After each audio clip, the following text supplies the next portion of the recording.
Katrina Cook. Welcome, Kobe. Welcome, welcome. We are on our first Starlink broadcast here. We're just doing a little bit of bank fishing today for some trout. Wanted to take it somewhere fairly close. But we're fishing. Kobe, how you doing? I am doing absolutely wonderful. How are you? Got another one for you. Oh, cool. Thank you.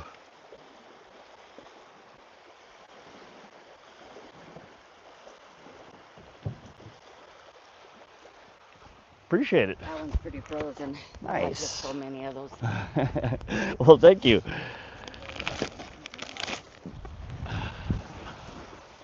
Braden, welcome to the stream. Katrina, is it possible? It is possible, Katrina. I think so. So, yeah, we are here at Willow Creek Reservoir outside Augusta, Montana. And we're going to do a little bit of trout fishing. The water level is really far down from the last time I was here a few weeks ago. But we are going to see if we can get some fish on the line here. Last time I was here, we were catching some 4 and 5 pounders right off the dock. So we'll see how it goes today. Hope everybody's having a wonderful, what is it today? Thursday afternoon? Friday maybe for some of you. Give me a few minutes here to get set up. Appreciate those thumbs up, guys. Thank you. Braden, you were my first like. Thank you. I appreciate that, Braden. Corcel Blanco, welcome to the stream. Mr. Beff Tackle, welcome to the stream. He says, good luck. I appreciate that, Mr. Beff Tackle. Thirsty Thursday, yeah. Let's get some chunky trout on the line here. We got our first rig in the water. Let me get a bell on that so we can get the other one rigged up without paying too much attention. How's the stream look, guys? We are on Starlink today. We are completely off the grid. We are fishing a place that I can pretty much guarantee you nobody has streamed from before. We're out in the middle of damn nowhere. Just got home from work about an hour ago. Good to see you. Awesome, Colby. Yeah, we cut off work a little bit early today. We finished everything up, and it was just such a nice day. Too windy to take the boat out, but not too windy that we couldn't fish. Arga, welcome to the stream. So does the audio, the video sound all right? Are we? I don't know. I wasn't sure what to expect with the Starlink. If we're gonna be just a normal stream quality, it might even be better than what I typically stream from, because I typically stream from cell phone service, and I don't have very good cell phone service anywhere. So I'm curious to see what you guys think the stream looks like here today.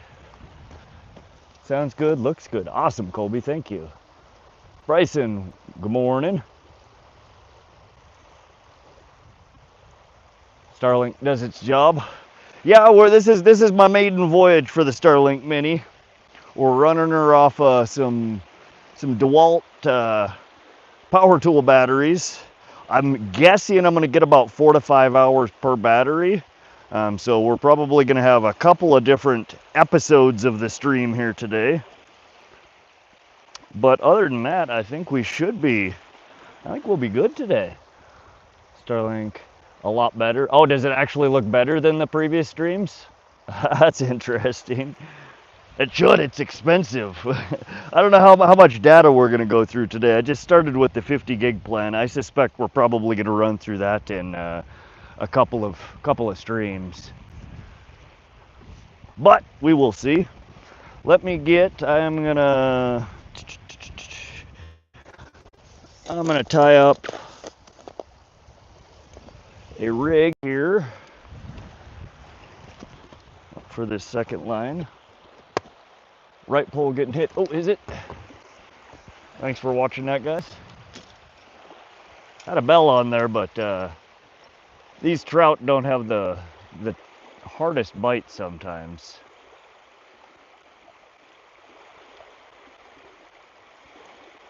We are a little bit windy too, so that might have been wave action.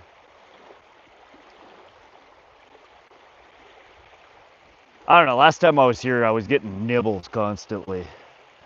These trout don't always commit. But I'm not feeling anything. We're gonna go ahead and throw her back in the pole holder here, tighten it up, and we'll keep an eye on that. It did look like maybe a small bite though.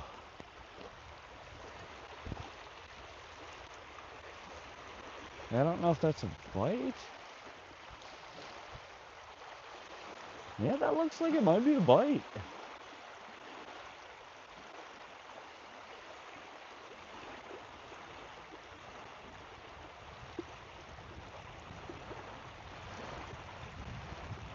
I'm not convinced. What do y'all think? Does that look like a bite? I think it's just a current. Yeah, I think. Appreciate the sub there, Gordon Campbell. Fishing Not Catching, welcome to the stream. Badam, right pole, welcome to the stream. Siege Kid, welcome back to the stream. The Art of Pain, welcome, welcome. Katrina, seems like it's been a while since I watched. Yeah, I haven't streamed since, God, what is it, Sunday. So it's been 4 days. That's a bite, bro. I don't know, I think it's just the wave action.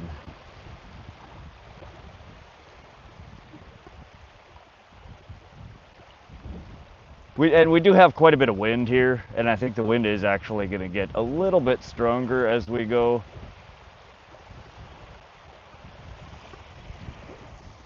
Love trout fishing. I'm in Oregon. Nice. Yeah, Oregon's pretty. I've been through there. I think one of my favorite places in the U.S. I've ever been, just like geography and nature-wise, was Grants Pass, Oregon. I remember going through there as a teenager, and God, I just loved it. It's like a jungle. All right, let me give me a sec here, guys. Let me get this second line rigged up.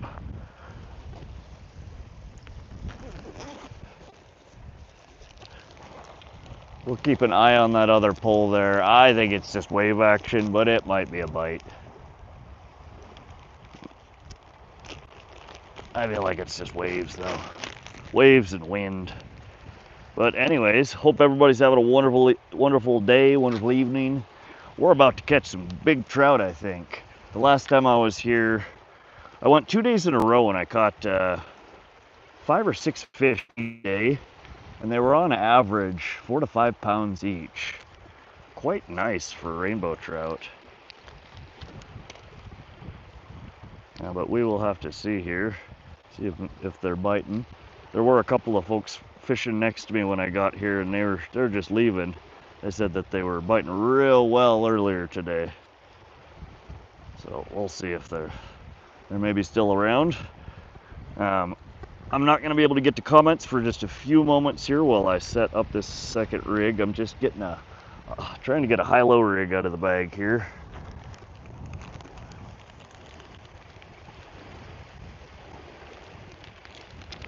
So if y'all could just be patient for a few minutes here. Appreciate all those thumbs up, guys. Thank you, thank you. Full of trout.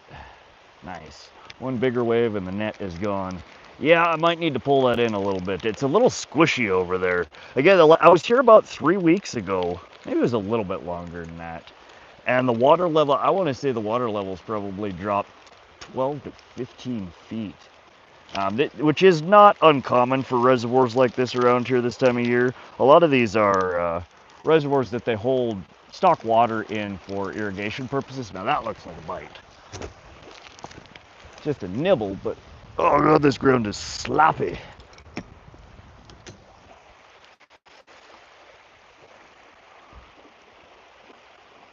But they do lower the water levels multiple times a year in these reservoirs because they're feeding water out for irrigation for the farmers. I didn't expect such a drastic drop. Last time I was here, the boat dock was in the water and you could actually put a boat in. I don't even think you can get a boat in here right now. The ramp is, 20 foot out of the water right now. And I still don't feel anything. That's just wave action. All right, let's get this second pole hit set up. The more poles we get in the water, the more fish we're gonna catch. So let's quit messing with it here and let's get this second rig in. Now what did I do with, I just took one of these, there it is. I hate it when I do that. I take something out of the package, then I set it down and I have no idea where I put it.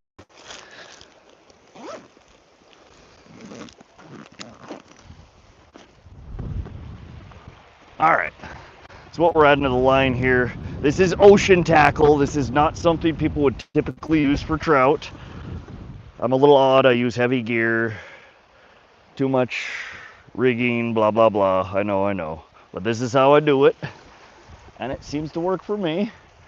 So we're gonna throw a high-low rig on here. It's a steel leader. It's got 2 standoffs, which is why I like it. I'm legally allowed 2 poles with 2 hooks per pole at lakes, reservoirs, and ponds here in central Montana.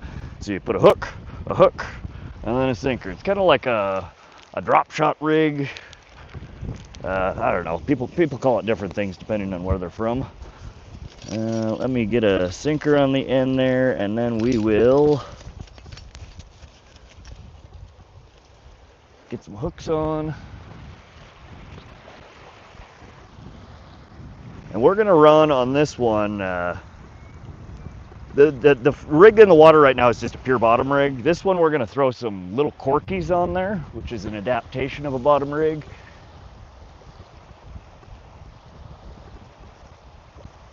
Sorry, let me catch up on some of the comments here. Crappy Man Jigs, welcome to the stream. Probably right, wind and waves. Nate and Native, welcome to the stream. Those are damn big rainbows. Yeah, there's 4 or 5 plus pound rainbows in here. Gumar Cruz, welcome to the stream. Eshmil, hi man, what are we fishing for? Rainbow trout, brown trout, and potentially kokanee salmon, I think, are in here. I've never caught one out of here though. Good night, Munchie. Nope, we've been in the water for about 10 minutes. We are trying. Aurora, I love fishing. Welcome to the stream, Aurora. I love fishing as well. Petra Darklander, 240 isn't the best time for trout. Best of luck. Hopefully they shut the outlet off soon. Yeah, not the best time, but this is when we're fishing. We'll see if we can get some. Appreciate that, Petra. Sounds like you might be from around here. Whiskey Rebel, trouting just started. Welcome to the stream. Katrina, are there salmon there? Petra says no salmon. Fish Wildlife and Park says kokanee. So we'll see.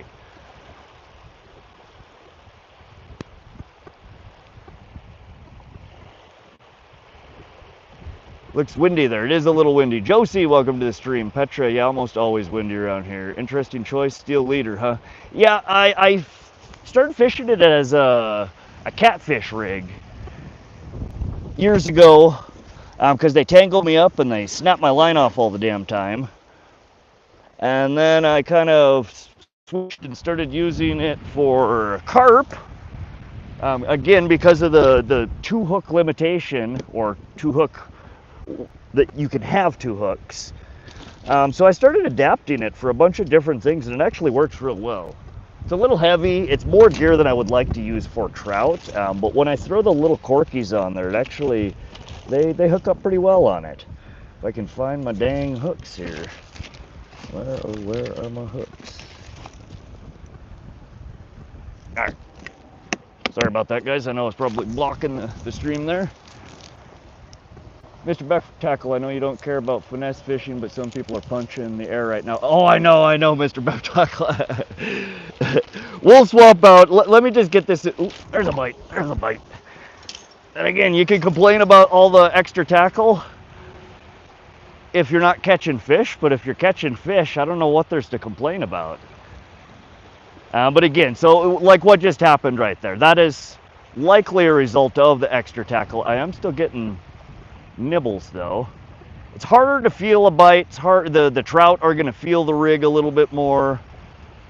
But I do surprisingly have pretty good luck with it.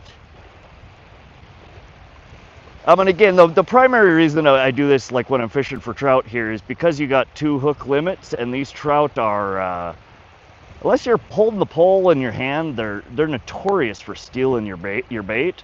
So if you got 2 worms out there, gives you a little buffer room for catching stuff before your bait's gone. But you do, I would imagine, lose a few more fish. I don't know.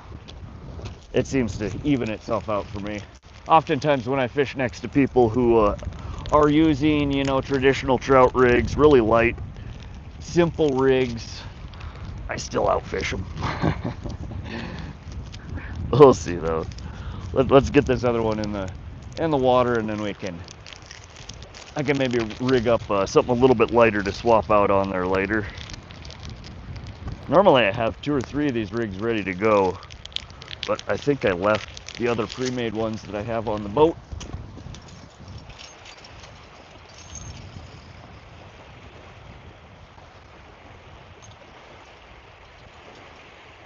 Are you on there?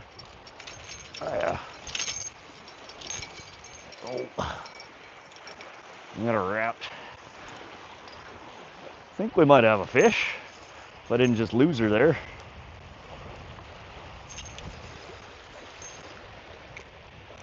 Let's see what we got on the line.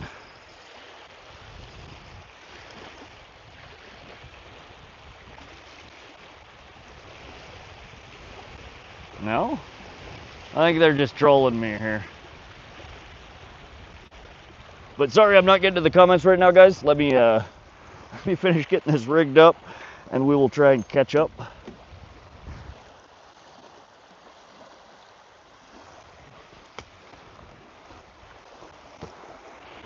Did they put salmon in there after they drained it? Yeah, Petra, they supposedly have stocked it with salmon since the drain in 2020, what was it, 2022 or 2023? James Laberts, welcome. Petra, I'm about an hour north of you. Okay, so you're even closer to Canada. Nation Native, what are you using for bait? Night crawlers right now. Madhead, yo, what's up, Madhead? Got the Starlink running. Yes, Scrappy Man, we have Starlink today. Katrina, how long are you going to stream today? We are going to stream until I run out of battery. So anywhere from 10 to 16 hours. We will see. We're probably going to have a bit of a night stream, and that again, that doesn't, if that's a bite, those are weak bites. I don't know. We might have some baby down there playing with our rig. Crappy Man, I was trying to look through your videos to find how you hook the booty toads, but didn't see one. Petra, fish landed is fish landed. Ralph, welcome to the stream. You use a 4/0 screw lock. Oh, that's the mount. Did you lose a bell? No. I didn't put the bell back on there. We haven't lost a bell yet. Hopefully we don't. Crawfish. I was just telling Crappy Man about this earlier today. Almost every fish I opened up last year, the bellies were full of craw, except for this reservoir. This reservoir, they were full of snails. But I have fished so many times with craw on, and I never get bit on craw. I don't know what I'm doing wrong. I don't understand how every fish belly can be full of craw, but I can't catch a dang fish off a craw. So maybe somebody can teach me, tell me what the heck I'm doing wrong with my craw. I've tried live craw, I've tried tails of craw, I've tried picking off the pinchers so they can't fight back. Man, I cannot get anything to bite on a craw. But almost ready here. I am just grabbing, I'm going to grab one pink and one chartreuse. Little corky to add on to these poles here.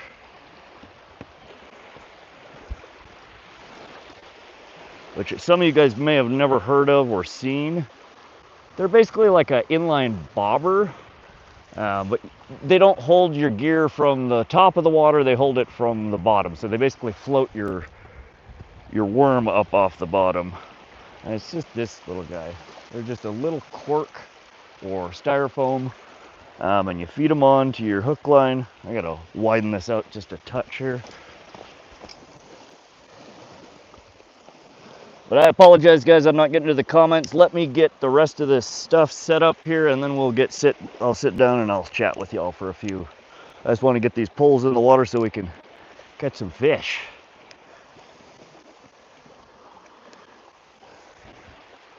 But we'll show you how this rig works here in a sec. But again, this is one of the reasons that I think this high-low rig works. It's It's one of those rigs that it's fairly versatile. I mean, you just get two standoffs and you can kind of do whatever you want with it. You can run it as a pure bottom rig, a modified bottom rig. So the little Corky's is basically a drifter rig that you would normally use in fishing rivers.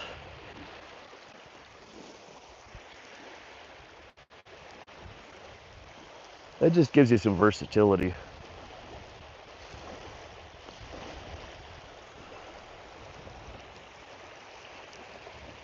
Oh, all right, there's one. Oh, sorry guys, one more. Just here, I need to get my toothpicks, because that's one thing with these. You can either leave the Corky to slide up and down, or you can peg it. And I find what works best is just using pieces of toothpick, which I finally brought with me this time, so I don't have to go digging for a stick. But essentially what we're doing here is pegging this hook about 3 fingers from the eye. And that keeps it from disrupting the bait biting at it, but also keeps it from floating up. So we just stick a toothpick in there, and now that's stationary. There's one little Corky setup. Now I'm going to do the same thing on the other one, but I am going to throw a chartreuse one on that one to see what color they are preferring today, if they have one. If I can find my other... I know I brought some. What did I do with them? Where are my other little Corkies?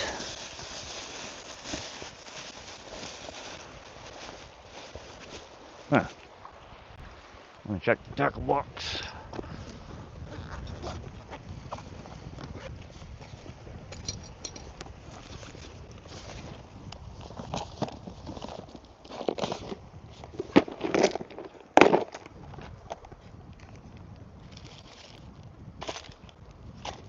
Dang, I could have sworn I brought some chartreuse ones. I suspect my worms are probably gone on that pole there.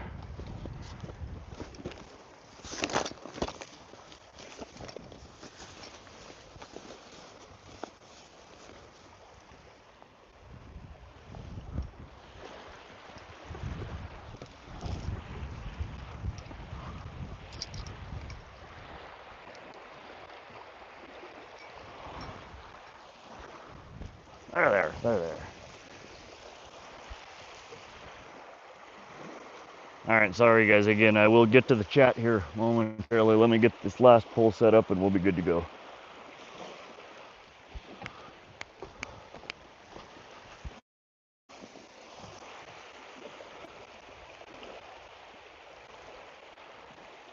Appreciate those thumbs up, y'all. If you like fishing streams, we do try to stream 2 to 3 times a week on this channel. We have recently acquired a Starlink Mini, which we are using today to stream from Willow Creek Reservoir here. So we will be doing some more remote streams in the coming days and weeks. I think this Sunday we're going to try and do our first stream from Fishkin Reservoir. So if you guys like northern pike fishing, you should definitely hit that sub button and come hang out with us on Sunday. Normally I do really well this time of year at Fishkin Reservoir, and I think pike fishing has been one of the most requested from viewers in the channel here recently, so we're going to go do some pike fishing. Hopefully we can get some decent northerns on the line for you guys. All right, so again, same thing here. We're got another little Corky pegged about 3 fingers up. This one is chartreuse with some orange dots on it. And we're just gonna throw some crawlers on here. I know a lot of y'all use floating trout bait and marshmallows and various other things when you fish for trout. There's lots of different things that work. I tend to just stick to worms. They're basic, they're cheap, they're easy, and they catch fish. So let's get this guy. And I like to, I load them on like I would a slow death rig. I wrap them around the hook, you know, feed them all the way through rather than back and forth. I tend to lose less worms that way, although these trout and other fish can quite often still snag them. That's just how I tend to rig them. You don't have to use a full crawler, and in fact with trout, oftentimes smaller is better. We're going to start off with full worms here and see how they do. I have a ton of worms. The people that were leaving left me 2 things of worms, and I brought 3 things of worms, so we're going to gob them on here and give these guys a feast. Alright, so that's your basic rig. Little quirky. We're using about, I don't know, ½ ounce, maybe a 5/8 sinker there. Nothing too monstrous, but it's basically just to give me some weight to lob out there.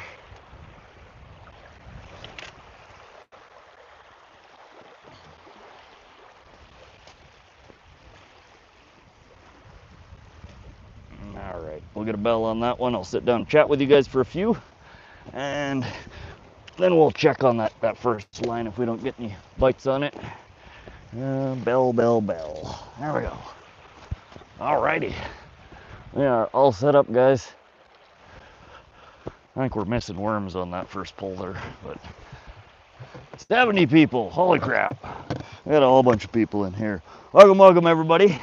Again, we are at Willow Creek Reservoir. We're in central Montana. This is just outside of Augusta, Montana.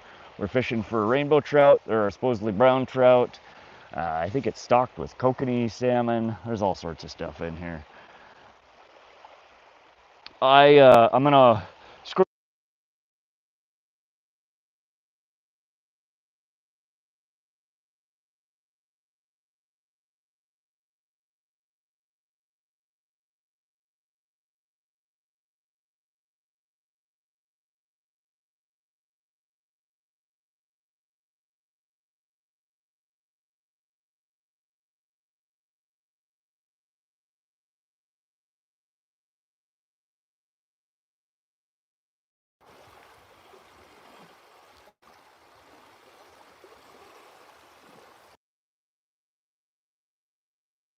now. Let me know.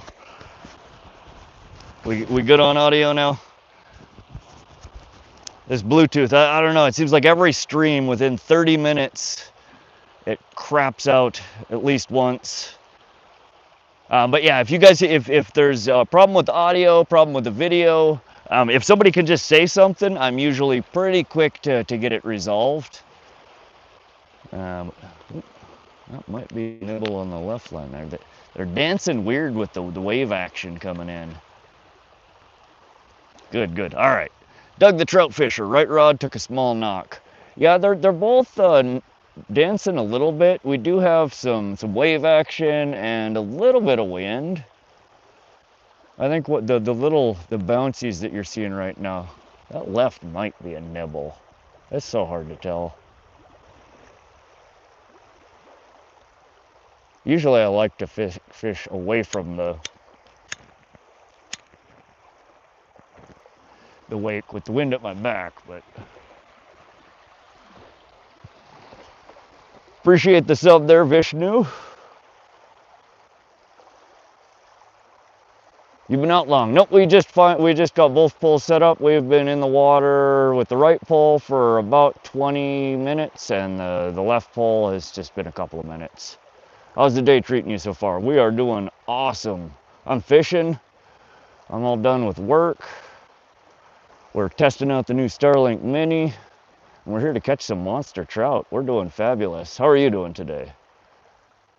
Nomad had just, we've been here on location for 30 minutes now. You to the left of the ramp, to the right of the main ramp, Petra. Normally when I fish here off of the dock, I cast like a 45 out from the dock at the end. So we're kind of in that same area. Doug Troutfish, how's it going? Sorry, just turned up. It's all right, Doug. I'm glad to have you here.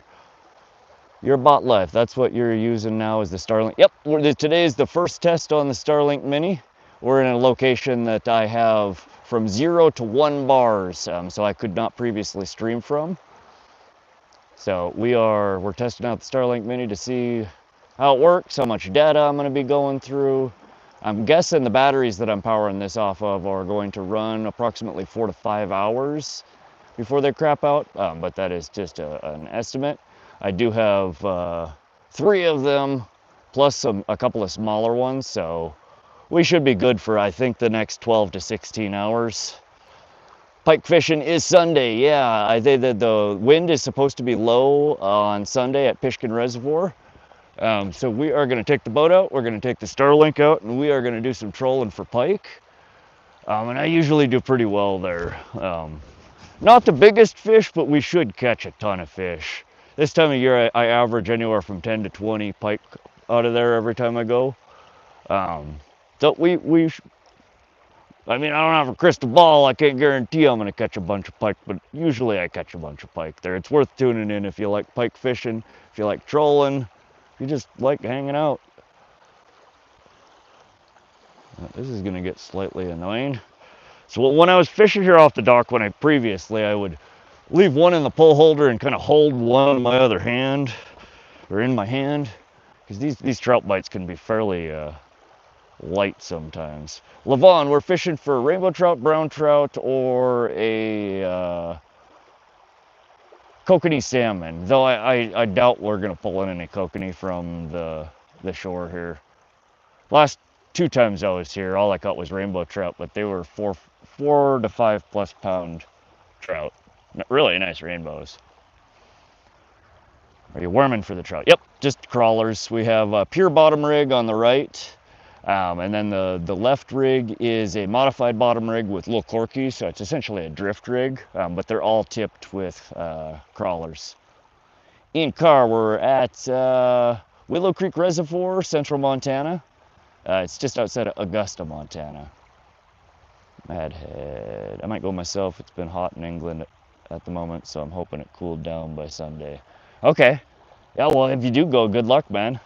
Hope you catch a monster. William, welcome, welcome. How you doing today? We're doing absolutely wonderful. We're fishing. We're hopefully going to catch some trout. We have had one solid bite so far on the right pole. And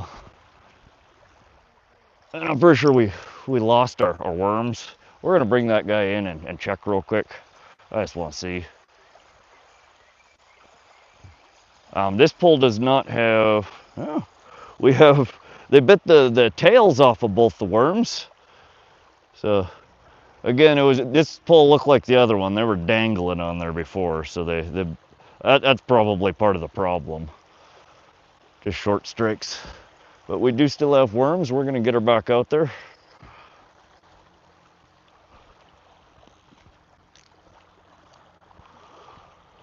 Oh, this ground is very squishy.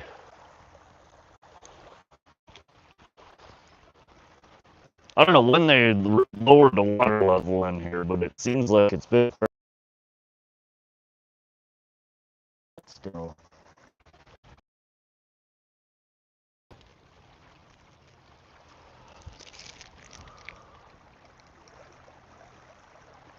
But yeah, Fishkin Reservoir Sunday. It'll probably be when I go to Fishkin, I try to get there really early. I try and get on the water as that sun is just cracking over the horizon.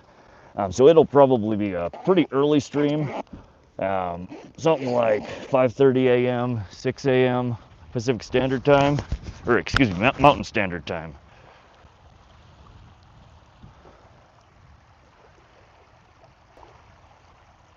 Apparently it's not good for them in the heat, something to do with oxygen in water. Yeah, so Madhead, there's a lower oxygen saturation when the water warms up. The heat also stresses the fish.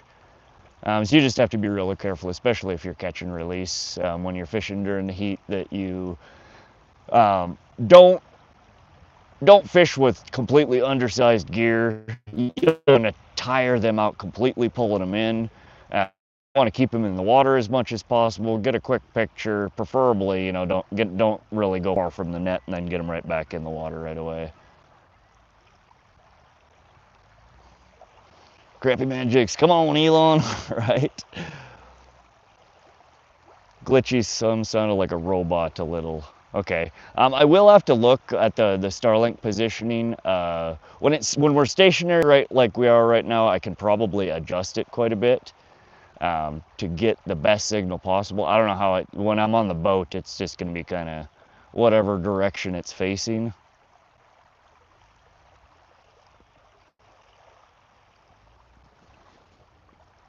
D, welcome to the stream. Glitchy, sounded like a robot a little. Is it any better, Josie? We might have, again, we're on a satellite connection here, so I don't know if it's going to be, how stable it's going to be. I'm curious to watch the stream back after after we finish it here today. And we'll test adjusting a few things. Keaton, welcome to the stream. D, tons better. Caught anything? Nope, nothing yet. We've been fishing for a little over 30 minutes here on the right pole and only about 10 minutes on the left pole. We have had one bite on the right pole. We'll see. We've got to be a little patient here. I think we'll probably pull in a few pretty nice trout. Both the times I was here previously this year, I landed 4 or 5 plus really nice fat football trout. It's fine, just a small glitch, maybe 5 seconds. Okay. Right rod is moving. Thomas, yeah, I think that's just the wave action. They're both kind of bouncing a little bit. I think it'll be a more distinct movement if we have a bite. San Diego shit, welcome to the stream, buddy. Let's go, bro. Glad you could make the stream. Hope you have a great day. Heck yeah. So San Diego, we're on our debut run of the Starlink here today, buddy. Appreciate the information and the help that you gave with that. Petra, the small rod movements are for the waves. Yeah. We got wind blowing in our face here. These waves are lapping against the shore here. So you're going to have kind of a rhythmic bob of the poles there, little dips as those waves come in. Jan's Other Side and Lifestyle Traveler and More. That is a long-ass channel name, Janine. Welcome to the stream. Doug Troutfisher out there. If I were in a boat, maybe. Fishing from shore like this, where you got waves lapping against, and it's super shallow, I don't tend to fish lures much. If I were in the boat, though, I'd probably be either throwing some spinners or trolling with wedding ring, or maybe some small trout spoons. SoCal, welcome to the stream. How you doing, buddy? I was going to the pond with the dog, but all 2 of my viewers are already watching here. Oh God! Did I hear that they're being buttheads about letting you fish that pond now, SoCal? I think it was in SoCal's or Crappy Man stream. I caught some part of the conversation that you were saying that there's something about them not wanting people to step on hooks. Sorry, I couldn't explain more. I was knee deep in stream. Oh, no, I know, San Diego. I hate bothering you with stuff like that when you're trying to stream. I was just trying to squeeze a few more deets out of you before my maiden voyage here. Email me if you have any questions. Happy to help. Love your channel already. Thanks, San Diego. You guys, if you haven't checked out San Diego's channel, he's got an interesting stream he does. He does traffic cams on, I think it's the 805, somewhere down in San Diego, Southern California area. There's super busy traffic. He goes to the beach. He hikes up into, remote places in California, and he also streams with Starlink to allow him to do so. Some really interesting streams, really breathtaking views. If you guys haven't checked it out, you should go follow him.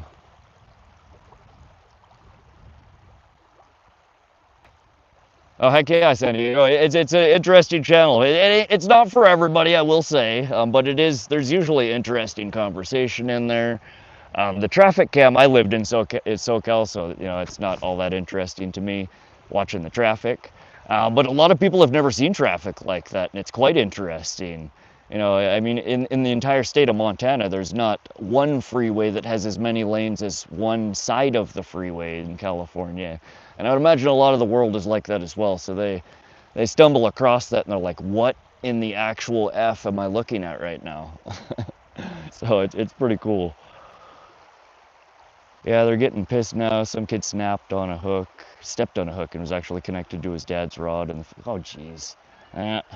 All it takes is a couple of lawsuits to ruin a good thing. I already was watching the Broken Down Semi yesterday. Oh, God. Little Miss Fish. Welcome to the stream, Little Miss Fish. Have you ever tried fishing before? I've fished a time or two. Maybe a few more than 2. East, hey, sir. Right, rod is getting hit. Nope, that's just wave action, I'm pretty sure. I like the traffic cam he does. It reminds me of why I hate going west of Pine Valley these days. Oh yeah, it's interesting too. Like when I lived in Orange County, you'd always have one direction of the freeway that's just absolutely slammed, you know, bumper to bumper, people are stopped. And then the other side of the freeway is, you know, just one lone car cruising by. It's like everybody wants to go one direction at the same time of day.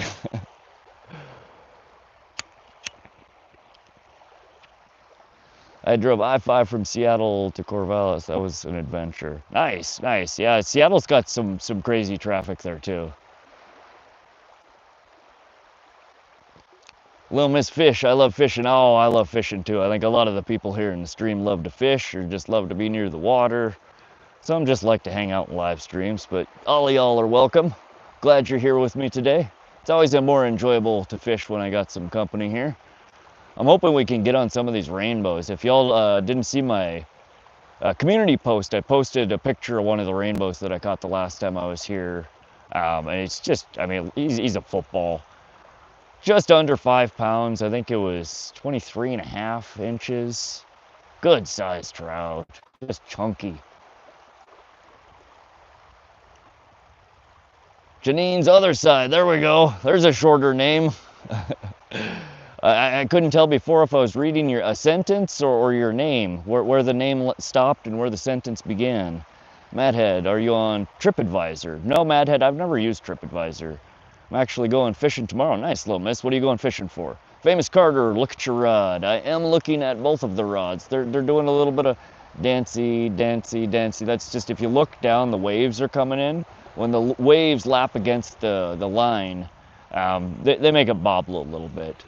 A bite will be a much more distinctive jerk, and hopefully will be enough to actually make the bells sound over there. It was an accident. Oh, that's all right. Picks don't do the trout out there any justice. Oh no, I just had to throw up something to give these guys an idea of what they catch out of here. I'm surprised they're so big in just a few years that it's been since they drained this reservoir. It was 2022 or 2023, I think they drained this reservoir almost all the way down to do some repairs to the dam. Dams, dam doors, the dam doors. But they had to basically kill the fishery to repair the dam doors, and they have since restocked, and in, you know, 3 years time, the trout are already 5 pound plus. They're chunky. Kauai. Shame I would pay for your services. Oh. Sorry, Madhead. Nope, not on TripAdvisor. Janine's other side. I'm in New York, but also live Pompano Beach. Beautiful pier, lots of great fishing there. Nice, Janine. New York's one of the few states that I've never been to. Little Miss Fish said hello again. What are you going fishing for tomorrow, Little Miss Fish? What are you trying to catch? It's the type of rainbows they stocked. It's a very fast-growing type. Petra, yeah, so I'm normally not a trout fan. I've always said to people who trout fish that trout normally feel like you're reeling in a wet sock. There's just very little fight to them. But I was quite surprised the trout that I was pulling out of here the last couple of times. They are some of the best fighting trout I have ever caught. One of the guys that was pulling his boat in off of the water the last time I was here mentioned that he thinks that they're Kamloops trout.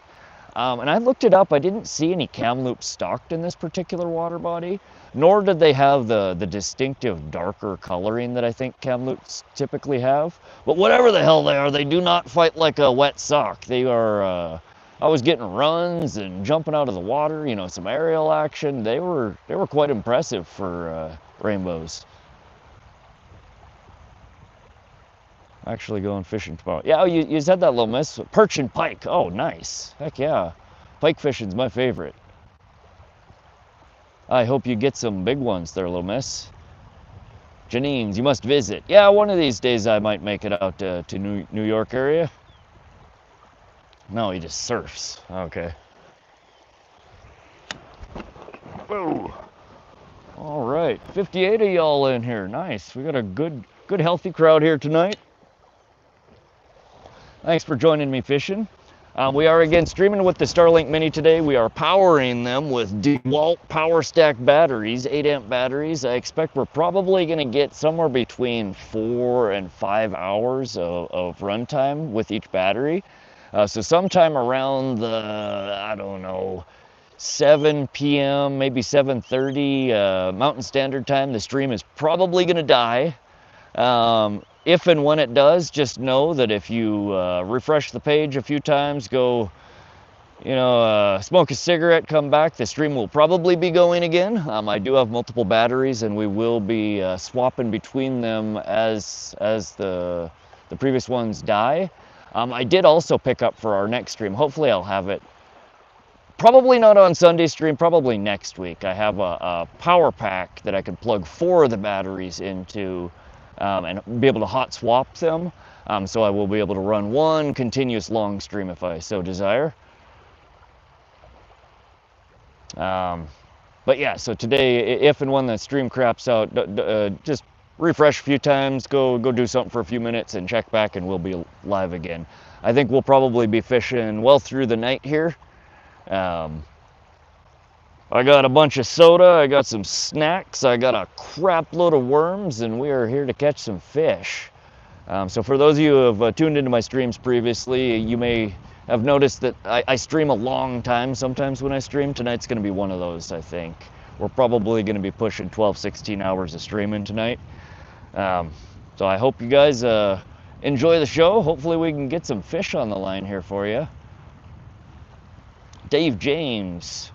Welcome back to the stream, Dave. How you doing today, buddy? He's got 2 rods. Yep, we got 2 in the water. They're ugly stick carbon fiber, medium light fast action, paired with the Pisca Fun Carbon X2 reels. Super lightweight, super versatile poles. I love them. I recommend them to anybody looking for a good all-around pole.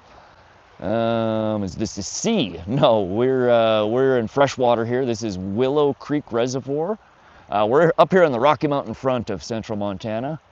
It's a freshwater body. It is a stocked water body with rainbow trout, brown trout, and I think kokanee as well. I'm camping at the river tomorrow. Oh, nice. Yeah, I haven't gotten to go camping yet this year, other than I did one overnight trip fishing to Fort Benton, Montana, or Loma, Montana, actually, when I was fishing for sturgeon. We've done a couple of night streams with night fishing, but I haven't had a chance yet to go out and actually camp this year. My tent has a giant hole in the side of it that I need to patch. SoCal, type .help. I need to add an alias for commands. Everybody's used to exclamation commands. Dave James, glad to hear you're good. Yeah, we're having a great day here so far, Dave James. We haven't caught any fish. We've had one decent bite. We've just been fishing here a little bit. We're trying to get on some of the chunky rainbows that are in here. Petra, also when he gets bit, the line could go slack. Happened to me many times where he's at. Yeah, sometimes they do run at you instead of away from you. A little weird. Salmon do that to you too. No dot before the where, SoCal. The dot, don't put a space between the dot and the command. It's rare, but it's happened. 12-pound tuna myself, while shoreline fishing, bit and swallowed the aki that I hooked into. Oh, jeez, that's a nice sized tuna. Are you hiding your shaved beard? No, so today I'm actually, that's another thing that's different about today's stream. We're filming with the front-facing camera of the, or I guess it'd be the rear camera of the iPhone instead of the screen side camera. So I'm sitting behind the camera this time. Y'all don't have to look at my ugly mug until we get a fish on the line. Mary Morrison, welcome to the stream. I had it screenshotted, was too lazy to look. Right pole definitely moving more. Yeah, I think I have, I think the right pole is actually into deeper water there, which might be why the wave action is making it bobble a little bit more. They're kind of each pointed out, this one's kind of out that way a little bit, this one's out that way a little bit, and there's a ledge, a drop-off kind of right over here. And I tried getting it into the drop-off, and I think that might be why we're getting a little bit more wave action movement on that one. How many ounces of lead? We're about 3/4 ounce is what I put on the end. Just enough to get us lobbed out a fair distance. I do have some bigger weights if we choose to try and soccer out there a little bit further on in the day.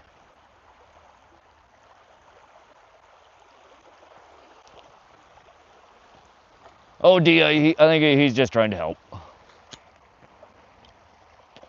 But appreciate all those thumbs up, guys. Look at that, man. We're not even an hour in and we got 58 likes already. That's awesome. Thank you, guys. I hope everybody's enjoying their day, enjoying the stream. Hoping to catch some chunky rainbow trouts here for you. There are supposedly kokanee and brown trout in here as well that they've stocked, but I don't know if we'll get into them or not. Maybe, we'll see. It's been a very common topic so far. Yeah. I think a lot of people are used to fishing in rivers and things like that where you got flowing water one direction, not necessarily waves flowing at you. That, and I think a lot of people fish with heavier action poles that don't show all of the movements. A fast action pole like this has quite a bit of bend to it, so you see all the movement in the water. I got all the prizes together for the giveaway tomorrow. It's going to be a fun one. Heck yeah, SoCal. I will try and swing through if I can.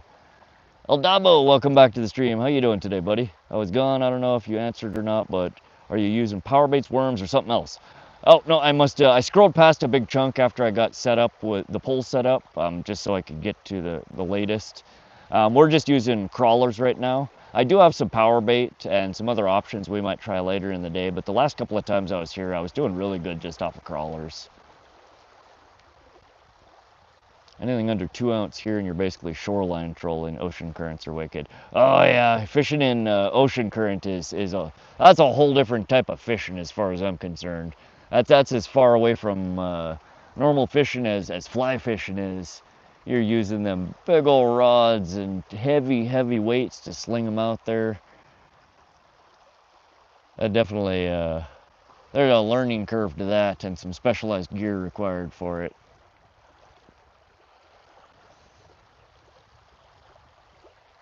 Little Miss Fish, welcome back.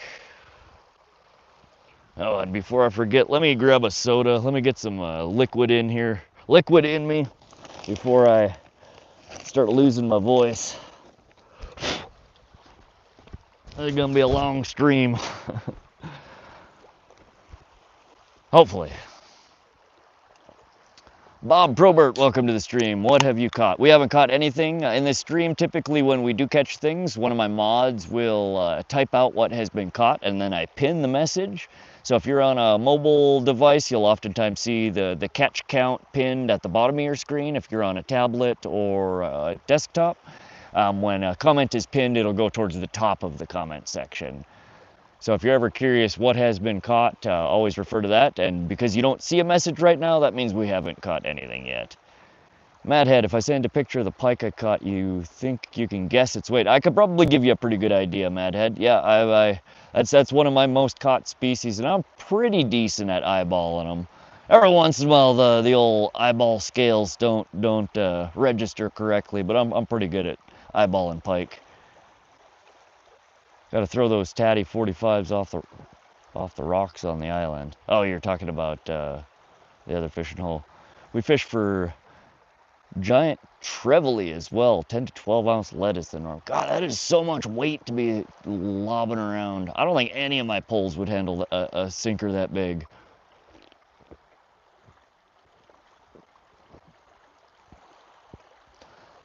I catch fish quicker than this. Caught 4 bass 2 days ago. Awesome, Bob. Good for you, buddy. Keep catching them. Enjoy the stream. Backseat fisher. Pretty decent today. Had to travel for work. Had to travel by a solid Rainbow Brookie Lake. Oh man, that's Brookie is on my to-do list there. We have them all over here in Montana. I have never caught a brook trout in my life.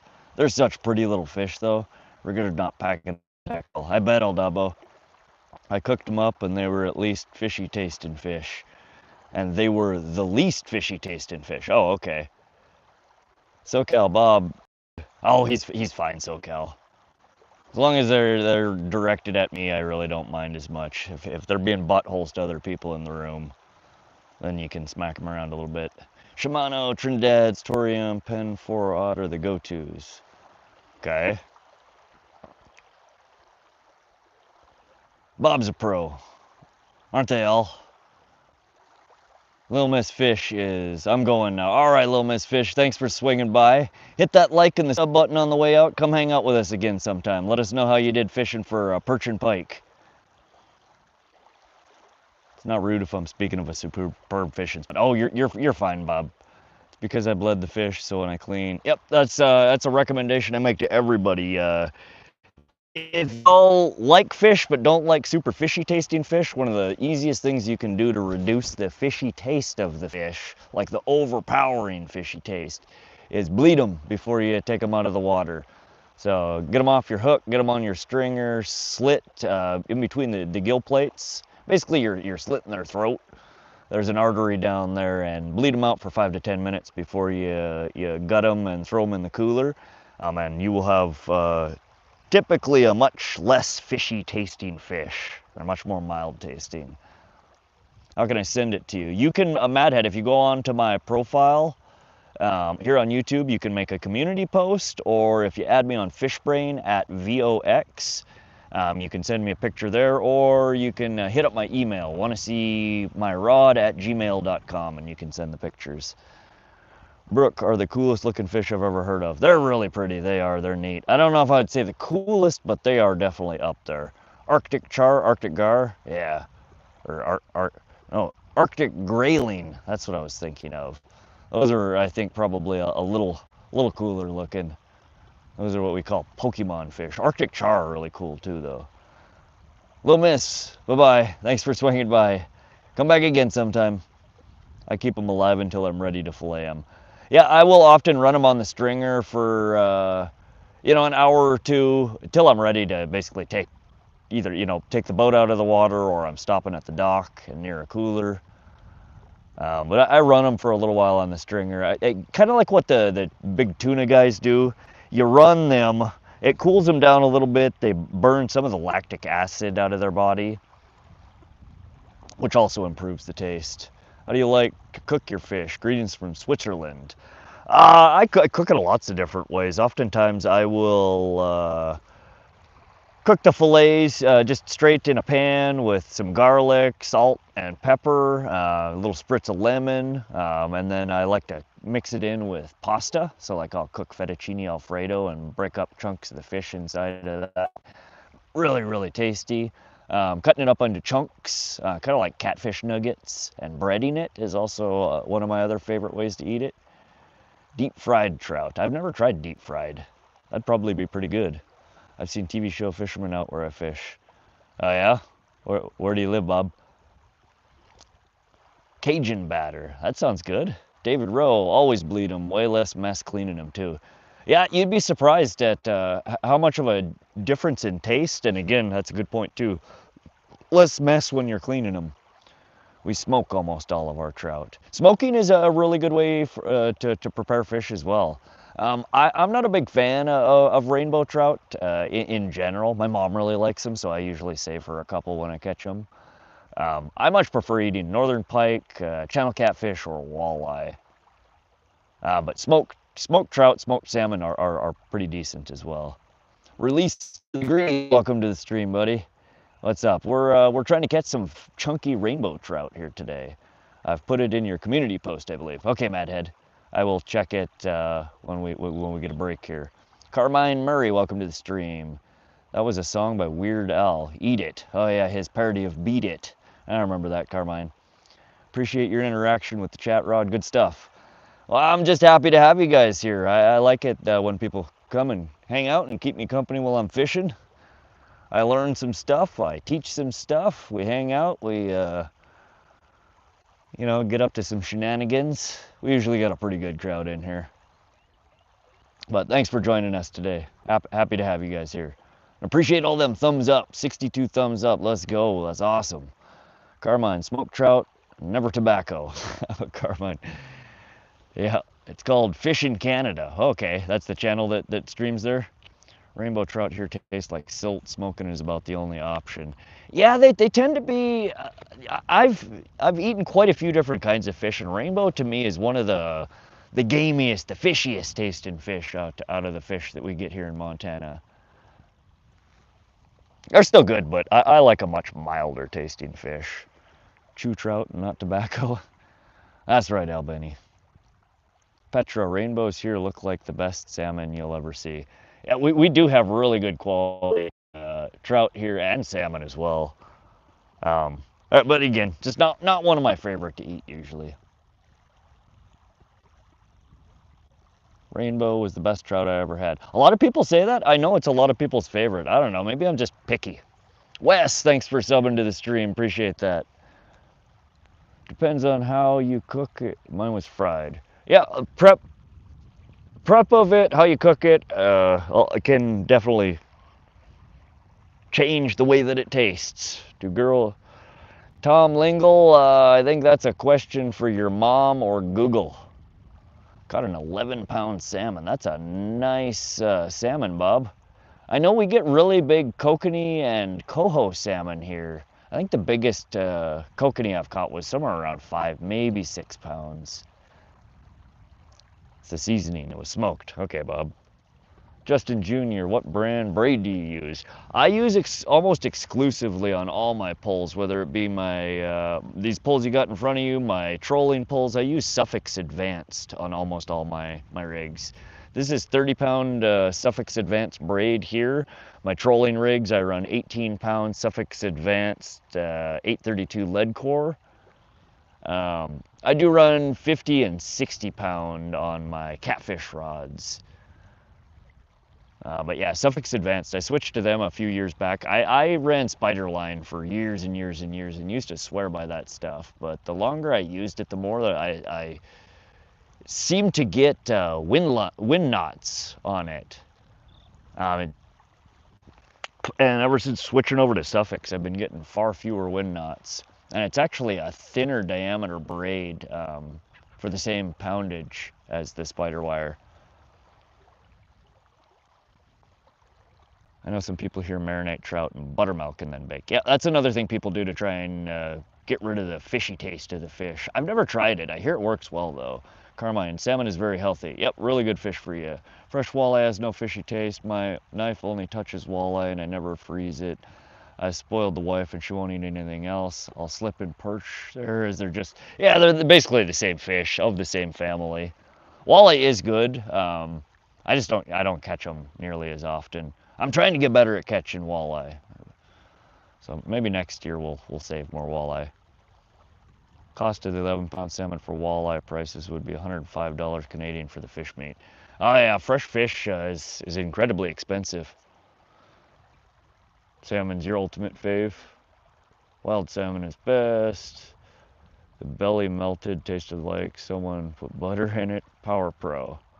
That's what you use, Dale Seeger, Power Pro braid? Yeah, everybody seems to have their preference. I've really been liking the Suffix Advanced since I switched to it. Power Pro Spectra, SoCal says. Right rod going to scream soon. I hope so. Again, the right rod is a pure bottom rig. We're just worms on the bottom with a sinker. The left rod is a modified bottom rig. It's basically a drift rig. We're running little corkies, a pink one and a chartreuse one. I'm trying to see if we're getting on one color than the other, pure bottom versus a drift rig. We're just running some different options here till we figure out what they're hitting on. Walleye has a fishy taste if you don't do it right. El Dabo, I'd like to get some salmon fishing in. There's no salmon here in central Canada. Oh, really? Man, I thought salmon were all over. You ever gar fish? Katrina, I have not. We do have gar in eastern Montana, short-nosed gar. Next year, I think I'm going to make a trip over to the Fort Peck area where the gar are and try and get that one off my bucket list. Caught a $100 fish. Yep, Bob. Carbine, never overcook salmon. It ruins the flavor and the texture. Yep. Ordered braid from Temu that I can swear was Power Pro factory. All the exact same characteristics. I wouldn't doubt it, D. Power Pro or spider wire. It's just me all by my lonesome over here with my suffix, huh? A couple summers ago, I gave away over 1,000 pounds of tuna. Then I saw the price in the store. No wonder my friends are... Ooh, that's a bite. And we have, I think, fish on. Doesn't feel very big, but we have our first fish on here, guys. I think. Oh, there is. Just a little guy, it feels like. And this ground over here is super squish. So we are going to try and... What is that? Is that just a baby trout? Yeah, I think we got a baby rainbow here, guys. We're not even going to use the net on that guy. Oh. Chill. Oh, there we go. He dehooked himself. Saves me the hassle. All right, this is not the... Chill. This is not the monster I was trying to show you guys, but this is just a baby. Oh, good God. I would say this is probably either this year's or last year's stock. Very pretty. Nice little trout. Of course, they always gotta flop in the dirt a couple of times. Let's get this little guy back in there. He flopped around a couple of times. These smaller ones seem a little more temperamental.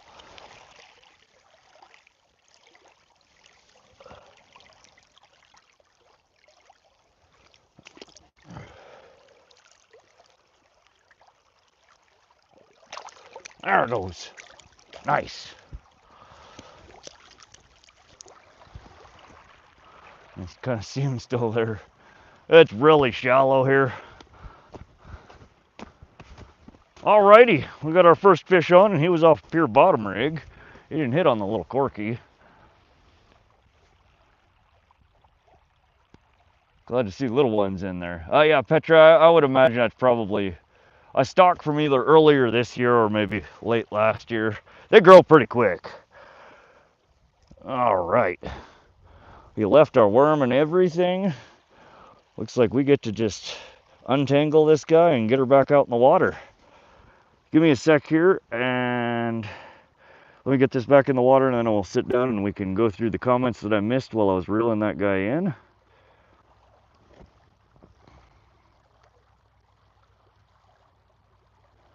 This little butthead flopped around and tangled me up pretty good here.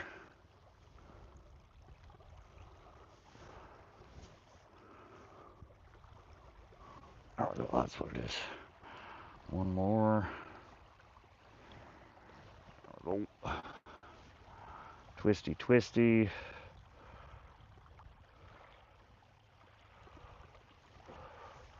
Jesus.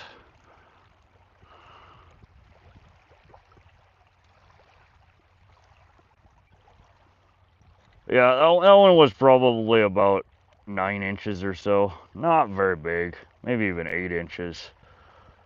Not big enough to worry about throwing on the old measuring stick there. Maybe if he hadn't nosedived into the mud twice already. I like to try and get them back in the water as soon as possible, so the more times I drop them, the shorter amount of time I get to play with them, so. All right, we are actually gonna rebait this one half the hook here. They've slid the whole damn thing up the line. And we have a ton of worms here, so we're gonna be generous. We'll give them a fresh worm to play with. But I hope everybody's having a wonderful Thursday afternoon. Thanks for tuning in and coming to hang out and fish with me. We are one fish in. We got our skunk out. Now it's time to get a big one. And there are some really nice trout in here, guys. I know, well, I don't know about you guys, but I've never caught a 20, 30 pound trout. I don't know. I sometimes don't believe fish like that exist. I know that the state records here in Montana are pretty massive. But a 5-pound trout for me is a monster. So that's what we're going to try and pull out of here for you guys. There we go. That was a nice cast. Oh, this mud's gonna be fun once it gets dark tonight.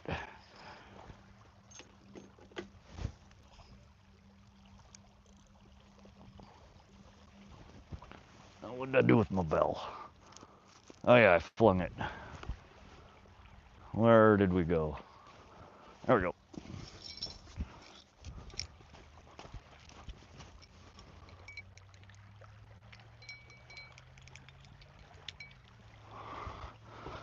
Snug these up. Alrighty. Alright, let me try and get through some of these comments. Lake trout are fun to catch, but nasty to eat. Really, El Dabo? I always heard that they were really good. That's on my bucket list too. Later this year, I'm gonna go to Flathead and try and catch a lake trout. Don't even think about a lake or damn near puked. Interesting. Alligator gar. No, we don't have those around here. That sounds fun.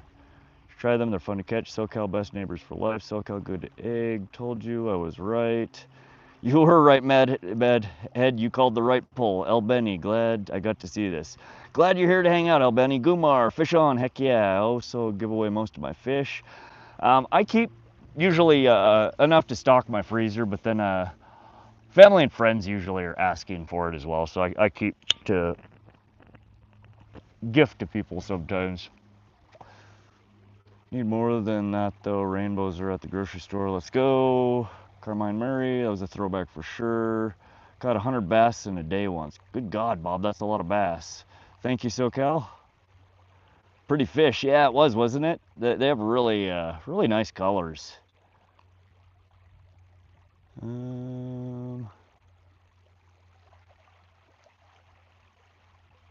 High-low hook rig. Yep, high-low rig. It's actually a sea rig. Do you know how much they put in each year? Petra, I'd have to look. It's a substantial amount. It's something like 10,000. It's a really, really high number that they stock. They stock 2 to 4 times a year. And then they for the kokanee and the browns, I think they alternate every other year on those ones. But it's a ridiculous amount that they put in here. That's a perch rig. Well, so they there's the non-stainless or non-steel version of it would just be what you guys, most people would call a crappy rig, you know, made out of fluoro or mono, which is not a bad rig to run. I don't like mono. I don't use it for anything. And I have a whole bunch of these steel ones, and I almost always have at least one on my line. I fish with them for a lot of different things.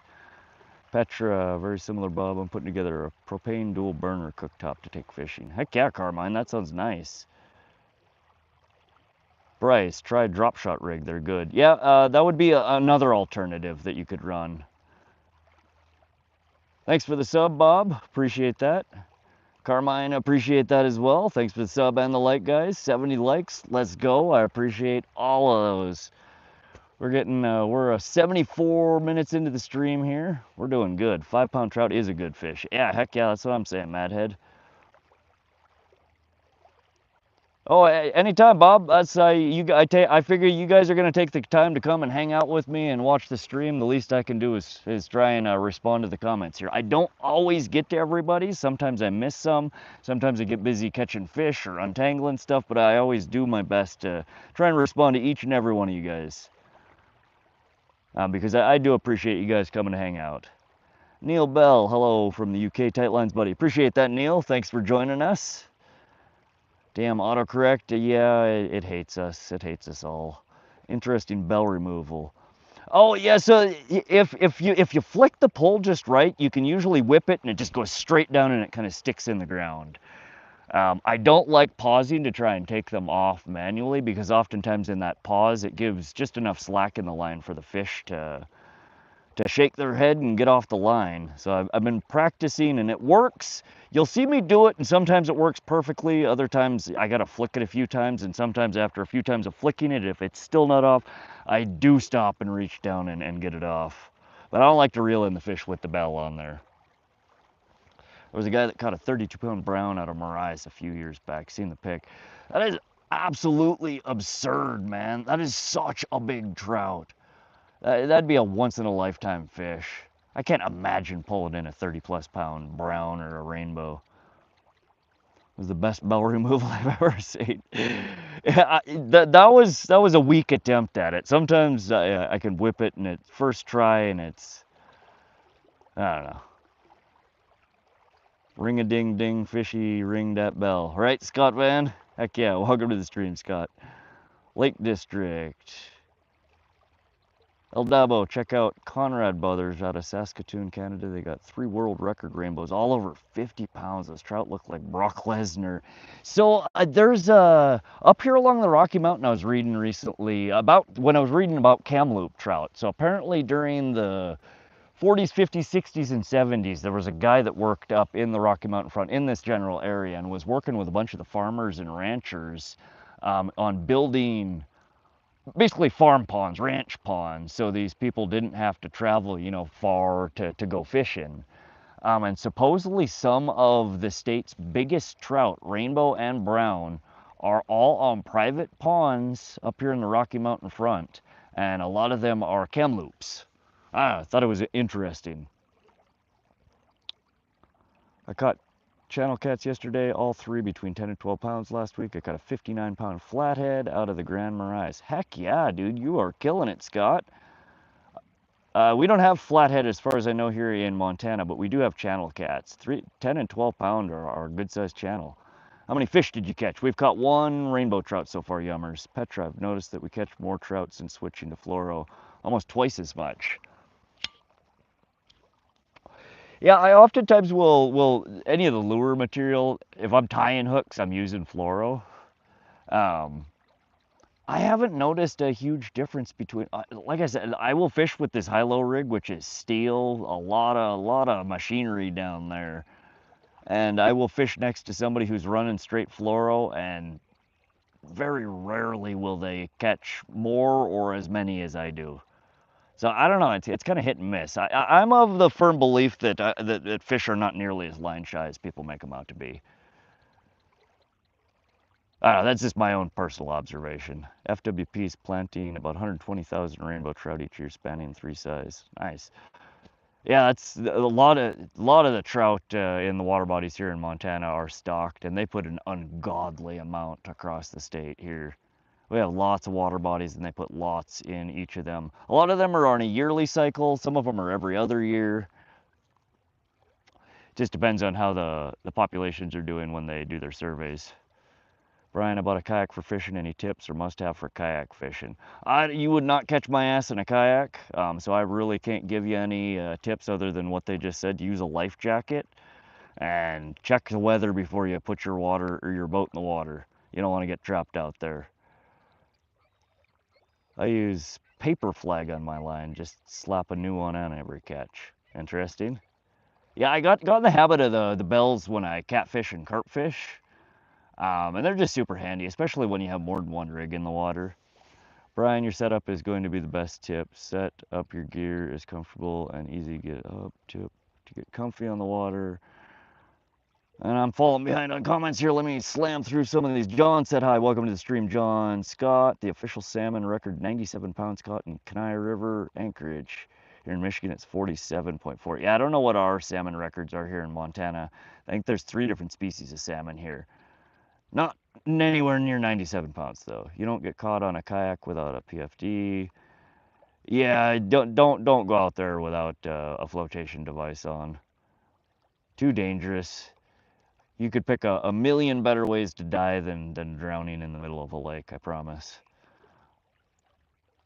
Are these rainbow triploid? I'm not sure offhand what strain that these are. Petra might, or one of you guys could look up and see the stocking data. I don't recall offhand where they stock these from. I think some of them are from the Giant Springs hatchery out of Great Falls. But there's multiple different trout hatcheries around Montana, as well as some of the trout we get from out of state, depending on the water body. Fishing Fingers, stay until one of the rods gets a fish.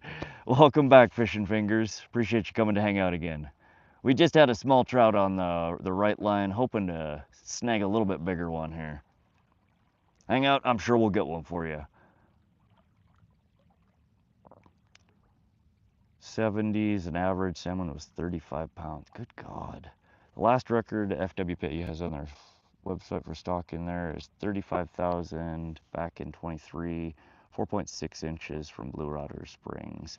Okay, yeah, and that's what's funky is the main publication that they have for the stocking data is usually not the most up to date.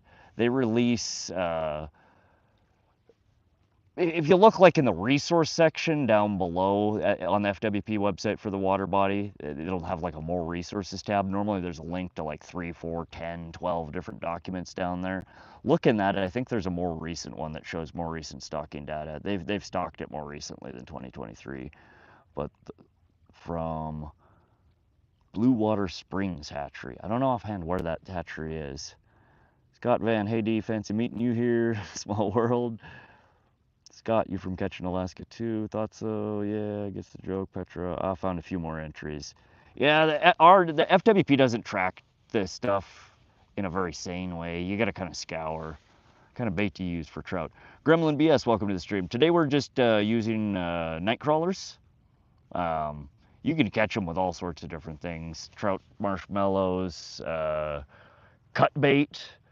They will bite off of shrimp. They'll bite off of fish eggs, salmon eggs, all sorts of different things. I got square stem canoe, 6 horsepower stroke kayak, and a 16-foot Lund with a 40 h-power Herc. Love them all equally. Now, I think I would love your Lund and not care about the other two. They're El Dabo. They're smaller, just reading about, that's why. Everyone in stream sub. Oh, I appreciate everyone that subs. We've been, this channel is fairly new. For those of you guys who are just joining us, this channel is about a little over 2 months old now, 2.5 months. We've been streaming for about 45 days or so, and we are absolutely screaming with the subscribers. We're up, I think we started the stream at just over 1,400 subs today. So we're growing rapidly. It's pretty crazy. It's cool to see how many people like to come hang out and watch the live stream fishing.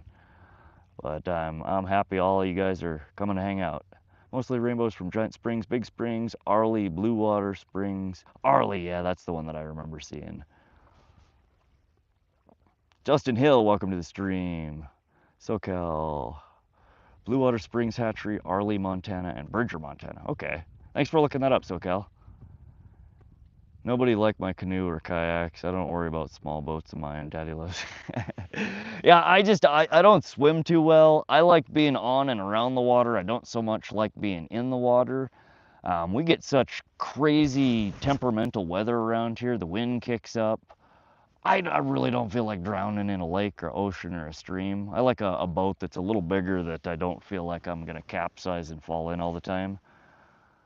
It always looks cool, and I'm jealous of y'all that use the kayaks and the canoes and that can get in and fish some of those places that I can't get my little John boat.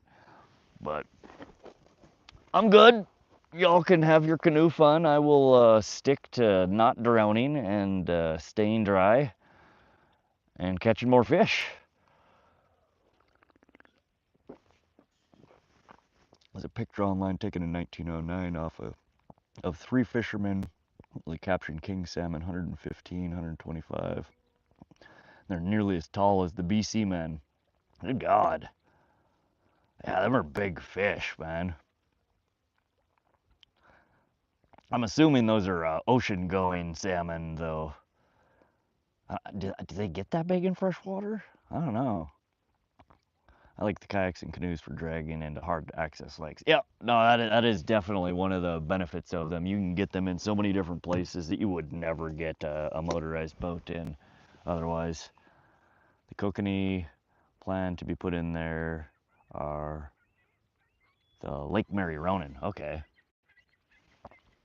I'm comfortable anywhere around water. Yeah, I love being around water. I feel at peace at home when I'm near the water, but when I'm in the water, I am just uncomfortable. I don't know, I kind of always have. I did have a couple of bad experiences when I was little. I almost drowned in the local public swimming pool, and I don't know. I took swimming lessons for a little while, and the swimming instructor told me you're never going to swim very well unless you put some fat and meat on your bones.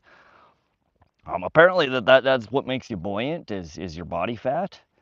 And I don't know if y'all have paid attention. I'm a walking stick figure. I don't really have much meat or fat on my bones.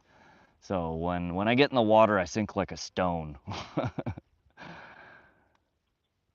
A bad day is fishing is better than a good day at work. Absolutely, Scott Valen. I'm happiest when I can't see land. Yeah, not so much here, buddy. The Rainbow, Eagle Lake, Arley, and Harrison Lake. None of them are Kamloops, though, are they? That's what the guy kept. He said it like 4 or 5 times when I was talking to him when he was pulling his bull out. These Kamloop, these Kamloop. I'm like, I don't think they're Kamloop. Madhead, I will take a look at it in a little bit, buddy. Probably either during the break in the stream or, oh my God, I got a grasshopper. Look at this.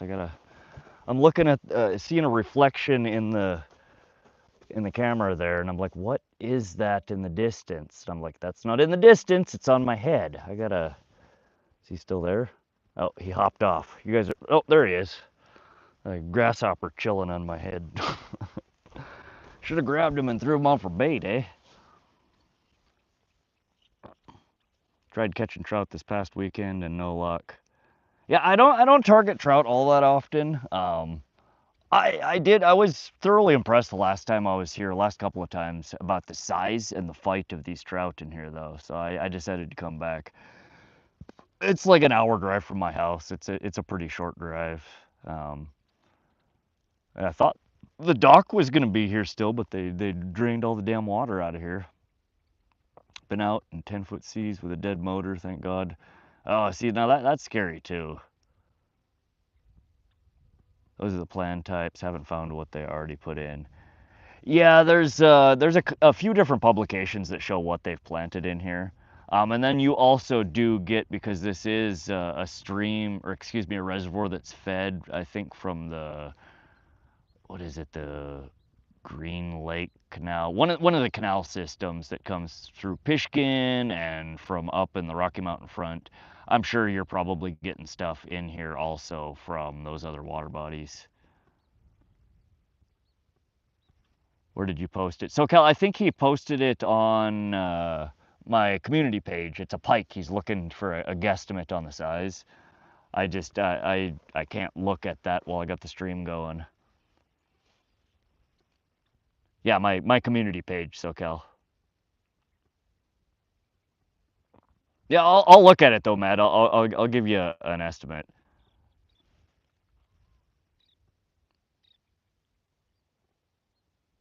Went from 60 something to 49. Oh yeah, the numbers in here are gonna go up and down. That's all right. If y'all haven't hit that like button already, that does help bring some people into the room. The more you guys comment, the more you guys hit the little heart emojis, the thumbs up, the 100%, you know, all those. The more engagement, the more interaction you guys have in the room, YouTube sees that as an engagement, and it shoves more people towards the room. So if you guys ever feel like there's not enough people in here, just start spamming stuff in the chat, and that typically will bump the numbers up a little bit.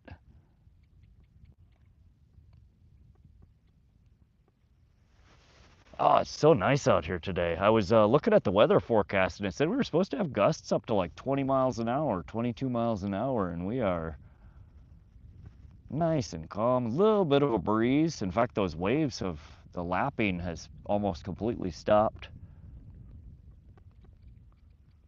It's like, I don't know, high 70s, low 80s. It's beautiful out right now. Oh, and as I say that, here comes the wind again. Yeah, I wrote it wrong. Just put a comment on it. Look tomorrow, bro. All right, Madhead. No problem. Not sure, we don't have pike, so I can't guesstimate it. Did you get a length on it?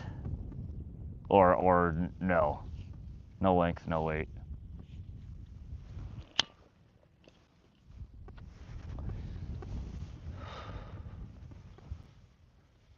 Jeff Arnold, welcome to the stream. How you doing?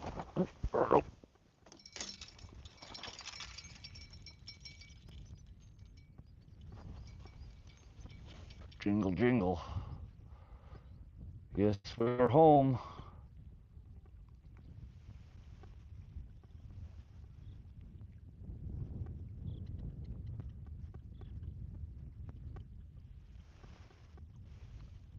All right, I'm gonna give it just a little bit of a, if you get that where you get it just a jingle or, you know, a little bit of a bite, give it just a little bit of a bump. Move it just slightly on the bottom there. That oftentimes, just a slight movement of the bait will be enough to get the fish's attention, and they'll swoop back around for another inspection. Doesn't always work, but oftentimes I can get a missed bite to come back and give her a second run. You give her just a slight movement across the bottom. It kicks up a little bit of dirt, a little bit of mud. And the fish is like, what the heck is that?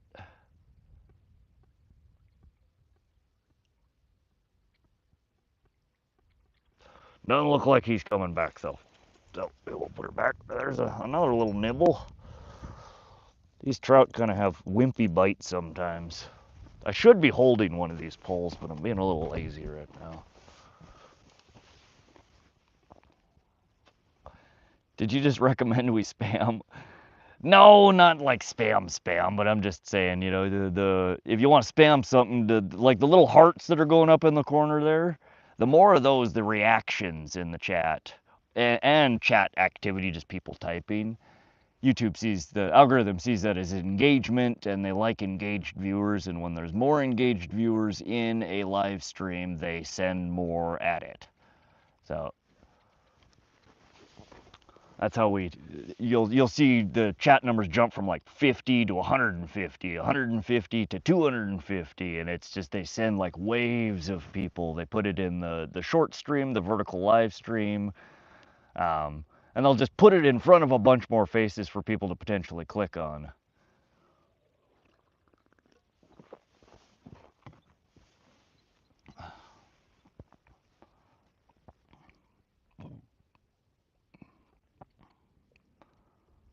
SoCal length 32, 36 inches, weight likely 8 to 12 pounds, could be a bit more thick bodied.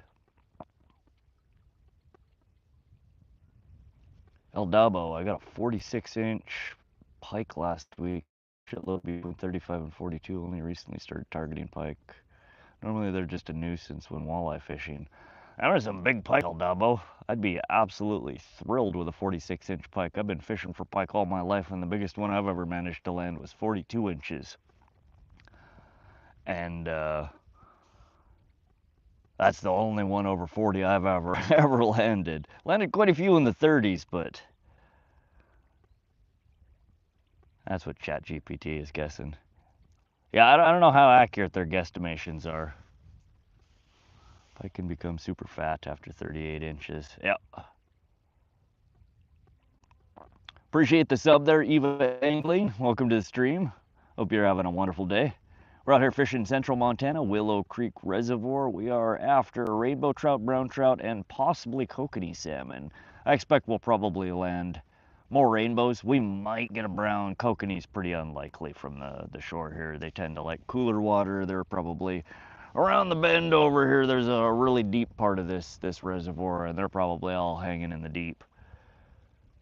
Pike Pishkin are fat. Got a 40 inch that was 20 pounds. Really, Petra?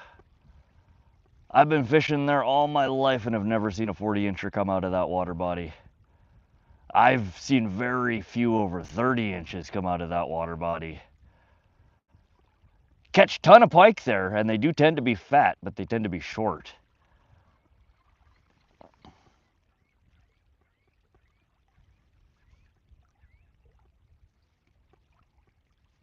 Blue avatar guy with a name I can't pronounce says 7. That is a wonderful contribution to the chat. I appreciate that. Welcome. Hello, Rod. Liked and good luck. Thanks for finding joy on this journey. How you doing today? Appreciate you stopping by. Beautiful sky. Oh, it is pretty. You guys are missing the better part. I should have pointed the camera a little ways over this way. Look at the Rocky Mountains over there. And that's the view that as the sun starts going down, it's just gonna get absolutely breathtaking over there. We'll point in fact, I haven't showed you guys this yet. This is my new contraption here. We we set this up 2 days ago. This is our maiden voyage for the fishing cart here too. I got so tired of carrying crap around everywhere that I went when I'm bank fishing. I stole Miyazaki's grocery cart here. She used to lug this back and forth from the house to the grocery store around the corner.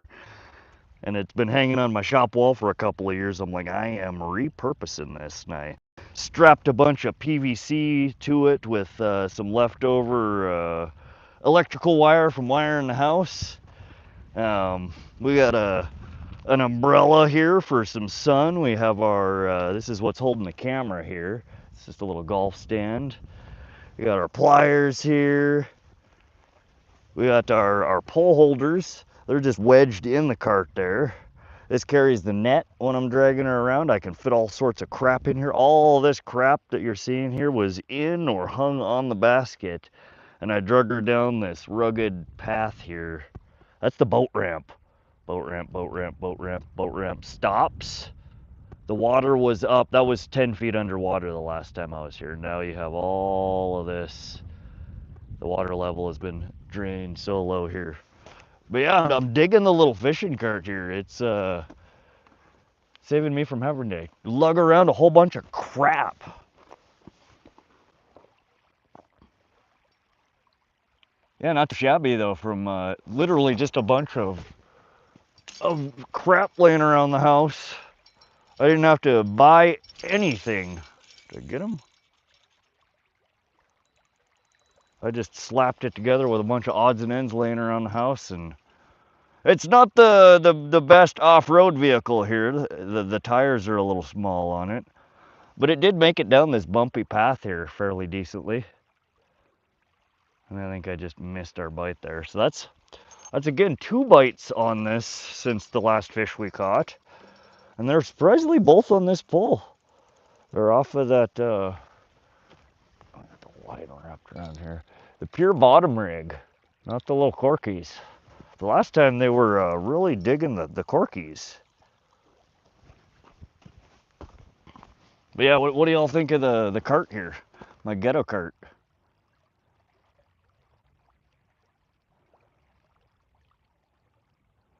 Live on a lake with silver records, 110-pound laker. Nice. That's awesome. So pretty, isn't it, Joy? What's fishing without a few tails, right? Love the trolley, it's amazing. Appreciate that, Madhead. Great job, thank you, Joy. El Dabo, I was a kid, attacked, had just toes tore off last summer by what people assume was a pike. It could have been. I always tell people that you're taking a gamble when you start fishing or swimming in waters with big toothy fish. Your little toesies and fingers and other appendages look quite like food to them. Seems like I found where all the best fishermen congregate.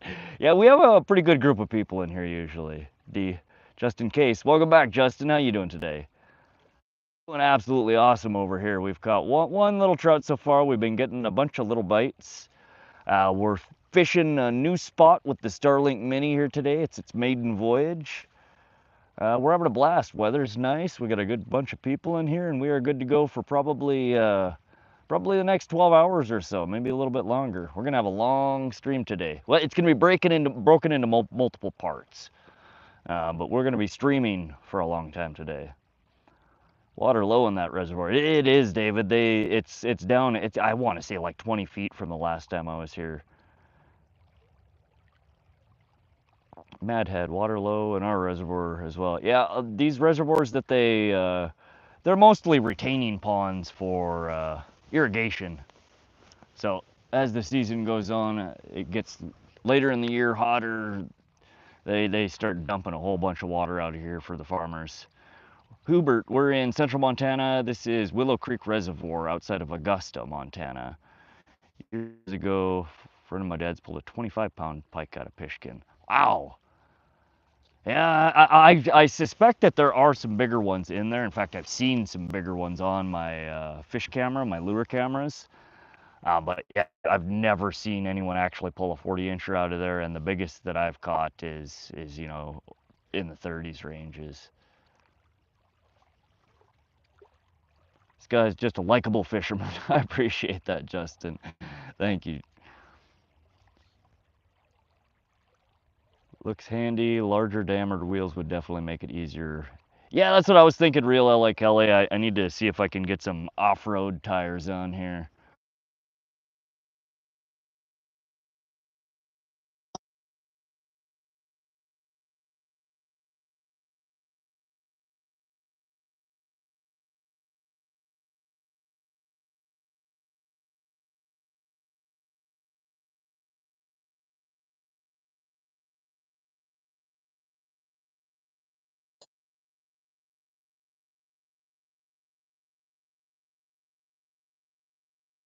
Just tuned in. Welcome to the stream. We're using night crawlers. Thank you, Petra, for answering. And again, thanks to my mods. Thanks for people who are answering questions for other people in the chat. That really does help me out.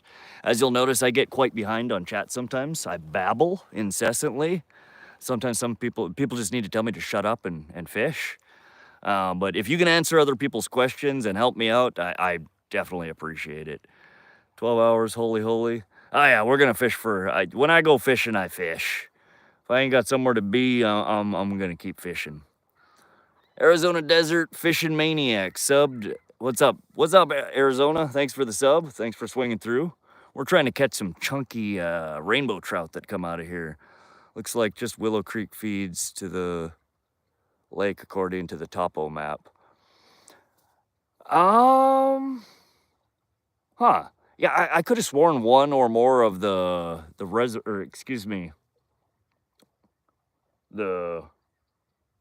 canal systems fed into here. Same with nylon, which is right near here. I could be wrong. I'll have to double check on that. Have a great rest of your day, everyone. Good luck, Rod. Thanks for the engagement. Tight lines. Thanks for swinging through, D. I hope I see you on the next one, or maybe later on today. The fish biologist that I talked to last year said they were netting, said the 20-pound pike, they're very rare, but they are there. Yeah, I would imagine that there's some lunkers in there. The pike growth in general in Pishkin has seemed stunted.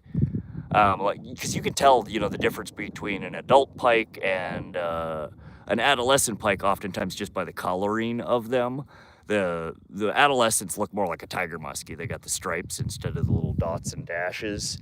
And I've noticed that, even the smaller ones that you're pulling out of there oftentimes will be of the adult coloration. And there's so many of them in there.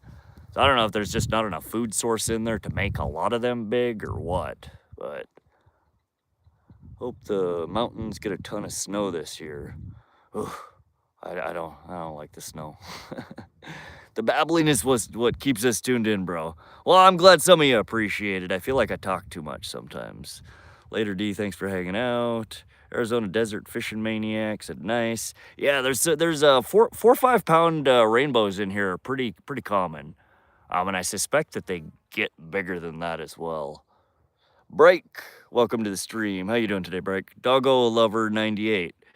Welcome to the stream. Do you know how to fix one of those bells? The other day, my spring and one of the clamps fell off. I couldn't find any info on how to fix or reference, pick how to do it. Doggo Lover, when I get through the chat here, I get caught up. I'll grab another one out of my bag. I've never actually lost the spring out of one. I could take a look at it and see if I can maybe disassemble one and show you how to fix it. I go through the dang thing so often. I lose them, they fling off. There's pretty much everywhere I fish, there's a small quantity of them tucked in the bushes in the shallow waters. So I don't know if maybe I just don't keep them long enough to break them or what. But let me catch up on chat here and I'll see if I can take one apart and show you how to fix it. Justin, Madhead, El Benny, welcome. If I talked or not, I would still watch. Rather be at a lake than at work wishing I was at the lake. Right, Benny? Really nice views here. And what's not to like about watching people catch fish? Sun River comes close, but looks like Willow Creek drains into that from the lake. Yeah, a lot of the water bodies up here in the Rocky Mountain front are all part of the Sun River water system, Sun River watershed, they call it. There's a lot of interconnectedness. Sorry about last night. It's live. I moved spot, Glenn lost service, and not even 30 minutes later had a thunderstorm roll up. Sounds about like my luck, Arizona. We do now. We're running off the Starlink Mini here, so we should be. We're streaming right now somewhere that I have a cell signal that shows SOS. Oh, Benny, do you use power bait? Sometimes. I've never had great luck with trout with power bait. I know a lot of people use it and seem to have really good luck. Seems like as soon as I touch power bait, the fish don't want anything to do with my line, though. We do have some. If we don't get into a few more bites here later, I might try gobbing some onto one of the hooks here. We can give it a shot. Even just a side profile would help. My main problem is I don't know how it looked originally. All right, well, I'm basically cut up. And I don't know if you're using the same exact mounts. Yeah, it should be pretty simple here. I mean, it just looks like, I don't know if yours is exactly like mine, but so it just looks like you would pull these two arms as far apart, and that spring is just held under tension between those two flat bars there. Again, you might have a slightly different variation of the bell. I know that there are lots and lots of bells that look like this, but that are quite different. But yeah, it's just, if you pop that out, you would just need to spread these two arms apart so these teeth are clamped together and wedge that spring in there.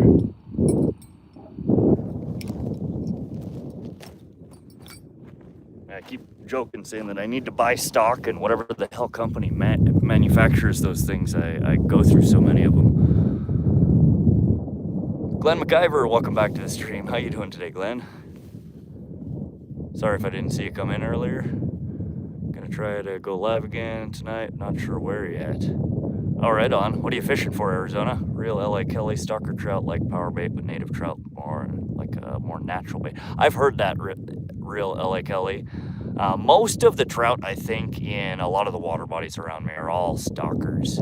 Some of the water bodies do have native, but most of these are all stalkers. Those metal bells are way more practical than the plastic ones. Yeah, I've gone through probably half a dozen different kinds of bells, and these are the ones that I tend to go back to and buy more and more of. When in Montana in the 90s, I did a job at Fish Hatchery in Ennis. They had some humongous females, just over 30 pounds. They looked deformed. Oh yeah, David Rowe, you I don't think were on either of the streams that I did down at Giant Springs State Park. You have the Giant Springs Hatchery there, and they have big breeding pools there that they have these machines you can go throw a quarter in and get a fistful of food, fish food for, and you can go feed the fish. But they have probably 100 plus 20 to 30 pound rainbows in there, and they are just absolutely gnarly looking. The big old hook jaws and deformations, and they're really, really old and ragged looking, but they're quite stunning to look at. Anyone rate ultralight rod? El Benny says that's the best bait. Ashley Stevens, best bait. I use worms, night crawlers for trout usually. That or spinner baits. I've caught them off of other stuff. Yeah, I think once I caught off a power bait. I've caught them off salmon eggs, trout eggs, different random things. But my go-to is usually night crawlers. I wonder if stock trout get away from power bait after X years of being on a water body. Maybe Petra. I don't know. I think that a lot of them, I don't know how good a fish's memory is, but I want to say that things like trout pellets, things that happen to them as babies or young in the hatcheries, they probably are kind of like imprinted on them. So I would think that they would always remember that. Maybe not, though. Eureka's not stocked anymore to my knowledge. That might be the only one. Do they have a healthy enough self-sustaining population there that they don't have to stock it anymore? That's interesting. Been a long time since I've fished Eureka. Duggo, you can glue those springs in, they pop out often. Yeah, glue might help, or even just something sticky. Or you could take, again, it's fairly soft metal. You might even take, and if it's fallen out of there, you could pinch the metal together slightly after you get the spring in there to compress it down on them a little bit. I would imagine they'd bend pretty well. Yeah, they're well fed. I wonder, it's only the huge males that are sterile, or if it was just that huge brown. Yeah, I don't know about that, Petra. Used Velveeta cheese and caught stock trout in the Hood River. Velveeta cheese, huh? How the hell do you keep Velveeta cheese on a hook? Isn't that the... No, I guess when it's cool, it's got some solidity to it. Sebastian, what's up, buddy? Let's go trout. I only fished Willow Creek this spring. Yeah, we're running the Starlink up here, Sebastian. This is, I figured I did so well the last couple of times I came here and fished off the dock that I might as well debut the Starlink here and see. There's no dock anymore, though. The reservoir's down like 20, 25 foot. It's a whole different place. Used Velveeta cheese on Lake Tennessee and the Missouri when I was a kid. Interesting. Me and my dad did as well. Sebastian was only down about 5 to 10 foot. Yeah, it's down a ton. I was here, I want to say about 3 weeks ago. The dock it was in, people were pulling boats in and out. I don't even think you can get a boat in here right now. I think all the docks are out of the water. All the boat ramps are out of the water.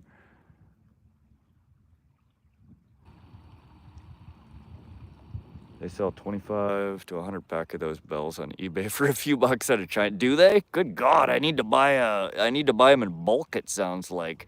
I think right now I get like 4 bells for $5 or $6. It's over $1 a bell. Also slid like rubber tube over the spring part and it works too. That's a good idea, Arizona. Mandy's Candy, welcome to the stream. How you doing today, Mandy? 96 thumbs up, let's go. We are almost at 100, so close. Appreciate y'all.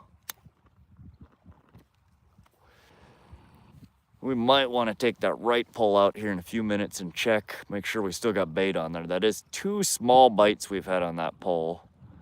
I'd imagine we still probably have some chunkies of worms on there, just not nice, healthy chunks anymore. Got a trout on a cocktail shrimp in a small lake at the Air Force Base in Anchorage. Yeah, I've caught trout off a little there. What do they call them? Salad shrimp? Like a cocktail shrimp, just the itty bitty little ones. What are you hoping to catch? Charles, welcome to the stream. We are after, main target is rainbow trout. There are also brown trout and I think kokanee salmon that are stocked in here as well.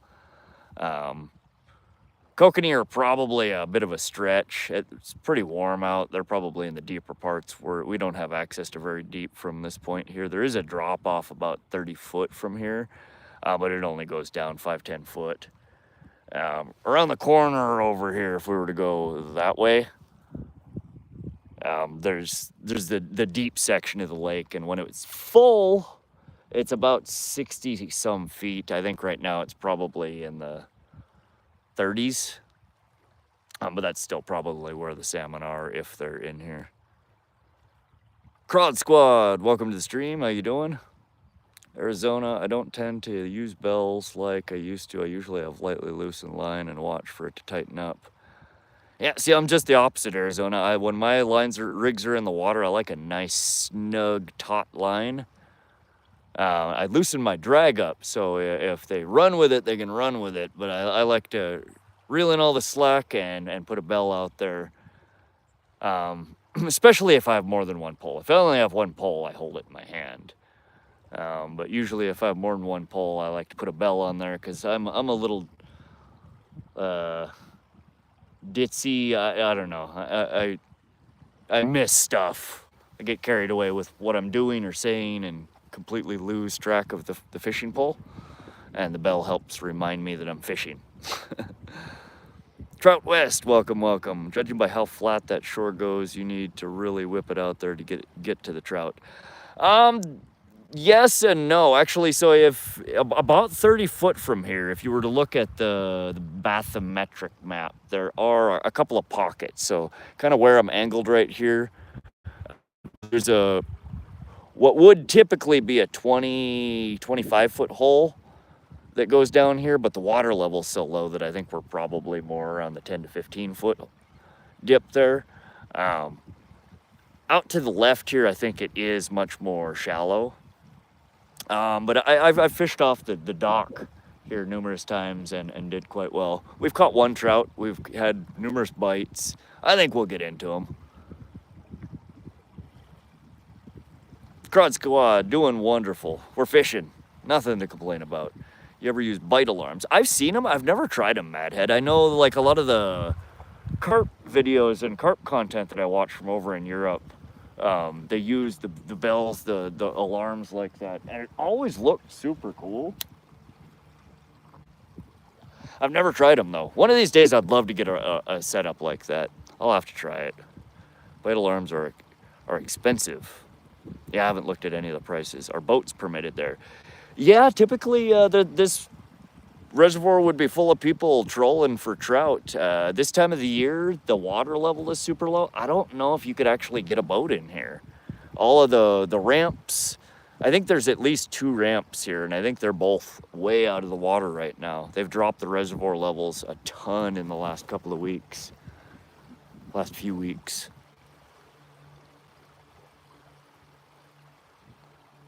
Appreciate the sub there, Petra. Are boats permitted there? I already read that. Madhead IR, they put mine on Klarna. Simba, welcome to the stream. How you doing, buddy? Thanks for swinging back through. Trout West, what are the temp lows right now there? Air temps. I think we're about high 70s, maybe low 80s right now. Somewhere right around 80 degrees. Cool breeze. That's nice. Not too toasty right now.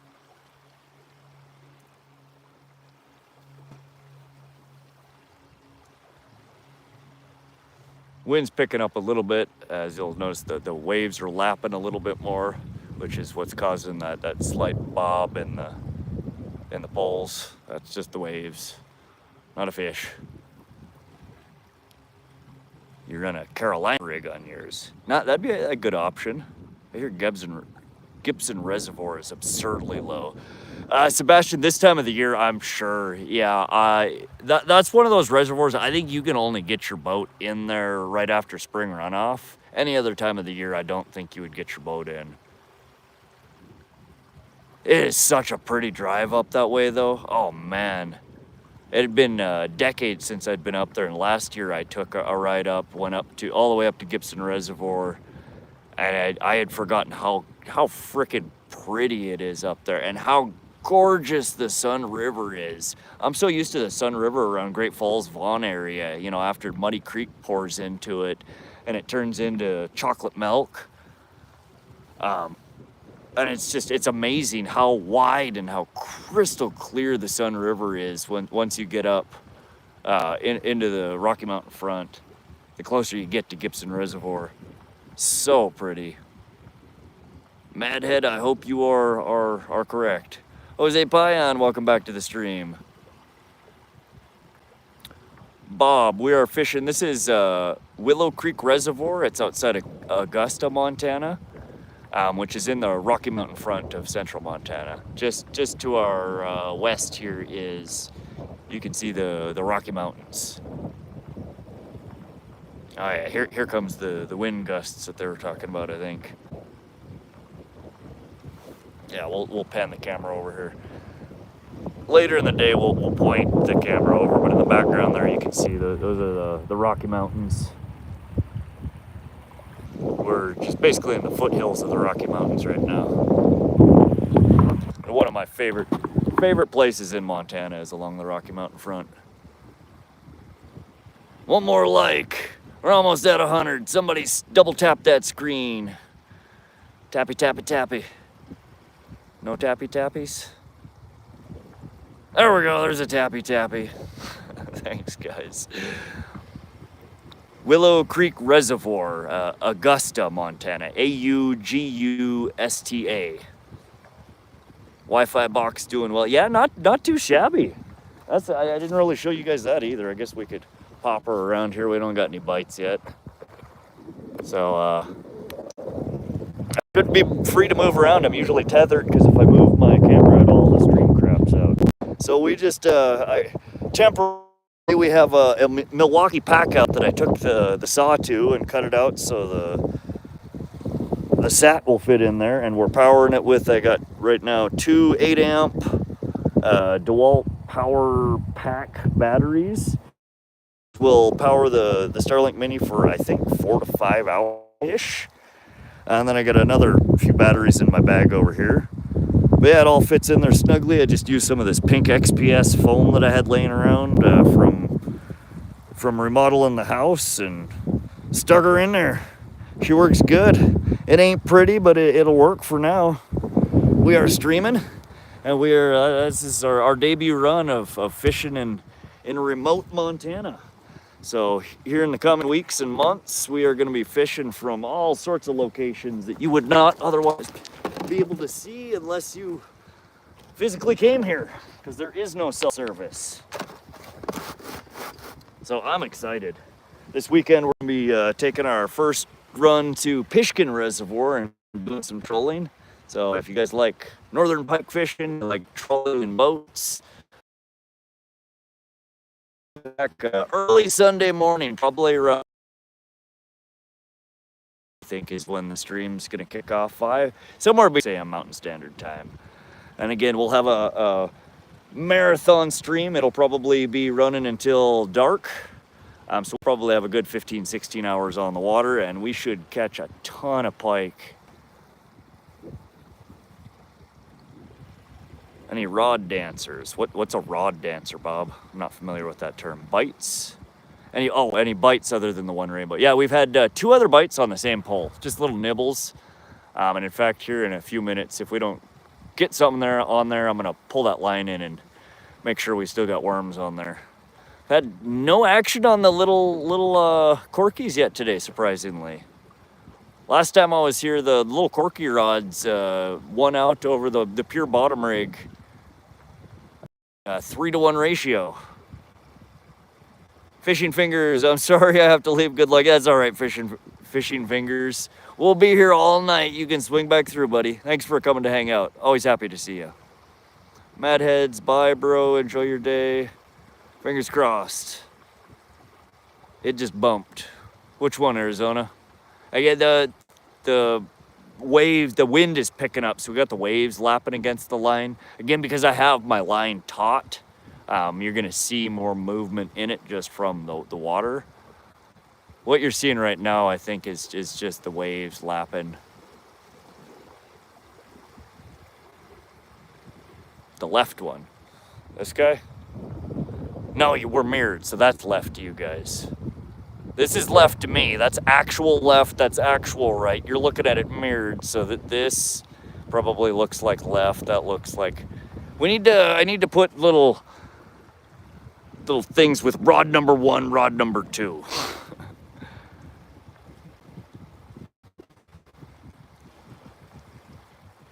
It just bumped. Does anyone ever use 1,000 size reels? Okay, yeah, actually, the rod on your right, my left, that's a 1,000 series Pisca Fun Carbon X2. The one on the right is a 2,000 series. I use them both. In fact, I think I prefer the 1,000 series over the 1,000, or over the 2,000. My left is your left too? Wait a second. It's not mirrored? Is it only mirrored with the other Hold on a second. So this is the front camera. This is left. This is right. But it's mirrored for you guys. So this, I think, is left to you, and this is right to you. Is that correct? Somebody? Is that correct? Somebody. Left, right, or left, right? Yeah, so it's mirrored this way, but... What? Is this left? I made that way too confusing. Left is your... Well, why was it always mirrored before? I'm so confused right now. It's always mirrored. Yes, that's left. Weird. I'm confused. I swear to God, it was always mirrored. I think it's mirrored because your left is my left. It's not. All right, well, okay, so this is the left pole. When people say left pole, that's the left pole. Just to clarify for the 9,000th time, so I'm making sure that is left, that is right. Now the left is on the left. All right, cool. Now I know what y'all are talking about. Did y'all see the giant swan swimming by? Are those swans? Big ass white bird. Pelicans, not swans. What am I saying here? All right, appreciate it. Thank you guys for clarifying. Nicholas Luz, welcome to the stream. We are fishing Central Montana Willow Creek Reservoir. You had 2 visitors. Yeah, the pelicans are out there, and then we got these weird little, I don't know what the hell they are, sandpipers, or they're the weird little birds that just like run really fast across the sand, the beach. I don't know what the heck they are. They were hanging out in front of the camera there for a little bit.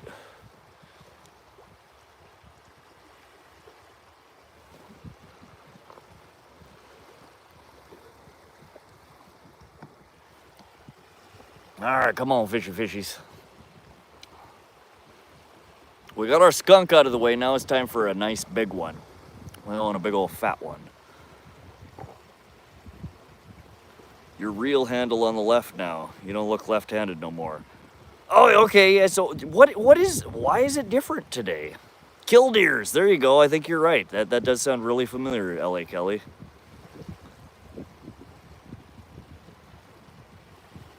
Yeah, so I see these are actually left-handed reels, people. I cast with my right, I reel with my left. But we're gonna pull this guy in and check the worms real quick.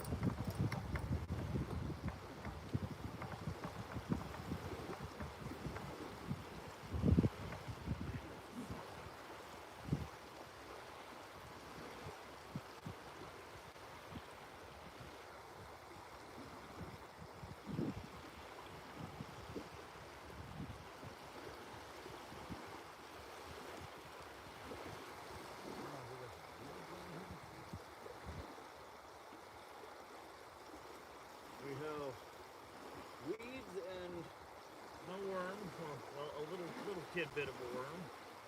We have weeds and a little bit bigger piece of a worm. So yeah, those fish picked their worms off there pretty good.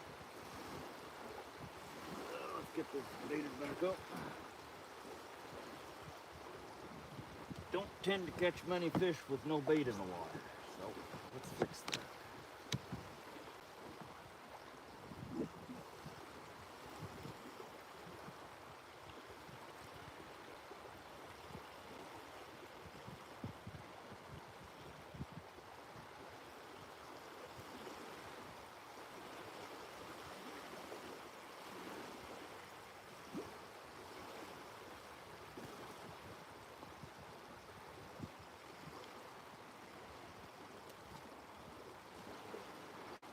We might.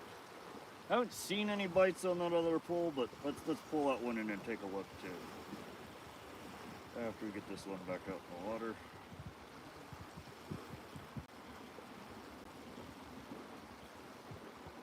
Oh, it is so nice out. I'm so glad I came out fishing today. I've been dying. I haven't fished since Sunday. I've been hopping into everybody else's live streams and grumbling because we've been having such crappy, windy weather lately.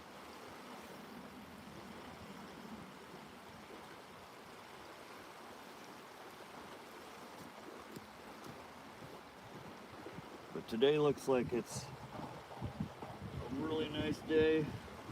Tomorrow is supposed to be even nicer.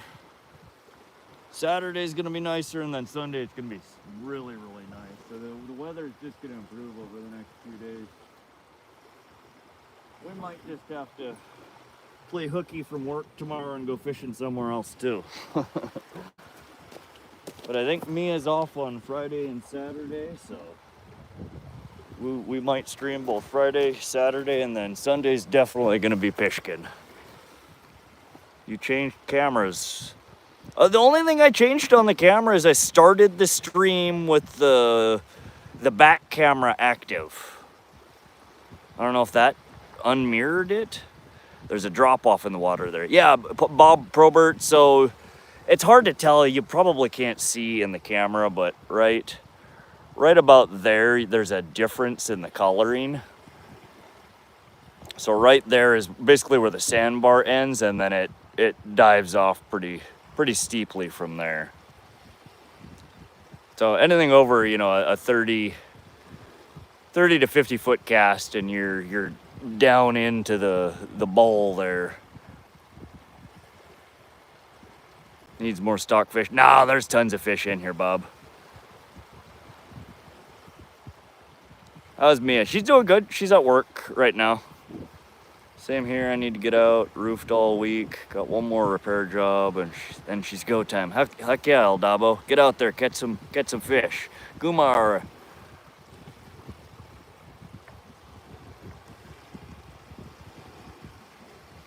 Oh, did my mic turn off?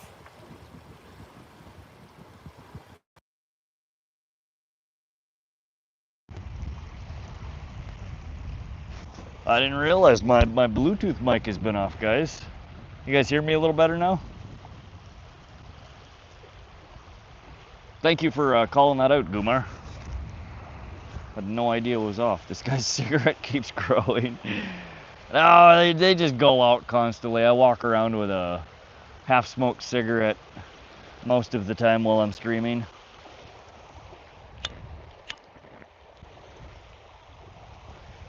Dave James, same. Can you hear me now? What's the camera setup? Trout West, we're using an iPhone 16 Pro, I think is what it is.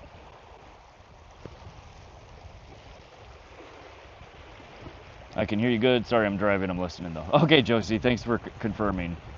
Today's your last day to fish. Gotta work tomorrow. Ah, dang, Arizona, that stinks. Loud and clear. All right, thanks, Dave.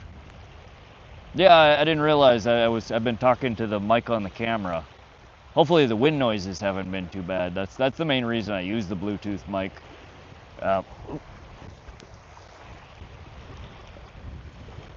Hello.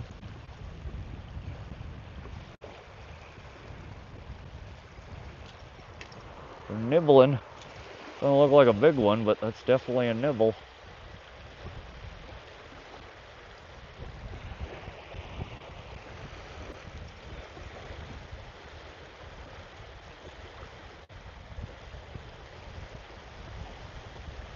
Come on, buddy. Can we have an actual bite here?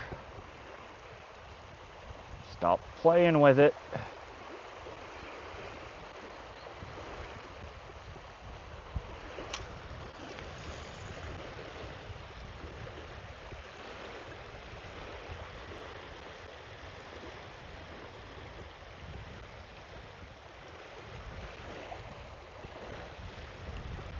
No, I think we missed it.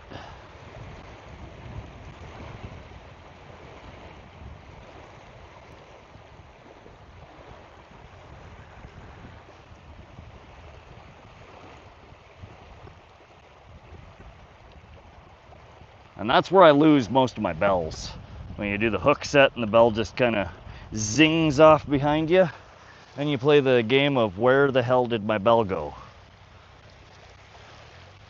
Bell, where are you?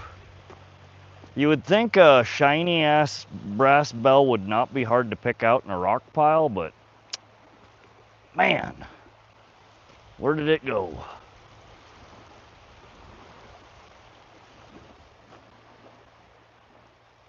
Huh.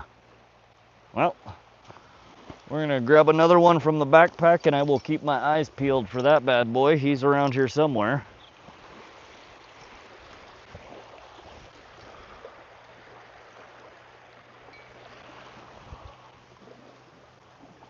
One more glance over here. Didn't look like I flinged it that far, but she's not standing out here for me.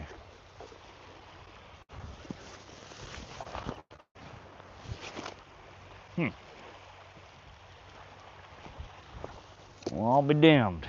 Where'd you go?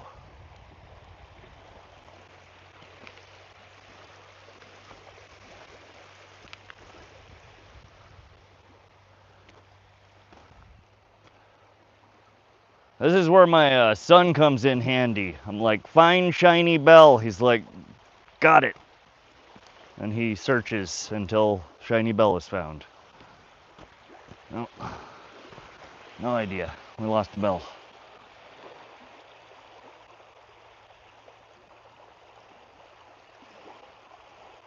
Loud and clear. You're reading comments off your phone or iPad? So we're using the back camera on it, and I have the screen faced towards me, and I'm just reading the screen on the other side. No chum? Chum for trout? I've never chummed the water for trout. Where did my bell go? Yeah. What rod are you using? Spider Monkey, welcome to the stream. We're running, you'll see me run these in most of my streams. It's one of my favorite rods. An Ugly Stick Carbon. It's a medium light fast action, 6'10" in length. Paired with the Carbon X2 Piscifun reel. It weighs a little under a pound, the combo. Super versatile, lightweight pull. You can feel everything on them. And they're quite robust too. I catch anywhere up to 20-pound fish with these. Way oversized for what these things are rated for, but they take all the abuse you throw at them. Right, bro, I'm off now. Up early, enjoy a fishing stream. All right, Madhead, thanks for hanging out, buddy. Always appreciate you swinging by. Good luck tomorrow. Hope you catch a monster. I will, again, check out that post when I get a chance, and I will shoot you over a message and let you know what I think the weight is on it. I only film with GoPros. Going to start streaming. Only problem with live streaming is folks would definitely come wherever I'm at. I have 2 GoPros too. I have done one stream with the GoPro. My issue up until now is that my cell signal has been so poor that you have to basically set your cell phone up as a hotspot and then stream to the cell phone hotspot. And the degradation in signal quality from cell to hotspot just brought it to where the stream was unusable, unwatchable. But now that I have the Starlink, I might bust the GoPro back out and try that. I would imagine it'll work much better now that I got a stronger signal. Subscribing right now, appreciate that, Albeni. Come back, hang out with us. We fish 2 to 3 times a week on this channel. We have the Starlink now, so we're going to be taking it all over to more rural places in Montana to fish from. Good group of people here. Stop by, hang out, hit the sub button, and come fish with us. Really chum. If the fishing is slow, it definitely pulls rainbows. Used to use corn, but I heard really bad for fish, so I stopped. But I'm thinking about trying parsley. Interesting. Yeah, I've chummed for catfish, I've chummed for carp, but I've never tried chumming for trout. I mean, I guess it makes sense. I just never done it. Parsley though, weird. At least you didn't do what I did with my last bell. I pulled so hard, instead of throwing the bell behind me, I threw the bell in the water. Sometime, like when I'm carp fishing, the rod will bend. I mean, it'll bend, and the rod tip, looks like it's gonna touch the ground. And when that bite lets up, it'll doing, and it just launches the bell straight out into the water. I think I've lost most of my bells that way. Or doing what I just did, the hook set, and you whip it into some unknown location behind you. I'm sure I'll find it here. It's like playing Where's Waldo in the rocks here. You gotta just find the one that does not belong. It didn't go very far. There it is, sitting right under my backpack. All right, there we go, found it. That's good, because I think I only have 3 bells today. We can only lose 1. Used to chum for lake trout, chopped up smelt, and send them down while ice fishing. So if you were fishing over an ice hole, that would make sense. I don't know. I don't know if I'd be able to. I guess if I used one of them things that they use for chumming for carp, that like whips it out there real far. I'll have to look into that. No more missing bell. I lost so many bells now. I use bobbers. A bobber in place of a bell? How does that work? Zayden, welcome to the stream. Caught Moby Dick yesterday. Oh yeah. What'd you get on the end of your line, Zayden? Harrison, welcome to the stream. 310 Man Ruth, what's up, 310? How you doing today, buddy? Welcome, welcome. Always a pleasure to see you in here.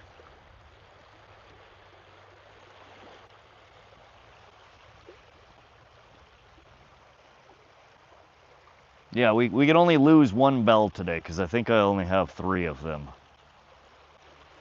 It gets a little more complicated at nighttime.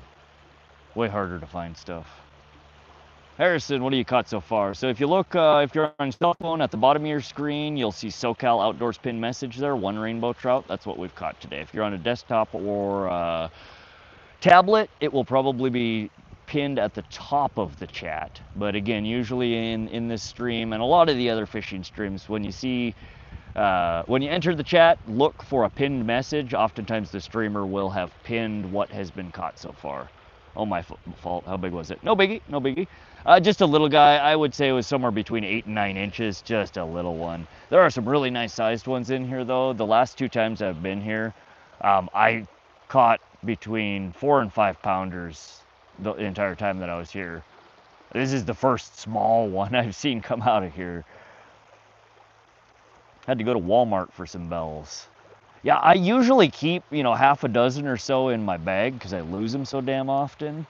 We're down to 3. I haven't stocked up in a while.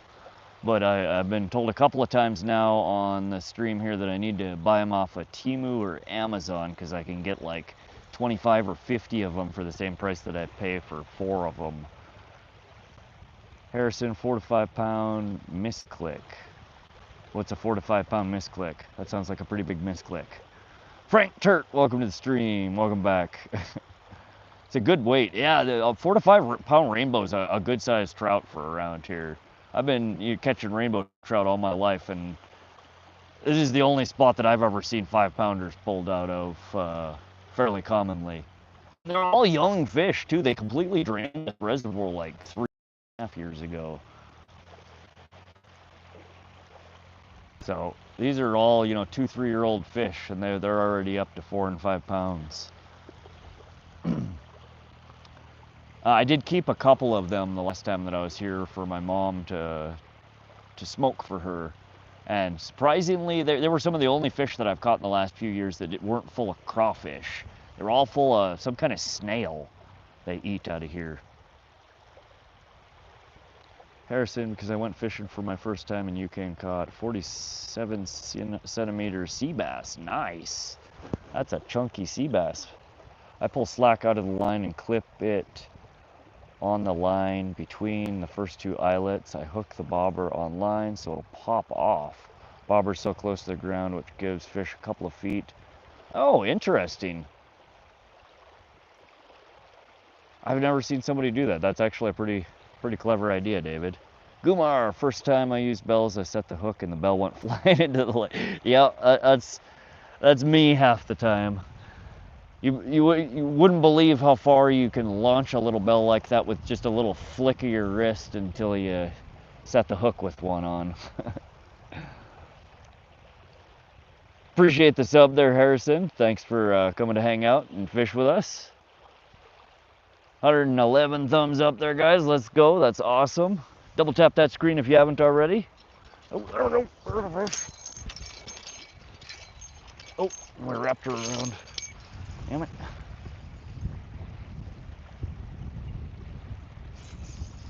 Oh, is he still on there? That was a nice bite. I can't tell if he's there. Well, I think I missed it the first time. He bit it a second time. I think I missed it a second time. And now we have nothing. Yeah, see, I need to keep one of these damn poles in my hand. I was having this problem the last time. I miss so many of the bites when I just leave it in the pole holder. It's like, doesn't feel right here. All wrapped around.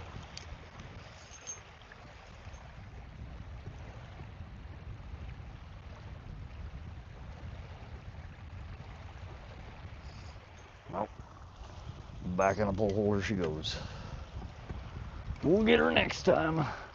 Let's check the worm on the other pole here. We've had absolutely no activity on the little corkies, which is crazy because that's what I caught them all off the last 2 times I was here.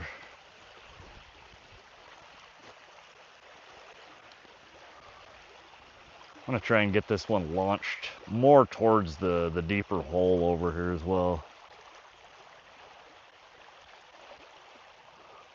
Yep. Well, it looks like, oh, chewed at it. We missed at least one bite on this guy.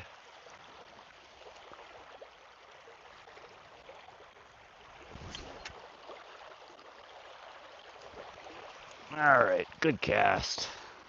That's more where I wanted it. Yeah, I got kind of a weenie cast on there the last time.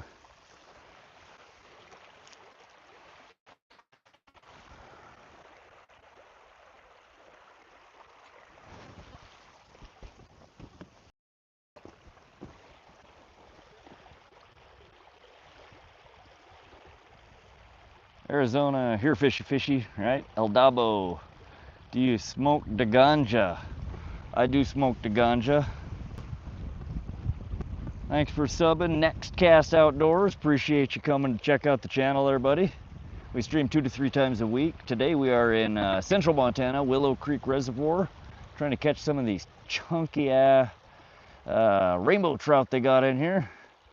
We've caught one so far. It was just a baby, just a little stalker. But I expect we should get some 4 or 5 pounders out here sometime in the near future.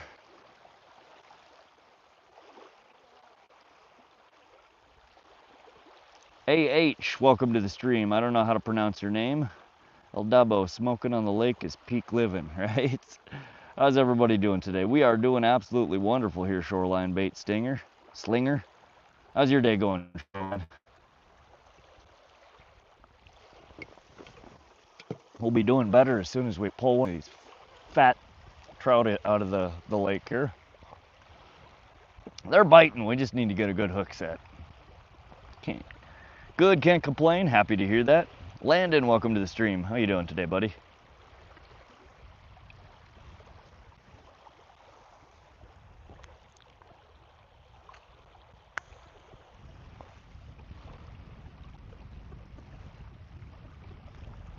David asks, native or stocked? I believe these are going to all be stocked trout in here.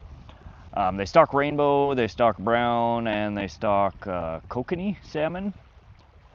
This reservoir was actually drained like 3 years ago to do some repairs on the dam. And it was considered a world-class rainbow trout fishery. There were some of the biggest rainbows in the state that came out of this particular reservoir, but they had to drain the reservoir and they basically killed off all the fish in the process. So they're in the process of rebuilding and reestablishing the fishery here. But in just the 3 years since a lot of these have been stocked, they're upwards of 4 or 5 pounds already. So they are growing rapidly. Finally got a fish out of the river last night. Heck yeah, Shoreline. What'd you end up catching? Landon, yeah, just one little rainbow so far. It was about 8-9 inches, just a little guy. We're still trying to get mommy and daddy and grandpa on the line here. If you hang out, I'm sure here eventually we will get a really nice trout. Both times I've been here in the last month, we ended up with a few really nice trout. 6.2 pound channel cat. Heck yeah, Shoreline. That's a nice kitty.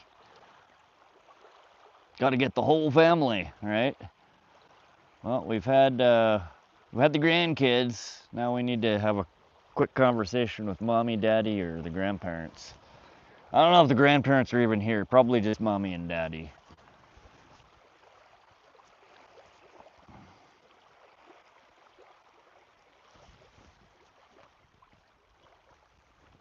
Golden Yas, welcome to the stream, Golden. How you doing today?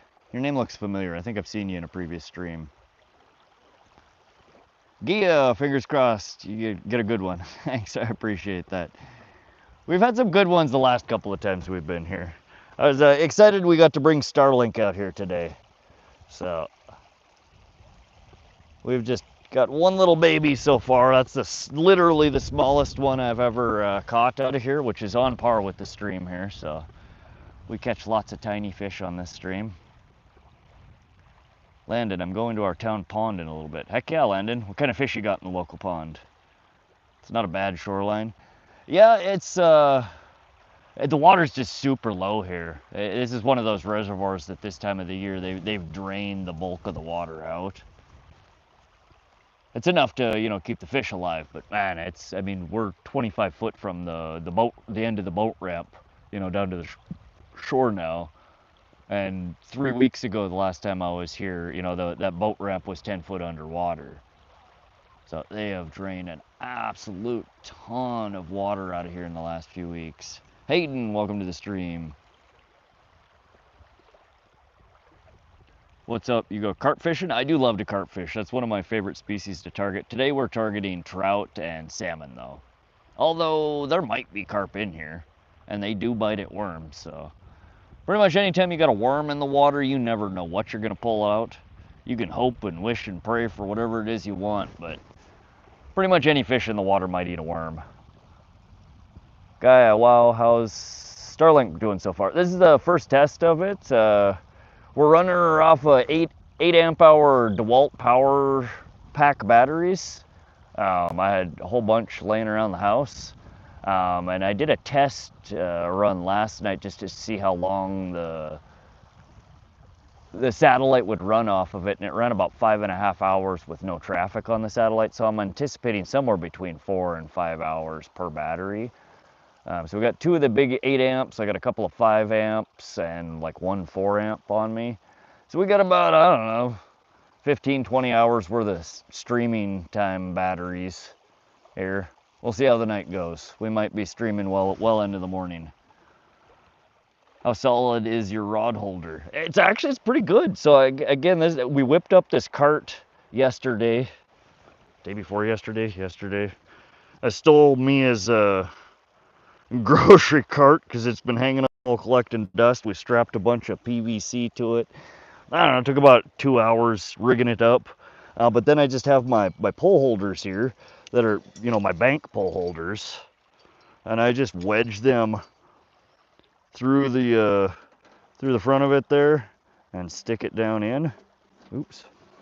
And then it kind of stabs into the ground, and they're solid. I mean, as long as I don't get Moby Dick on the end of my line here, I think we should be good. But yeah, I got 2 of them, and it fits multiple poles, and I got a rod sticking out here, and I got my GoPro mount that I can stick on there. We got an umbrella if it gets too hot. My phone holder.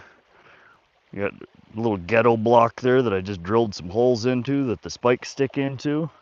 Pretty slick little rig for a bunch of crap laying around my shop. I got so tired of carrying stuff around. Why is there hardly any fish on live streams? Because that's fishing, Bob. Bob, you've been fishing before, right? You don't always catch fish. That's fishing, catching. Hayden, oh, you're right. I didn't see where it said trout.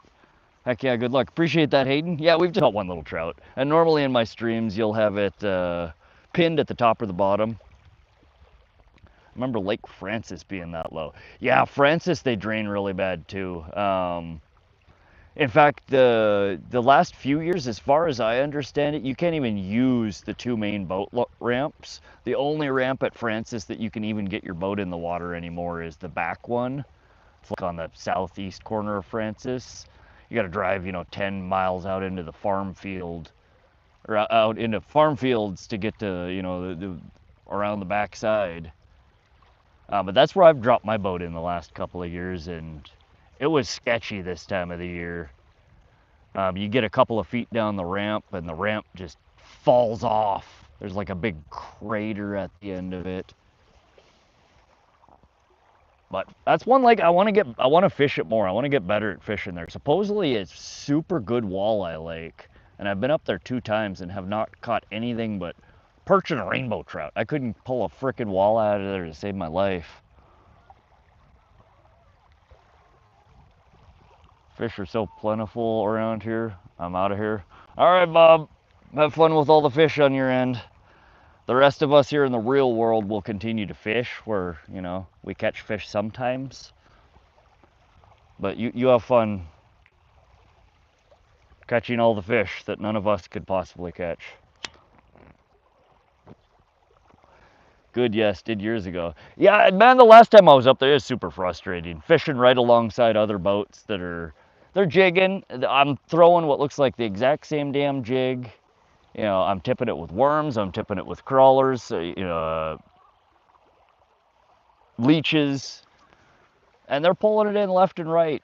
And I'm like 50 feet away from them doing the exact same damn thing that they're doing. And I didn't catch anything all day. Like, what the hell?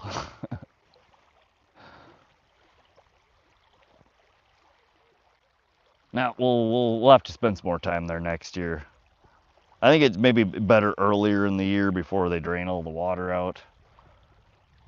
So easy to get skunked. Yeah, that's all right. I caught a giant rainbow there the last time that I was there, trolling around with a damn spoon. It's like an hour before I was getting ready to leave.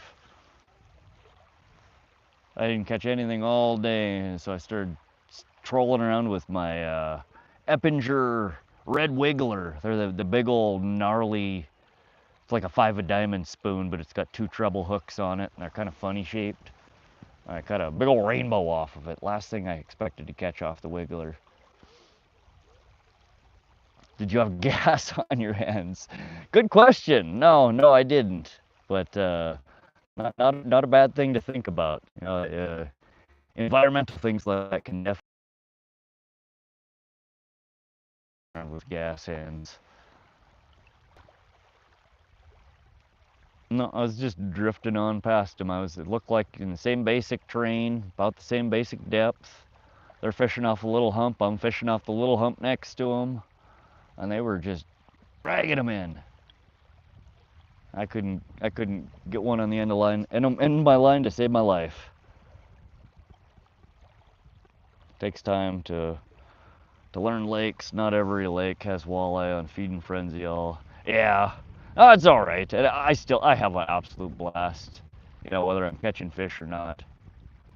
And it's always new lakes like that where I've spent a bunch of time. There's always a little bit of uneasiness going there. I don't know the water. I don't know the terrain. I don't know where rocks and shit are sticking out. So oftentimes I focus more on the fish finder and less on my reels, just trying to get a feel and understanding of what lies below.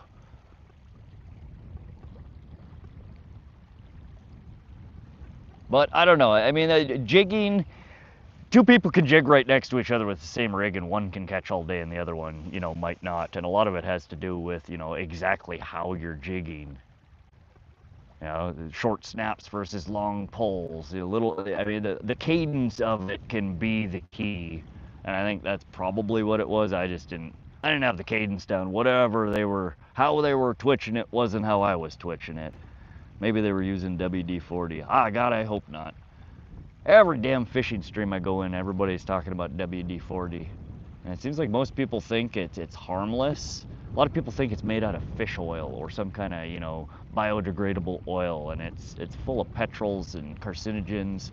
It is highly toxic, and I don't care how good it works, it should not be used on bait. Makes your IQ lower, raw meat eater. I don't doubt that. The chemicals that are in WD-40 apparently are one of the most common types of chemicals that adolescent children get chemical poisoning from. I don't know if it's because they're eating WD-40 or if it's just the same or common chemical that's used in other products. But the thing that I was reading the other day was saying that something like 80% of poisoning cases in children are from the chemicals either from WD-40 or that, you know, are similar and in other products. It's bad crap. Oh yeah. Smells so good though. I love the smell of WD-40.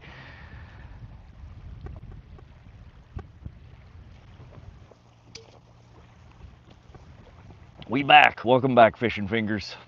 You have not missed anything. We did have one nibble, I think, while you were gone, but I missed it.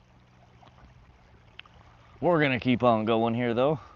It's 5 o'clock in the afternoon here. We probably have about four and a half or 5 hours before sunset, before it gets dark. And I do have a whole crap load of batteries, and I have my DeWalt light and my bug spray, and so the plan is we're probably gonna do some night fishing tonight too. Maybe the browns will come out and play. I don't know. Wait, why are they using WD-40? WD-40 acts as an attractant. It also acts as a water suffocant. I forget the terminology for it, but it basically keeps your bait from getting wet, which preserves the smell and the taste of it for longer, something along those lines. Roberto Medina, welcome back to the stream. How you doing, buddy? El Benny, gonna be off at 7. Might go to the lake for some cats. Heck yeah, Benny. Go catch a chunky cat. So do the fish, apparently. Right, Dave? Frank Turt, welcome, welcome. If you saw a dog with a collar but no owner, how would you find out whose? Because I'm in that situation. Well, if it's got no collar or no tag on the collar, if you can get a hold of it, or just tell it, go home, take me home. A lot of dogs know the word home, and they'll lead you right back to where they came from. Beyond that, though, I mean, I would check with, neighbors, anybody else you see walking around. Just ask people, have you seen this dog before? Do you know where it belongs? Oftentimes, if a dog is out, it probably ain't their first or their last time getting out, and a lot of the people in the general area know the dog, know the owner of the dog, and they may be able to point in the right direction. But first ask the dog, tell it to bring you home. Tell it, go home, where's home? A lot of them will turn around and instinctively run in that direction. Use Berkeley spray on cranks. Do you notice a meaningful difference with that, David? Tom from PA, can't wait to see you. Rip some lips. Welcome to the stream there, Tom Kreider. Happy to have you here. We've caught one little rainbow so far. Not really the ideal time of the day to be fishing for rainbows. I think the fishing should pick up here in the next hour or two. We have had a bunch of bites, and the last few times that I've been here, we were catching 4 and 5 pounders quite regularly. So if you stick around, chances are you will see a fairly nice, one or more fairly nice chunky rainbows come out of here. Dip your bait in garlic. Trout love it.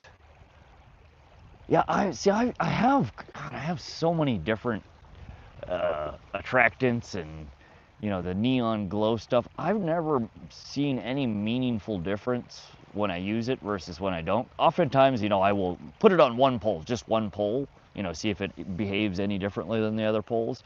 None of the stuff that I've tried so far seems to make any real difference. I did order some stuff recently, though, that I've been seeing all over the damn place. Forget who makes it, but it's a earthworm scent, which just seems weird to me. But they say put the earthworm scent on your earthworms, on your cut bait, on your, whatever. And that apparently the fish like the earthworm scent attractants. Sometimes it matters. Huh. Yo, guess what I caught? Small bluegill and big bluegill, and sad part is I caught a baby bass, but it swallowed the hook, but it wasn't dead though, it was very injured. Oh, Roberto, yeah, sometimes they choke those hooks down, and it's really hard to get them out without hurting the fish. If you got a fish hook like that, sometimes you're better off just cutting the line as close to the hook as possible and letting the fish go than you are wrenching its guts out trying to get the hook out. I think a fish is going to have a better chance at living with a hook inside it than it is with inside out guts. How warm is the water? My guess would be, based upon temperatures at Pishkin or Holter that I've been to recently, probably high 70s. But let's see here.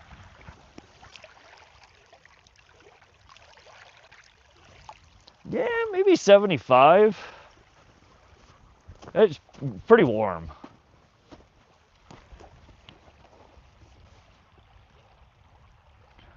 I've used Berkeley stink bait before. It used to work well in slower days, but the new stuff smells weird. It smells like rubber or something. Maybe I just got a bad bottle.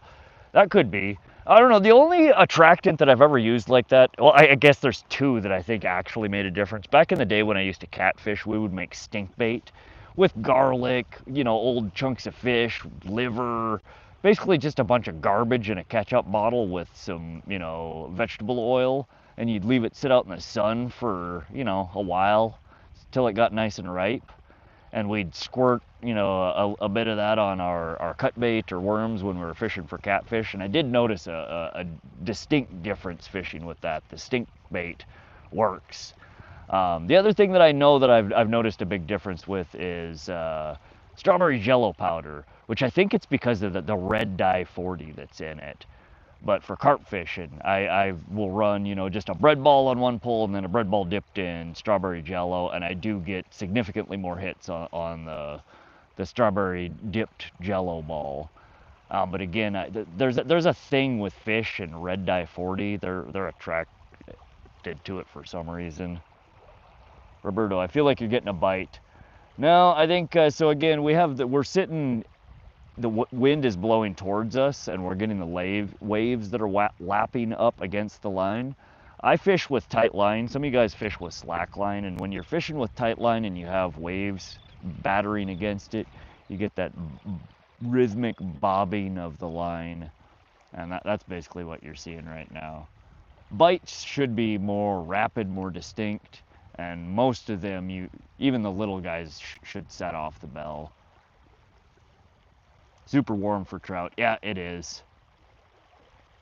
Use that wand with small and large balls on the end. It works well for removing swallowed hooks. I've seen those. I think I had one at one point in time. I couldn't figure out how the hell to get it to work. I do have a bobber that's got similar to that. It's got kind of a long end on it, and it's got a little indent that I use like when I'm bluegill fishing and stuff like that.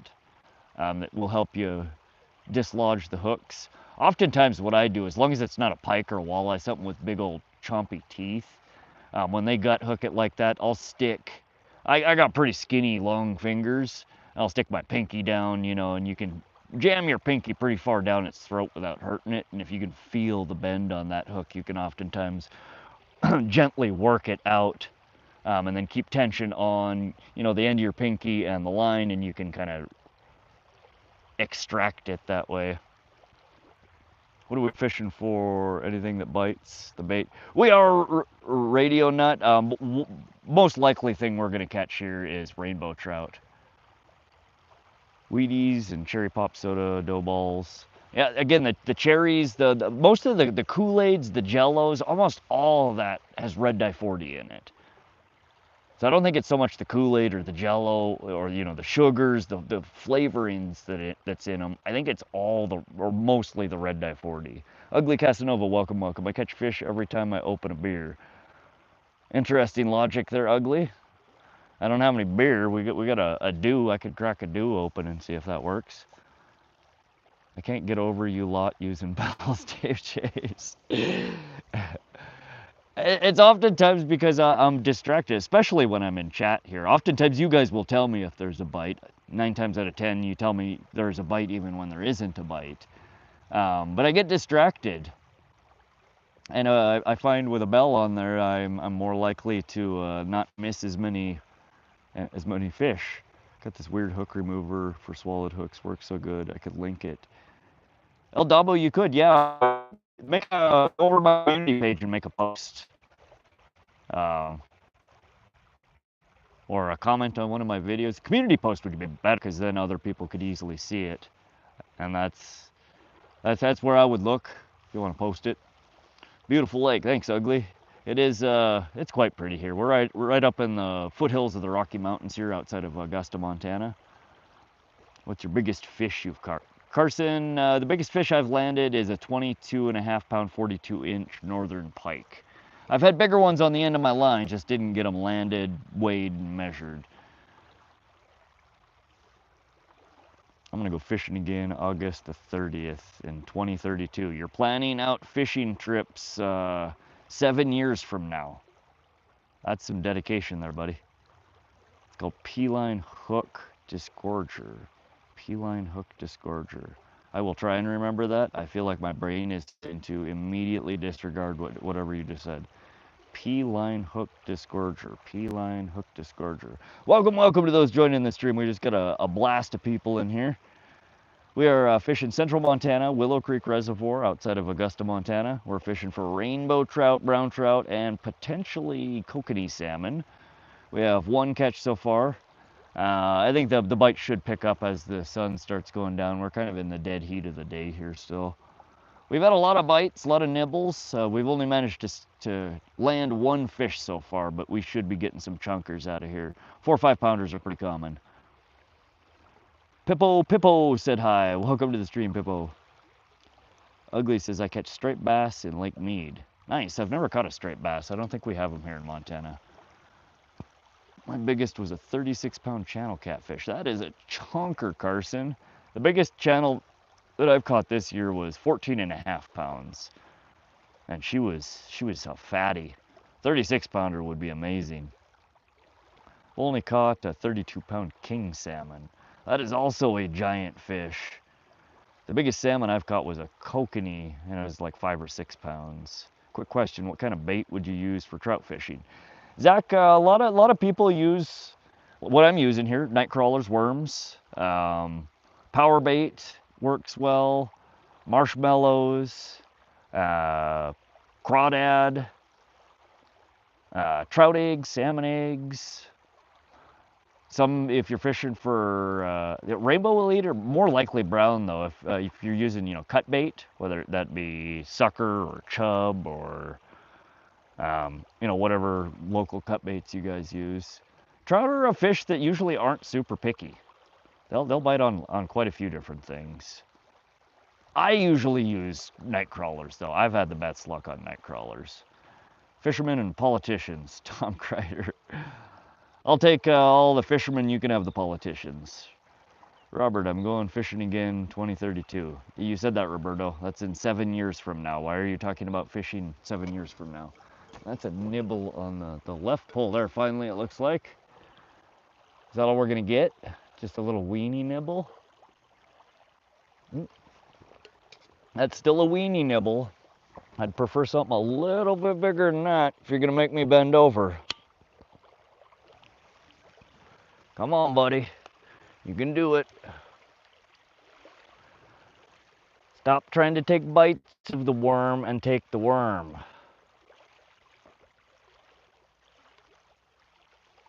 I'm gonna sit back down.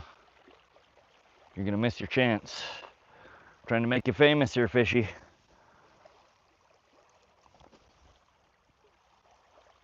Nope, he doesn't want to be famous.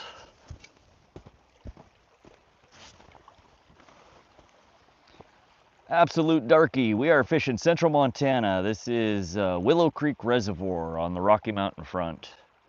I want to take fly rod rainbow fishing. I've never tried fly rod. Yeah, fly rod is, I think, one of the go-to for people who trout fish here in Montana. I've never used one. It looks way too complicated. They catch the crap out of the trout around here with them. Thea need garlic power bait. We do have some power baits that we could try in a little bit. Do they go for smelly stuff? Yeah, well, I mean, garlic is supposedly a good attractant for trout. Anise, which is like kind of a licoricey, black licorice smelling. Anise can be good for trout. I don't use a lot of attractants for trout. I find that worm, night crawlers tend to work fairly well on their own. But I know that lots of people do use attractants for them, and some of them say they work pretty well. Do you have to use barbless hooks? Penn Murray, welcome to the stream. No, we don't have to use, but a lot of people that catch and release here in Montana do use barbless. I've never gotten into barbless hooks. I lose enough fish already. I don't need more reason to lose the fish. Do you use stuff that smells bad for trout? Probably not. I mean, I'm not really an expert on that, but the bad stuff, bad smelling stuff is more catfish. I've never heard of people using stink bait for trout. Dave James, what do you mean perch? Best bait for trout is maggots. I've heard that a few times. I've never tried them, at least here in Australia. Thea, baby cast master. I'll be back 1 hour if you're still streaming. Fishing Fingers will be on all night. Stop in as many times as you would like. Christopher Tones. It's easy, fly fishing don't take long to get the hang of it. I've had a few people tell me that it wasn't bad to learn. But I really don't need an excuse to buy any more fishing gear than I already have. I sometimes I need to hide my credit card from myself. I buy way too much fishing stuff as is. I don't need fly fishing gear to be another part of the problem. Let's do a live catch and cook one day.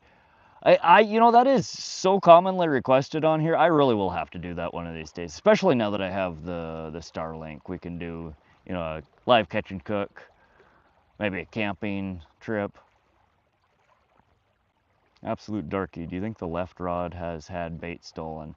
I would imagine, so we're running a high-low rig on both the poles, so we have 2 hooks, each baited separately. That last hit that we got, I would imagine we probably lost some or all of one of the worms. We should still have at least one worm out there though, which is one of the reasons that I like using multiple hooks. Gives you a little, you can soak your gear for a little bit longer without having to pull them in and constantly check to make sure your single hook, it doesn't have bait on it. When you're fishing with 2 hooks, 2 baits per pole, you can pretty much assume that if you've only had one bite that you still have at least one solid baited hook out there. What's your most expensive fishing gear? Honestly, now, probably the recording equipment. I've spent a small fortune in iPhone 16, battery packs to power it, my GoPros, battery packs to power them, lighting, now the Starlink battery packs to power it. So my my streaming gear is probably the most expensive part of my fishing gear now. But aside from that, I mean, boat, the electronics on the boat, or my crankbait collection. That's probably where I spend most of my money, is my crankbaits. I live in a border town, Saskatchewan. You can use barbed, and in Manitoba it has to be barbless. Yeah, I know a lot of areas, if you're doing catch and release, they require barbless, which I mean to a certain extent makes sense. There are some old guys that stand next to me using power bait and catch rainbow trout, and they catch their limit in like 5 minutes. Nice. Yeah, I think a lot of that depends on the water body where you're at. This spot, again, we're way, way lower water than it was the last 2 times that I was here, which is definitely going to impact the fishing. The hole that I'm casting into isn't quite as deep as it was before. When the water gets this low, the fish tend to concentrate more into the deeper areas because they're cooler. So I think this time of the year, with the water level being low, the bigger fish are definitely going to be pushed out a little further than they were the last times that I was here. But I think we should still catch a few here. And we will in a bit. I can throw on, I have a couple of different types of power bait we can try. But honestly, the worms have done really well for me here in the past. Brahma Reddy Chala, welcome to the stream. How you doing? Absolute darkies, are the trout over there naturally occurring, or are they stocked? We have both here in Montana.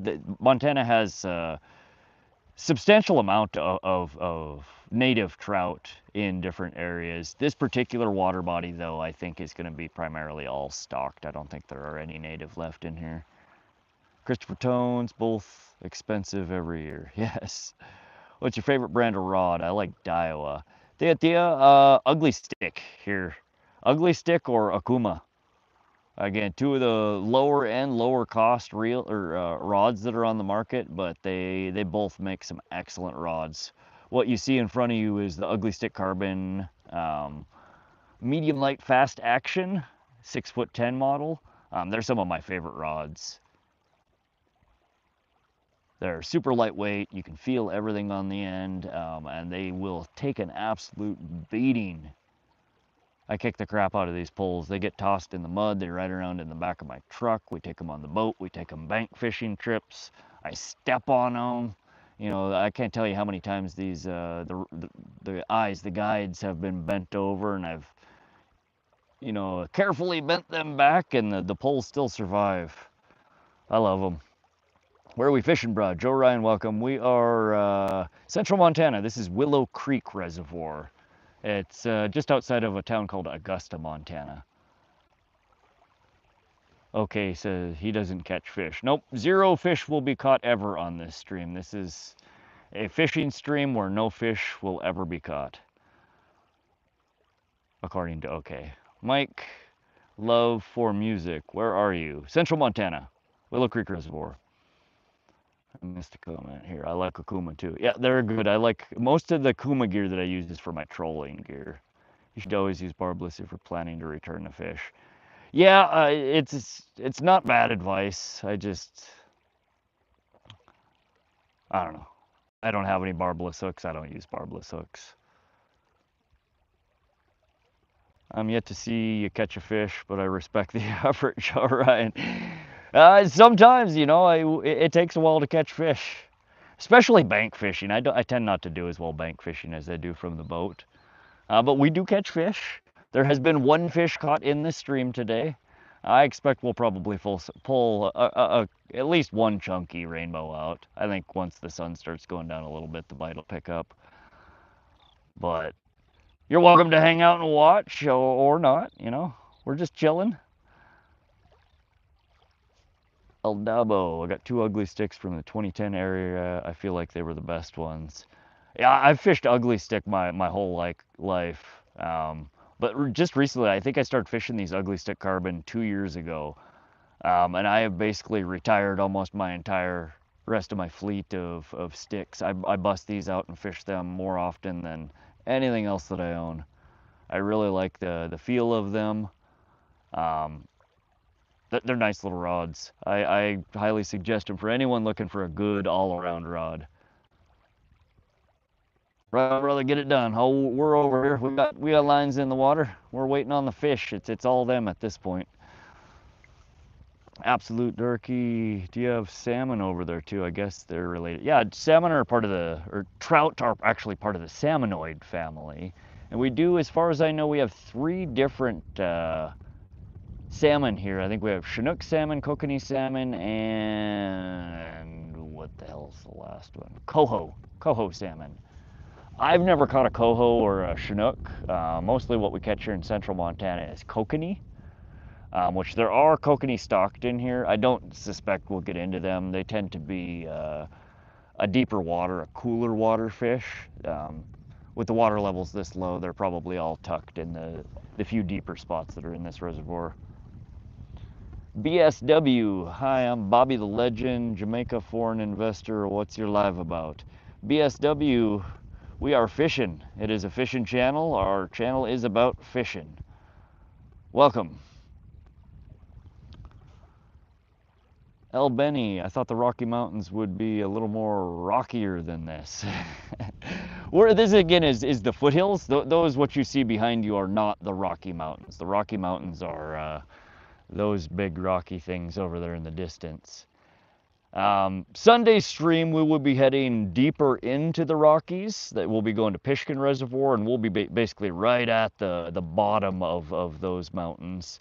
And then later, maybe this year, we'll take you up into Gibson Reservoir or Diversion Lake, over where the Sun River starts.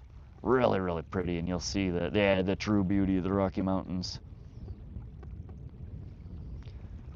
The new norm, sitting in my recliner looking at water and poles. Feels like fishing, I'm good.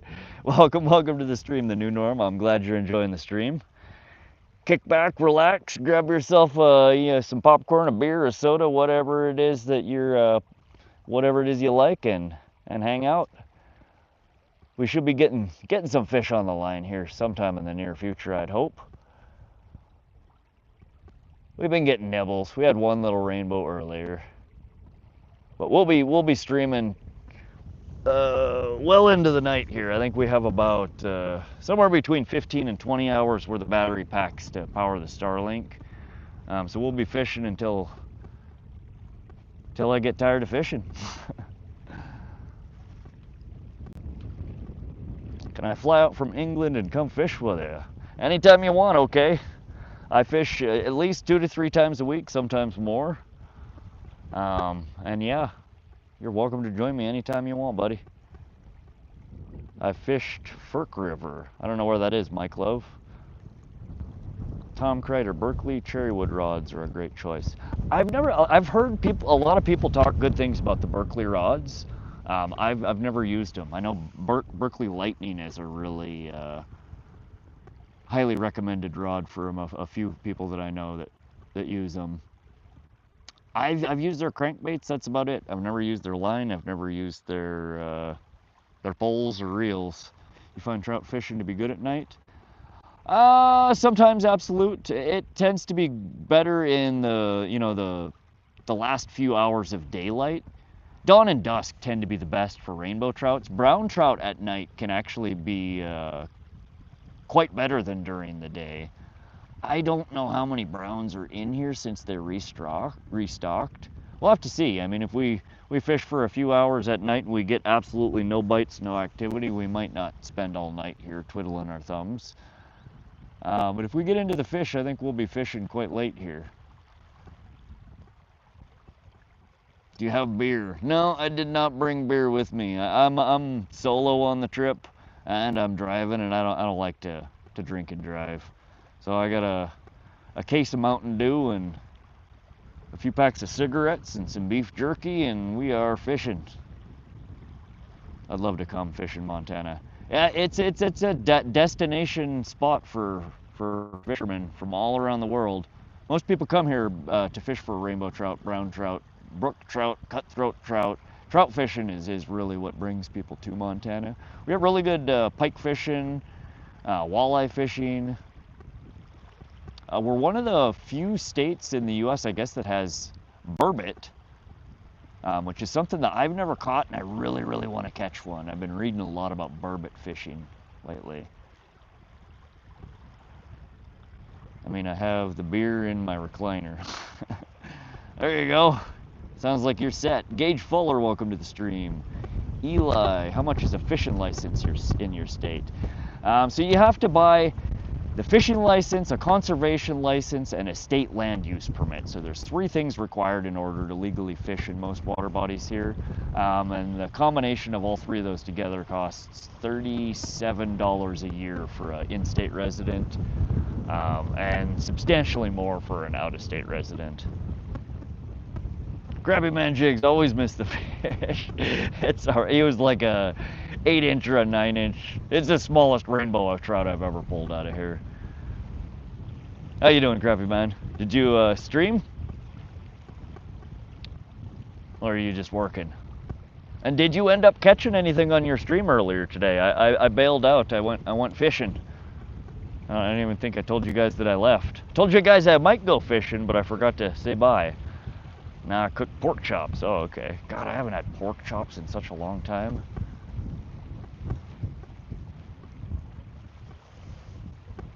Sounds tasty. Nothing. Had a turtle chop my bluegill in half at the end. Ah, dang. You said the temperature hasn't been too bad there, right?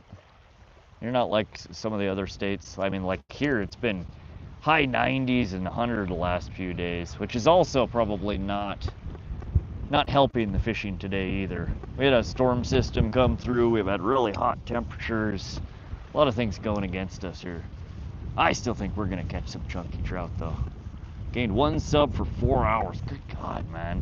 Yeah, I've been watching. So again, the vidIQ thing. I have, I follow 6 or 8 different people on there, and it seems like, you get diminishing returns. The more subs you get, the smaller it seems like amount of subs you're going to get every stream.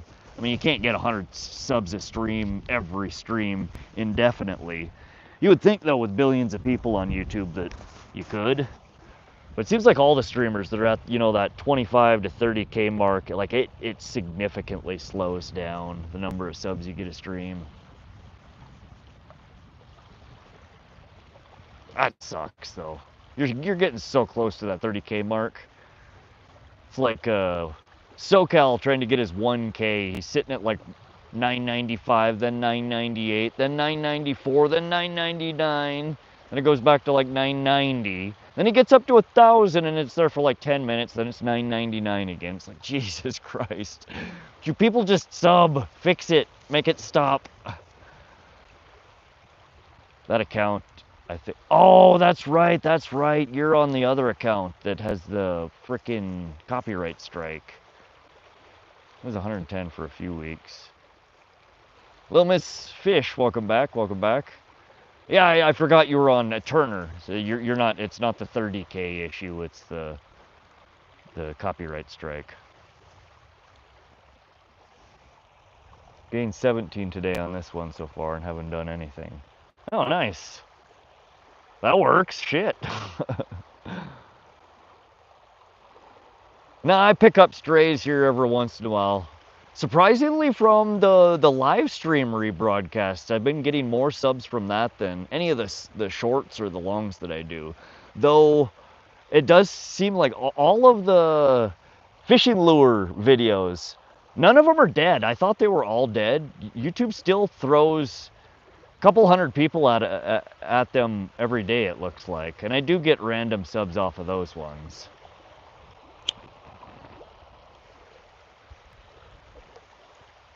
Short from yesterday. Yeah, I've been slacking. I haven't put any videos out besides lives for the last 2 weeks.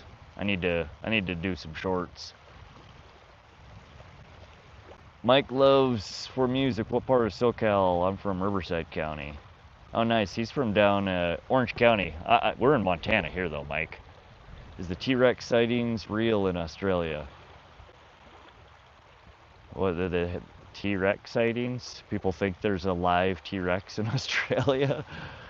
Evergreen content, 100% is the goal. So you could fast forward to just see the fish fight. Oh, okay. True. And actually, now that you mentioned that, the one that I've been getting a handful of subs from is one of the only ones that I've taken the time to go back through and put timestamps in. But that's a good point. I need to go look and compare, because I think that's the one that I've been getting the live subs on. I wonder if the timestamps actually is what's triggering people to sub. I know, man, just quoting Dumb and Dumber. I haven't seen that movie in so long. 134 likes, let's go. Awesome, guys. If you haven't yet, double tap that screen. Hit that sub button, come hang out and fish with us. Dan says, I believe it could be possible. Out in Australia, I mean, anything's possible. I think it's pretty damn slim that a T-Rex has survived millions of years without ever being seen by humans. You ever fished Jersey? No, Adam, I've never even been to Jersey. I'm in Oregon nowadays. I've been up here since 2020. My grandparents are in Thompson Falls, Montana. Okay, beautiful area over there. El Dabo, I thought about starting a channel a few times, but I'd have to buy a few grand in equipment and my channel would probably fail anyway. Used to make snowboarding and skate videos back in the day. Yeah, I mean, it's not for everybody. I started the channel not with the intent of getting famous or making money. I just literally, I fish a lot. I fish way more than most people. When I'm not fishing, I watch fishing streams, and I started watching fishing streams, and it's like, man, there's some cool people in here, and like, it doesn't look hard, and maybe people would watch me. So I just started the channel to see what the hell, and it's been fun. You know, normally I'm out fishing by myself, talking to myself, and at least now I have people to talk to while I'm fishing. You're at 1.45 now. Okay, we've had a few subs. Deleted them all. Wish I hadn't. Yeah, way back in the day, 20 years ago, I had a YouTube channel and I would post music content. I'd play guitar and would sing. And I did that for years. I never had a huge following, but I had a few videos that were, you know, a couple 100,000 views, and I had a few thousand subscribers. I mean, it was fun. But again, I did it because it was fun. I didn't have, you know, hopes or dreams of being famous or making lots of money. Redacted bought a 150 jig box, so I'll be painting away. Good Lord. That's, you're going to be busy with that for a while. How long do you think it'll take you to make it through 150 jigs to paint? Stops him getting bored. It does. I mean, I'm out here, you know, I don't mind sitting out in silence, but it's none of my friends ever want to come fishing with me. Mia comes every once in a while. I force the kiddo to come with me sometimes, but usually it's just me. So it's nice to have some fishing pals. Hour or so painting in a couple hours time. Oh wow, you burned through 150 of them in an hour? You are a machine. Exactly, I used to make those videos for fun. I would probably enjoy making fishing adventure videos too. Heck yeah. No, I've been having a blast. I mean, it's a bit of work sometimes, and there is, you know, there's money in the gear you gotta buy to make a decent stream. It's not a ton though. I mean, I hope that, you know, once I get monetized and it forces y'all to watch one stinking ad before you come in and watch the stream, that I'll at least make enough to pay for the Starlink Mini. If I can get that, I think I'll be perfectly happy. Burke's Outdoors, welcome, welcome. How you doing today, Burke? Welcome back. Dan, it is, not Canyon, Willow Creek Reservoir outside of Augusta, Montana. My daughter is my best fishing buddy. That's awesome, Mike. I wish my son liked to fish more. Every once in a while he's into it, but he doesn't like to come very often, and when he does, he usually only likes to fish for, you know, 30 minutes, a half hour, and then he's done. He's not a hardcore fisher like I am. Good to see Mia go with you at some point.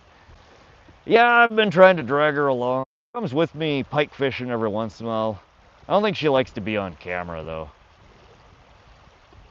My kids play games. Yeah, mine, oftentimes he'll go look for rocks, he hunts for treasures. Man, that kid he finds all kinds of tackle gear. Half the crap in my bullshit box and my tackle box are his finds. But he after a couple hours, he's over it. You know, he wants food every 10 minutes. When can we go home? I mean, I spend 8 hours of the fishing trip telling him it's not time to go home yet. And it's just, it's not enjoyable for him, and definitely not enjoyable for me when I'm trying to chill, not tell a child every 10 minutes that no, it's not time to go home yet, or you just ate 20 minutes ago, or stop throwing rocks in the water where the fishing poles are, or I mean, I come fishing to get away from that, not to do more of it. What kind of guitar do you play? I got guitars, basses, pianos, harmonica, drums. I love jamming out, don't care what we play. Mostly acoustics. I do have a couple of electrics, which I used to enjoy playing more when I was younger. These days, if I pick up the guitar, it's almost always going to be my acoustic. And I don't know how to classify what I play. People tell me I play folk music. So I guess that. I play a lot of covers, some original stuff. I don't play nearly as much as I used to. Still, it's one of my favorite things to do when I'm not fishing. EJ Jr., do you like boats? I love boats. Usually I do fish from my boat, or prefer fishing from my boat. We'll be on the boat for Sunday's stream. If you want to come troll for northern pike with us, you can hit that sub button and come back, and we'll be trolling for northern pike all day on Sunday. We should catch a ton of them. When I was a kid, I was forced to go bank fishing. I used to throw rocks at bottles. Oh man, I loved fishing when I was younger. I was always the one that never wanted to go home when it was time to leave. I'm still that way. I don't know, some people I guess are born with enjoying fishing. Some people, it grows on them, and some people, they just never quite get it. I try to keep my kids outside fishing and hunting as long as I can keep them off the Xbox. Same here, Burke. Yeah, my kiddo, he's glued to the iPad or the, you know, the tablet for 18 hours a day if you'd let him. And it's just, it's so bad for him. I got a boat. You got a throat.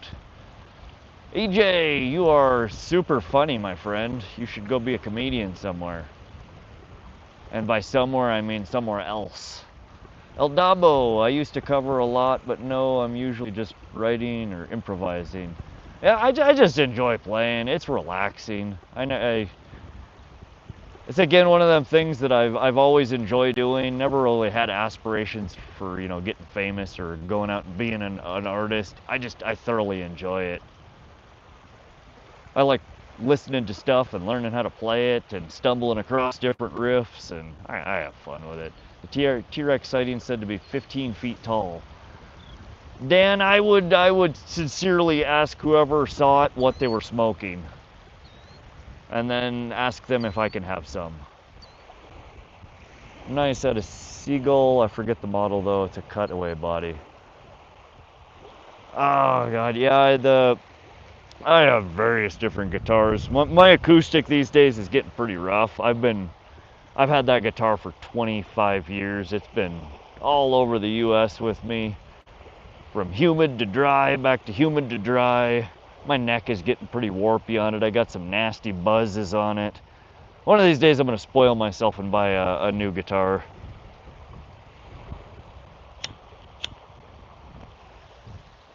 T-Rex sighting, what is with you Americans? They said it was in Australia. I don't know.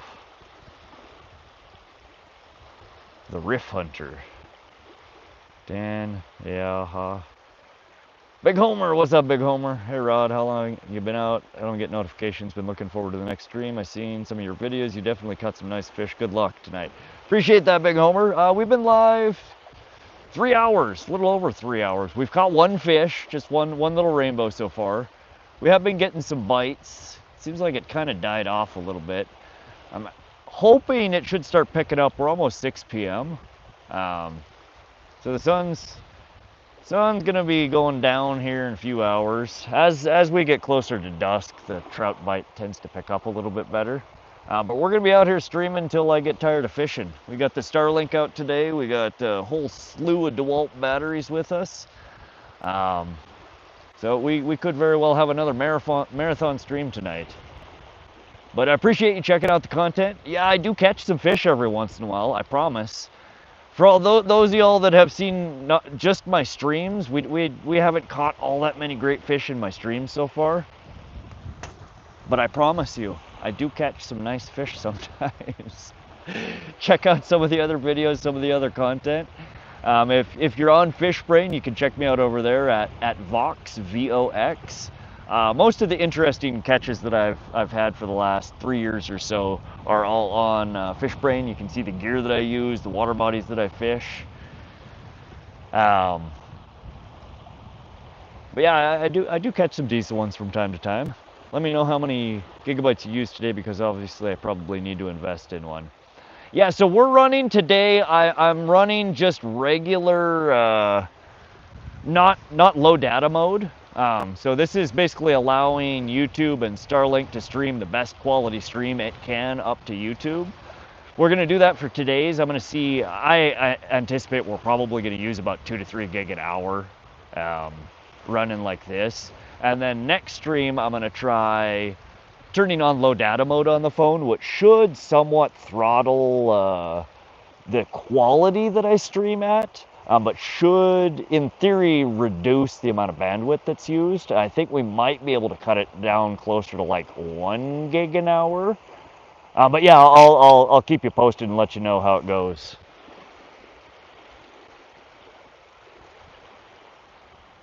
Rayo, welcome to the stream. Dave James, are you fishing till morning? It depends on how long the batteries last for. I think I have about 15 to 20 hours worth of streaming batteries. So it'll at least take us well into the night, maybe into the morning. Mia does not have work tomorrow, so technically I can stay out as late as I want. I don't have a curfew tonight, so we will see.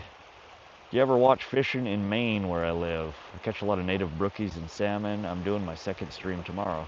Burks, I have watched a couple of streams from Maine, mostly lobster and sea fishing. I don't think I've seen any of the freshwater streams there. I don't know if I've subbed to you yet, Burke. And this goes for any of y'all that are in the room that are also outdoors or fishing streamers. If you want me to follow you, you want me to hop into your live or come check out your content, hop over to my profile, pick a short video, the community post, go leave a message. Let me know that you're also a streamer and that you came from today's live stream. And when I get out of this stream, I'll filter through the comments and I will go and I will follow all you back and I will do my best to try and catch you live. Because when I'm not streaming, I'm usually hanging out in somebody else's live. I'm going to try my best to stay up with you, my friend. Appreciate that, Benny. Y'all are welcome to hang out as long as you want. Get comfy, get some snacks. We will be here. It's going to be a long stream here tonight. And we will eventually get into some fish, I promise. I'm trying to teach him to finesse his tackle so he'll catch more biggies. Yeah, here in a bit, we could do a test here. Again, right now I'm running, you know, the little corkies versus just a straight bottom rig. Seems like so far this bottom rig is outwinning. But we could do a test. We can run, you know, a more traditional trout rig with lighter tackle, less gear in the water, and see if one does better than the other. I'm willing to take the challenge.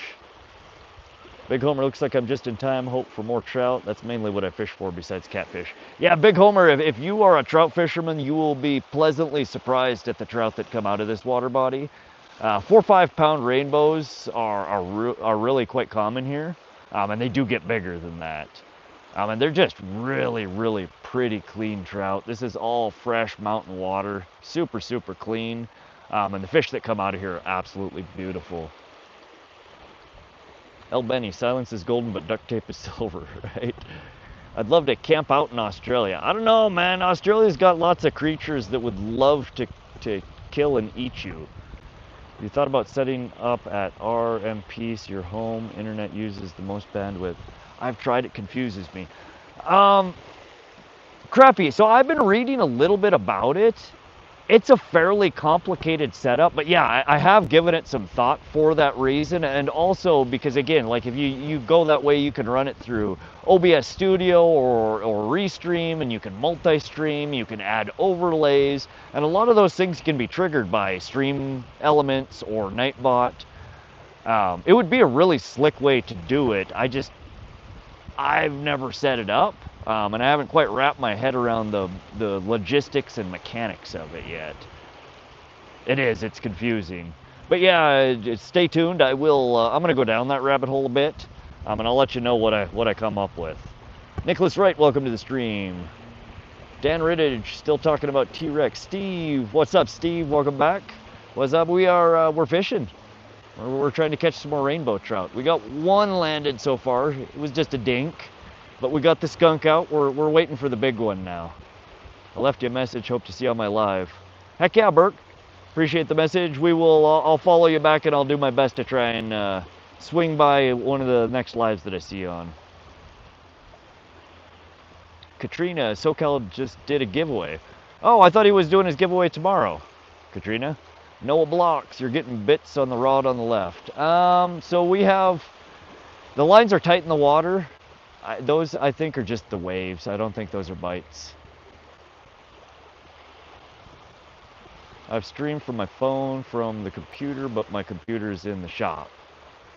Yeah, I know that there is a way, so that you basically, it gets complicated, but essentially there's a secondary app, a third-party app, not YouTube, that you basically run the stream from your phone, and then you can stream from there to OBS, you know, using a URL, and then OBS to either Streamlabs or directly to Restream or directly to YouTube. It goes through a few hops and it gets confusing, but I'm fairly certain there's a way to do it from, you know, remote locations. Wasn't better quality. They switched the front to mirror last October. Wish I could fix that. Yes, we were crappy man. My camera's not mirrored today.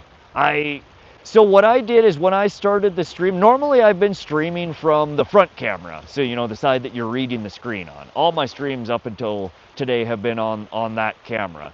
Today, because of how I mounted the mount on my fishing cart here, I started the stream with the back camera active. And on the back camera, it's no longer mirrored. But also when I switch it from back camera to the front camera is no longer mirrored either. We went through this, I went back and forth, and everybody in the stream confirmed that neither side of my camera is mirrored right now.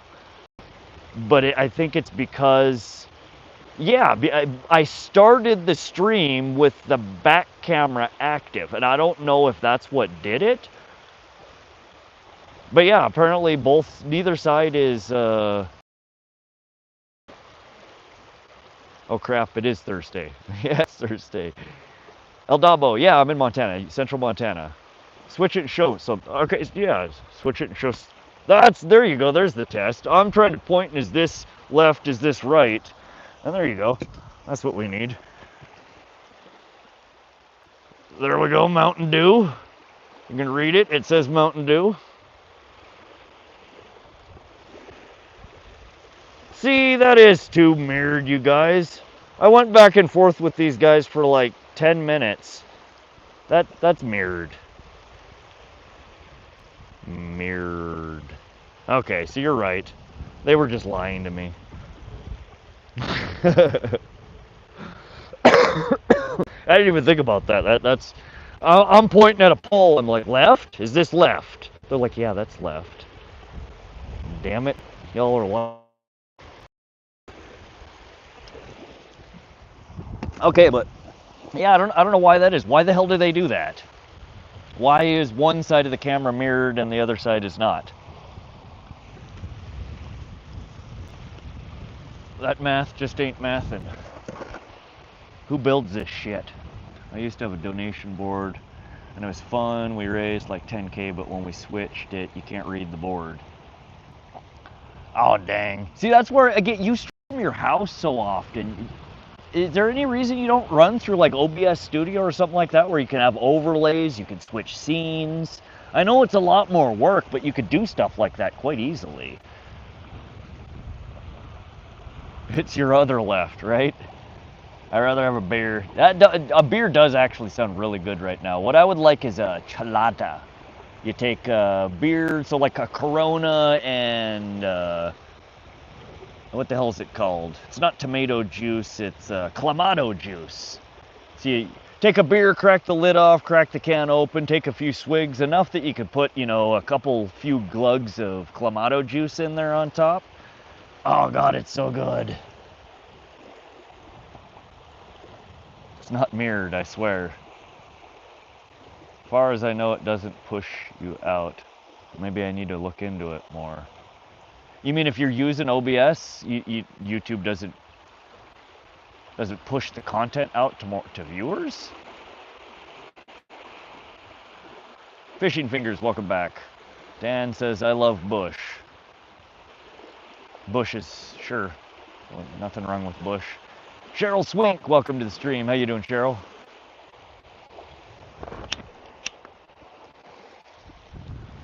Yeah, no, Mia asks me about that all the time. Like, I see these streamers doing this and these streamers doing that. I'm like, yeah, if I was at home when I was using OBS Studio, I could do all that crap too, but I'm not. When you're streaming from a remote location, it's much more complicated to do all the fancy stuff. But yeah, I mean, you're streaming from your shop. You should set up, there's a learning curve to it. It's kind of a pain in the butt. You do have to have a decently powered computer, because you're essentially streaming to OBS. OBS is rendering and then pushing to the RTMP, real-time streaming protocol, to the RTSP feed of YouTube. So there's an overhead on it. Yeah, you could do all kinds of cool crap. You could do your donation board. A lot of stuff you could do in Nightbot. You know, you could have things flash up on the screen when people are typing. RTSP, real-time streaming protocol. I had to get my brain to regurgitate the acronym. Not sure my buddy used Stream Element app on his phone, had 5 viewers, switched to YouTube app, and now gets 100 people. Weird.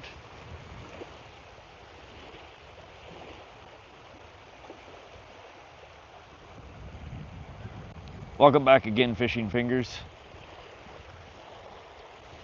All right, come on, fish.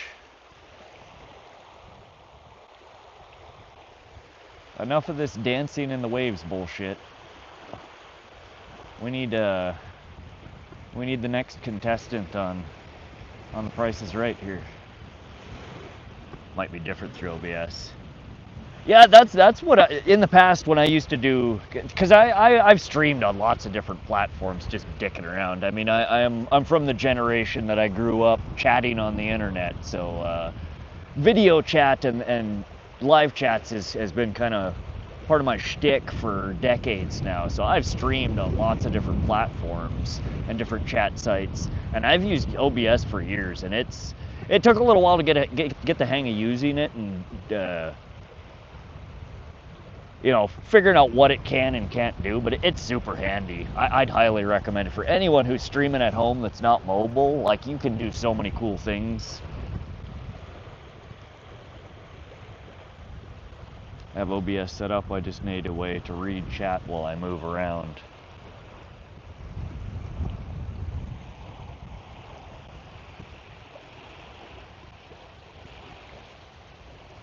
Well, yeah, so you have, see, that's where I have 2 cell phones. I mean, the phone that I stream from here is solely for streaming. That's what I got it for. I don't really use it for anything else. And then I have my crappy broken cell phone that I can carry around that I can read, you know, while I'm moving around. But you can do that with an iPad if you got one kicking around, or an old cell phone. You don't even need, cellular service. You could just hook it to your Wi-Fi.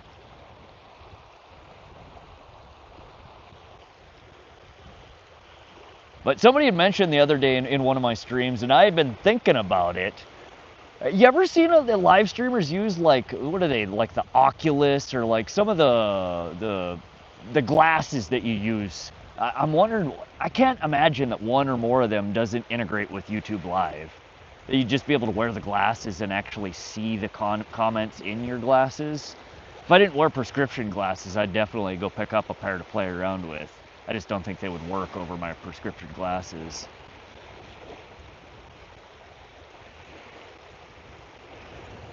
Fishing Fingers, waves are crazy. Yeah, that's just from the wind. We're in a landlocked piece of water here. All that is just the wind pushing the waves at me. Fat Cat, welcome to the stream. How you doing? Do they make wireless webcams? They do.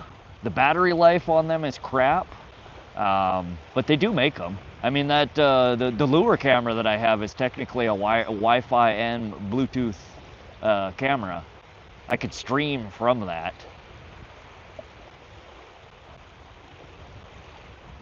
Thanks for the sub there, Steve. Appreciate you. Alex RS, welcome to the stream. How you doing today, Fat Cat?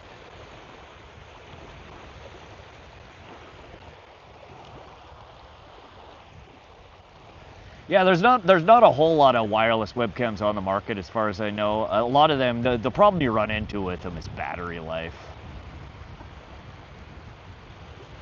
And then again, the stream quality or your camera recording quality degrades, with obstructions in between you and the Wi-Fi signal. Anything that interferes with Wi-Fi or Bluetooth is going to degrade the quality of the stream. 105 today, that is toasty, Fat Cat. I'd be living in front of the AC. Big Homer, right now we have all 4 hooks are just tipped with crawlers. I really should switch out 1 hook on each of these with something else. We have some salmon eggs, we have trout eggs, we have some power bait.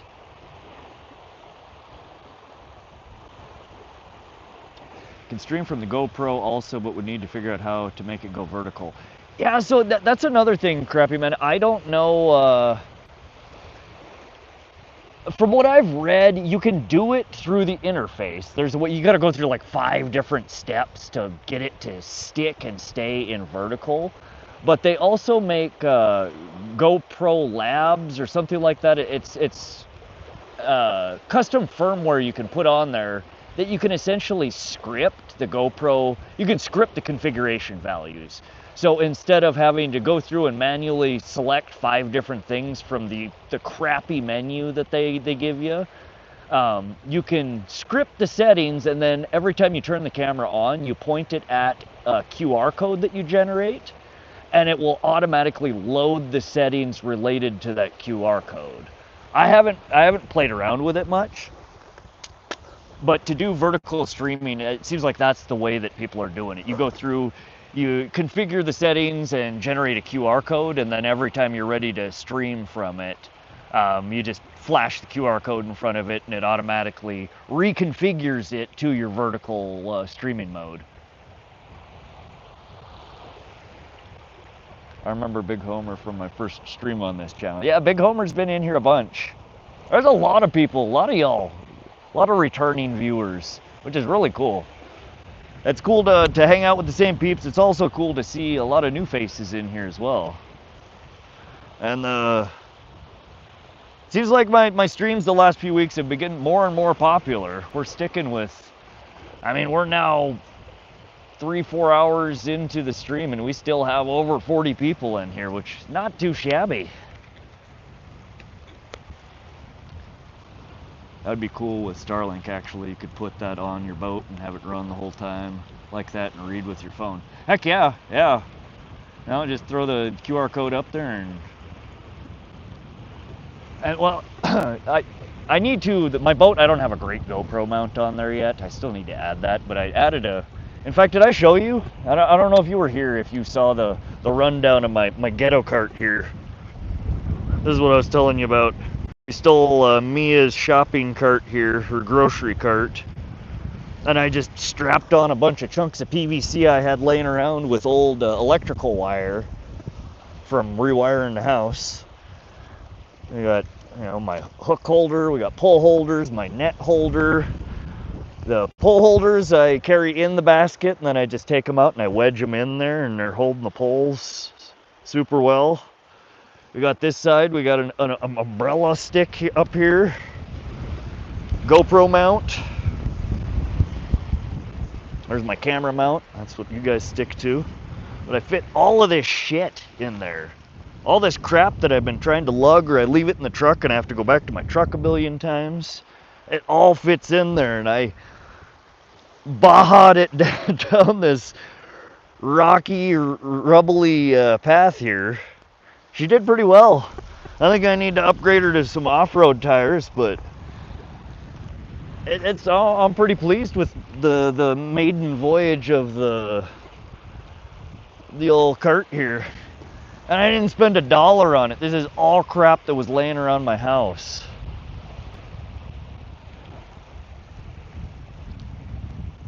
Easter Day Bigfoot sighting. Dan, you're just all about the creature feature there, huh? T-Rex in Australia, Bigfoot. Do you know where Nessie's at this time of year? YOLO Tech. I have a YOLO Tech. I haven't used it yet though. I don't have the damn port wired in on my boat yet. Fishing fingers. I'll be back in a sec after shower. We'll be here, fishing fingers. Josie says, damn, that's fancy. Yeah, it turned out pretty slick. I spent a couple hours MacGyvering this shit together, and I'm quite pleased with how it's worked out so far.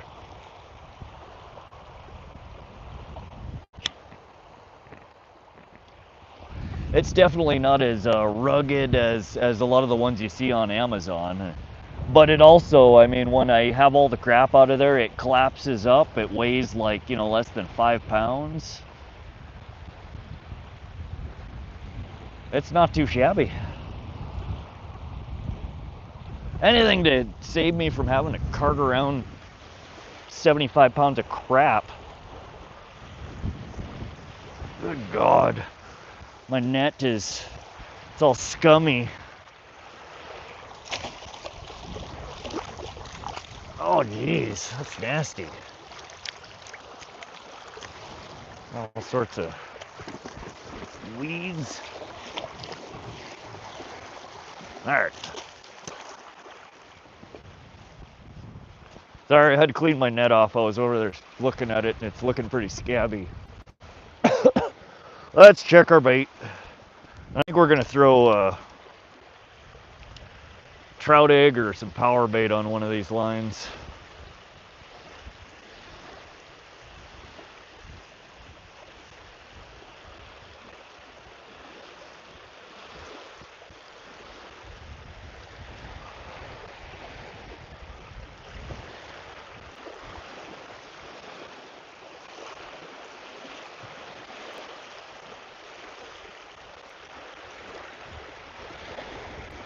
Well, they did get the bait on one of our hooks. All right, so we'll leave worm on that one, and let's try some power bait on this second one.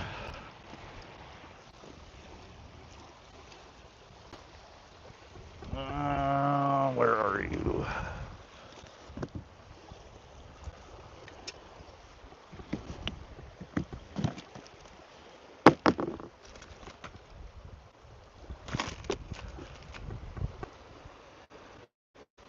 Well, it's not actually power bait. It's the kiddo picked this out the last time we were at the store. Zeke's Sierra Gold trout bait. That's just the poofy marshmallowy crap. I'm gonna toss a chunk of this on there and see if maybe the fishy are hungry for marshmallow today.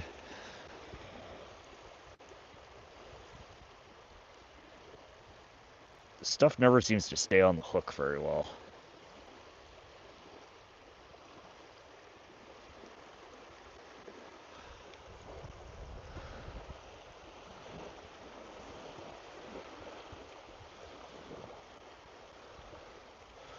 So messy too.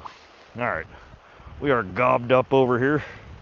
I'm gonna leave our crawler on the other hook, and we're gonna see if they like this nasty crap.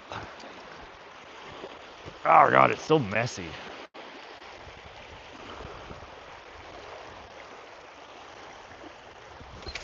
Oh, close the bail on me, and there goes my trout bait and my worm. Well, that, kids, is not how you cast a pole. My bail closed on me, and we lost all our bait. Let's try this again.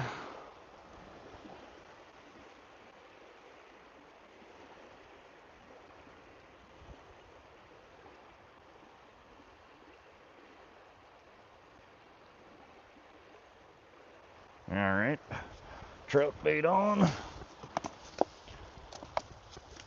Need a crawler. And I'm sure all y'all are over there laughing and joking about how terrible I am at casting a pole. It's true. This is only the second time I've ever cast a pole in my life. I don't know what I'm doing. JK. It happens. I'm sure y'all have miscast a time or two in your life. All right, let's try that again. There she goes. It's quite windy. It's difficult to cast light gear out when it's windy. Oh, losing my worm. Lid. All right, so we got worm on one hook there, trout bait on the other. Let's get our bell back on, and we'll check the bait on the other line here in a sec as well.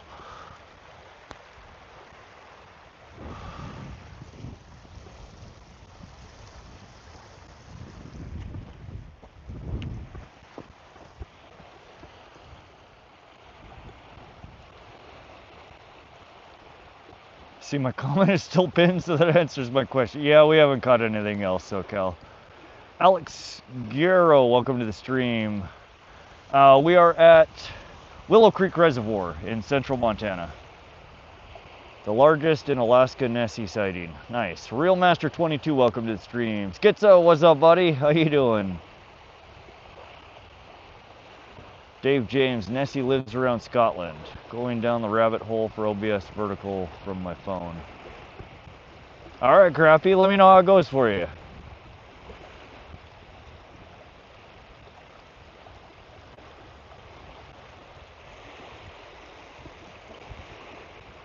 Big Homer, dope. You heard of the Fishing Geeks before? I have not, Crow. Is that a channel here on YouTube? Parker Coley, welcome to the stream. We all have to learn. It happens.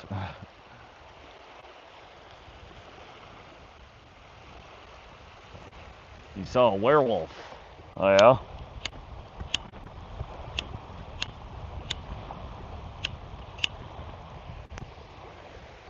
Was that before or after the poltergeist?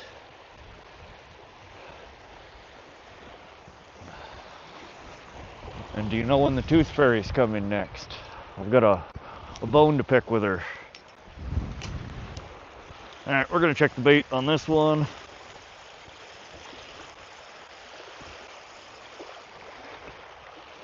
Alright, we're still good to go, but I am going to, just for the heck of it, throw I think we're gonna toss a salmon egg on one of these hooks here. Got these Mike's pink shrimp salmon eggs. We're gonna toss one of those bad boys on there.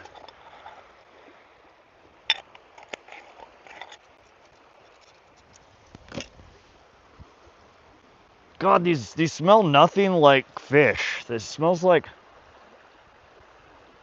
I don't even know what that smells like. It's like sweet. It smells like candy.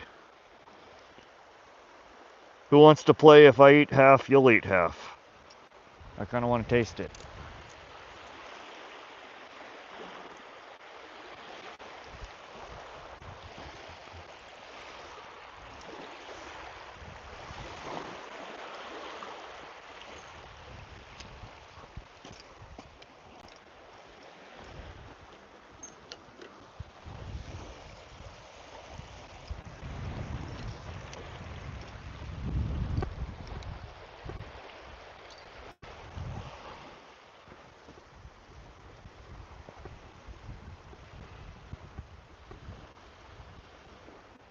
Alright, we're just snugging up the tension on those lines.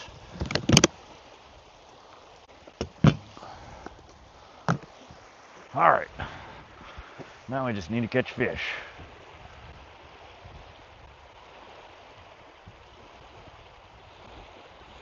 Katrina asks, have you ever had a fish break your braid before? When I was running lighter braid, yeah, I've had it happen a couple of times. Normally it's not the fish that cuts the braid. Braid has really good tensile strength, so pulling on it, it's strong. But it has very poor shear strength. So if you run it across a sharp rock or a sharp fish tooth, it cuts quite easily compared to fluoro or mono.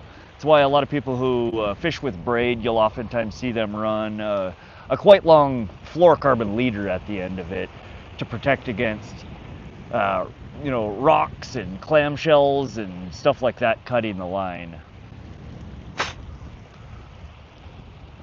Is that stuff buoyant? I use a bullet weight, then a swivel, then I tie a 2 to 6 foot leader and hook on the end. That's my rainbow killer. Yeah, that stuff, it almost acts like the little corkies do. It's super buoyant. It floats up in the water. I'll try half, but you go first. Deal, SoCal.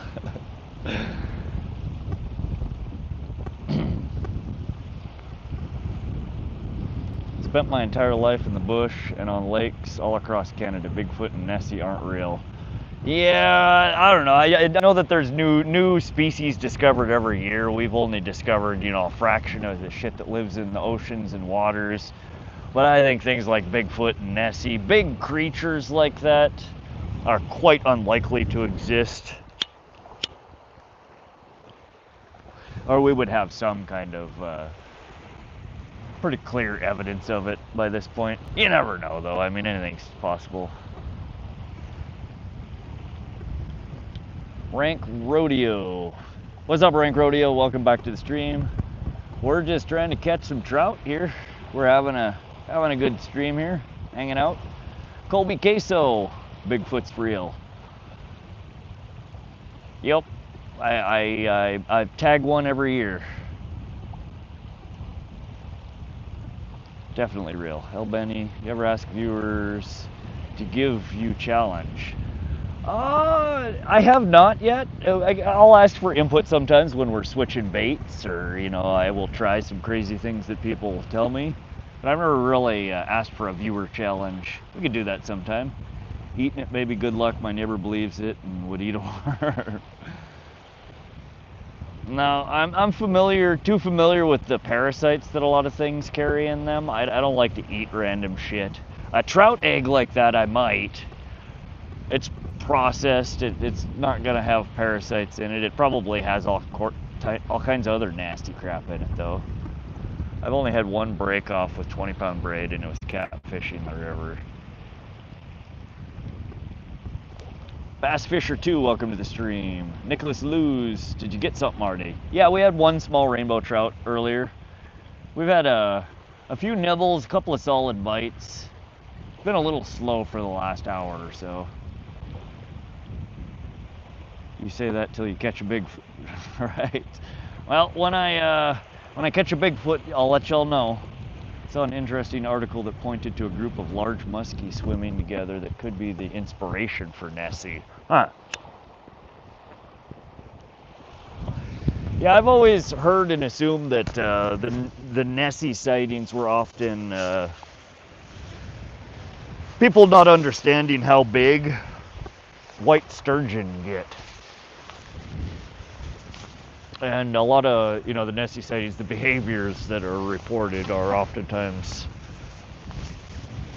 related to sturgeon behavior. But I've never heard that, big muskies. I guess that's a possibility too.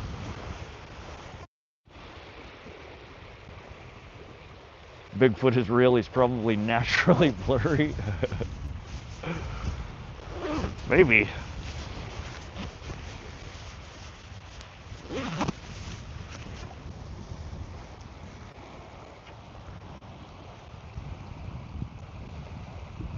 You should come fishing in Brazil. Tambacu and Pirarucu. That sounds fun. I've always wanted to go to Brazil. Not quite as much after I read about all the weird parasites y'all have there, but Brazil still sounds fun. I don't know, Central and Southern America kind of scare me. Places where y'all have like just a buffet of different parasitic creatures there. It always kind of creeps me out a little bit. I really don't need a brain-eating amoeba, and I don't need bot flies digging in my flesh, and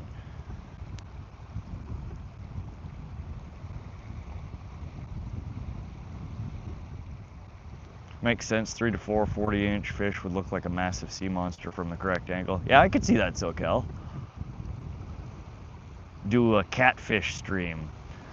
Fishing figures, we could probably do that now. So up until recently, again, streaming from my cell phone made it really difficult for me to stream for catfish, because the catfish spots that I like have very poor cell signal. We could potentially, in fact, I thought about possibly going to Fort Benton or Loma today to stream from, but my last trip to Fort Benton kind of turned me off of the idea. It's just really, really weedy this time of year.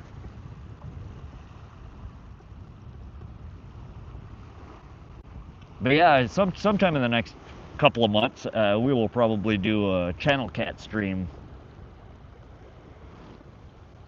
Because that's the big cats that we get around here.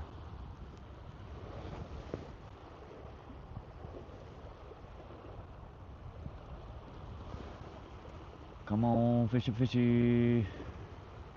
Oh, these waves are annoying.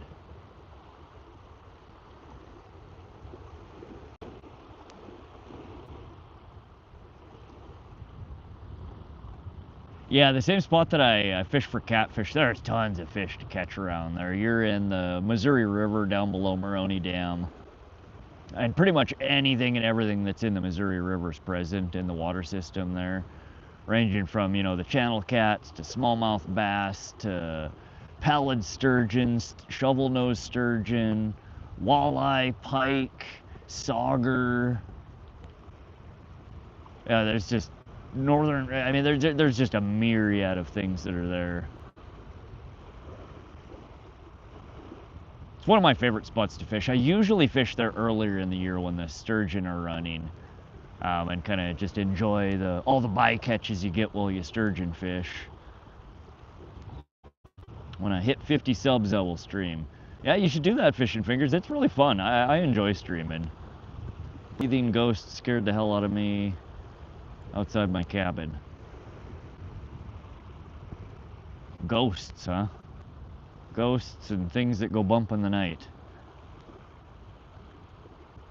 Did your parents read you lots of scary stories when you were a kid?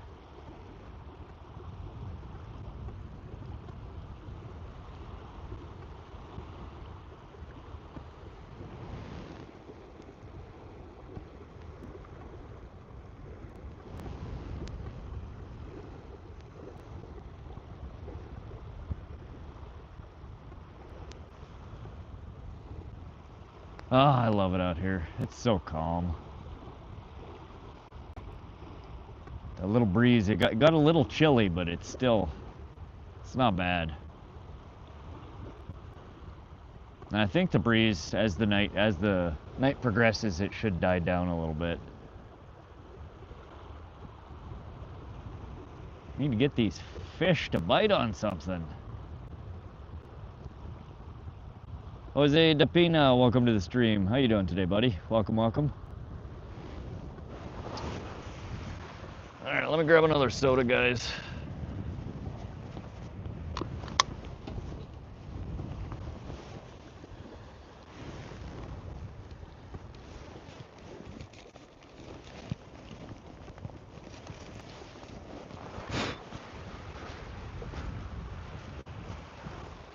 And I don't know for sure, but we are still running on our first battery here today on the Starlink Mini. I don't know exactly when the stream is going to die, but I would anticipate sometime within the next hour, or the stream will probably crap out. And when it does, I'm essentially just going to have to swap over to the next battery. And I think more than likely I will start a new stream rather than recover this existing stream. So if, you know, sometime in the next hour the stream, you know, you just start getting the spinny, the buffering, and it lasts for more than 30 seconds to a minute, hop over to my profile page and check and see if there is a new stream started. Again, this is my first time streaming with the Starlink here. We have not quite worked all the kinks out. I'm not sure how long the batteries are going to last, but I think we have somewhere between 30 minutes to 1 hour of battery life left in this. But again, if and when the stream dies, because it will die, if it doesn't recover within 30 seconds to 1 minute, check, and almost certainly I will have started a new stream.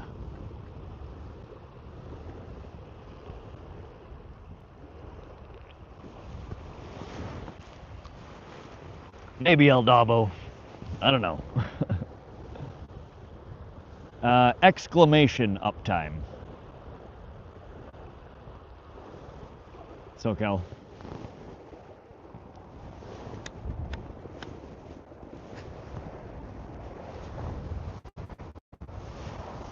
Exclamation mark uptime. There you go.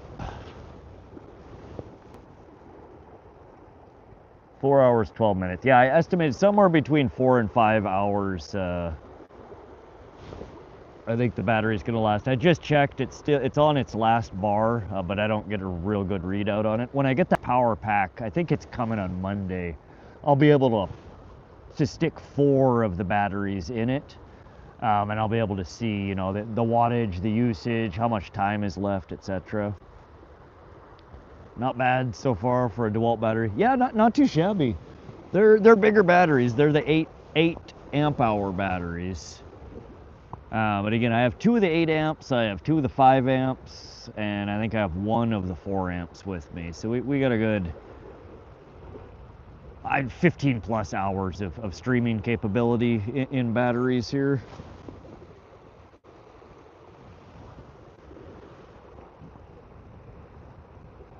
But once I get the power pack, I think it's coming from Amazon on Monday. Basically, I'll be able to hot swap batteries or combine batteries to have one long continuous stream rather than having to restart the stream every time I swap out a battery, which should be pretty cool.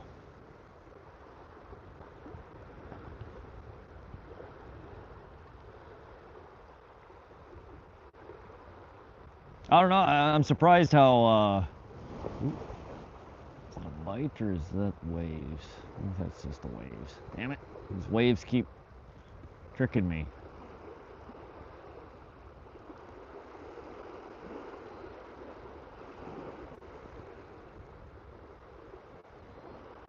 But no, I'm looking forward to the power pack to be able to hot swap them and combine them. That way I don't have to deal with recreating the stream and retyping a title and taking a thumbnail, and it's just a pain in the butt.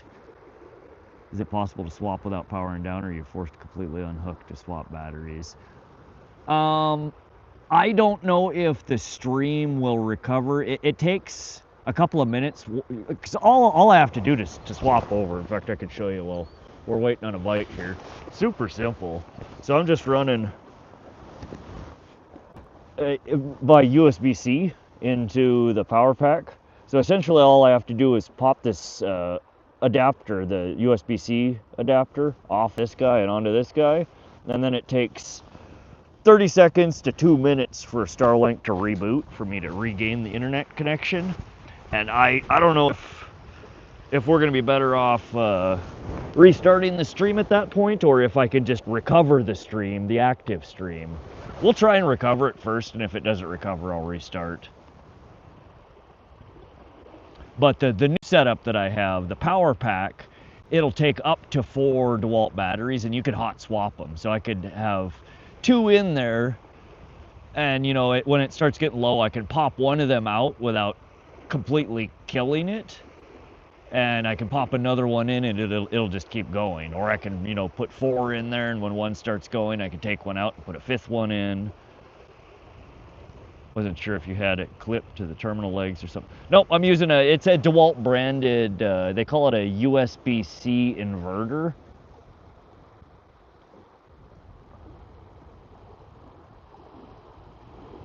It's basically just DC in, DC out. But it swaps it over to a USB-C plug. They're really handy. I've had them for a couple of years now. I use them for camping. That's all my camping gear is all DeWalt gear, which is why I stuck with that for powering the the Starlink Mini. I have so many of the batteries anyway. And even if I do, I went out, I bought 2 more. In fact, when I get home, Mia should have brought 2 home from work. I bought 2 more 8 amp DeWalt batteries, so I'll actually have 4 8 ampers that I'll carry with me. But it's a super slick setup, because you can then take that the adapter, and I can take and actually charge the DeWalt battery from, you know, another USB-C port, so I can go start my truck up and charge batteries off of it.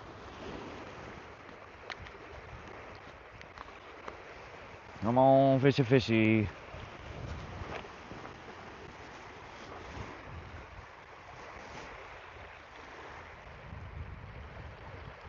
I see all these campers out and not a single soul fishing. What the hell do you people do that go camping and don't fish? I don't get it. What's the point in going out into wilderness if you're just gonna sit in a camper the whole time? Why don't you just go sit out in the camper in the driveway? It'll save you some time, some fuel, the headache. I mean, I guess you don't get the good scenery. I don't understand people who go camping and don't fish. Who hurt you? Why don't you fish when you're camping?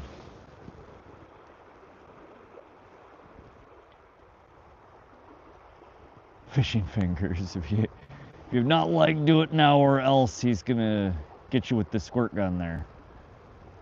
Yo, did you eat the trout or no? Blizzard bit, no, we let it go. Dave James, yep, we just rebaited like 10 minutes ago.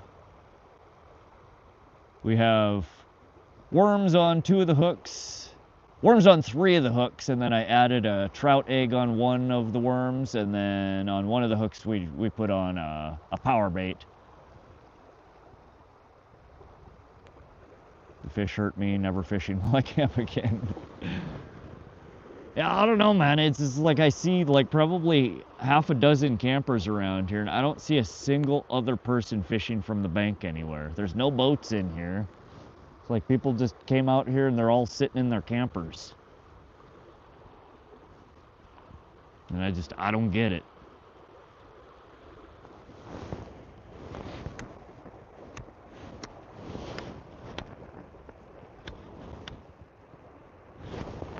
When I go camping, before I even set up my tent, I get a pull in the water. Not everyone likes fishing, mate. Yeah, I guess. But what do they do? What do you do camping if it's not to fish? Probably feed the mosquito, right? So is that what you've been using to power the phone while you stream? Yeah, I use either that, or for the phone, I do actually have...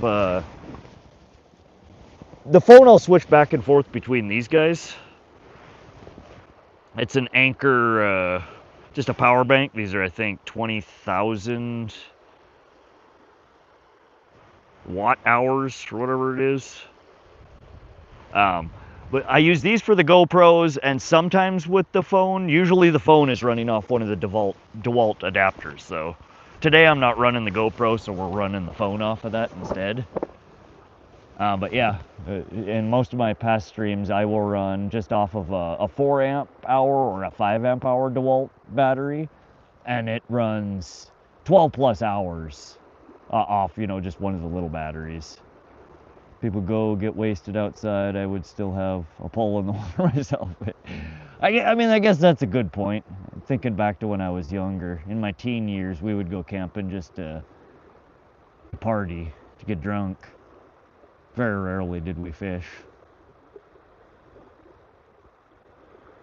I don't know, half these people, they don't even get out of their damn campers. They drag the camper all the way here to park it and sit in the camper next to a lake. Fish in Indiana, thanks for the sub there, buddy. I appreciate that. The same as what you're doing now, apart from you catching odd fish. Come on, buddy, come on.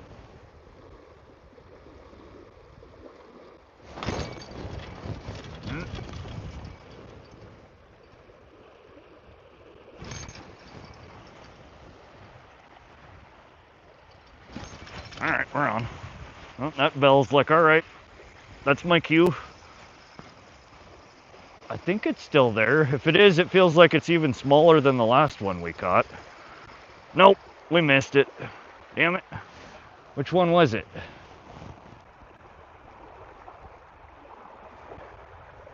I think that was the salmon egg. Whatever it was itty bitty. I might throw another salmon egg on there.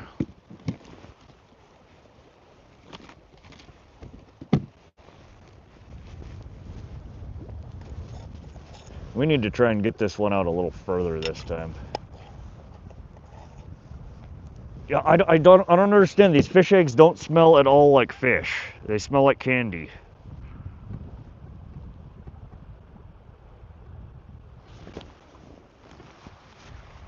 All right, so again, we're just tipping our crawler there with a salmon egg. And I think that's what we just had the nibble on.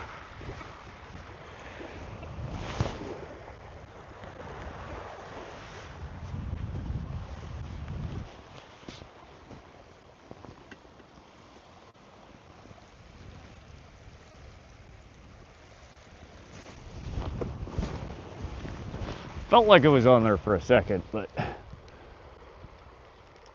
guess not.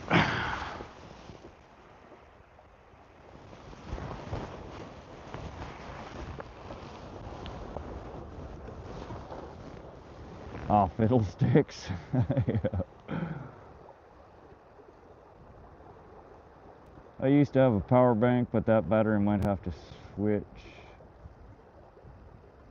to Makita batteries. Yeah, they make the power bank, the thing like I got, it's not a, DeWalt makes one, but the DeWalt ones only have AC out on them. They don't have USB or USB-C.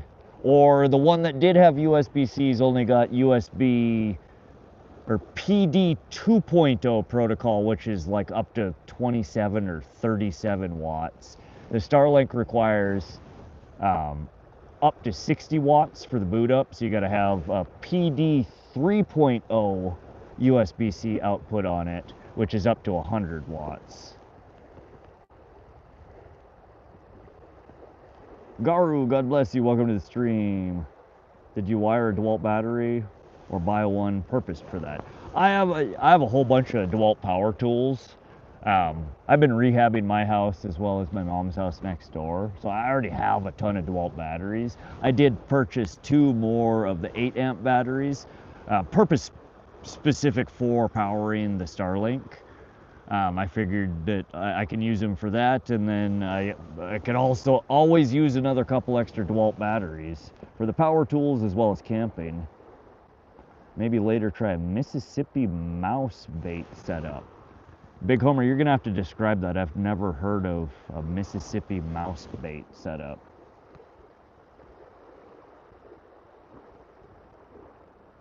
Yeah, an inverter from the DeWalt to the USB. It's a DeWalt product that just converts the DC.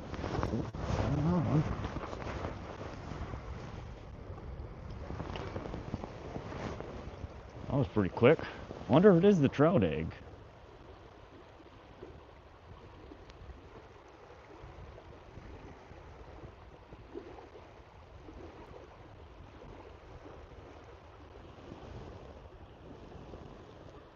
They just snatch the trout egg off and then they run away.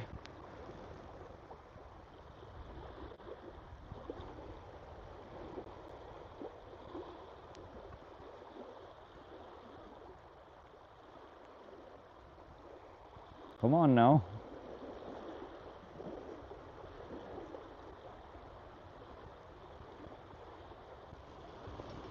And again, I just bumped it across the bottom there a little bit, seeing if we can bring whatever the hell that was back.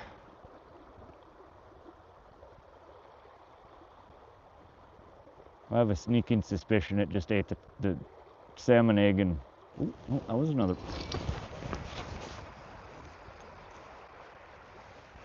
Okay, I saw where the bell went, but I missed the bite.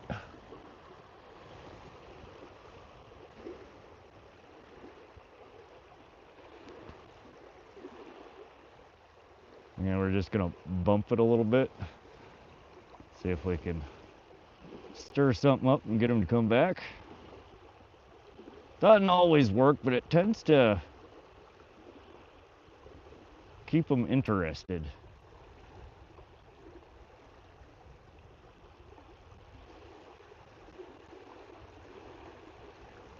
Right now, we're pretty shallow. I don't even know if we made it off the ledge this time. We're like in the shallow right next to the ledge, which is also not a bad spot. Obviously, we're getting bit. Oh, there's another little bite.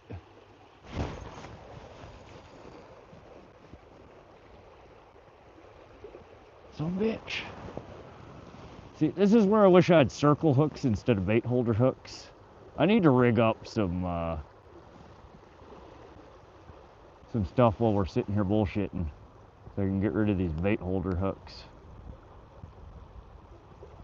They're not my favorite trout hooks.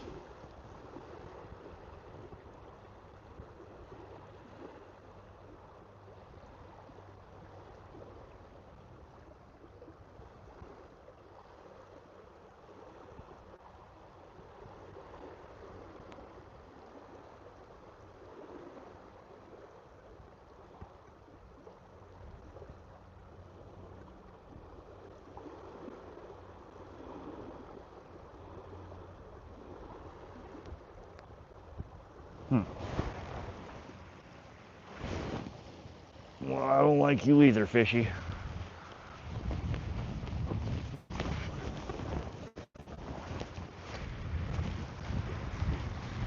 Probably should check the bait on that. That was 2-3 good bites. Missing too much chat here. Welcome to those just joining. We are fishing for rainbow, brown, and salmon here in Willow Creek Reservoir, central Montana. Oh, there we go. Mississippi mouse hook a worm off the shank of the hook and leave the ball of the power bait like stuff at the end of the hook. It looks like a little mouse. Okay, so thread the worm on and then add power bait at the bottom. We could try that. El Benny, so that's what it's called. I've been using a Mississippi mouse since I was 12. Fishing fingers, if you go ocean fishing, what would you target? Oh God, I don't know. Definitely not a swordfish or anything super pointy stabby. I don't feel like being impaled while fishing. Probably tuna or something like that. The old snatch and grab, basically. Mustang Gaming, welcome to the stream. Tiger shark, that'd be cool. Berkeley actually makes the mouse tails. They work well for trout here. Huh. I'll have to look that up, SoCal. Literally any species from the ocean, just start checking off the boxes. Yeah, how do you even target anything in particular in the ocean? You got a bunch of fish swimming around and they all basically eat the same shit. It's like sticking your hand in a grab bag. You never know what the hell you're gonna pull out. But I hope everybody's having a wonderful evening. Again, we are running Starlink here today, and we are getting towards the tail end of our first battery. So those of you in the room, just a heads up, the stream will sometime within the next 30 minutes or so, you'll start getting a little spinny buffering icon, I think. And when that happens, that just means my Starlink battery died. I will pop in a new battery as quickly as possible. Hopefully we can recover the original stream. And you guys, it'll just blip and I'll be back. Otherwise, refresh the page a couple of times, check my profile in a few minutes. We might need to restart a new stream when the battery dies. This is my maiden voyage with the Starlink Mini, streaming out here in the middle of nowhere. So we're still, I'm not sure how we're gonna do the battery transition. But don't leave, come back, hang out. We'll be fishing all night. When you get the buffering icon, that just means there's going to be a few minute wait while we swap over the batteries. If the stream does not recover, hit my profile page within a few minutes, go grab a beer, get a potty break, you know, do what you need to do, and check my profile, and there should be a second stream started. L. Hubbard, grouper and snook. Grouper are such weird looking fish. Wish me luck in Mario Party. I'm playing with my mom. Bye and good luck. Oh, have fun. Mario, man, I haven't played Mario games in so long. Good luck, have fun, fishing fingers. El Dabo, Marlin was fun. This guy's goes cigarette never sees dead. It's the cigarette that 90% of the time you see me with a cigarette in my hand or a mouth, it's not lit. Just an FYI. I take a drag and they go out, especially when it's windy like this. But appreciate all those thumbs up, guys. You are all awesome. We're up to 156 already. That's pretty sweet. Grouper are delicious as walleye. Oh yeah? Yeah, I don't think I've ever eaten a grouper. Catch anything. Drones, welcome. We've got one rainbow trout and we've missed a whole bunch of bites. Seems like the bite has picked up here within the last 30 minutes or so, which is not wholly unexpected. We're about 7 p.m. here. I think the bite's going to pick up as we get closer to dusk. So stay tuned, hang in there. Hopefully we can pull in a fat rainbow trout sometime in the near future here. And we should be streaming well into the night here. I got plenty of batteries. We should We'll be at it all night, folks. Rod almost always looks like his avatar picture. Yeah, there's a pretty big resemblance.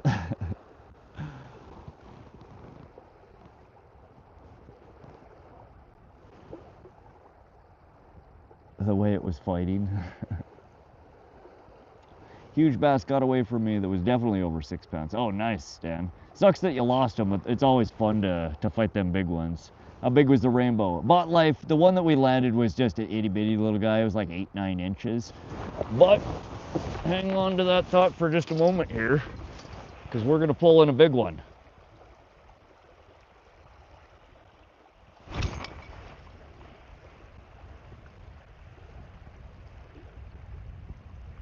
I don't know how I keep missing these damn hook sets. All right, there's the bell.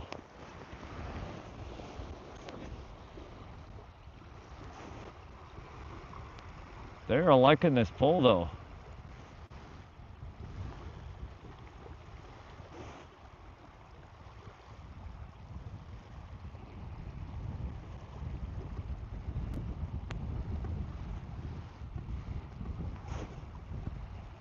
And I think if there's anything left on this pole, I think it's got to be just shreds by now. That's like the 4th bite we've had on this pole in the last 10 minutes.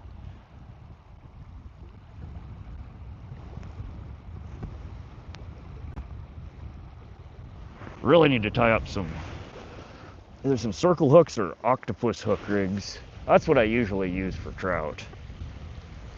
They seem to set the hook better on themselves instead of you having to set the hook. What kind of hooks do y'all like to use for trout?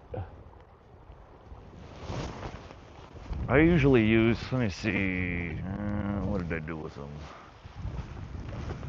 Oh, they're in the bucket here. We're gonna tie up a couple of these while we wait. I think that should help with our hookup ratio here.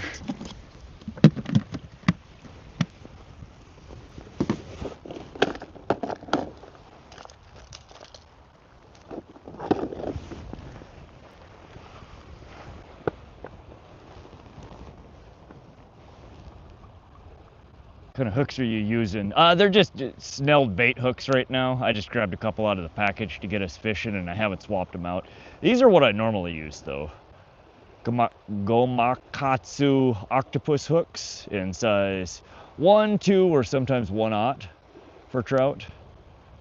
But that's what I typically like to use, the Infinity cigarette. I usually like size 10 treble hook for dough bait. Size 10 treble, that's a itty bitty little treble.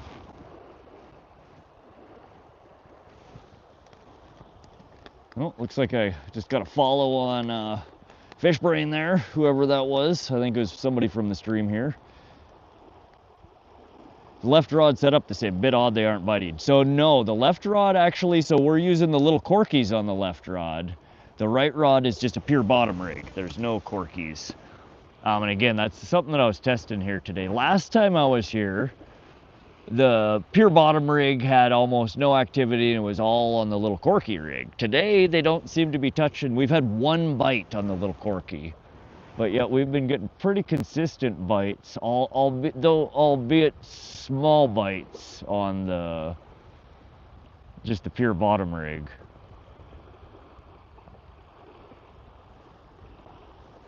I tend to use small drop shot hooks with mice tails. Okay.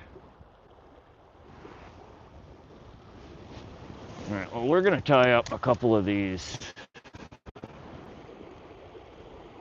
octopus hooks and we're gonna swap those out for the bait holder hooks, the snelled bait holders. They're decent all-around hooks. They just, I tend not to get as many fish that hook themselves on bait holder hooks. You almost always have to set the hook yourself unless you're catching carp. So we're gonna swap over to one of these circle hooks and see if, I used to think the octopus was the best, but actually circle hooks are the best from my personal experience. Yep, circle or octopus tend to be what I go for.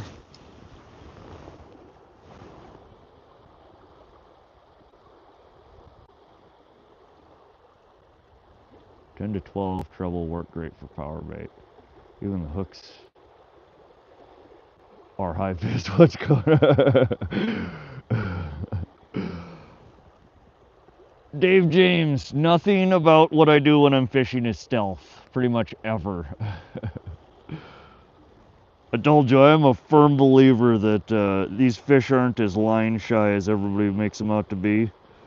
I would, if I could get a tiny little disco ball with a hook on it, I would use it, and I think I would catch plenty of fish. Seems like when using power bait, they swallow the bait every time, including the hook, so I keep a few P-line hooks, disgorgers in my box. Oh, okay. Yeah, I never catch anything off power bait, so I wouldn't know about that. Skipjack Cindy, what's up? How you doing today, Skipjack? We are filming from a new location here. Well, a new for the stream. Today is our maiden voyage with the old Starlink Mini. We are on battery number 1 still. We've been at it about 5 hours now we've gotten out of this battery. This stream is gonna die. I'm guessing sometime within the next 15 minutes. And when it does, I will need to swap the battery out. Again, all of y'all that are in here, hang in there. I will try and recover the stream as quickly as possible. If after a few minutes the stream does not recover, check my page. More than likely you'll see that I started a new stream because I couldn't recover the first one, but we will try and recover the stream.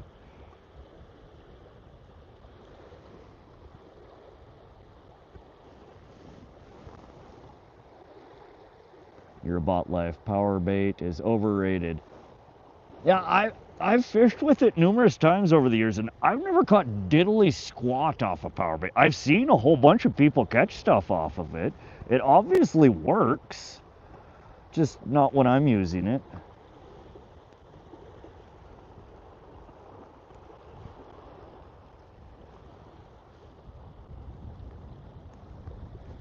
Yeah, I tended to usually go with just a crawler. What I should have brought is some of my wedding rings to rig on here.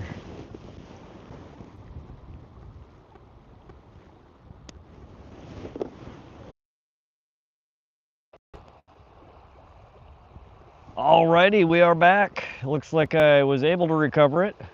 We lost everybody in the room, but we are back.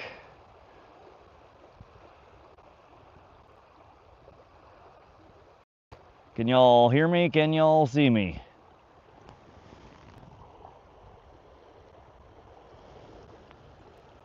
Alrighty, the battery did die. We swapped her out. Looks like that took about 3 minutes to recover.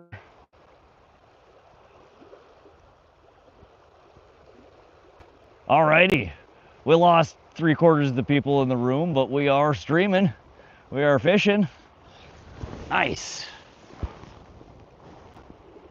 Here you can't see you. You don't see my fingers?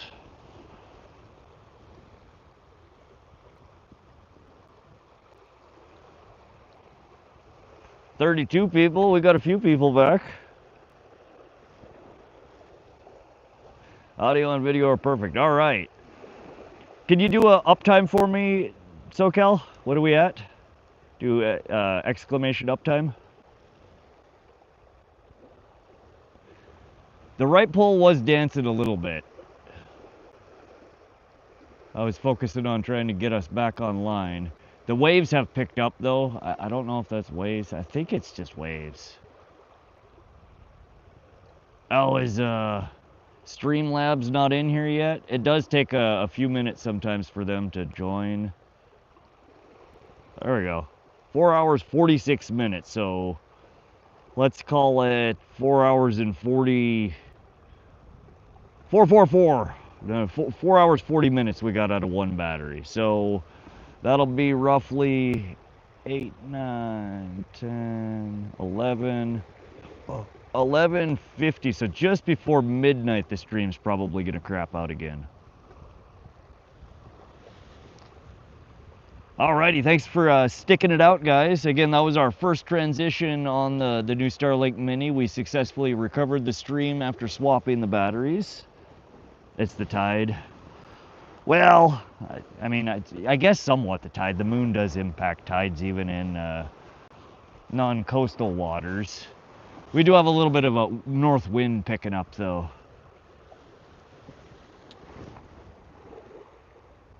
Alrighty, cool. We're fishing. Let's get a couple of these hooks tied up so we can swap them out. I'm also, for the heck of it, we're gonna throw a couple of attractant beads on here. We're gonna do a silver bead. We're gonna do a pink bead.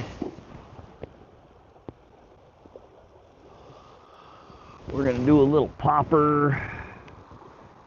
And let's just do white.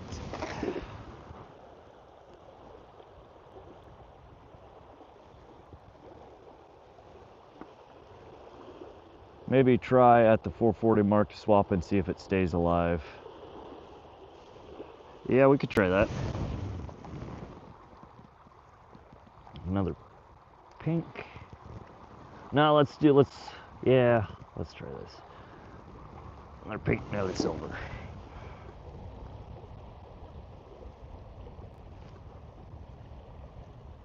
All right, so we're getting a little more fancy here, guys. I'm gonna rig this up more along the lines of how I would troll for them. I don't know how this is gonna do. So we're gonna rig up, we have our octopus hook. Could you be any more blurry? How do we, oh, focus. All right, it doesn't want to focus. We have our octopus hook, we have a silver bead, a pink bead, a white little popper. It's again like the little corky, but smaller. A pink bead, a silver bead. Throw on a piece of tinsel just for fun. Any carp in there? I'm not sure if we have carp in here. There's carp in almost every freshwater body I've ever fished out of, but with this one being drained a couple of years ago, I don't know if there's any carp in here or not. Wondering if you could do a super quick battery change, what the buffer times will be. Well, so because I can't hot swap the battery with the current setup, it's gonna kill the internet. And it took about 2 minutes for the internet to recover when I plugged in the new battery. So I think with the current setup, there's gonna be some downtime no matter what I do. But we will, once I get the power pack on Monday, I'll be able to load 2 to 4 batteries in there and hot swap as we go. So essentially I could have, you know, a continuously running stream.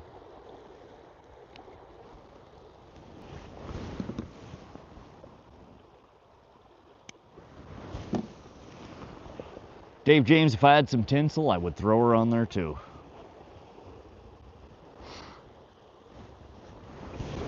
And in fact, what we could do, if it'll make you happy, I could throw we could throw one of these little guys on there too. We could throw that right before that'll just kind of spin in the water. In fact, what the hell, let's do that.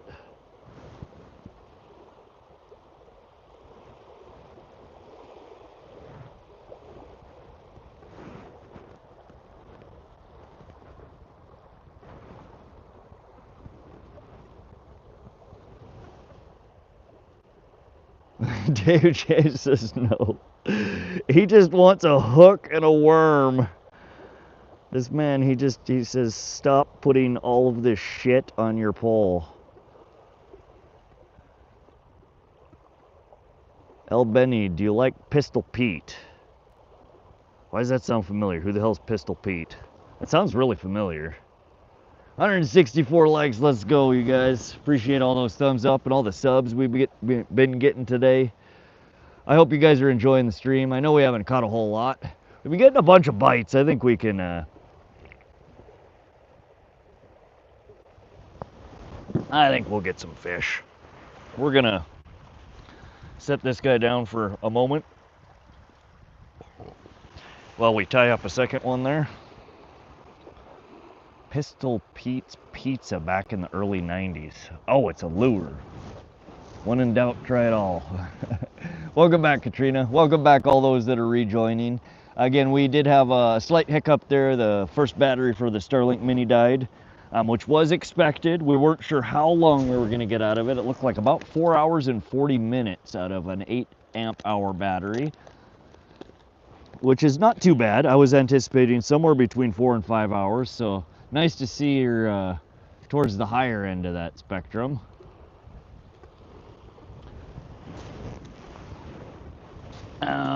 But we have another 4 to 5 hours of streaming before the next interruption. We do have some additional batteries in the bag here, so we will keep fishing as long as you guys want to hang out and as long as stuff keeps biting.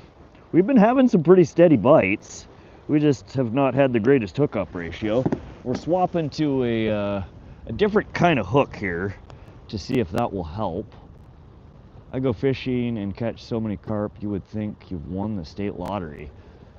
Nice, Dave. What are you using for bait? I normally use bread balls, sometimes dipped in the strawberry jello, worms or carp. Bread balls usually I tend to have the best luck. But recently, not many of the carp have been biting in any of the water bodies that I've been fishing. Your bot life, you always have the coolest little gadgets that attract fish. A lot of, again, I try and adapt methodology. So like, again, what I'm using right now, like a popper rig, it's something that I often will fish when I'm trolling for trout. So I like to try and apply methods, you know, from trolling over to bank fishing and vice versa. Doesn't always work. Sometimes simpler is better. But sometimes the fish are just weird and picky, and I'm open to trying just about anything once, sometimes twice. So we're gonna rig up a couple of things here to see if we can attract in some more fish, maybe some bigger fish. Honestly, I'm really surprised the poppers aren't doing it today. That's what I did really well on the last 2 times I was here, and they don't seem to be touching anything. Robert Bunky, welcome to the stream. Watching from Shoto. Nice, a local here. Appreciate the luck there. We've had 1 little trout so far. Been getting tons of bites. Just little nibbles here and there. We'll be a little closer up in your neck of the woods on Sunday, Robert. We're doing another live stream from Pishkin Reservoir. We're going to do some trolling for pike. Dave James as little as possible. Sometimes that is a better way to do it. Gonna be leaving here. We'll be back when I'm at the lake with my catfishing. All right, El Bunny, drive safe. Good luck getting to the lake. And if you don't make it back, hope you catch yourself a fat catfish or 10. No Cartman.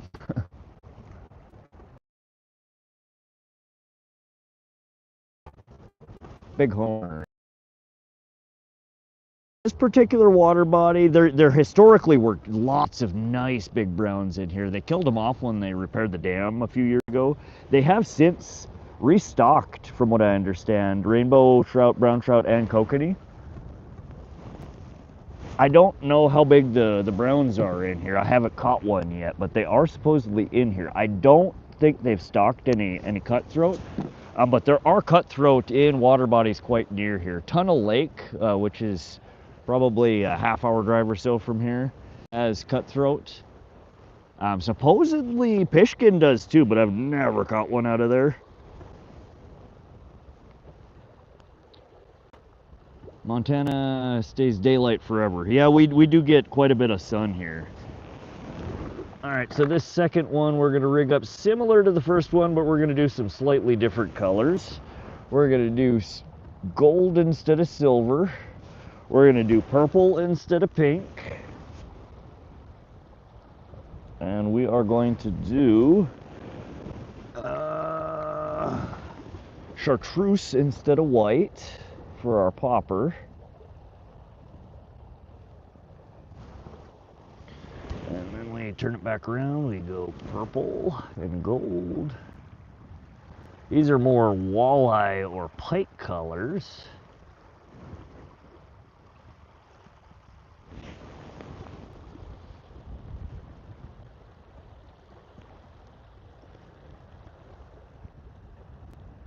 What the hell is a cutthroat? So a cutthroat is a type of trout, and in fact we have half a dozen different cutthroat hybrids here in Montana.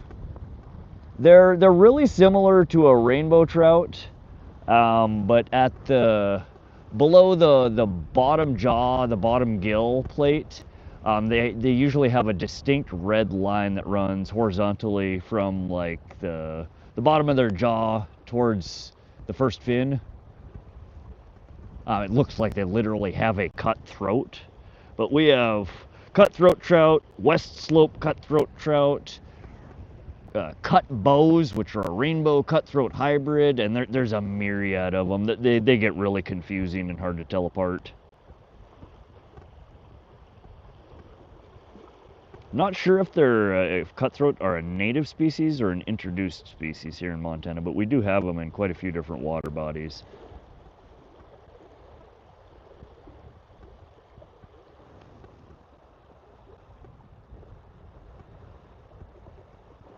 I'm sure he does this to one. Yeah, this one's just for you, Dave.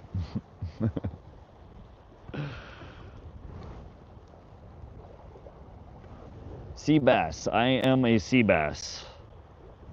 It's crazy. I would have never known you were a sea bass.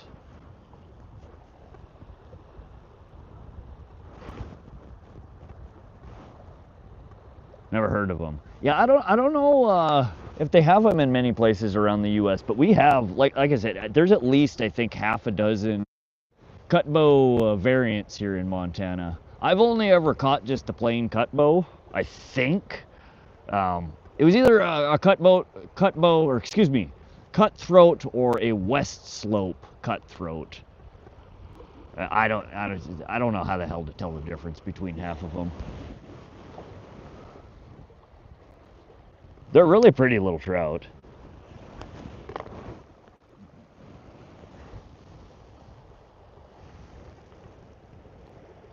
All right.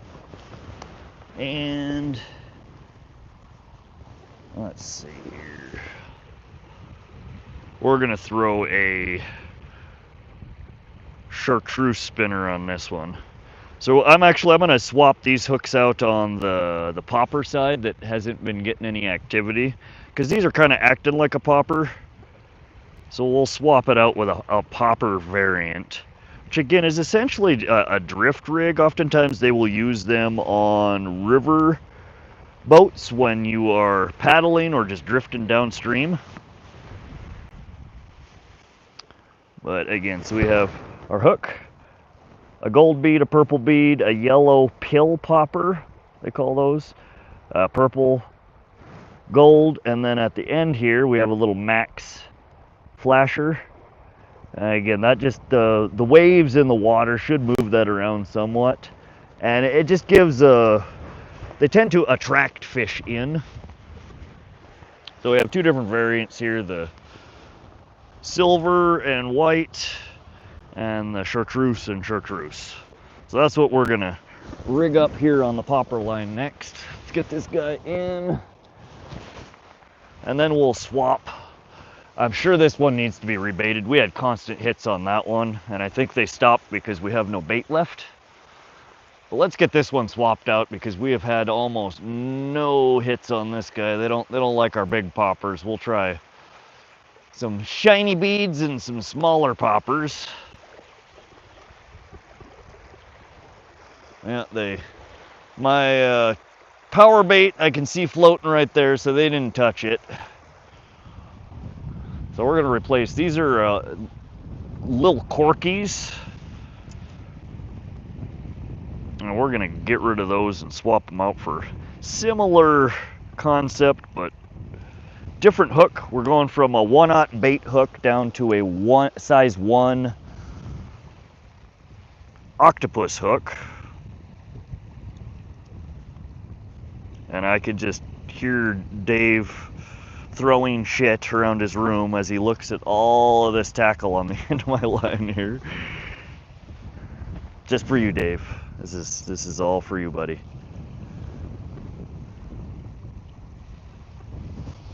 All right, and we'll get this guy on. And I think here still we're gonna just go with crawlers on this guy.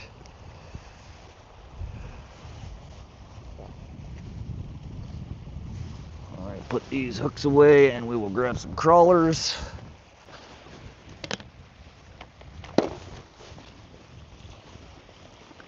Ever use floater hooks? David Rowe, you mean like the floating jig head, or what do you mean by a floater hook? Seabass, I loved you in Dumber Dumber. No mention of tiger muskie, kokanee, brook trout, or any other species during this restocking cycle. It appears the focus was solely on reviving the rainbow trout fishery. Attract fish in or spook them off? Well, they work for trolling, they work well as an attractant. Bank fishing, I've not used this particular, this is an experiment right here.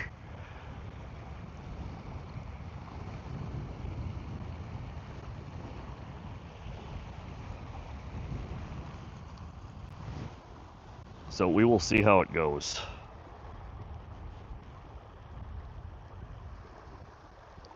Yeah, there's another reservoir right by here. I almost went there today. I haven't fished it yet this year. I don't know how good the fishing is this year. But right by here, there's another reservoir called Nylon Reservoir, Nilan. And that one, I just found out this year that apparently they've been putting tiger muskie in there as well over the past few years. So we might have to do a nylon fishing trip here in the future.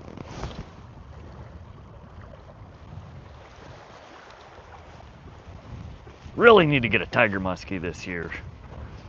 I know this fall we're going to be heading to Ackley Lake to do some tiger muskie fishing. That's where I suspect I'm going to get my first muskie from.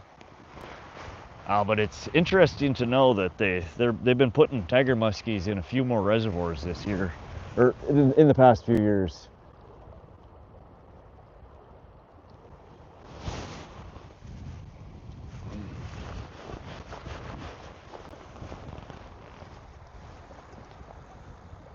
Blaze any weed lately? Braxton, welcome. No, I have not yet smoked today. 2:30 a.m. GMT. A little late there for you. You blaze weed permanently. Yeah, floating jig, strange term. I do use floating jig heads from time to time. I've never used them from bank fishing. I usually use them either trolling, like behind bottom bouncer, or jigging with them when I, anchored out or drifting. Willy waggler, another strange term. Back in a bit, Mrs. SoCal just walked in. Okay, SoCal. Shane's Adventure, I love muskie fishing through and through. It's my favorite fish. Yeah, we don't get actual muskie here. We get tiger muskie, which are introduced. They're put in some of our water bodies to control the white sucker population. But I do fish a lot for pike, which are, basically small muskies. How do we still have worms on these guys? But we have no... Is it the salmon egg? Is that what they keep biting on? So I'm going to take the worm off. I'm going to put the salmon egg before the worm, because I think they're just able to easily snag this guy off when it's on the end of the hook. We will see. Because the salmon egg's gone and the bite died. I have a sneaking suspicion that they're eating the salmon eggs. In fact, let's do this. Screw the worm, and we will put 2 salmon eggs on here. We'll leave the worm on the other hook, and we'll see what happens. Now, but I love pike fishing. If you like muskie fishing, come check us out our stream on Sunday. We're going to be trolling for some northern pike, which I know aren't muskie, but that's as close as we got here. And I usually do quite well when we go northern pike fishing. And we'll be streaming a marathon stream on this Sunday for northern pike. Come check us out. Come hang out, come fish with us. It'll be a blast. And I can assure you we will catch a lot more fish than we've caught today. I'm a little disappointed that we haven't gotten a big rainbow on yet. I think we're still gonna get one. Just need to be patient. Raw meat eater, did you catch any? We've just caught the one so far, raw meat eater. What's good, everyone? Bass Angler Fishing, welcome to the stream. How you doing today, Bass Angler? David Garcher, welcome, welcome. Big Homer, would you ever go for, I would love to catch an alligator R. Raw meat eater, smoke. Went down the rabbit hole, just streamed unlisted to Mary with a droid cam, super delayed, but got good quality and had alerts and dono counter. Nice, Scrappy Man. Yeah, you can do all sorts of super cool stuff with OBS, especially since you're using Stream Elements. Stream Elements has all sorts of shit, the loyalty program and all that stuff built in. But yeah, there's a lot of the overlays and changing scenes and sub counter. Heck yeah. I use a slip sinker with a 2-foot leader and a floating jig. David, do you just tip it with a worm? Do you tip it with a minnow? Good night, Munchie. Yeah, we've had one rainbow so far, just a little guy.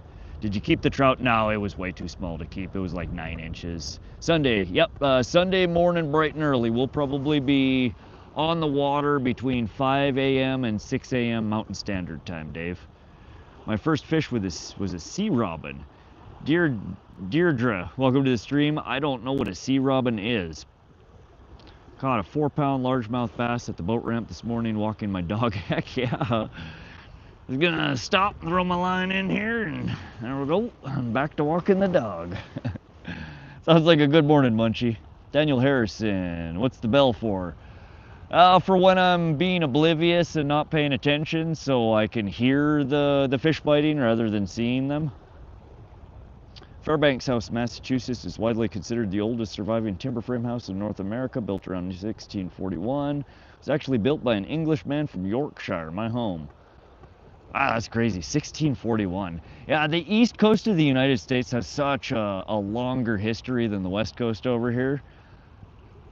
We had settled and established cities and towns over on the east coast, 200 years before we made our way out to the west.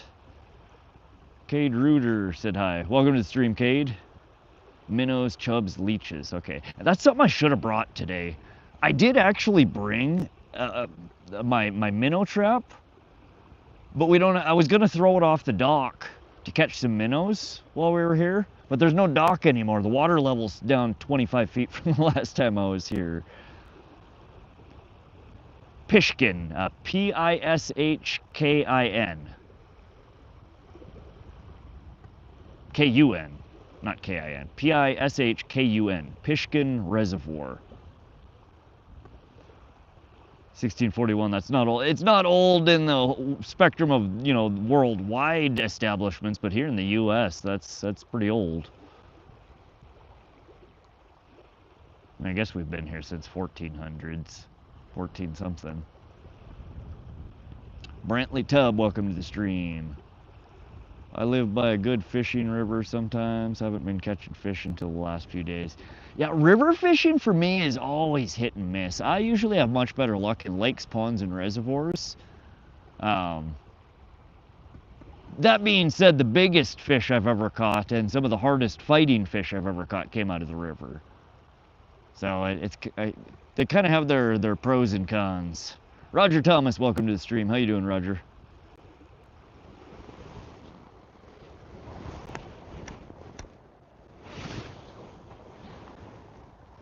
Craig Menke, how you doing, buddy? Welcome to the stream. But Crappy Man, glad to hear you figured some of the stuff out with OBS. But that's the way to do it. If you just run an unlisted stream and either join on another phone or You can test it out. I know Nightbot doesn't work with unlisted, but I think Streamlabs stuff might. Buddy Walker, welcome to the stream. Welcome to those joining. We are fishing tonight, central Montana. This is Willow Creek Reservoir. It's right on the Rocky Mountain front. We're in the foothills of the Rocky Mountain front. We're fishing mainly here for rainbow trout. We might snag a brown trout, maybe a kokanee salmon, but mostly trying to get rainbows here. Trying to find an overlay for vertical. Okay. Yeah, just play around with it. It's gonna take some time to get used to it, but it sounds like you've at least used it a little bit and you're finding your way around in there. But yeah, since you're, especially, you know, your streams that you're doing from a static location where you have access to a computer, you can do so many cool things in a live stream with OBS that is just much more difficult to try and accomplish when you're on a, you know, a remote stream from a cell phone. Buddy Walker, what's the biggest fish you caught? The biggest fish I've landed is a 22.5 pound, 42-inch northern pike. I've had some fish well over 2 times that size on my line, got them to the bank, but I haven't landed, measured, and weighed it, so we don't count that as a catch. 27 bucks a month for Streamlabs. Oh, I didn't even realize that there was a paid version of Streamlabs. I've only been using just their free stuff. Oh, no, I'm using Stream Elements, not Streamlabs. I haven't used Streamlabs yet. Good God, 27 bucks a month? Dude, software companies are ridiculous. Like, I understand it, it's time consuming and expensive to develop software, but they just price themselves out of the market. Like, if they would price their shit more reasonable, more people would use it and they'd end up making more money. Yeah, it comes with a lot, but I'm gonna stick to free. The school I went to in Yorkshire got its royal charter from King James around the same time, 1614. Huh.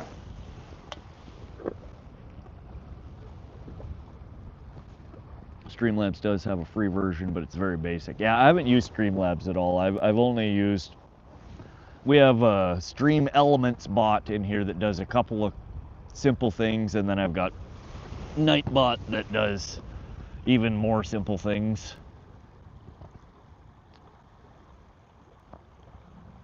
It was driving me crazy. I spent 2 hours yesterday digging through the YouTube data API, the streaming API, trying to figure out if there is a way to communicate with the YouTube API to make a live chat make a goddamn noise. Just a noise. I don't care what noise it is.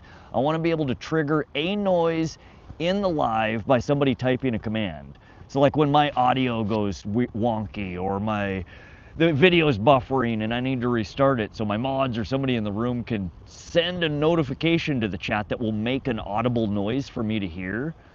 I cannot find anywhere in the YouTube API that they expose any method to make a sound at all in a YouTube live stream. Why?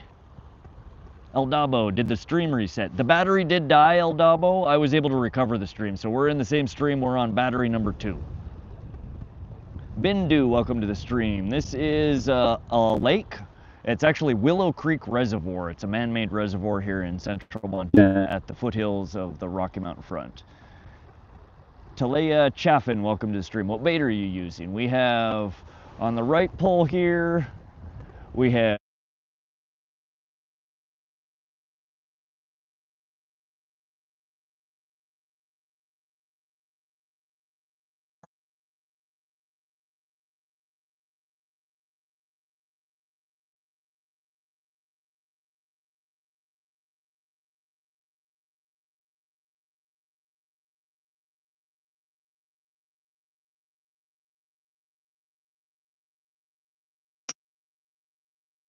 on too much sometimes. Sometimes it's okay. Bros, hello, welcome to the stream, the Bluegill Bros. Oh, yeah, I just saw that the Bluetooth blipped and then it came back. The Warrior, congratulations. Now go somewhere else. Fucking weirdo. Shane's Adventure auto cut. Sounds cutting in and out. Okay, let me restart the mic here real quick.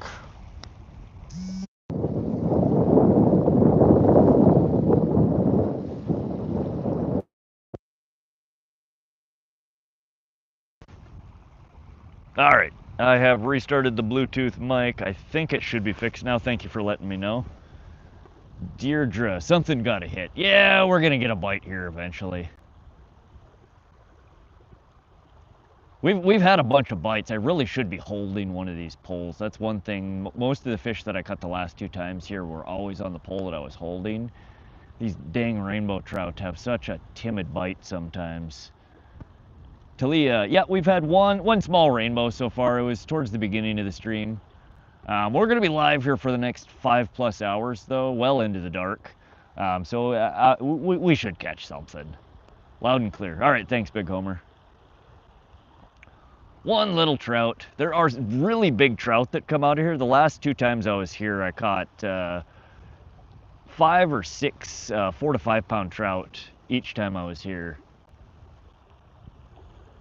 We did get out here late today. I had to work. I had to finish up a bunch of crap. That left pole looks like it might have been a nibble. Caught a 4 pound largemouth bass. Heck yeah, Munchie. I worked at Lake Yellowstone one summer. A lot of invasive fish. Oh yeah? Yellowstone's such a beautiful area, Deirdre. I've ever caught a catfish before. Talia, yeah, catfish is one of my favorite fish to catch. Unfortunately, I got to drive about an hour and a half from where I live to get to the good channel cats. But I do go a few times a year to fish for sturgeon and channel cat usually. That trout from your post was a beast. Yep, that trout from the post was from this location the last time I was here. I was just under 5 pounds. I think it was 23.5 or 24 inches.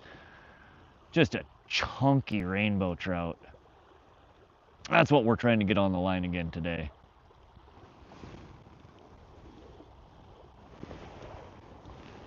Brian Padone, welcome to the stream. Yep, just one rainbow so far. Hang out, I feel another one coming here. We've had a bunch of bites, I just keep missing the hook sets. Me too, I love fishing for catfish. One time I caught a 50 pounder, that's my biggest. Heck yeah, Talia, that's a fat catfish. That would be bigger than our state record. We don't get, our channel cats don't get quite that big here. Biggest one that I've caught this year, I caught a 14.5 pound channel cat. Brian Padone, I just subscribed. I like your channel. I appreciate that, Brian. All that sparkle and tinsel, you might catch a gay fish, maybe. Hey, I don't judge. What they do under the water there is none of my damn business. If they want tinsel and sparkle, and I'll give it to them. I don't care. Sun is going down, the bite will turn on. Yeah, that's what I'm expecting, Shane. We kind of got here during the slump, you know, the heat of the day. We did catch one pretty quickly in the stream. We've had a bunch of bites since then, but right about now, we're 7:45. We have, you know, 2 more hours roughly of light. Right about now is when the bite usually starts to pick up for most of the species around here. I fished fat carp in New Jersey. We used hot dog bait. Oh yeah, your carp there like hot dogs? I meant channel catfish. Big Homer, welcome Brian, you're in good company, right?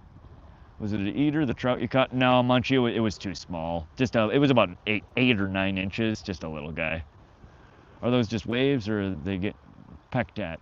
That looks like just waves. The left line has had a couple of what look like nibbles. That's the one that we just switched to, as Dave here would say, to the tinsel and the gay stuff. The right line was the one that we've been getting bites on, and I tried just for the heck of it 2 salmon eggs on the one hook because I suspect we've been getting the bites off the salmon eggs. David Stage, welcome to the stream. Can you show your rig? I can't seem to catch any trout. Yeah, the next time we rebait it, if you hang out, David, we will show you how it's set up. David Rowe, what kind of minnows can you trap? Any of my mods in here? If anybody is any of the mods in here, can you type .bait? So just a period and then BAIT. I don't know if Crappy Man, you're still lurking back there. There's about 10 different species we can catch and use for cut bait here.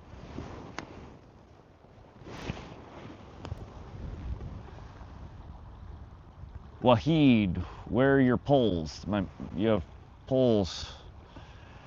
Hellrel, unfortunately, I think the commands, I just added the bots in here recently. I only have them enabled for moderators right now. But thank you, Hellrel, for trying.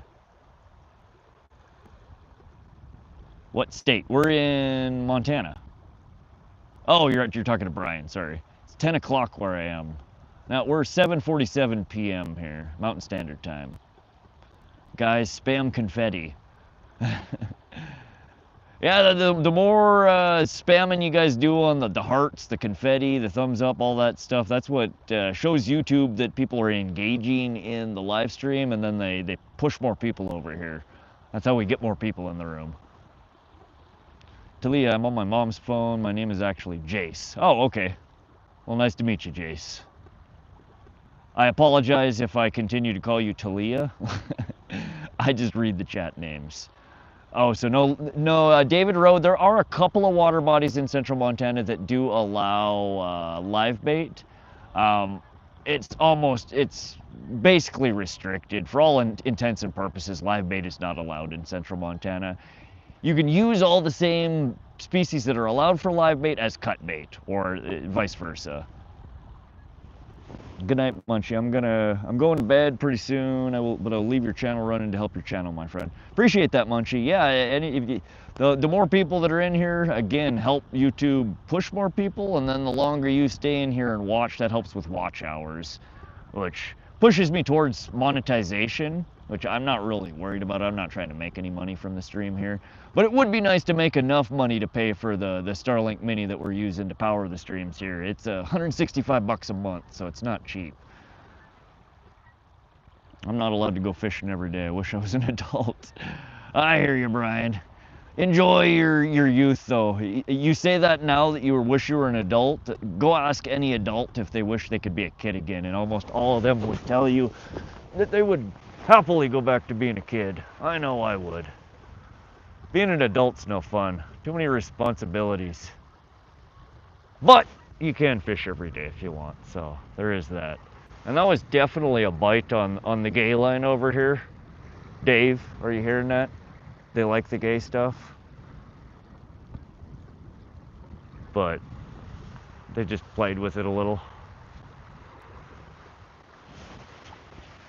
They like the sparkle, the tinsel, the flash. I'd be homeless and fish every day. Yeah, that was definitely a bite, but it looks like it stopped. Big homer. Yeah, Dave's been saying that all the flashy, shiny, attractant shit that I'm putting on there is only for the gay fish. But I told him I don't judge. We don't care. They like it. I mean, as soon as we put the flashy stuff in there, that's the pole we've been getting nibbles on. Nothing's committed, but floating jigs are nice with a live swimming minnow or chub.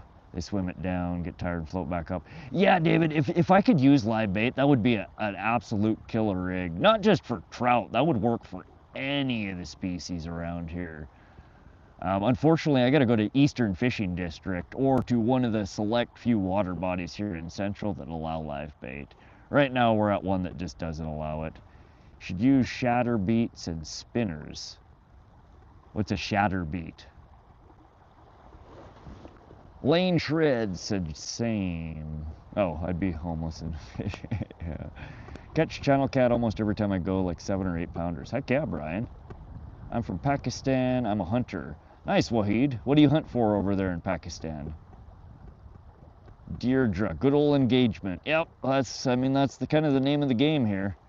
I'm not trying to get famous. I'm not trying to get rich, but people engaging in the stream is what keeps the stream alive. That just means there's more of y'all in here to watch and more of y'all for me to talk to. Chatterbaits. Oh, okay. That's good old spell autocorrect there. Shatterbaits is chatterbaits. Good lord. Yeah, I've never caught a trout off a chatterbait. I've caught a lot of other species off chatterbaits. I've never caught a trout. I have a channel and I have 2 subscribers. Oh, Brian. Yeah, getting those initial 50 subscribers to be able to stream was so slow and painful. Oh my God, it took me over a month to get the first 50 subs. But since then, we've been flying. We got, I think within the first 2 weeks, we went from 50 to 500 once I started streaming. And then in the following 2 weeks, we went from 500 to 1,000. And we're now, I think, closing on in the following week, almost 1,500. So we're flying here, and I'm having a blast. Yeah, I've been doing it for 4 years. Nice, Brian. El Dabo, brook trout and lake trout will smash a lure of pretty much any kind. I've heard that brook trout are more aggressive. I've never caught one. I've never caught a lake trout either. Those are 2 on my bucket list. The lake trout, I've been out 1 time this year fishing for them. Brook trout as well. I went up to Belt Creek and tried to catch a brook trout, but I didn't have any luck. Lakers are a bit more picky.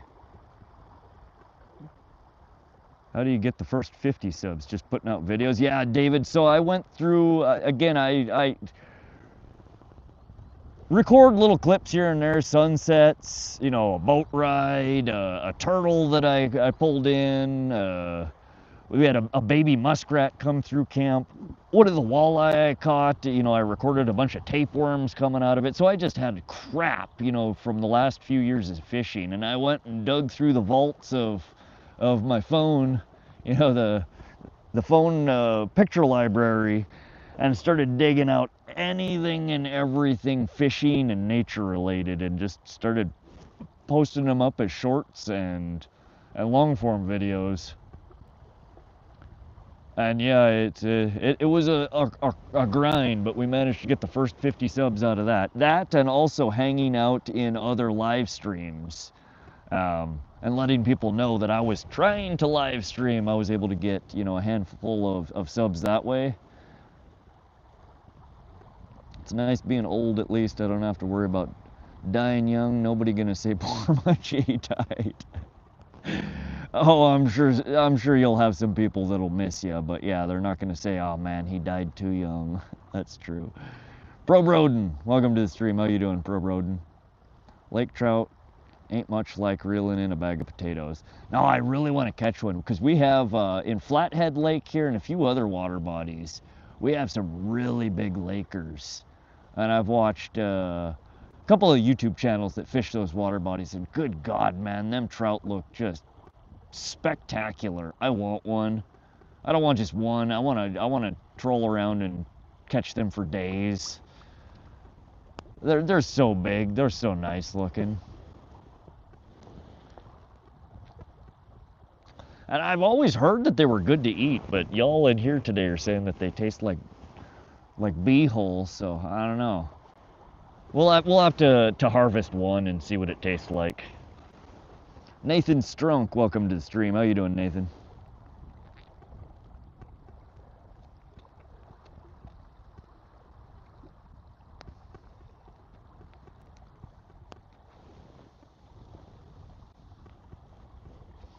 All right, fishy. Let's do this. I'm ready. You're ready. We got a whole audience here waiting to see you. Let's catch a fish. Come on. I lost so many bells fishing. Rainy girl, you and I as well. I was just telling people I need to keep telling myself I need to buy stock in whatever the hell company is that makes these things. Because it seems like every time I'm out, I lose at least one. We almost lost one earlier today. I was able to track it down. I just launch them sometimes. Never use barbers or bells. I usually just do my thing. Yeah, when I'm bank fishing like this and I got them in the pole holders, I like to put a bell on because I can be kind of oblivious. And I hate missing fish. So it just gives you a little heads up when you got a bite that you may have otherwise missed. They're handy. They have glow-in-the-dark bells that work good. Yeah, I don't have any glow-in-the-dark ones. That would be a good idea, though. I don't use bells. I use watching my rod dive in the water because I don't have rod holders. Yeah, I've been there, done that, Katrina. We try not to do that anymore. I don't like gifting my my rods to the sea gods here.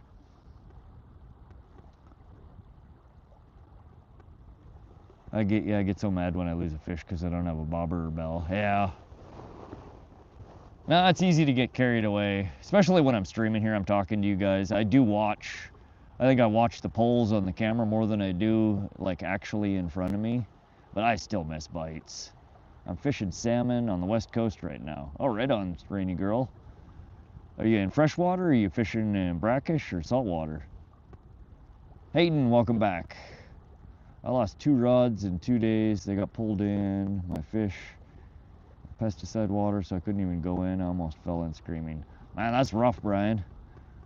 I hope you went out and invested in some rod holders, buddy. Big Homer, we would tie glow sticks at night to our poles.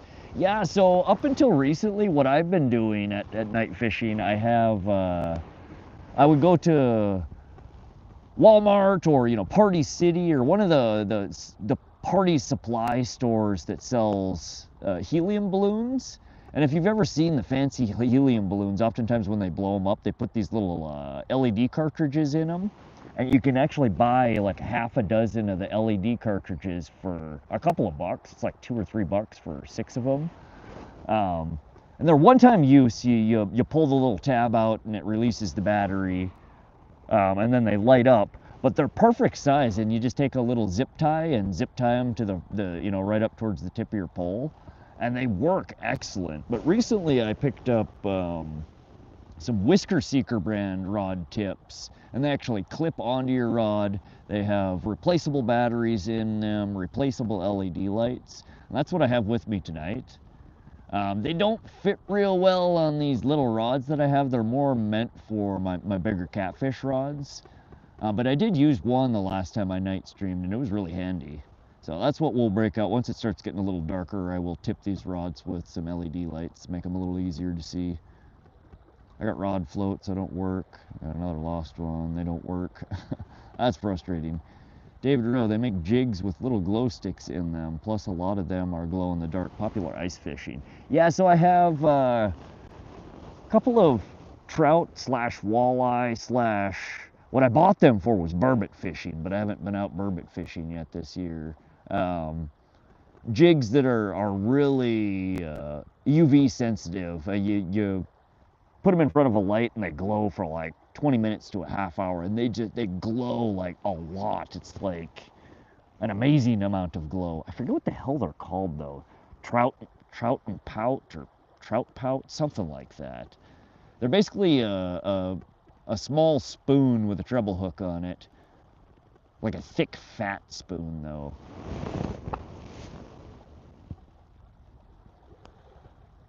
Rainy Girl, brackish water and a river run. That's just starting Campbell River, BC. Millions of salmon are due. Oh, the salmon they're spawning. Okay. The only thing I've ever caught was bass, a fluke, a ling, and a catfish, a sea bass. Like, I haven't caught that much. Well, nice. That's what I was just talking about. Ling or burbot. Put. There's a bunch of different names for it. I really want to catch one. I hear they're really good to eat. That looks like a little bite. Is that a nibble on our right pole there?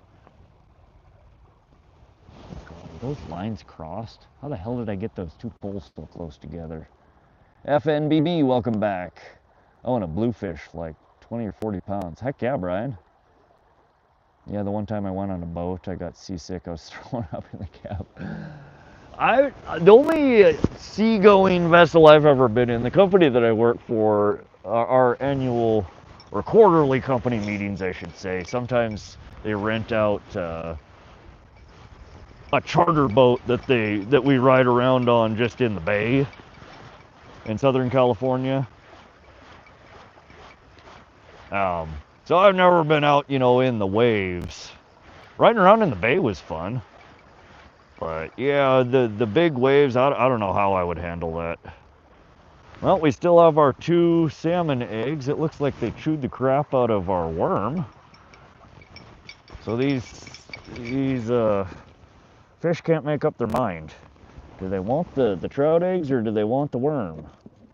I'm gonna throw another worm on this guy and get her back out in the water. Man, we need to catch a fish here. A nice chunky trout. That's why I came here. This was my spot. I was like, all right, we're gonna go somewhere where we're just gonna catch some fish, and I don't care. Now they don't want to bite. Fishing should be fun though this Sunday. That's what I'm really looking forward to. We're gonna be killing it on pike out there. Y'all hit that sub button and come fish with us on Sunday. We're gonna catch some. We may not catch massive pike, but we should catch a whole bunch of them. This time of year is some of the best pike fishing in central Montana. As we start moving into fall, it just keeps getting better and better.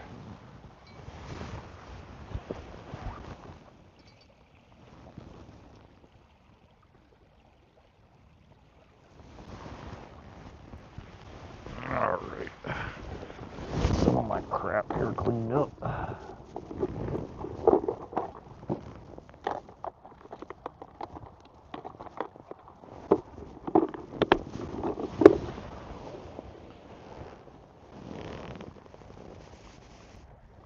Glow is the best thing to happen in a long time. Works so good for deep fish. Looks like a good lake to ice fish. Yeah, I think they do ice fishing here.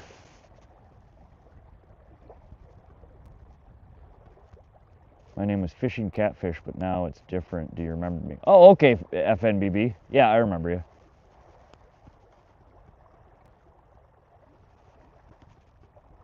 Shane's Adventure, they're so good poached in garlic butter. Oh, really? I was in the ocean. It was my first time and my last time. I'd go with worms. Yeah, we have worms. The pole that we just put out has a night crawler, half a night crawler on one hook, and then 2 salmon eggs on the other. We kept getting hit. I had a crawler and a salmon egg on the one hook, and it was the most actively bit hook we had in the water. They kept stealing the salmon egg off of it. So I took the worm off and just put 2 salmon eggs, and they haven't touched it since. So I don't know what the deal is. Broxton, welcome to the stream. We're fishing for rainbow trout, brown, and possibly kokanee salmon. Appreciate the sub there, David Jackson. Welcome to the channel. Glad to have you. The fall muskie and pike bite are so much fun. Heck yeah, as we move into late summer and early fall, pike muskie, the activity really picks up. It's some of the funnest time of the year to fish. My best day, we used regular scent power air with a bottle of garlic powder and mixed together, caught 25 in a couple hours. Wow, Big Homer. That's a lot of bite activity. Heck yeah, you should come up here to British Columbia and see how crazy the salmon runs are. This year is supposed to be a record year. I would love to, Rainy Girl. Next year we're going to be doing a lot more traveling around Montana and maybe some close states to Montana for the stream. The following year, depending on whether or not I officially retire or not, we might start doing traveling around the continental US and possibly Canada. And then following years, so we're going to take the channel. We're going to start doing, I think, some worldwide traveling.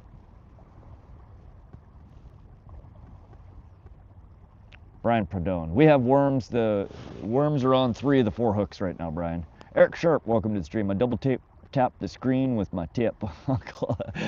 Do it however you're going to do it, Eric. All we care about is that you get it done. Rainy Girl, I caught and released over 450 salmon last year. Good God. And that's just the spawning season, right? What kind of trout are they? We get a huge fall spawn here for kokanee trout or kokanee salmon, but you can almost never get them to bite on a hook. The only way people catch them during salmon run here typically is snagging them, which I don't like to do and is in fact illegal in most water bodies. Crappy, man. Some people, I don't know, man. Can't help but laugh though.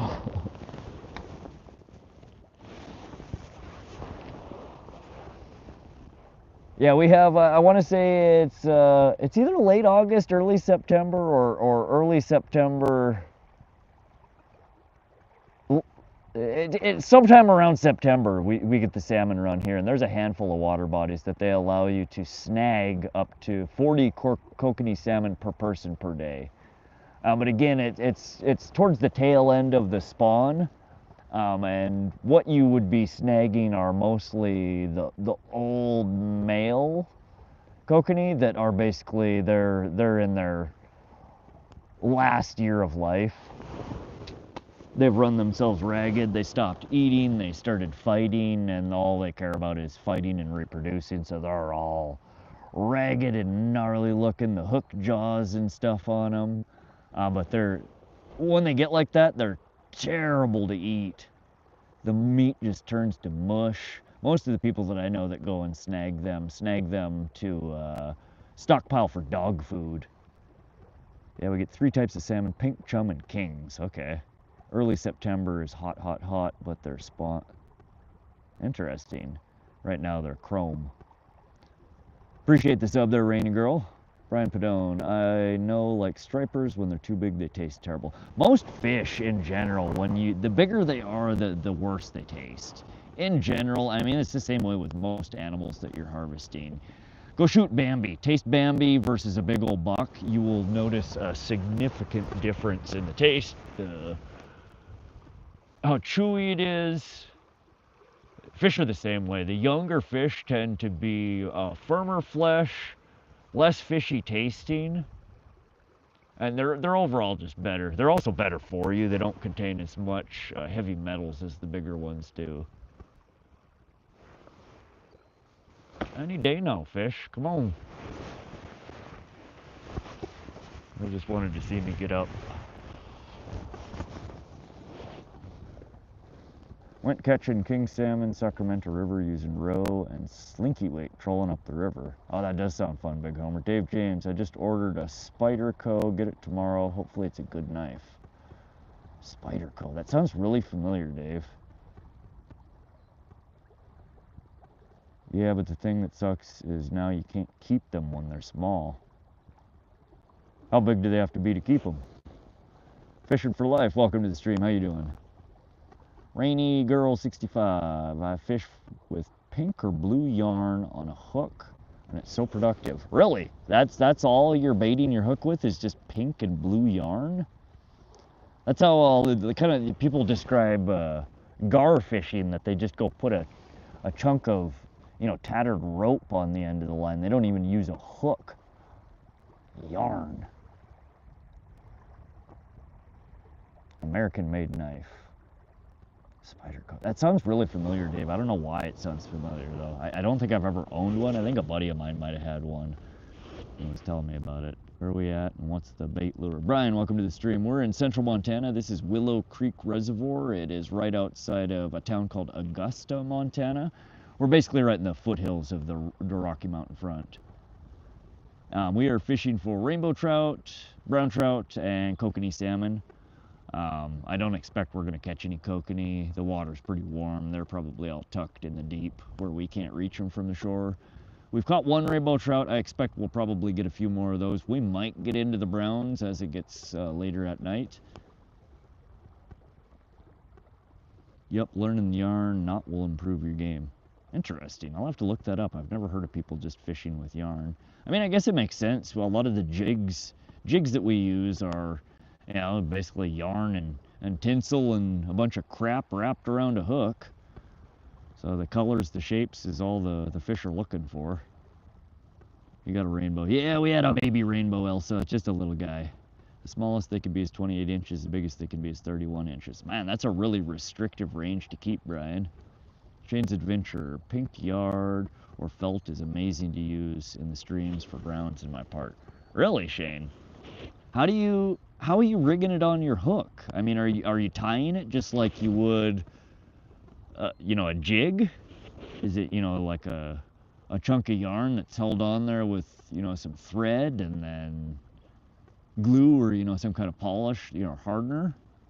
Or are you literally just feeding chunks of yarn or felt on there like you would a worm? I know it's crazy, my dad caught a 4-foot one. Bass Fishing TV, welcome back, Bass. Club yarn knot. Oh. Club yarn knot. I'll try and remember that. Elsa, look at all those likes. Thank you for sharing. Appreciate that, guys. We are so close to 200. If you have not yet liked the stream, double tap that stream. Let's see if we can get it to 200 here real quick. Double tap. Tap, tap, tap. Come on. Tappy, tappy, tappy. There's one. One. We got 4 more there. Anybody? No? Well, oh, there's 2. We got 2. You just double tap the screen. You don't even have to go look for the thumbs up. Just tap it twice. Tap, tap. And that's all that we need. No, we got a thumbs down. Somebody thumbs downed us. They don't like the double tappy tap. Oh, it's back again. Elon Sport, shout out to Elon Sport there. Welcome to the stream. I don't know if you double tap and then double tap again, does it take your like away? Maybe that's what happened. Oh, 198. We're almost there. I think somebody just didn't like. Oh, 197. We're back down again. Y'all are just fucking with me now. Come on now. Knock it off. Or egg knot, I think it's called. Egg loop knot. Oh, okay. So you're just tying an egg loop and then you're throwing a chunk of felt or yarn in the egg loop. That makes sense. Huh.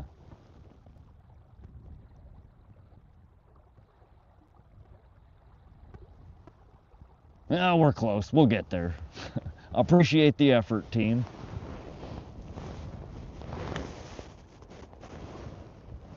Oh, no, we're going backwards again. 197. I say this every time I see somebody thumbs down. Who the hell comes into a fishing stream and thumbs it down? Like, what is it? No, we're back again. I feel like one of y'all are just taunting me now. But seriously, who hurt you? Why do you thumbs down a fishing stream? I mean, you're looking at a beautiful scenery. You got some poles in the water. You can hear the waves, the lake. Like, it's beautiful. Oh, there's another thumbs down. Is it me? You don't like me. It's not the view, it's just me. That's what I'm guessing here. Oh, we're back again. 198. I think somebody's just liking and then unliking, and then liking again and then unliking. Oh, there's one more and we're at 200. All right, I don't care about the likes. Y'all can like, unlike. I really don't care. A sick mofo would dislike a fishing stream. Here comes Karen. All right. Josiah, welcome to the stream. How you doing today, Josiah? Catch any fish? We've caught one little dink of a rainbow trout. We're still. There we go. There's 200. We did it. 200 likes. Awesome, guys. Tappy, tappy, tappy. Reminds me of Happy Gilmore. Just tap, tap, tappy in. Tappy, tappy, tappy. I still haven't seen Happy Gilmore 2. I keep seeing it every time I open up Netflix, and I'm like, no, I'm not ready for that yet.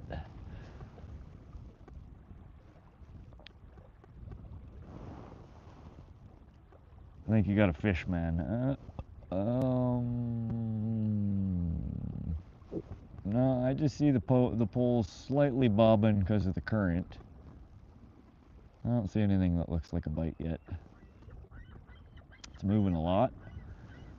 Now, we got tight lines with the fairly heavy sinkers, 3/4 ounce sinkers, and the waves crashing up against that tight line just make the poles dance a little bit. A bite, you'll hear the bell usually, or there will be a quick jerk rather than just the steady bobbing.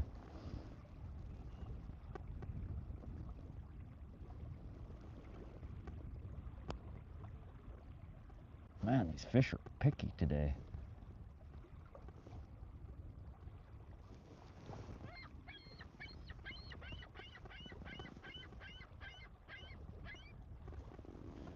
KS Lip Rippers, you fishing for channel cat? No, I wish. Now, today we went to a trout lake. There's rainbow trout, brown trout, and kokanee salmon in here. No channel cats, unfortunately. I almost went to Fort Benton, Montana, or Loma, Montana. I opted for this lake because I've caught some really fat rainbow trout out of here recently, but they're being picky so far today. Brian Padone. Bye, I gotta go to bed. All right, Brian, I appreciate you swinging in and hanging out. If you didn't hit that sub button yet, subscribe to us, come back, hang out, and fish, bud. We'd love to have you. We're gonna do another live stream on Sunday. We're gonna be catching the crap out of some northern pike, trolling in another remote water body here in Montana that I have not yet been able to stream from because there's no cell signal there. But now that we have the Starlink, we'll be streaming from a lot of these remote places that you will probably not find another video on YouTube of. So if you like live streams, you like Montana, you like fishing, hit that sub button and come back and hang out with us. We stream two to three times a week here, and we're going to be streaming a lot more with the Starlink Mini here in the coming days. But again, thanks for coming to hang out. Dave James, 3:16 a.m. Oh, you're going to bed? I will tell you all about it tomorrow, all the fish we caught off of the gay line over here. Just you wait, Dave. My PB was a 7-pound bass. Biggest bass I've ever caught, Brian, was a 2.5-pound largemouth and a 2-pound smallmouth. I haven't caught very big bass. Damn bird laughing at us. Yeah, he probably just caught a fish. Those are the seagulls, I think they're called. Dave, thanks for coming to hang out. I appreciate you stopping through. We'll see you on the next one. We might even be streaming, you know, when you wake up to go potty, or, you know, when you wake up to go to, might still be here. What's your PB? The biggest fish I've ever landed was a 22.5-pound, 42-inch northern pike. I've had bigger fish on the line. We had what I estimate was probably a 50-pound carp. Drug up to the bank last year. The damn thing would not fit in my net. And yeah, busted the line off and swam away. It would have been a new Montana state record, I guarantee it. But it literally would not fit in the net.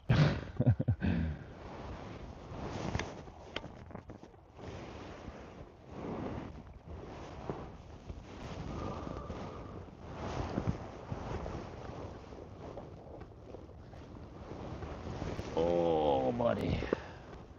What is it? 8:19. We have a little less than 2 hours before the sun goes down here. We will keep streaming. I'm staying here till I get sick of fishing or the batteries run out. So we'll probably be streaming well into the night, possibly into the morning. Y'all are welcome to hang out and chill. You can leave, you can come back, but we'll be here all night, guys. Howlin' Baits. Hey, welcome back to the stream, Howlin' Baits. How you doing today? I did get your email. I haven't responded back to you. It sounds like you've been busy lately, Howlin' Baits. Steve Phillips. Steve here in Northern PA. Welcome to the stream, Steve. Your name looks familiar. I want to say you've been here before, but if not, welcome, welcome. Happy to have you. Elon, appreciate the sub there.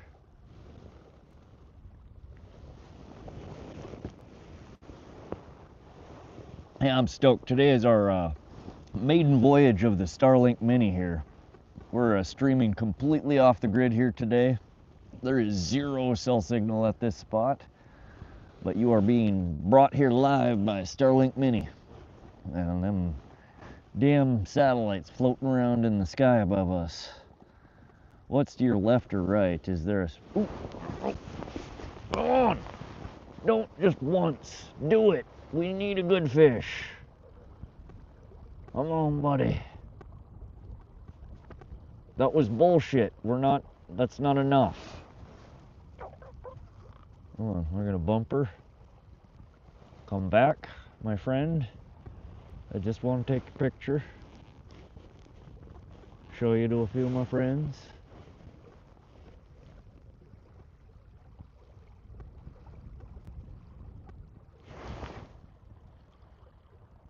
Don't be shy now. That again, David, if you're lurking, those on the gay pole. All the tinsel, all the shiny, all the stuff you don't like. They're over here playing with it. They won't commit. But Brett said hi, welcome to the stream, Brett. What's to your left or right? Is there a spot to move with any structure? So where I'm sitting, I mean, there's lots of different places we could move to. Over here's the gorgeous sunset, which is what I should have the camera pointing at right now. So I was looking at the bathymetric map, the contour map of here, and this spot where we're at, again, like straight out slightly to the right of us is a flat and then a drop off. And it's just kind of a pocket right there, and that's where I was fishing off the dock, is right off that ledge, and that's where I was doing well. Over here, it's all just super shallow. There's no real structure, no drop-offs, nothing really interesting until you get beyond that point over there. There's where is it? Right there, that point. If you go past that point right there in the center of the screen and go around, there's a bay, a cove, and that's where it actually gets really deep in this reservoir. I fished there for a few hours the last time I was here. I didn't get any bites, but I think that's where a lot of the fish probably are now that they've lowered the water level. The only thing is it's like it's a hell of a hike to get down there from the parking area. And I got a whole bunch of crap with me, but yeah, there are options. Yeah, I've been working on projects. I get that, Howlin' Baits. Glad you're keeping busy. The fish needs to bite. We just did have a bite on the left pole there. It was just one bite and then it went away though. Josiah, do you know what a jitterbug is? I should. That sounds really familiar. Other than the dance, jitterbug. I don't know offhand what that looks like. I'd have to look it up. It's like half the guys in here are named Dave, right, David? There's lots of Daves in here, which is kind of comical because one of my favorite things that nobody ever gets the reference, but like the Dave, no, Dave's not here reference. No, nobody ever gets that. I make it all the time, and people just give me stupid looks. Reviews by you. Welcome to the stream. Fishing new rod tomorrow. Heck yeah! What kind of rod you get? Reviews. Are you allowed to use high-low rig over there? Yep, that's what we're running on both poles right now, Howling Baits. One high-low rig on the right, we have crawlers on the top hook and then salmon eggs on the bottom. The left pole, the top rig, we have a, basically like a popper, almost like a wally popper rig that I tied up with an octopus hook and a crawler, and then the bottom one is another popper rig in a different color with, tipped with crawler. Fin raking, cast one. Josiah, yeah, I know it's a fishing lure, but what does it look like? Is it a spoon? Is it a spinner? What does a jitterbug look like? What kind of bag are you using? What do you mean, Jackson? Like a backpack bag?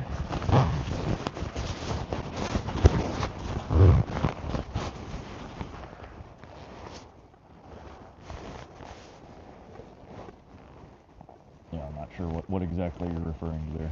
Bait. Oh, night crawlers and salmon eggs right now. 8-foot ugly stick, been running into bigger fish, so beefing up. Oh, nice. What kind of ugly stick? We're running the ugly stick carbon here. I have the ugly stick graphite in my truck. I have an ugly stick G2X at home. A couple of old, like, ugly stick Shakespeare combos. I have a ton of ugly stick. They're a good pole, good brand. I recently learned you can use flies on a spinning rod. I've had people tell me that. I don't know how the hell. I mean, are you just throwing a bunch of inline weights or snap weights on there? What do you? How is there enough weight to cast a fly with a spinning rod? Because that's the whole thing with a fly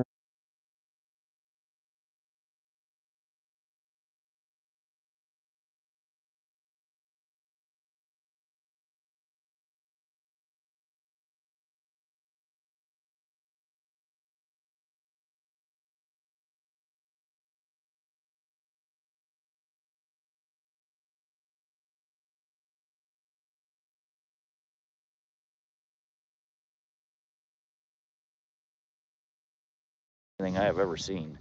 Makes a lot of commotion on the top of the water. Bass love it. Topwater lure. Jitterbug. Dave? Dave's not here. No, man, it's me. It's me, Dave. Open up. I got the stuff. Dave? Dave's not here. Use a float to give the weight. Oh, okay, so you're just using like a bobber on it to get something of substance to get it out there. That makes sense. Some flies are heavier in sink. Yeah, I don't know dick about fly fishing. Dan Riddigy, what time is it in Montana? 8:27. We have a little over an hour left before it is dark. I did bring my headlamp. In fact, I have two of them. I have my DeWalt light. We got a flashlight. We're set up for some night fishing tonight. I got my bug spray just in case the skeeters come out and try and eat me. We just need the fish to cooperate. Doesn't do us a whole lot of good to sit around and twiddle our thumbs if the fish aren't going to bite. Try to guess what time it is in North Carolina. Well, it would be 2 hours ahead of where I am, so 10:28. There's these things called time zones. My rod is an ugly stick big water. Big water.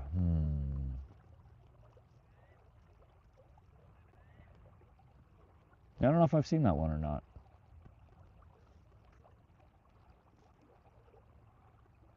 Ohio, okay. Yeah, a lot of y'all are over on the East Coast.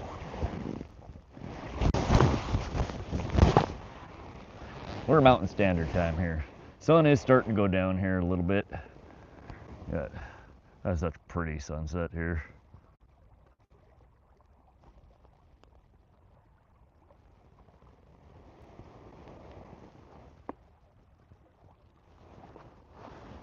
SoCal, I was really hoping to come back from dinner and see my pinned comment replaced. I know, SoCal, we have had a couple of solid bites, but just nothing yet. Nothing wants to commit. They have been playing with our popper rigs that I put out. In fact, I probably should. That's 2 solid hits we've had off that. I should pull her in and check the bait on it. Big Homer, it looks like you have a whole lake to yourself. Pretty much. I do see 1, 2, 3 other Winnebagos out here, campers. But I haven't seen a single soul. They've just been in their campers the whole time. I don't think anybody else has been fishing the whole time I've been here, other than there was one person fishing next to me when I pulled up here. But as soon as I set my rig up and hit live on the stream, they left. El King Fishing, welcome to the channel. Thanks for subscribing. Gumar Cruz, out chat and rod calling it a night. Have to wake up early to go catch some catfish. All right, Gumar. Thanks for coming to hang out. Always appreciate and happy to see you in here. Go catch yourself some fat cats in the morning, my friend. I wish you the best of luck. Art of Pain, welcome, welcome. How you doing today, bud? Daylight lasting this long in Montana. Miss Shannon, what temperature is it? It is starting to cool down a little bit. As soon as that sun poked behind the mountain over there, we dropped easily 10 degrees. We're probably in high 60s, low 70s right now. I expect it'll probably get into the mid to high 50s once it's actually dark. It'll get a little chilly here. Have you ever used a Spendy G Loomis rod or St. Croix? I used to have a St. Croix rod that I really liked. Unfortunately, I broke it. That's one of the ones that I was bank fishing and somebody stepped on it and busted one of the eyes off of it. 3:30 a.m. GMT on Friday here in the future. Are the trout native or stocked? Stocked trout in this particular water body. Trout fishing drops off hard over here in the summer. Now, I was just out here 3 weeks ago. The water level was granted about 25 foot higher than it is right now. They've let a whole bunch of water out of this reservoir to irrigate crops. And I think that's probably the biggest thing that's kind of killed the bite here. We have had, though, a few hot days in the last week and a bunch of stormy days as well. So we've been high pressure, low pressure, high pressure, low pressure, and water drop. So the bite has not been as great as I expected it here. But usually we still get a decent summer bite here for trout. Love G-Tag, welcome to the stream. We're trying to catch a fat rainbow trout. That's what I came here today. The last 2 times I was here, I caught basically nothing but 4 and 5 pound rainbow trouts. And it was quite a few of them. Today we've pulled out 1 9-inch rainbow, and that's all that wanted to play. Kind of jealous, everywhere you fish is a dang postcard photo. Up here in the Rocky Mountain front, I mean, there aren't a lot of views that can beat this shit. And this isn't even a pretty sunset in comparison to what I usually see out here. This is nice, but we do have some beautiful views out here in Montana. And again, a lot of the places that you've seen thus far in my streams have been, you know, the more touristy places. We'll take you to some of the places up in the Rocky Mountain front and surrounding areas, and they're just absolutely breathtaking. You guys caught anything while I was gone? Not a damn thing, Brian. Nope. Had a few bites, but did not land anything. Had to fake sleep for a little bit. Oh, jeez. Well, we're still trying. We've had some nibbles, but in fact, I probably should check that left pole there. I don't know if we have any worms left on it. I was thinking it was too warm for trout, as I usually catch most in the fall, winter, and spring. Yeah, I don't know. Our trout bite around here. Now, granted, I am not a big trout fisherman. I don't usually target them all that often, but I've caught them all year around here. The bite doesn't really seem to fall off. When I get bored of trolling for pike, or I just need to change of pace, I'll usually go up to like Holter Reservoir or here. And pretty much every time I come here or Holter, usually the trout are always willing to come out and play.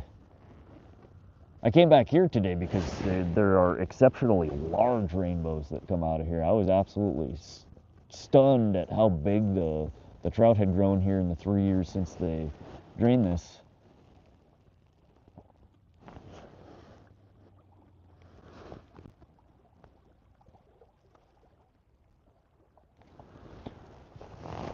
But that doesn't mean that the bite hasn't dropped off. Again, I don't fish for them that often. All I know is I usually have pretty good luck with trout, especially like at Holter Lake. When me and my buddies go up there, we'll put 2-3 people in a boat, and it's a race to see who can limit out first. You'll get 2 hours and half the boat or more will be limited out at 10 trout apiece.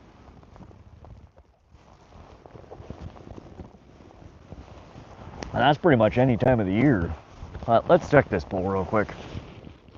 And somebody was asking what the rigs look like. I don't know if they're still in here, but we'll rebait and show you what the little poppers are that I tied up here. And since we put this in the water, this is the pole that's getting all the activity. Oddly, they didn't like the little corkies, so we threw on a variation of that with some max spinners on the end, and they've been biting at it.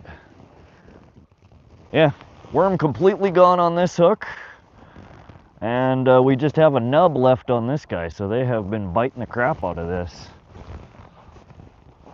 So this guy is, we just tied this up while I was sitting here. It's similar to what's called a wally popper. You have an octopus hook, couple of beads, and then a pill popper, and this just acts to kind of float your bait up a little bit off the bottom. And then up here is just another attraction. I have a max spinner, and they just spin. The waves are crashing against it. Just makes a little bit of extra flash. And this is the same basic rig, just some different colors. We went with chartreuse, purple, and gold instead of the white and pink. Again, because I have 2 hooks on, I try and vary it a little bit. We haven't really keyed in on what they want today. They don't seem to really be keying in on anything we're throwing out there. We've had bites on pretty much everything we've thrown out there. But let's rebait this up and get her in the water. I think they're...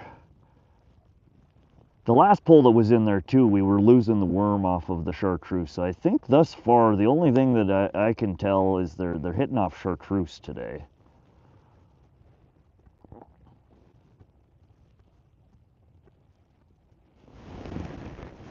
So we could potentially switch out the pink and white here, maybe for chartreuse. We'll see though.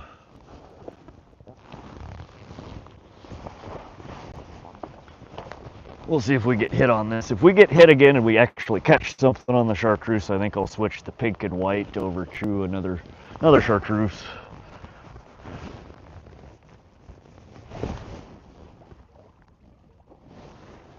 All right.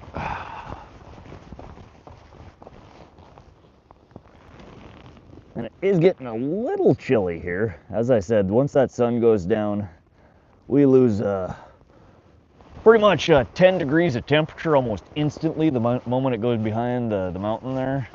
And then as the night progresses, it's going to get slowly colder and colder. I wouldn't be a bit surprised if we got into the mid-50s here within the next couple hours.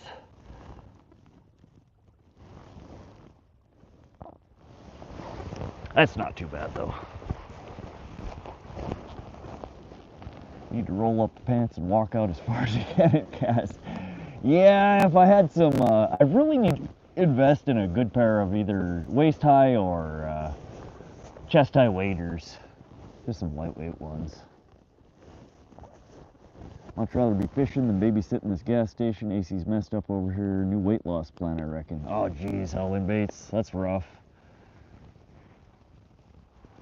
If you happen to have any cheese on you, throw it on there. You know, I just might. I usually always in my truck. It sounds weird, but I usually have at least a stick or two of string cheese kicking around in my back seat. I use them for carp bait, sucker bait. I've never tried trout. I've never caught a trout off cheese. We could try it though. We were getting some hits on. We were getting hits on the other rod earlier today, and I thought that was off of the trout egg. I now have 2 trout eggs on that one hook and no crawler, and they haven't touched it since. Travis C, welcome to the chat. Shorts and good river shoes in the summers to wait out. Yeah. Now this time of the day is not a good time to get wet. Hypothermia comes on pretty quickly, and in the mid-50s you can definitely get hypothermia. So we're going to try to stay out of the water. But yeah, not a bad idea. Did you get anything my died? Just the one rainbow trout from earlier. We've had a couple of hits. Nothing that I've landed so far though. Cousin Carl and Uncle John had it rough today. One meteor, one in a sinkhole on lunch break. Oh yeah, Travis? Blanket Boy, welcome to the stream. How you doing today? Yeah, you were getting when you were playing. Oh, I was getting hit when I was playing Oh, I didn't see that. Well, shit. We'll pull that one in a minute and check and see if the trout eggs are still on there. They seem to be getting hit, but they kept stealing the damn trout egg off. They're so soft, they don't survive. I think they're pretty easily able to just tear them off the hook. Just me, or does the audio sound distant? Hold on. Oh, you're right. I zipped up the audio inside my shirt here. Let me move it to the outside. Thanks, SoCal. We will fix it. I'm a bit of a doofus here. I zipped up my jacket and the audio is inside, so you're listening to it muffled through my jacket. There we go. Cousin Carl stole the fridge freezer again yesterday. Oh yeah? Damn that Cousin Carl. 211 likes. Let's go. Appreciate that, guys. SoCal, will you type exclamation uptime? What are we at here? I think we're at 6 hours, 6.5 hours. Yeah, I was gonna say the audio's not right, but then I just figured it's nearly bedtime anyway. Don't do that. That's what I'm saying, you guys. I'm over here oblivious streaming. I can't tell what the stream looks like, what the audio sounds like. The only way I know there's a problem, same goes not just me, any streamer. Tell them if their stream is doing stupid stuff, let them know. 99% of the time they have no idea and they're just going to go on about their business and then everybody leaves the room. So yeah, if there's audio issues, video issues, don't be afraid to speak up. Tell me. Tell the streamer. It's the only way we know how to fix it.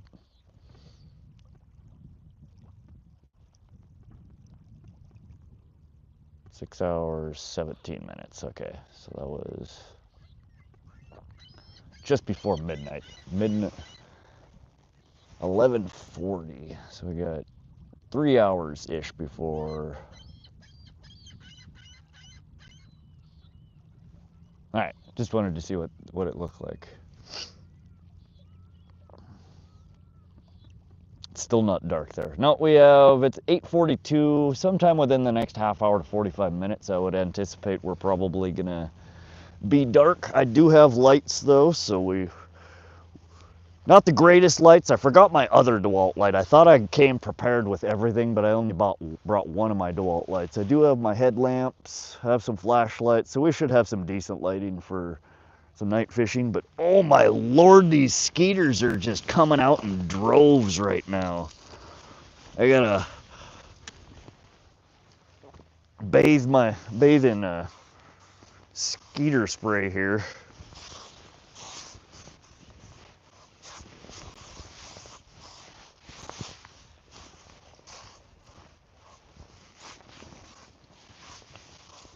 Oh. I swear, every time I spray that shit, I'm taking a year or more off of my life. Oh, that crap is putrid. Yeah, I don't know if that was just a delay. I think that was maybe just a delay, SoCal. 8:42 there, 6:15 there.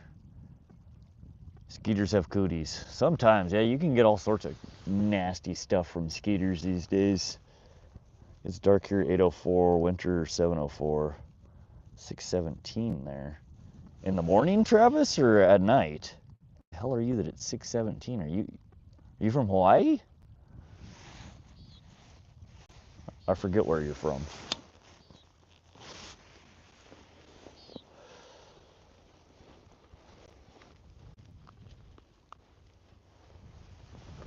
$8.18. Oh, okay.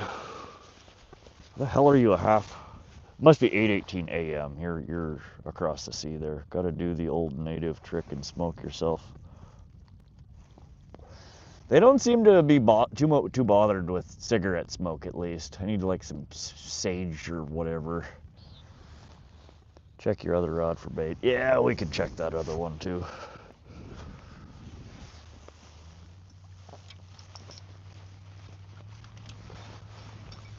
If there was a bite, it was probably off the salmon eggs, I'm guessing. And they are super soft, so we might have lost them.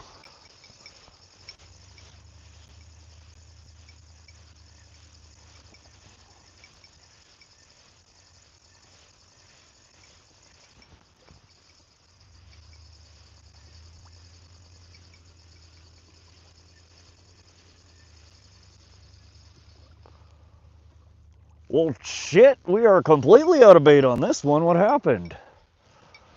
I didn't feel anything. We don't got worm or salmon eggs. Good call, buddy.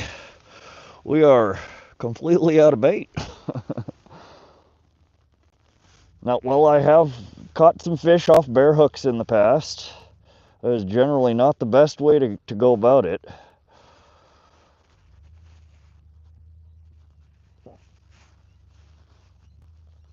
So we'll get her. All right, we will recreate what was getting the bites. We're going to throw half a crawler and a salmon egg on.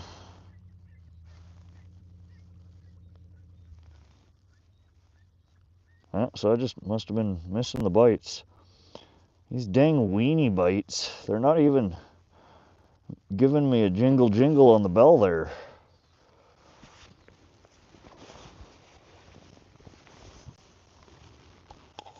Oh.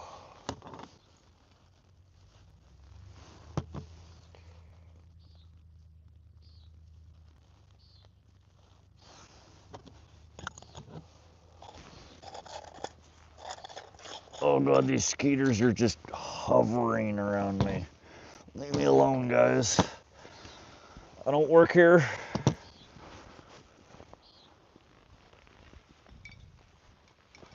All right.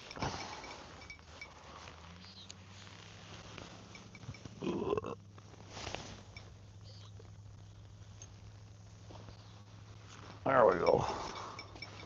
Good long toss.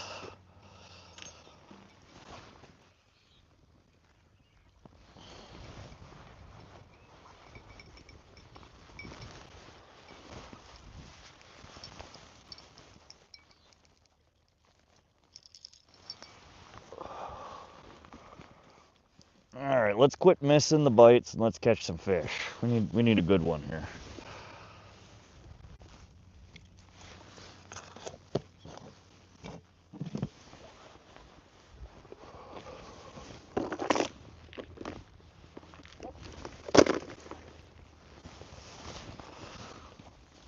I suppose we can set up one of these lights. Start a small fire and cover it in green material so smoke spreads, stand in smoke. Katrina, I'm gonna go to bed. Got a long day tomorrow. Good luck, Rod. Appreciate that, Katrina. Thanks for coming to hang out. Always a pleasure to see you in here.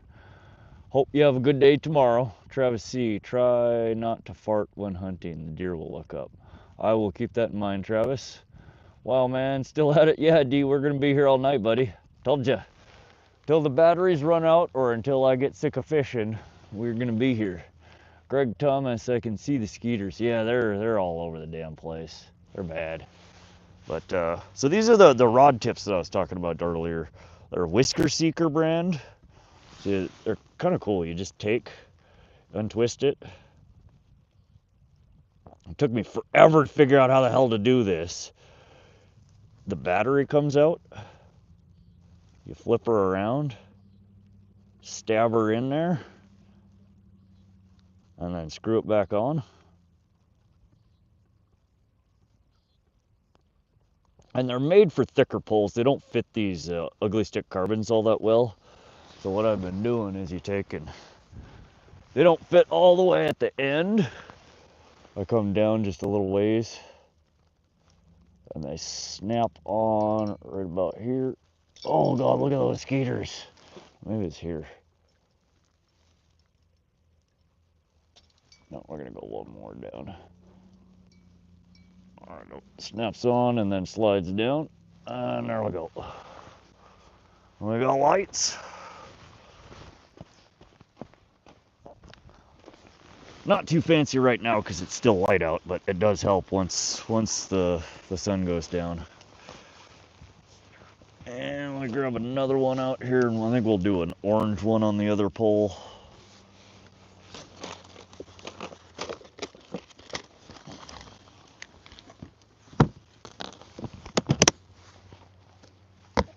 Pretty nifty though. The batteries are replaceable in them. The LED lights are replaceable in them.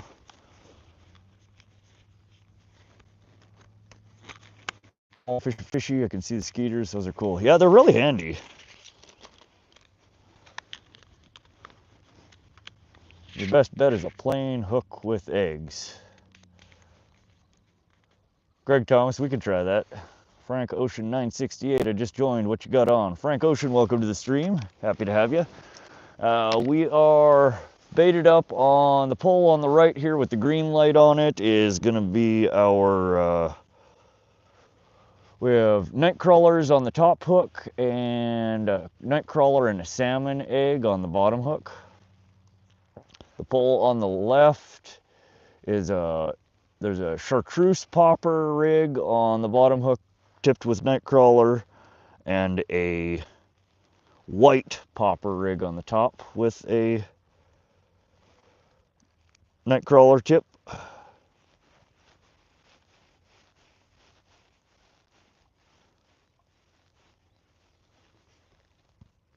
Look out for them shooting stars. Cousin Carl was terrified of them due to the meteors. Yeah, I like those as I spread my lines out.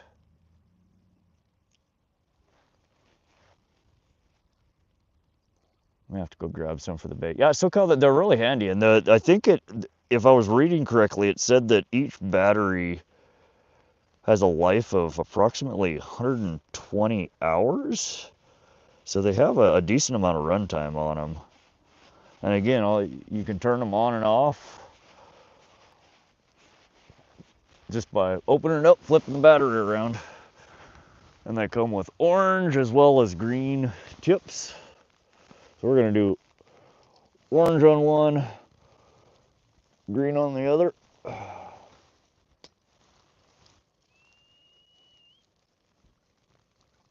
Again, they fit nice and snug on there, so you're not gonna accidentally fling them off.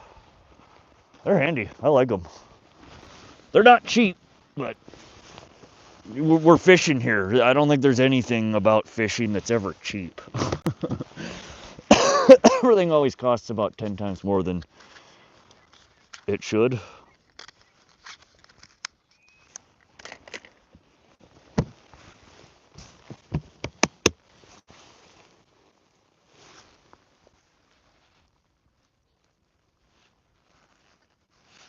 All right, fishy, fishy. That's about that time.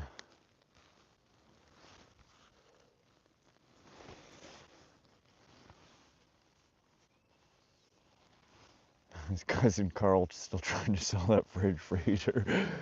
Mr. Biff Tackle, almost 5 a.m. here. Have you caught anything? Brian, just the one. We still haven't gotten anything else to come out and play. We just rebaited one line. I'm doing a little bit of cleanup and prep because we are going to lose light here fairly quickly. I'm trying to get us set up and ready for fishing once the light goes away here.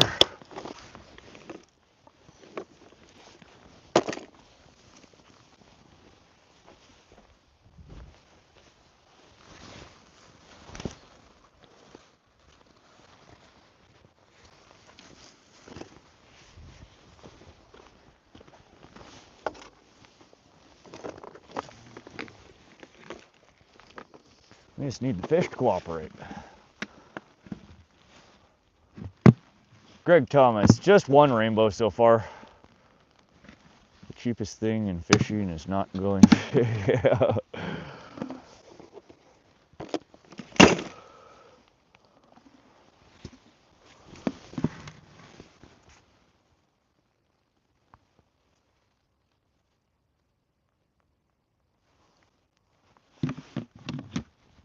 All right.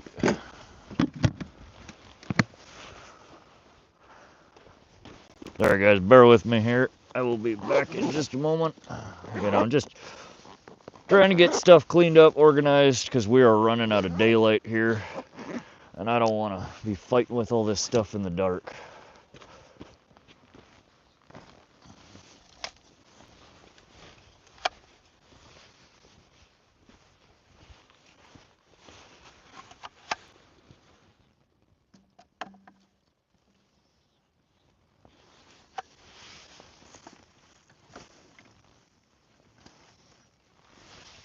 And that was just me jingling shit around.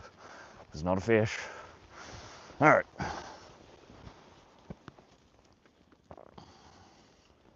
had a bite on the right rod. That's the one we just rebaited.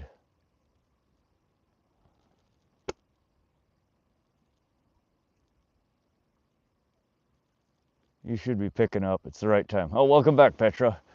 Yeah, our sun has finally crested over the horizon there. We have about, I don't know, half an hour or so of very dim light here. If they're gonna bite, now would be the time.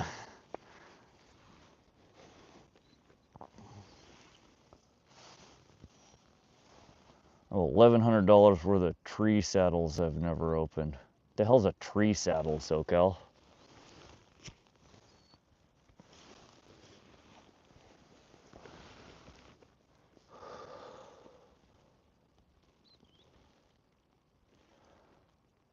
Welcome everybody joining the stream. We're actually picking up in numbers here, not going down. Welcome, welcome. We're still fishing out here in central Montana. We're gonna be doing a night stream here.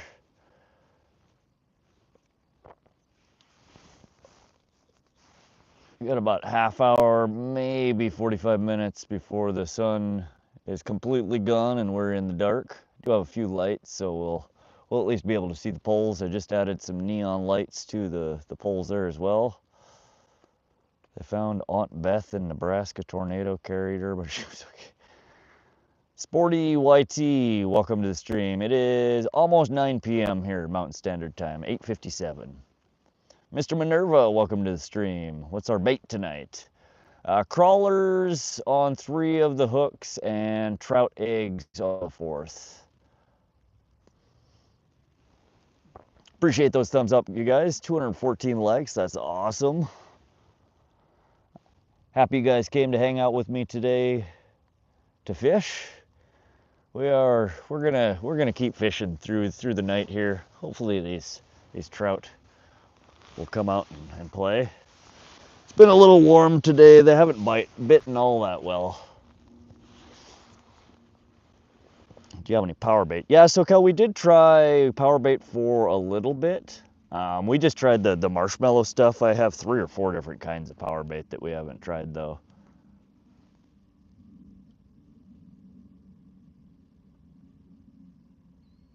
Oh man, these mosquitoes, just like the hum of them. If I shut up and quit talking, you guys can probably hear it. It's just like the drone of a whole frickin' swarm of them.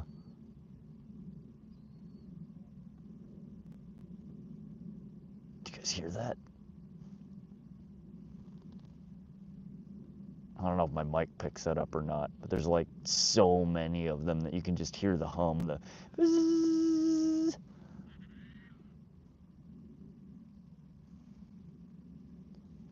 We're right on a shore bank. There's no wood scrappies or anything around. I would have had to have brought firewood, and I did not bring firewood. It is, yeah, there's so many of them. I just bathed in a bug spray here, so they're not really bugging me. They're just everywhere. As soon as that sun went behind the horizon.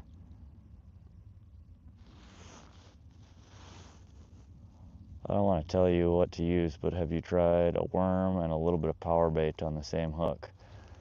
No, I had power bait all by itself. It didn't get touched, but we can try that on one of the hooks here.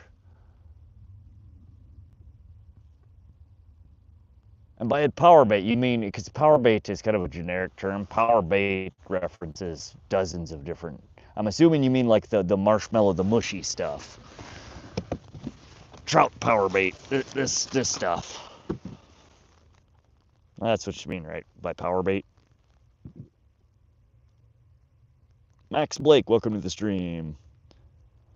OMG, I'm so late. Hello. That's all right. We'll be streaming for, we got 2 more hours, almost 3 hours left on this battery that's on, and then we have a couple of other batteries that we can switch to.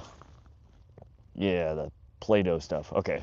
Yeah, when we rebait, I will throw a chunk of this on with the worm. Oh, what else do we have in here that we could... No, we're not gonna do my salmon egg sacks.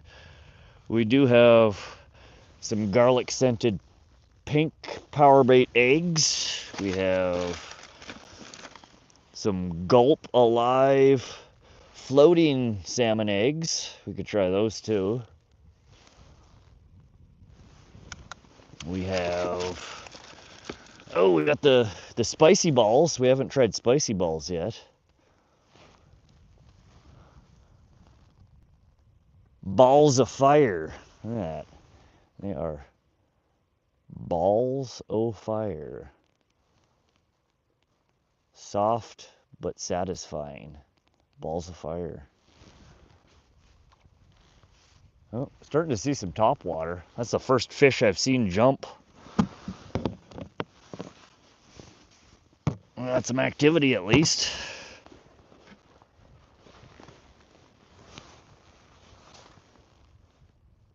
Come on, bite. Seriously, try the garlic. Big Homer, the orange garlic balls. Or excuse me. Let's see here. No, that was the garlic power bait eggs, the pink floaters.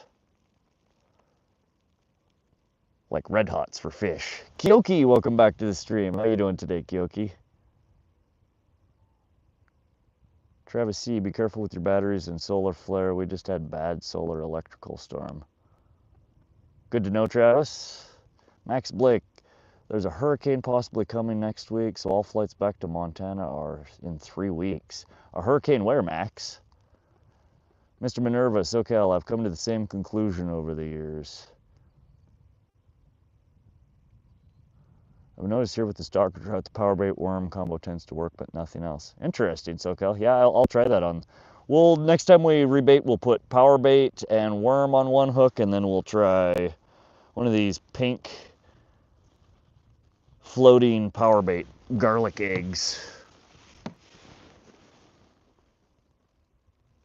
John, welcome to the stream. Seems quiet. Yeah, I'm pretty much the only person out on the lake right now. Oh, come on. There they go on the gay pole again. They like the fancy stuff. David. I know you're lurking. You saw that, buddy. Doesn't really do a whole lot of good if they just play with it, though. Good God, mosquitoes, get out of here. All right, I'm gonna carry around a can and juice the swarm here.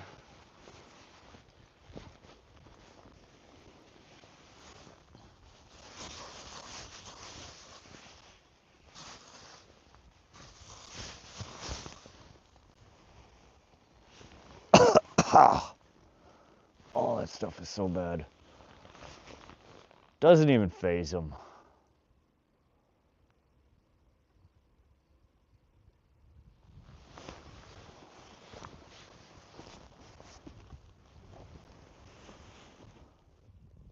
Brett, wish you luck, Krog. Gotta go. Appreciate that, Brett. Thanks for swinging by. Hope to see you on the next one. Max Blake, I came back to Tennessee to see my parents. They're older. Oh, okay, Max. So there's a hurricane over on the East Coast? John, garlic cheese. Travis, yeah, now in the eye of the storm cyclone this time. Bougie ass fish, right, SoCal? Bubblegum color plastic worm is best for largemouth bass. Good to know. There are 0 largemouth in this water body though. Power bait. Yeah, we're gonna, next time we pull in one of these rigs, we're gonna rig up some power bait with a worm and then a garlic ball on the other one, since they don't seem to really be keying in on anything we've been giving them yet. In Tennessee, but I'll probably be back in 3 weeks if there's a hurricane. Hurricane Aaron. Yeah, I don't watch the news very often. I don't keep up with all that crap.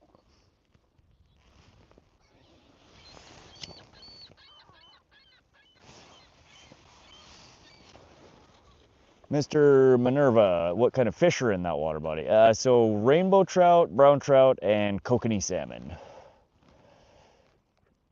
Rub yourself in downy sheets. The mosquitoes don't like it. Oh yeah? I've never heard that before. I'll have to try it. Come on. Come on, buddy. We've been waiting for you.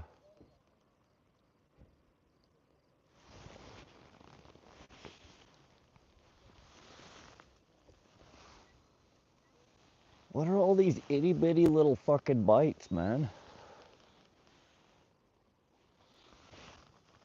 Do we just have minnows picking away at the gear, or what?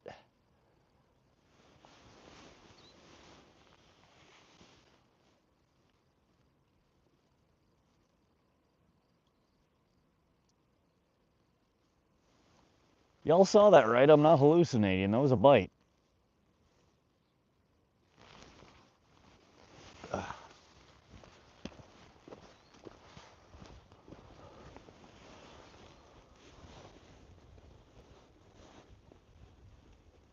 It's the energy from the sun. Actually, I catch more bass on morning, dawn, and black blue colors. Yeah, I don't know. I catch most of my bass off of actual worms. They're all babies, though. Appreciate the sub there, Brett. Thanks for joining the channel. Hope you're enjoying the stream. Glad to have you. Purple is my go-to bass color. John subbed as well. Thanks for the sub there, John.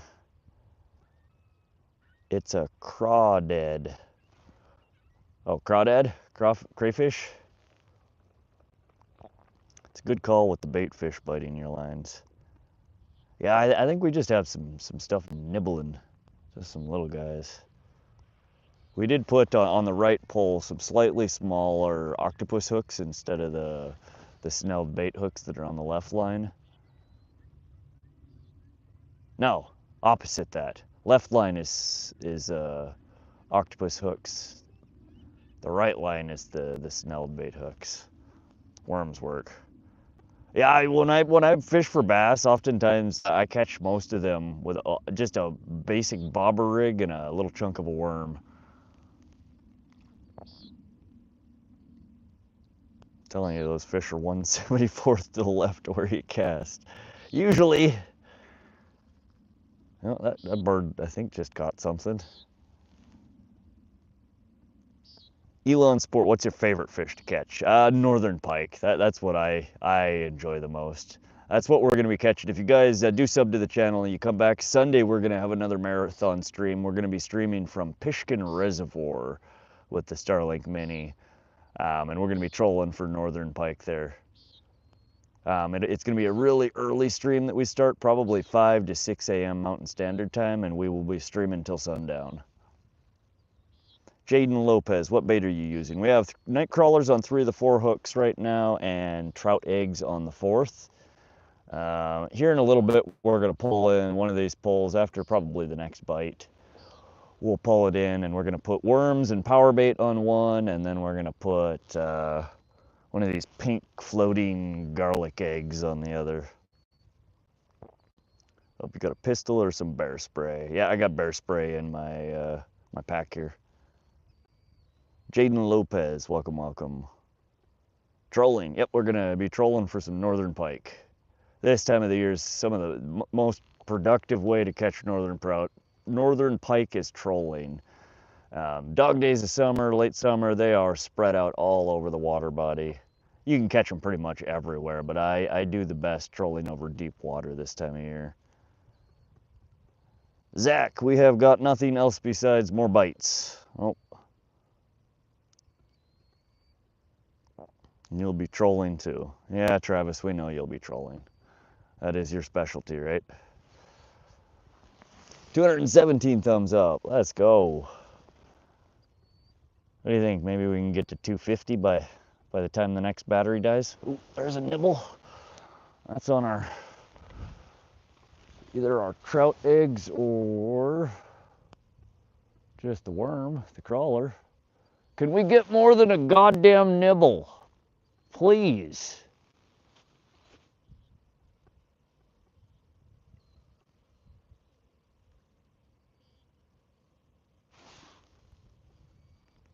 No?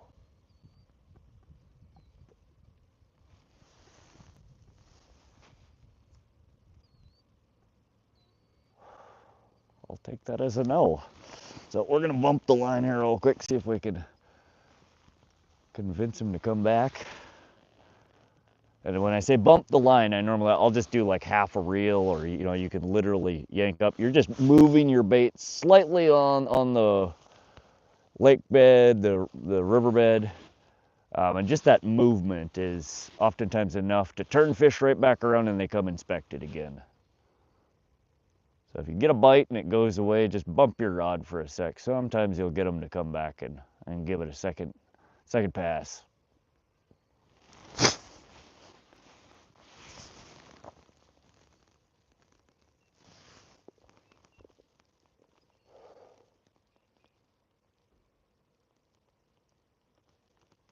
Man, I'm really wishing I brought some firewood though.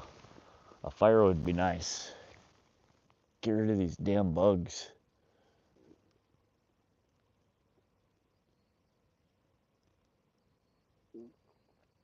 No, we might still have a little itty bitty nibble there.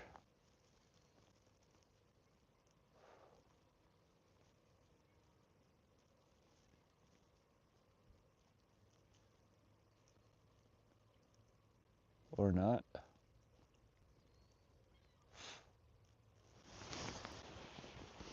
Oh, I'm sitting back down.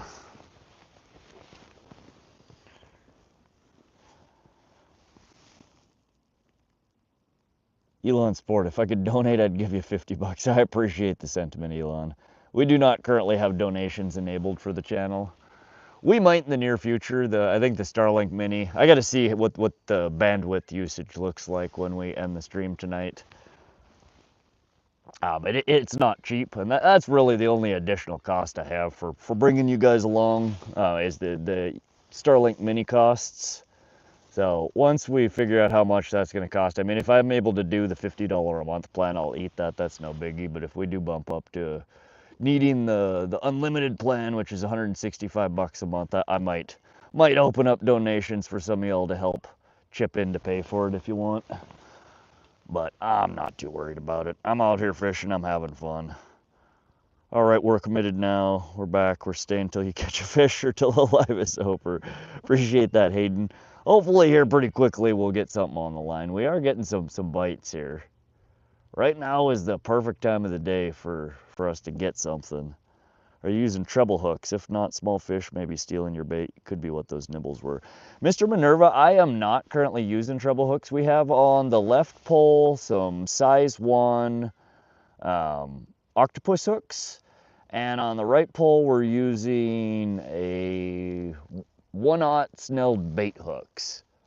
I tend to like the octopus hooks better.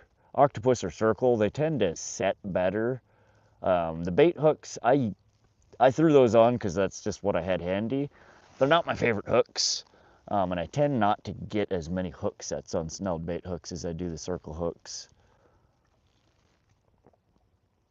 But I don't, normally the only time I use treble hooks is on my crankbaits. I've never really fished, I guess some of my crawler harnesses I'll throw a treble on some of those, but I don't usually for my riggings go for trebles, especially if I'm catching and releasing.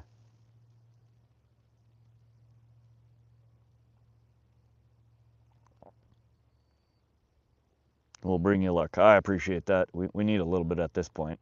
We got our skunk out. We got one fish, but we can't just catch one fish tonight. That's not gonna work. Bye, I have to go to bed. I'll try to make the next live stream. All right, Elon. Yeah, swing back by. We might be going live again tomorrow, but definitely on Sunday we'll be live at Pishkin. Michaela Shearer, welcome back to the stream. I do remember you. It's been a little while, but yeah, how you doing, Michaela? I like octopus hooks for the most freshwater fish. I'm not a huge fan of trebles for bait either. Yeah, if I wasn't fishing catch and release, I would absolutely opt for the treble hooks. They tend to hold fish way better. But we're here mainly just catching and releasing. And most of my streams, you've been around Mr. Minerva, I say this almost every stream. Most of these streams are going to be purely catch and release. I enjoy the catching as much as I enjoy the releasing aspect. And I think a lot of people who watch the fishing streams also like to see the fish getting released safely. The only ones that will more than likely save on any of the live streams if you're around are ones that I'm fairly confident aren't going to swim away. We'll keep those. We do eat fish. I love fish. I enjoy fish. And the ones that I don't eat, family members and friends are always asking for fish since I'm fishing so often. So on the streams, you'll typically only see me put a fish on a stringer if it's, one that we gut hooked or gill hooked, and that's just not going to make it. I don't want to put a fish back in the water if it's going to float belly up and die. I'd rather take that home and eat it. I caught a small horn shark. Nice, Michaela. What were you using for bait, Michaela? If you and Cindy are live tomorrow, my 1K giveaway is going to be a flop. All of my 2 viewers will be watching you too. What time are you planning on going live tomorrow, SoCal? I don't know if I'm going to do an evening stream. We might do an earlier stream so we can try not to conflict with you. Or we could maybe even do I still haven't done one of the duo lives or whatever the hell it is. I appreciate and hold the same enjoyment for a healthy release. I love the sport and fish, and I want them to be there for others to enjoy too. Yeah, I go out of my way to try and make sure that I'm fishing in a humane way and that I'm able to catch and release as many of them as possible. But again, if and when it does happen, and it does happen, even to people who are purely catch and release, sometimes you just get a deep hook set or a bad hook set, and they just don't swim away. So those are the ones that go on the stringer usually for me, and that'll be dinner or go in the freezer for the next time I'm hungry for fish. John, you see mosquitoes? Yeah, there. In fact, some of them have went away. We still got quite a cloud of them swarming around us.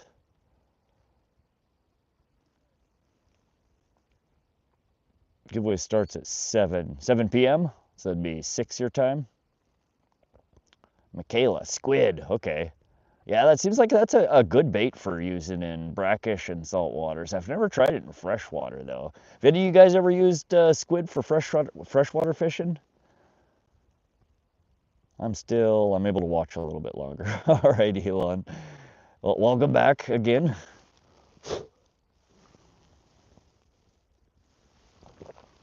Yeah, I've used shrimp in freshwater. I've never tried squid. I know that I see a lot of people use it for brackish and saltwater fishing though, and it seems to work real well.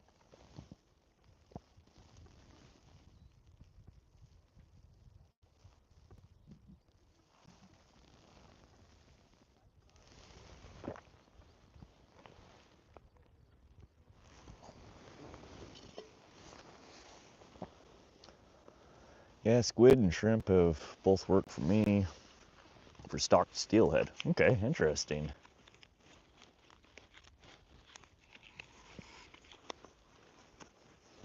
I want to hear the dinner bell, right? Yeah, 6 Pacific, 9 Eastern, and whatever the middle country time. All right, so Cal, I will do my best not to conflict with your giveaway. I know you've been planning that for a decent amount of time now.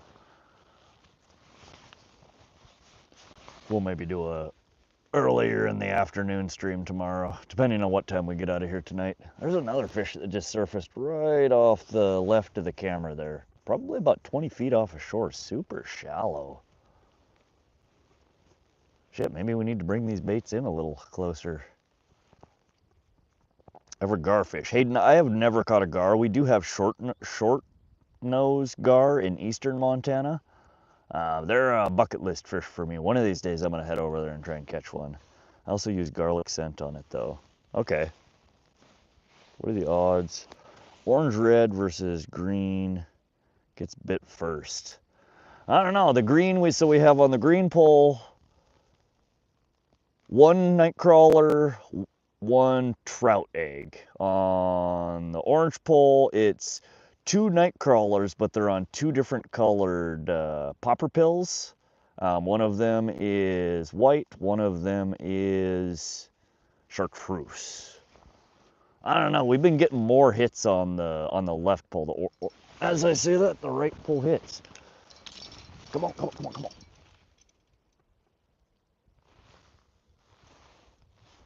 That was a weird bite. That was just an itty bitty little bite, but it was like a sustained shiver of a bite.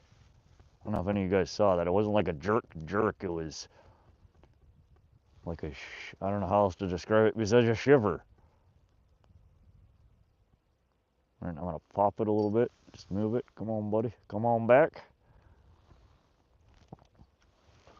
Now, as I'm saying, I think the left pole's gotten more activity, then the right pole starts jangling there.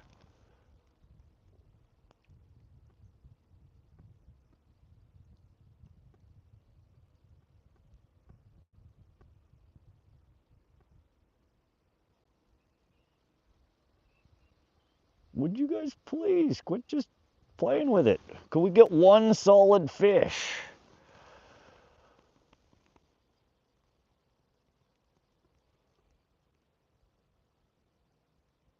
Oh, it's not. All right, let's turn this light on. I think you guys are probably, I don't know how well you guys can see the poles. We'll get some light going here. Oops.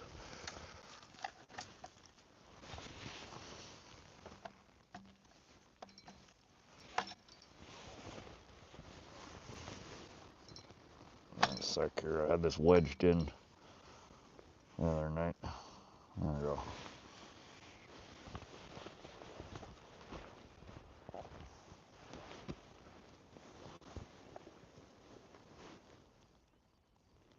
Make some ice fishing videos. Munchie, I think I will probably do some ice fishing this year. I've never ice fished before, but I have a couple of buddies that do it every year and that keep inviting me to go. So we'll likely tag along with them a time or two, and if I like it, I'll buy some ice fishing gear and we'll do some ice fishing streams. Elon, you're my favorite streamer. I appreciate that, Elon. I'm glad you enjoy the streams. It's always a pleasure having you guys coming and hanging out and fishing with me. Maybe something hit the line. I mean, it looked like a fish bite. It was just weird. It bit, but it stayed bent, and it.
All right. Yeah, the battery finally died in my mic there. I have it plugged in. So I apologize if I start. Oh, there's another bite. I think that was the left pole. I had to plug the mic in, so if I walk away and keep talking and you can't hear anything I'm saying, just remember I'm slightly retarded at times. The mic is charging and hanging right next to the phone here, and I'm probably gonna forget that a few times. But 15 minutes or so, and the mic should be charged up, and we'll be good to go. Has anyone seen a snake eating itself? I've seen before cell phones. I've seen it swallowing. Have a body. I've never seen that, Munchie. I've heard of it. I've never seen it though.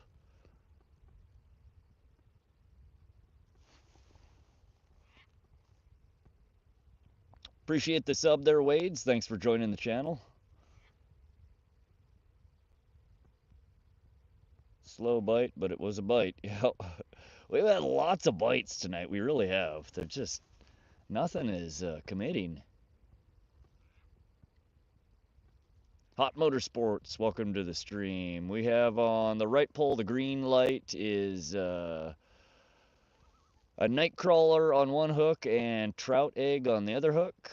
The left pole with the orange light is two nightcrawlers, but they're on two different colored pill poppers. One of them is white, the other one is chartreuse.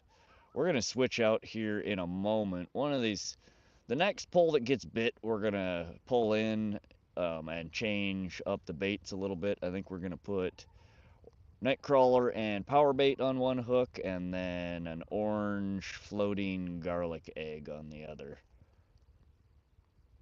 Night Terror, welcome to the stream. Yo, catch anything tonight? We had one rainbow trout a little bit earlier. We've been getting tons of bites, but nothing committing so far. That left pole just got a little bit of a nibble there. There's a slight nibble again. Nothing seems to be committing there. They're all just picking at the damn bait and not biting it. Hot Motorsports. Nice, dude. Tight lines. I appreciate that, Hot Motorsports. Hope you're enjoying the stream. If you do like live streaming or fishing or just hanging out in live chats, hit that sub button, come back and hang out. We stream 2 to 3 times a week in this channel. We will be streaming this Sunday, approximately 5 to 6 a.m. Mountain Standard Time. We're going to start a Northern Pike stream. We're going to be trolling at another remote reservoir here in Montana called Pishkin Reservoir, and we should get a ton of pike. So if you like pike fishing, hit that sub button and come back and join us. Can you give me some tips for bass fishing, Mr. Randomer Random Guy? I am not a bass expert. The best thing that I could tell you about bass is most of the strikes tend to come within a few feet of the shore, or around, a structure. And I fish for bass with a bobber and a worm usually. I'm not like all you fancy guys that throw all sorts of different complicated rigs out there. I float a bobber and a chunk of worm, and I catch the crap out of them when I go for them. Nothing big, mind you, but some of these other people in chat are much more versed in bass fishing and could probably answer a lot of your questions. I am not the one to ask for bass advice. Can we have more than a goddamn nibble, please? One solid strike. Just, I don't even care if you strike and then go away. Just jingle the damn bell for once. Dang weenie ass bites.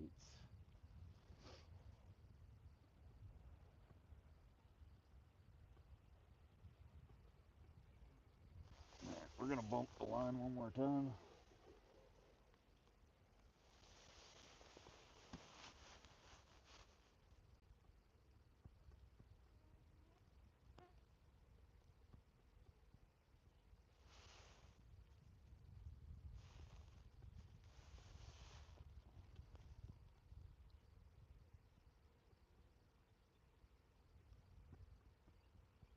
And not happening.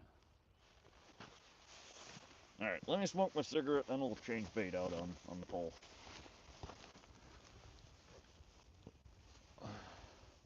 Megan Wild, welcome to the stream. How you doing today, Megan? The trout are probably kind of close to the bank if it's cool out. Yeah, I'm not launched way out there, but I have seen quite a few surface in the last half hour or so within, 20 feet or so of the bank. It's August and it's been pretty warm. Yeah, the water I would estimate is probably mid 70s right now. It's pretty toasty for them. My guess is most of what we're seeing in the shallow waters right now are probably smaller bait fish, or this year's stalkers. Hard to say though. Surface water temp a few weeks ago was around 70-ish. Okay, yeah, I'm just comparing to Pishkin, so like the last time I was at Pishkin last weekend, or the Missouri River here recently, at high 60s, low 70s.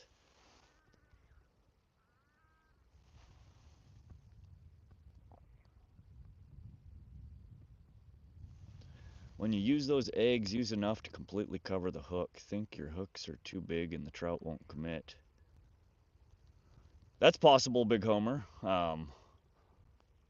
We could try that.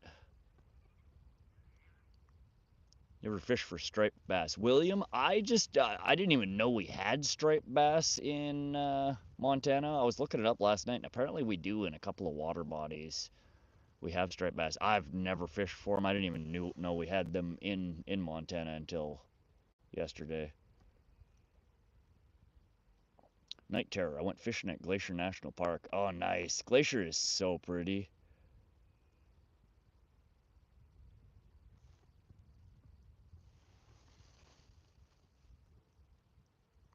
Same. We were at Pishkin.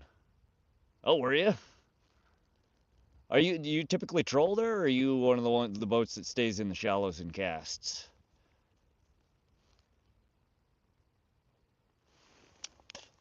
The bulk of the people that I always see there seem like they're either in the shallows casting or in the shallows trolling.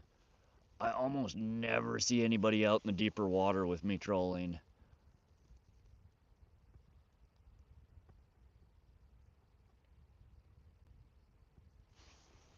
You like to troll there as well? Okay.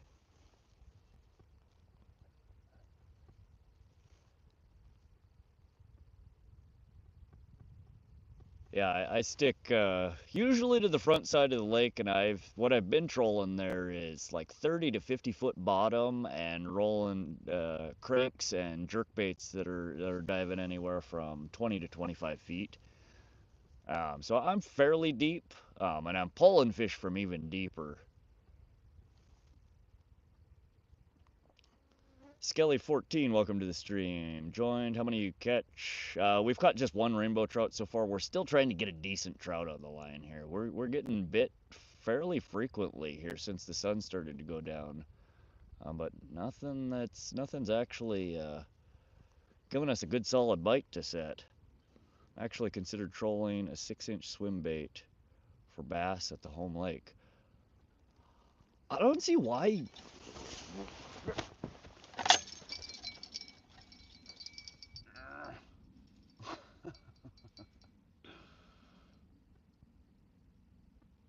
And we missed it. Good God. I need to move this shit. I about tripped over my case sitting here. That again is on the pure bottom rig. Alright, let me move some stuff and then we're going to rebait.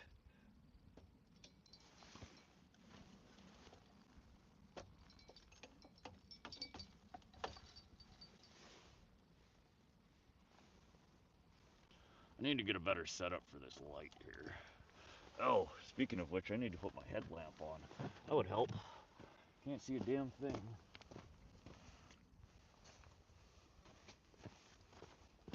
Let's see, what did I do with my headlamp?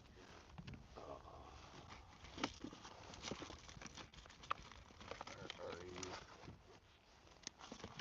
Give me a sec here, guys. There's one.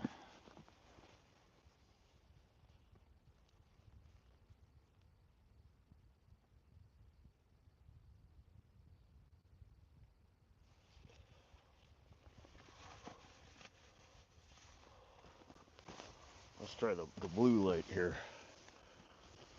Oh, that looks weird.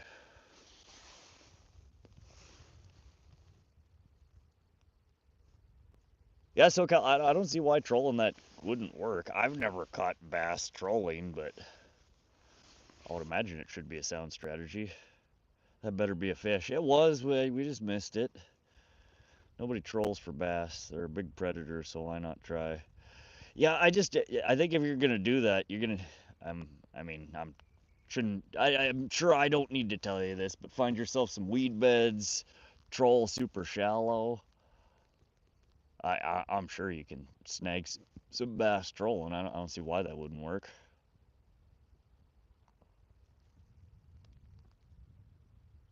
Bold strategy, Cotton. I troll for bass all the time with swim baits, crankbaits, and spinners. Okay, Mr. Minerva.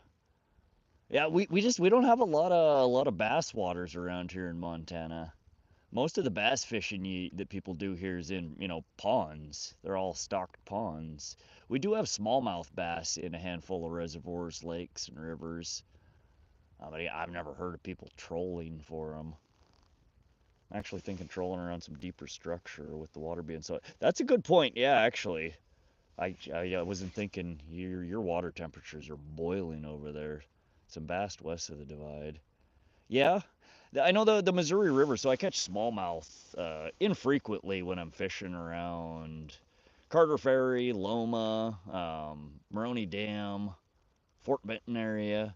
So basically anywhere in the Missouri River downstream from Maroney Dam. There's some good smallmouth in there. Corey and Trevor Store. Cheers from Milwaukee, Wisconsin, bud. I'm smoking doobies and drinking Mountain Dew. Watch out for Kraken pace. Appreciate you stopping by, Corey. We will watch out for the Kraken. You enjoy your doobs and the Mountain Dew there. Smoke one for me, buddy.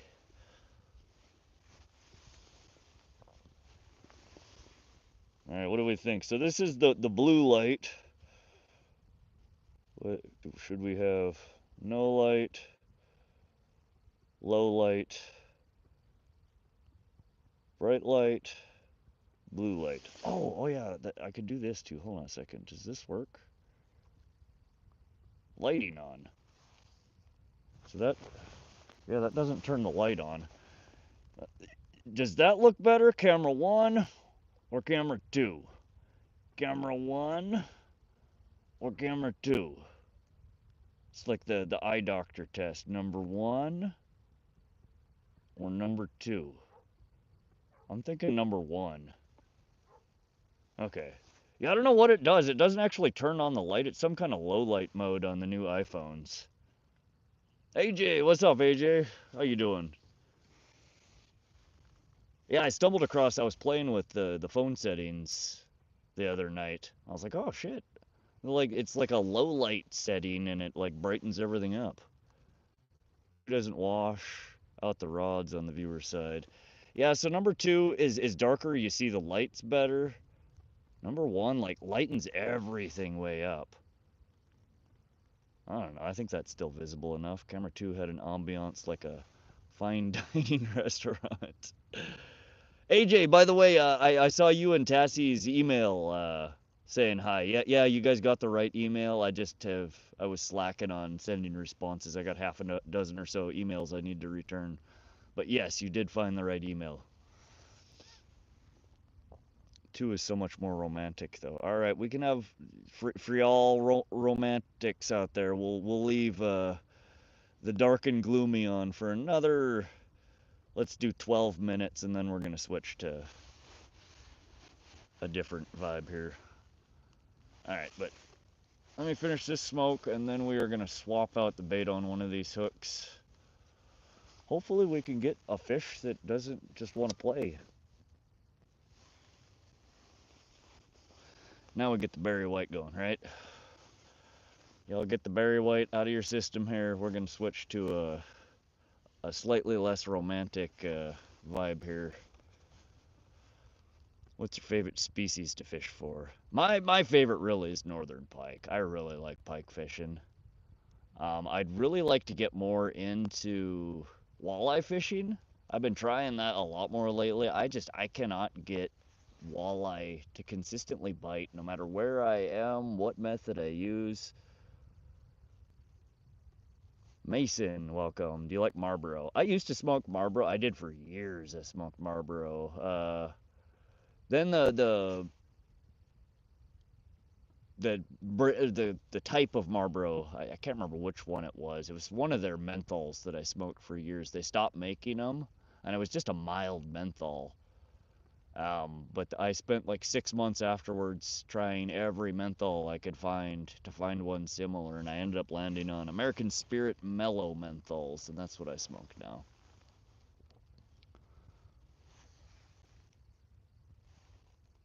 Catfishy, welcome to the stream. How's the bite tonight? We're getting lots of little nibbles, but they're all just crap bites. Nothing actually is committing.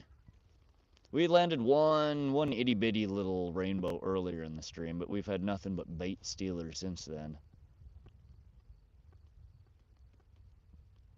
So we'll see. We're gonna keep fishing. We have probably about 2 hours of battery life in the current battery. When that one dies, we have 2 more batteries left to go after that one. So we'll be streaming until I either get fed up and decide we're not gonna catch a fish, or we run out of batteries. No, it wasn't the Marlboro Cools. I'm trying to think. It was one of the ones. It had like a blue part on the package.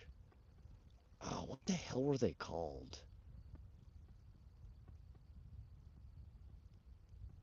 They went off the market. It's probably been 6, 8 years since they stopped making them.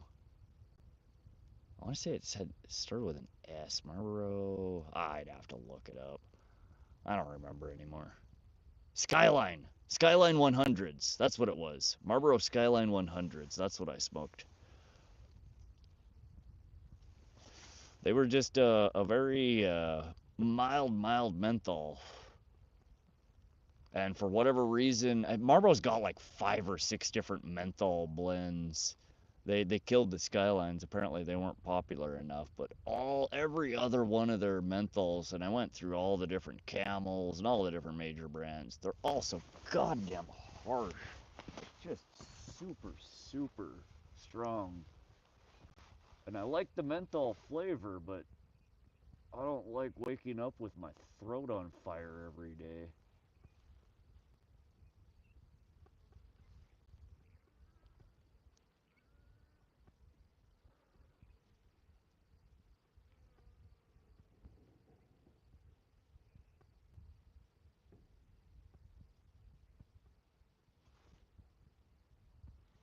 There we go again. Just a little itty bitty nibble and then they're gone. I don't know, I might have to throw on a chunky weight here and try and bomb this guy way out into the deep.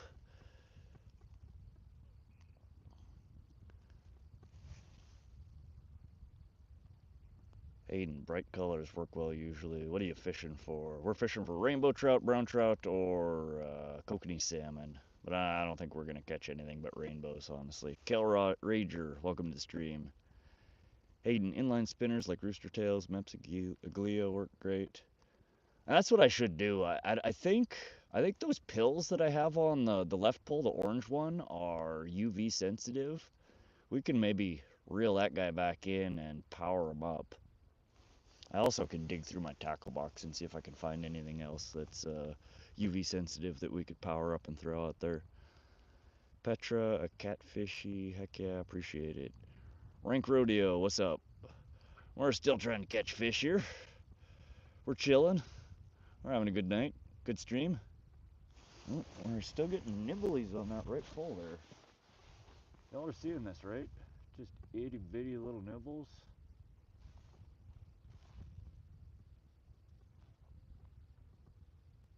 Our wind has pretty much died, so we don't have that wave action rolling against it. Pretty much any movement you're seeing at this point is fish or crawdad picking at it.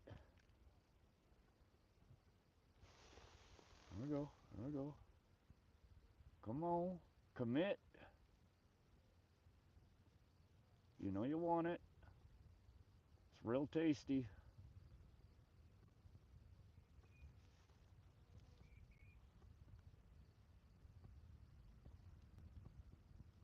Still, that's got to just be bait fish picking at it.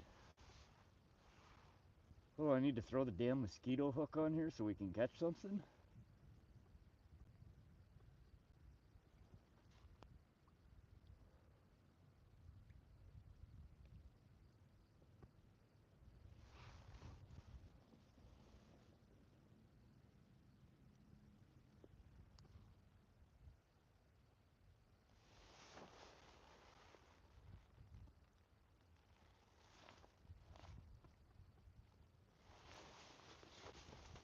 Or not.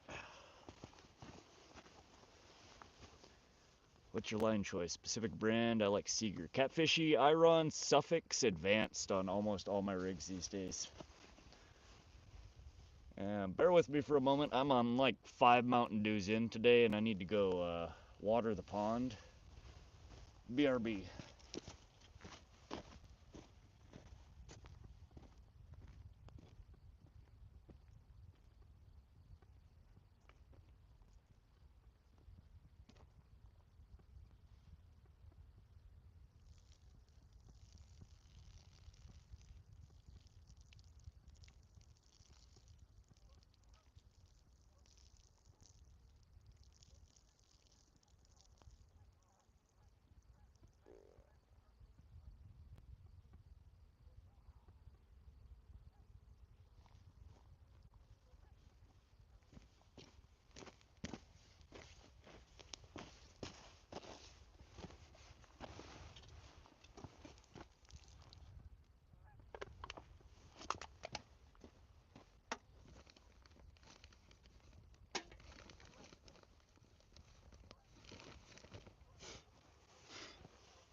All right.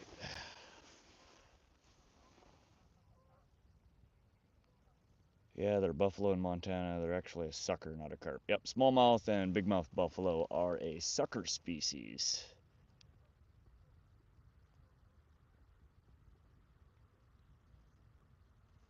I've never caught one, but we do have them in supposedly quite a few water bodies. Not a lot of people fish for carp suckers. They're one of my targeted species, Petra. I love carp fishing as well as sucker fishing. White sucker is actually one of my favorite fish to catch.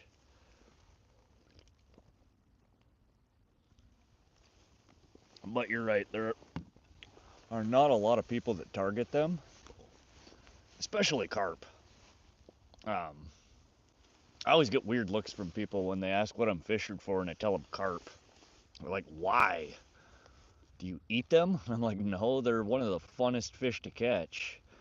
And they go back about their way bass fishing or whatever until they see my pole bend in half and my drag screaming. They come back over and they're like, oh, so how are you catching them carp again? I always find it quite funny. Diego, welcome to the stream. Yeah, they're super fun. I mean, I haven't caught every freshwater species here in Montana, but of all the freshwater species I've ever caught, I think pound for pound they are one of the toughest fighting fish I've ever had on the end of my line. You get a 15, 20 pound male carp on the end of your line and you are up for one hell of a fight. You ever throw out some skein or egg sacs? I do throw salmon egg sacs from time to time. I do have some in the tackle box. I don't bust them out very often because they're ridiculously expensive. It's almost $1 an egg sack every time you throw them out there. You get like 5 or 6 pouches in a jar. My dad pulled a 54-pound carp sucker out of arid lakes. Had a nasty wound from a bow and arrow. No shit. Just an FYI there, Petra. That would have been not just beat, but absolutely demolished the state record if that was a common carp.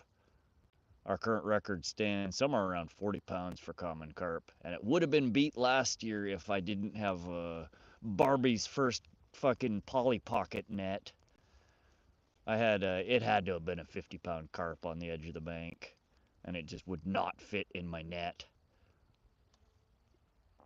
I've only fished arid once. I want to put my boat in there, but every time I've been there, the water has been so damn low. There's no way you'd get a motorized boat in there. I think most of the people that fish it either bank fish or they fish from kayak or canoe. State record, yep, yeah.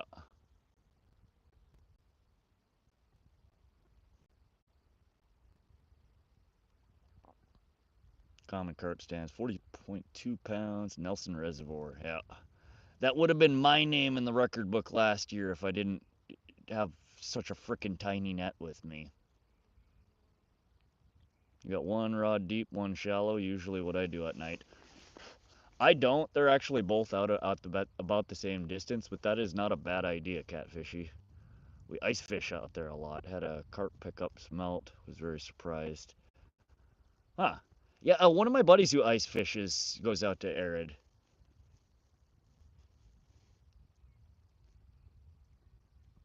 Yeah, carp bite on weird stuff sometimes. I caught one last year when I was trolling for frickin' walleye. The last thing I expected to pull out on, a worm harness rig trolling around with a bottom bouncer, but it was a chunky carp.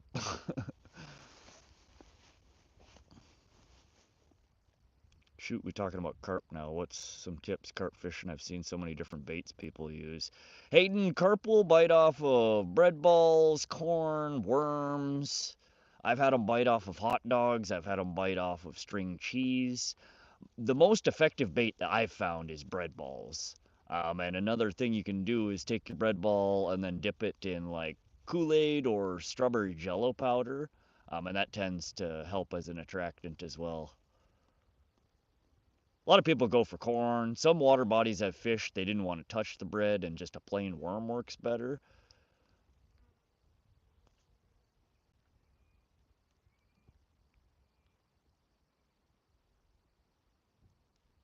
Plus, feed towards the shallows at night. Okay, so let's see here. We've had a bunch of bites. Let's pull the right pole in. I would imagine we probably have just remnants of worms, if anything, left in here. And we'll swap this one out. I think we're going to keep this our deep pole. But I'm going to throw worm and power bait on one hook, and we will do maybe a trout egg and We'll see what's on here when we get it in. Somebody wanted the orange garlic ball earlier, so we're gonna try that.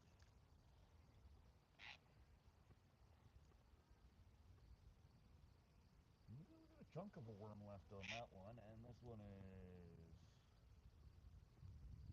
completely gone. Oh, that's not even the hook. Yeah. What?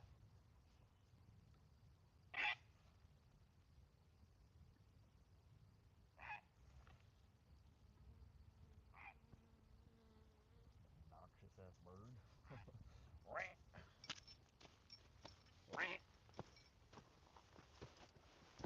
Sound like a goose or a duck.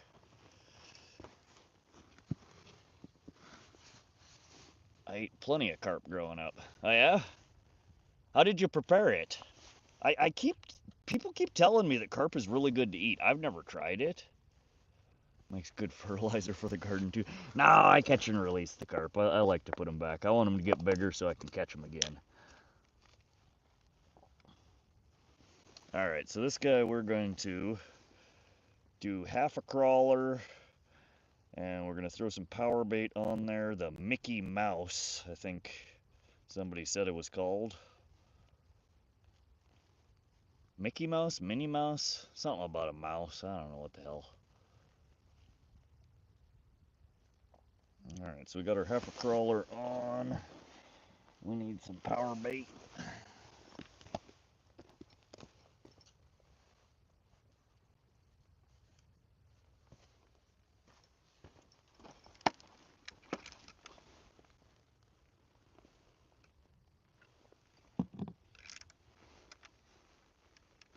Mississippi mouse. There we go. Mississippi mouse.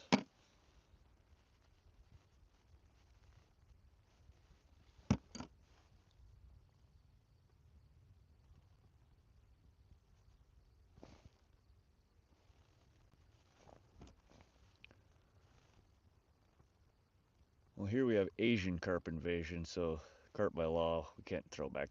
Yeah, that makes sense, catfishy. I was just talking about common carp.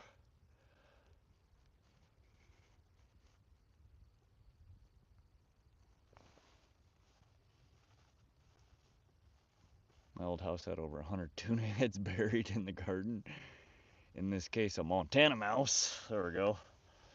All right, so we're doing a crawler, and we're doing our Montana mouse on one hook, and then we're gonna do.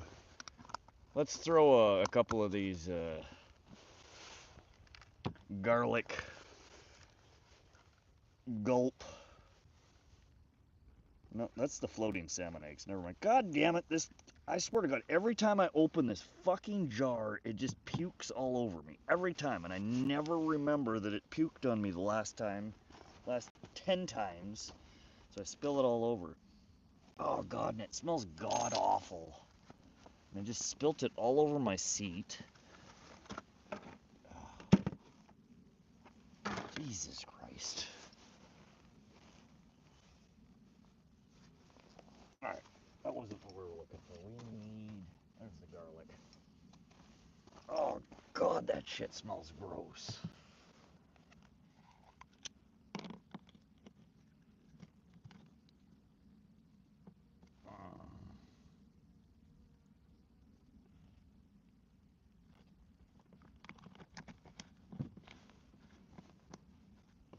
Really need to quit spilling that crap on me every goddamn time. Funny video on YouTube, pure carp fishing, hilarious Asian carp jumping around and guys on skis and tubes with knight armor and sword. I've seen that. Yeah. No, them Asian carp are something else. Just launching themselves. They're like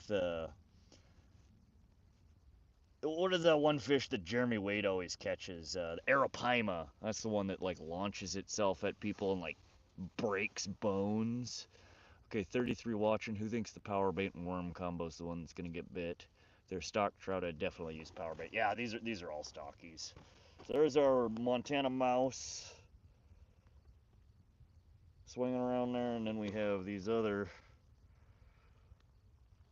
Now, I don't know if any of this stuff is UV, but we're gonna toss her in front of the light here and power it up just in case.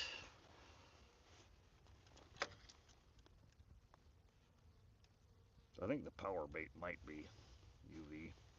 All right. This one we're going to launch out a little bit deeper, and then we'll check on the other rig. Oh God, this shit is squishy.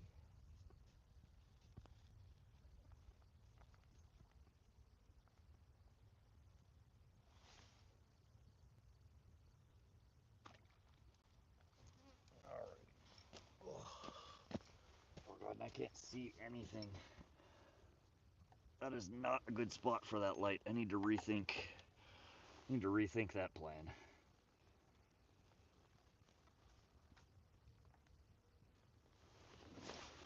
Bell on that guy.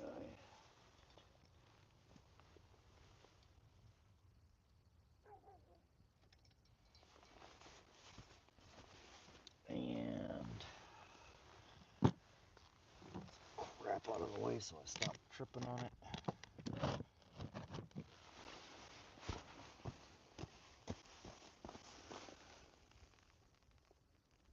They're stock trout, I'd say definitely the power bait. They're absolutely nasty. They jump due to vibrations from outboards. How long you been streaming on YouTube? Petra, it's a really new channel. I started it in like the beginning of July. Took me about a month, a little over a month to get the 50 subscribers to start streaming. But we've been streaming about 6 weeks now. So in 6 weeks, we've went from 50 subscribers to almost 1,500 subscribers. Pretty crazy how quick the channel's growing. Channel Shad, welcome to the stream. Any luck? Just one rainbow trout so far. We just rebaited the right pole, the one with the green light. We have Mississippi mouse, a crawler, and some power bait on the top hook, and then some garlic power bait balls on the bottom hook. The left pole here we're about to pull out and rebait as well. Ooh. Get off of there. Oh, God. And that was just a bite. Small one, but it was a bite. That ain't gonna work. I got that in there.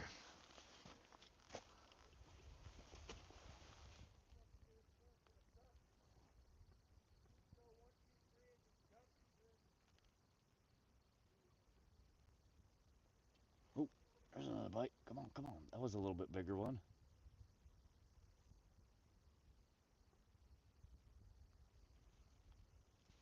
While we're waiting on the bite, I'm gonna get this light bell off there so I don't launch it into the dark.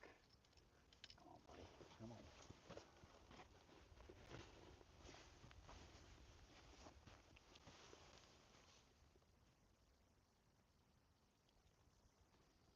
But yeah, Petra. So we're a brand new channel here. We've been at it. It's under 3 months old. We've been streaming for under 2. But I'm having an absolute blast. I fish a lot, which is the main reason I started the channel. I watch live streams all the time, and I enjoy the live streams. I figured, hey, maybe people would watch me. There aren't a lot of Montana fishing channels, surprisingly. Well, that's one of the, I think, biggest tourist attractions here to Montana. I think a lot of people are kind of old school about it. They much prefer gatekeeping and keeping their fishing secrets, and I'm the opposite. I like to share knowledge and share spots and just have a good time. Well, felt like a good bite, but it is now gone again as well.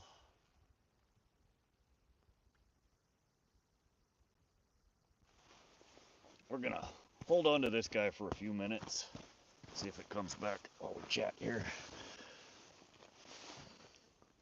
Channel Chad, sick also, but I appreciate that, Channel Chad. Happy to have all of you guys. We do fish quite often. I stream 2 to 3 times a week. And tonight is our debut of the Starlink Mini streams. So we're going to be able to fish a lot more places on live streams here than we have previously. First time commenting here. You're a good host with lots of knowledge. Not sure how SoCal. JK, welcome to the stream. Glad you're enjoying the stream. SoCal's he's a good guy. He also streams. He's a good channel. He fishes out of Southern California. He does ocean fishing, lake fishing. Come on, come on, come on, come on.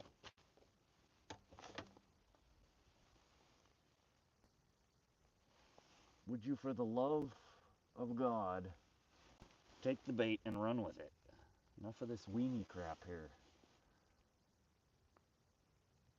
But no, SoCal's a good guy. He runs a good stream, and he is a great help in my stream. Not everybody needs to get along. Some people rub people the wrong way, but he's a good dude. I can assure you.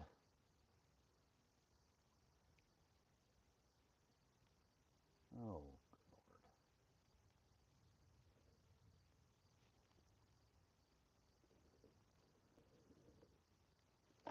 All right, let's get this one in. I think I just ate a bug.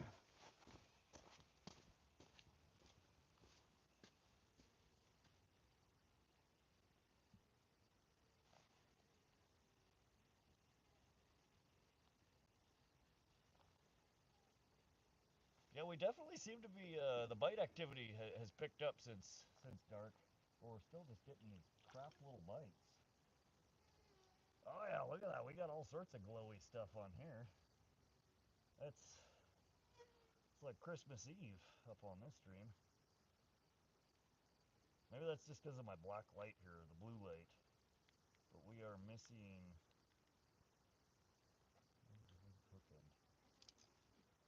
Oh, the two hooks are hooked together.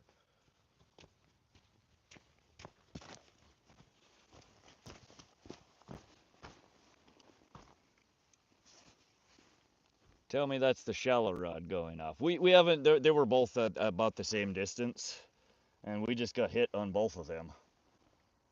I'm gonna. This is the popper rig that I just pulled in. Again, this is the one that I have the octopus hooks on and the small pill poppers. We're gonna get these baited back up.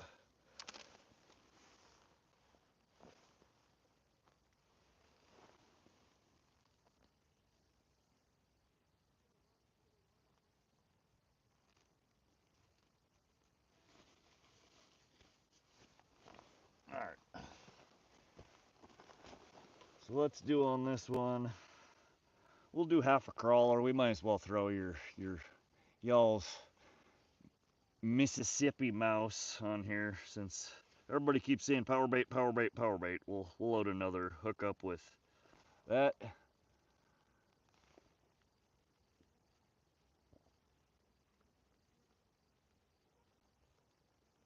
Oh, these bugs.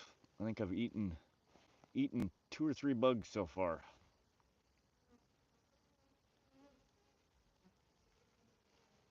Really wish I had some fire right about now.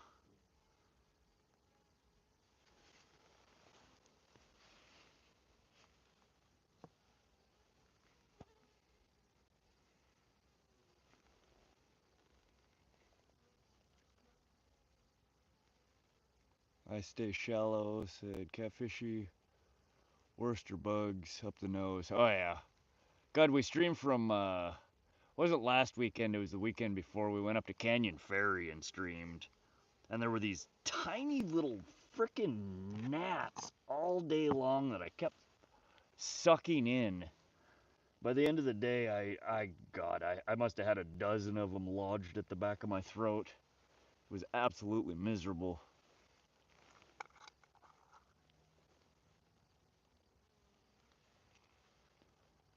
Nice, SoCal. I know people are trying to get you there. Yeah, no, SoCal's a good dude. If you guys like if you like streams, fishing channels, if you like my stream, you would almost certainly enjoy SoCal's stream. So go hop over, give him a follow. He's a good guy. Good channel. I especially love his when he's fishing out at the bay there. catching little sharks and all sorts of stuff. The ocean is such an interesting spot to fish. You never know what the hell you're gonna pull out of there. All right, so we are set up. This one is all this stuff appears to be UV. So we're gonna power some of this stuff up and see if it glows. Maybe we can get a few more hits down below if powered up. Ooh. All right. Oh, there's another bug down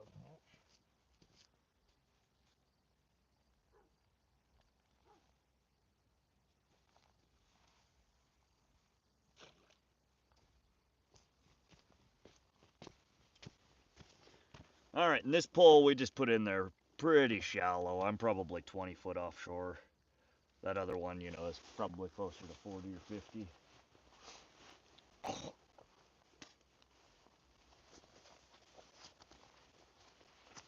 Oh, good Lord. All right, we are moving slightly this.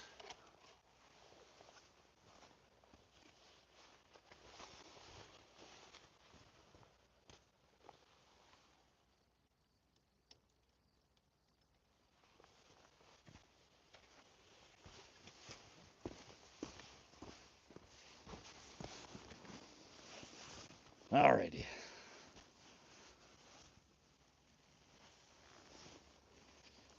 Might have bumped the wagon. Oh, yeah, I moved the light out of there. I think that's what you guys saw. I'm actually trying to talk Miss SoCal into doing a giveaway tomorrow from the bay while we fish. Oh, that'd be fun. Yeah, it's been a while since you guys streamed from the bay. I think the last stream I saw there was when she tripped and cut her knee.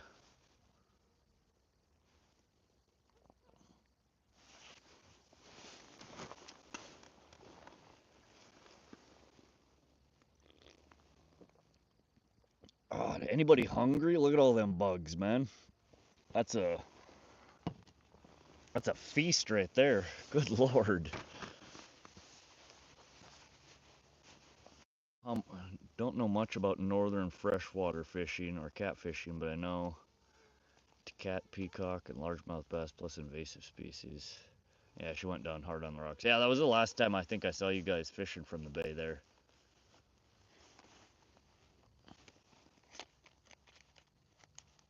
That was just, I mean, that's got to be almost 6 weeks ago. That was right after I started streaming.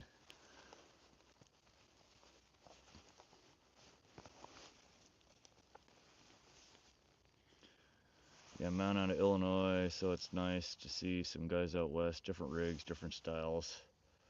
Yeah, for sure.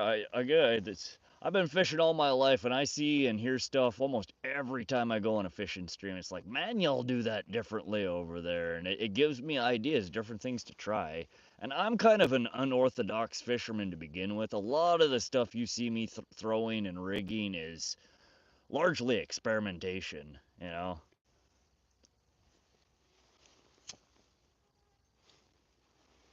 Some of it works, some of it doesn't.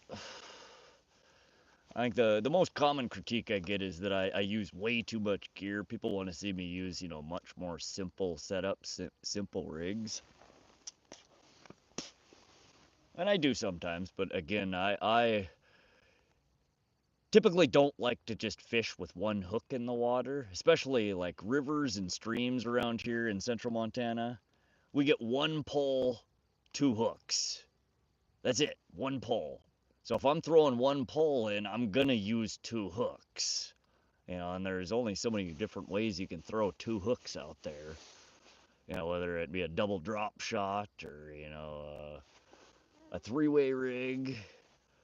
That's again why you'll often see me using a high-low rig. It's a quick and easy presentation that gets out two hooks. Those beads glow good. Yeah, they actually have quite a bit of glow. The popper, the multiple components in those popper rigs that I tied up seem to be UV.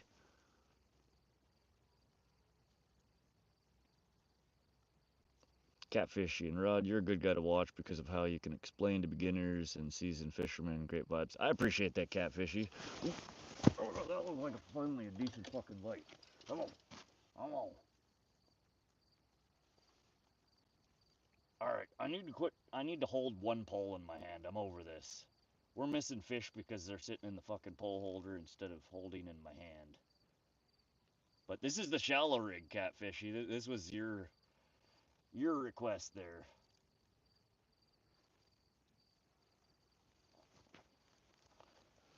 But you're absolutely right, Cash.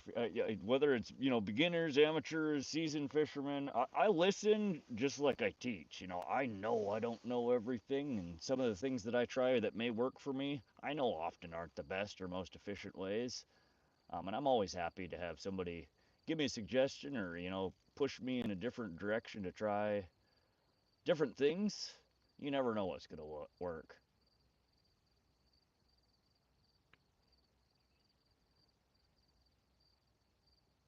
All right, I'm sitting down with this one in my hand. All right, I forgot. Let me see. Camera 1, camera 2. Is the washed out better than the dark? What do you think? Bright, dark. Bright, dark. I think I like the light. We're done with our romantic vibe there. Catfishy, I'm sitting in my garage chilling. Darker is more clear on this side. Is it? What do you guys think? You agree with SoCal that the dark is better or the light? Dark for sure.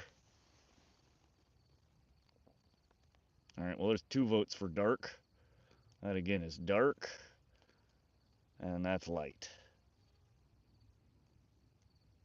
Now, one more person vote there. Anybody?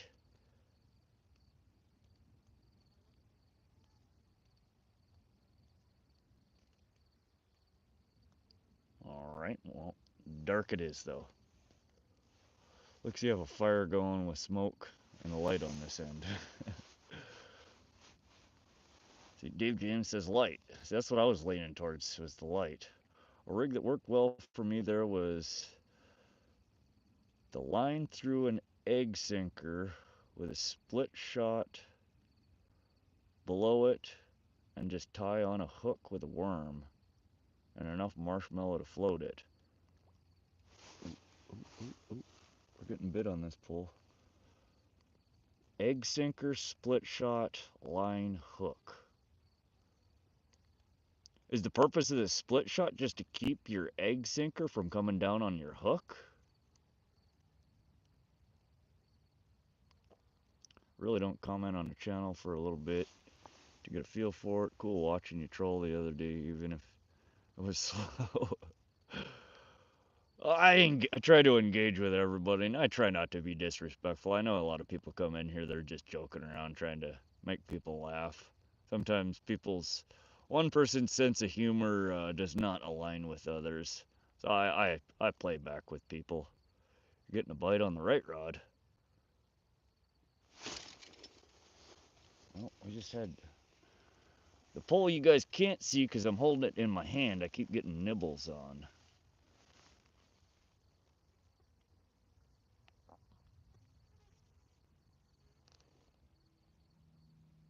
At night we used glow floats too, just to suspend about.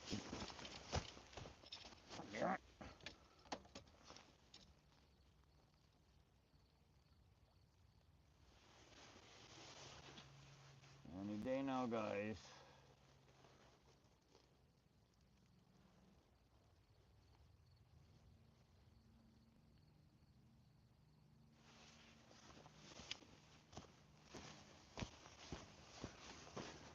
But Petra, just confirming. So you got a inline or an egg sinker, a split shot below it, line, a hook with a worm, and power bait. Tell me you caught another one. Dave James, we keep getting bit, but we can't seem to get anything on the line. Ever since the sun went down, it's been back and forth on both these poles. They're hitting both of the setups. Just nothing, nothing solid. Maybe shift the camera to the right slightly. Bug's throwing off the zoom. All right, yeah, I can do that.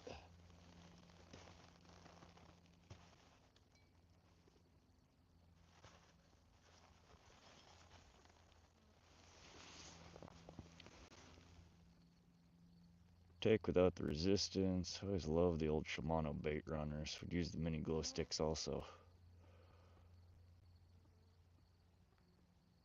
Yeah, I didn't bring my full tackle. I do have quite a bit of stuff. I should have dug through and picked out some more UV stuff.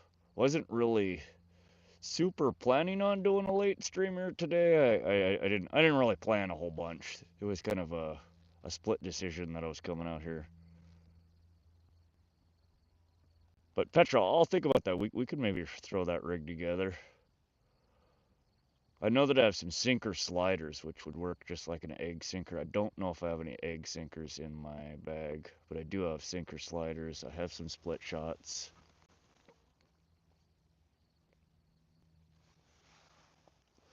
You can tell you're old school fishing just by the bells. I've picked up things over the years, and I tend to do what works for me. But again, I know that a lot of the ways that I fish, a lot of the rigs that I'm rigging up are quite unorthodox to a lot of people that are watching. Again, like the high-low rig, a lot of people are like, "Yeah, that's just so bizarre to see somebody fishing that in freshwater. That's a saltwater rig." But again, those same people don't think twice about throwing a crappie rig, which is all the high-low rig really is. It's just built with, steel leader instead of crappy mono. I have the Cast King bait runners, never lost one rod and reel when a big fish on the hook. Never a problem with the Shimano. Yeah, I throw mine in solid pole holders, and I try and keep the drag fairly low. I haven't lost a pole in quite a while doing that. Someone that used to live in Augusta told us about that rig. Okay. Sliding sinker. I mean, I wouldn't even really need the split shot if I put a swivel after the.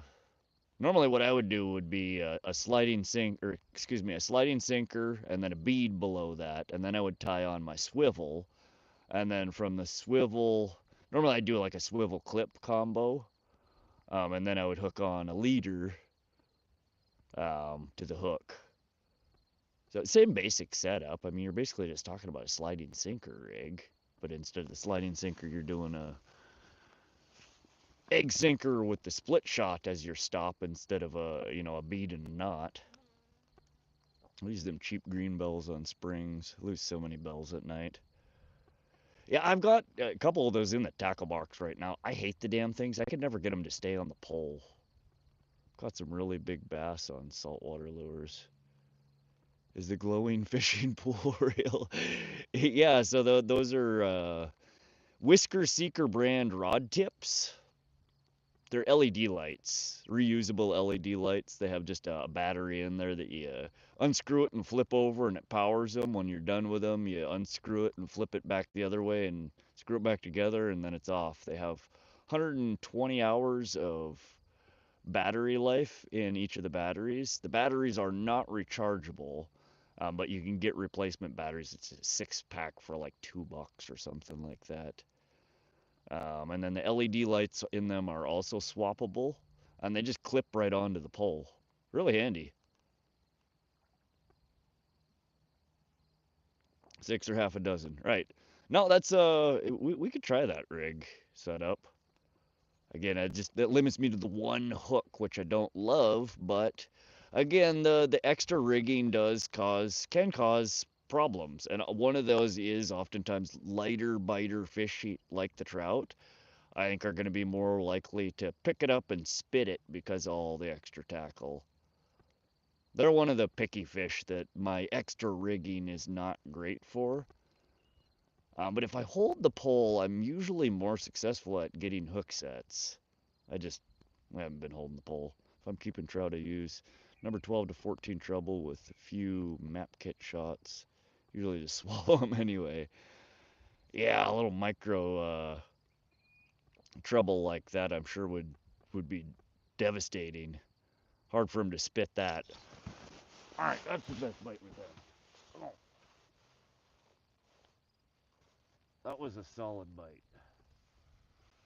And yet,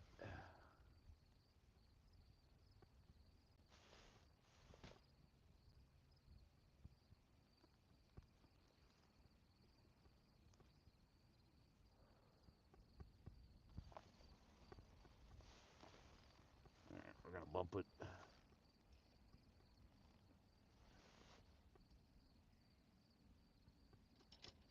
Now we got the other line. Good God.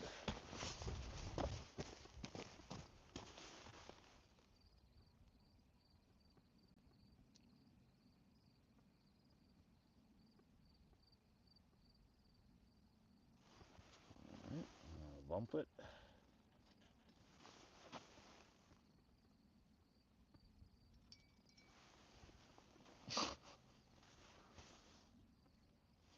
Right, left, right, left, right, left. Would one of you just bite?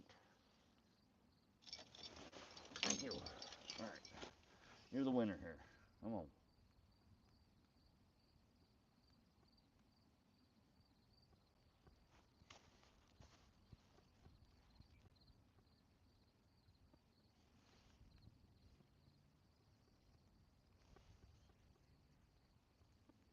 Now the left pole's getting hit.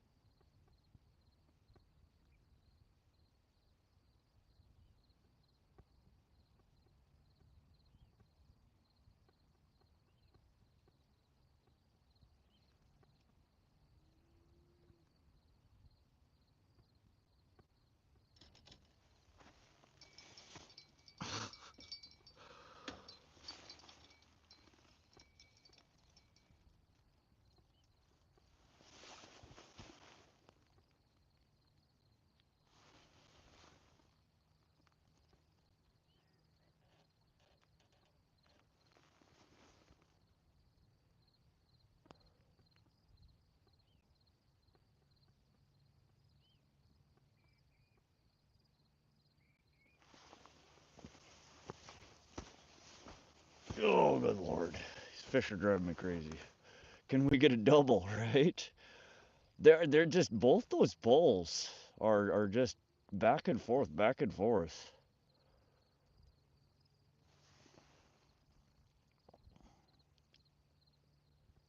They're really eating it's deep in the belly. No clue with trout. I know a snook, they can grab a bait and feel something and spit the bait. Bait comes in scales.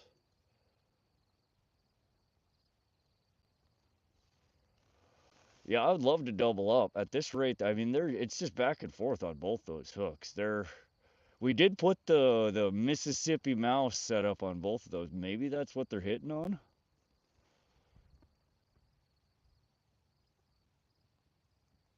At my one spot, I don't really use any lights, etc., because I don't want the cops to come investigate. No lights, nothing. I don't know. We've had so many nibbles on both these poles. I would be surprised if there's much bait left on either of them.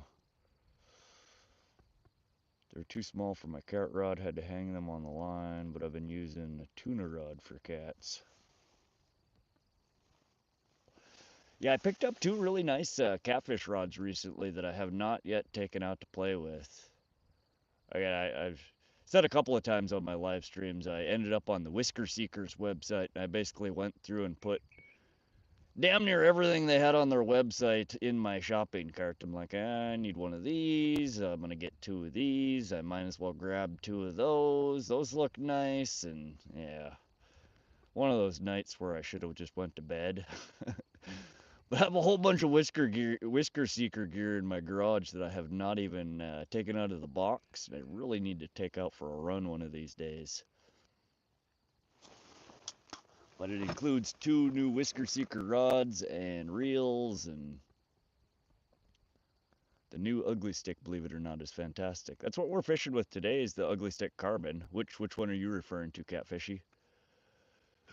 That's what my typical catfishing rods are. I have the ugly fish, or excuse me, ugly stick catfish combos. They're all right.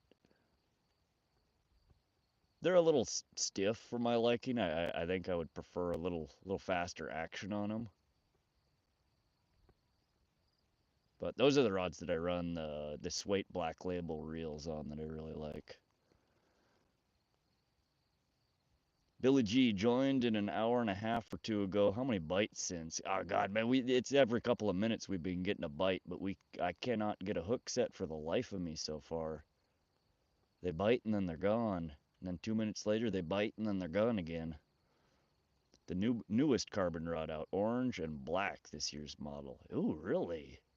They got a new carbon rod, eh? I've been thinking about picking up 2 more of the ugly carbons, the red ones that I run here, the medium light fast action. If they got a new version out, that might be oh God, here we go again. I want to buy me some more rods. I'll have to look and see what the difference is. Another nibbly.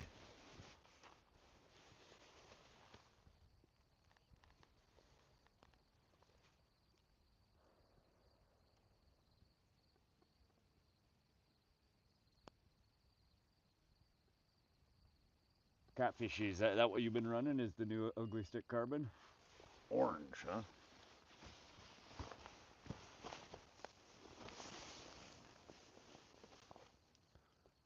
JK, what's the target? Trout or something else? So there's rainbow trout, there's brown trout, and then there is also supposedly kokanee salmon in here. I don't think we're going to get any kokanee from the bank. There's that weird shiver bite again. What is that? What the hell kind of fish bites like that? That's not a trout bite.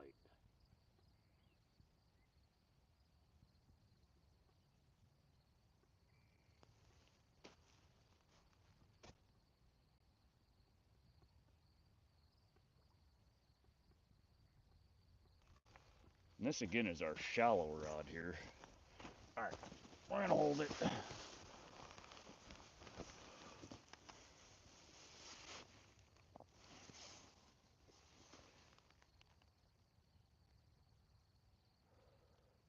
Dan Riddage, that glowing fishing pole might attract an alien. Maybe.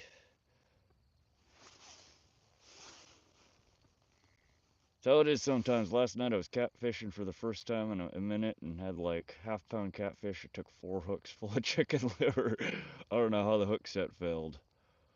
Yeah, so these, I run the high-low rig and there's a top hook and a bottom hook. And those damn little catfish, the little yellow bullheads, the black bullheads, I'll pull a line in because it's like, all right, I think there's something on here. It's just jiggling a little bit. And you pull it in, and the damn catfish has both hooks in its mouth. It ate the first bait, swam around, found the second one, ate the second bait.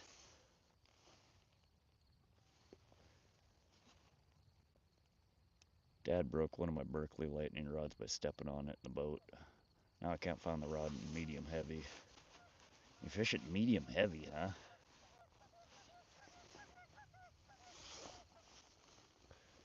Really, for trout, I use the thinnest line possible, 4 to 6 pound test.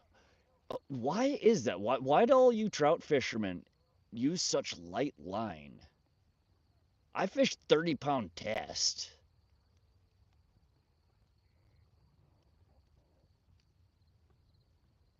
Broke one of my dad's lightning rods on accident.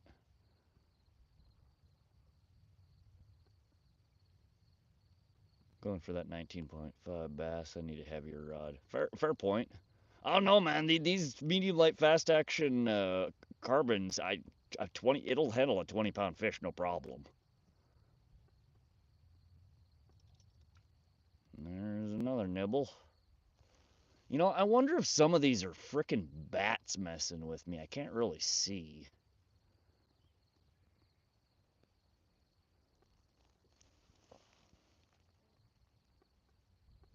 I know they have great eyesight, and I don't know, it's what a lot of The guys here use. Yeah, no, a lot of trout fishermen, they go like just the lightest. So on Fish Brain, there's a couple of guys that I follow that are super, into trout fishing. And they'll, post a trip and they're like, "Oh, I had this trout on the line, it broke me off. I had this trout on the line, it broke me off. This broke me off. I lost this lure." And it's like, good God, man. Like, why don't you run some heavier lines so you quit getting all these break-offs? Like, I don't remember the last damn time a fish broke my line off. Like, they break my tackle, not my line. I get, split rings that frickin' bend. They tear my hook off the crankbait. Like, it's my tackle failing, not my line. There's another jittery bite again. Do we get him? What the hell are these weird shiver bites? I have not in my whole life never felt a bite like that before.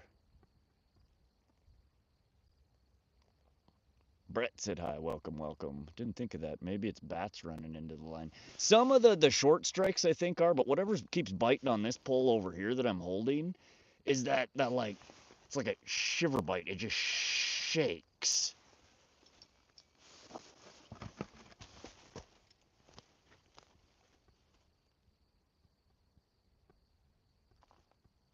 Yeah, I suspect some of these are bats swooping down messing with the line, but not all of them.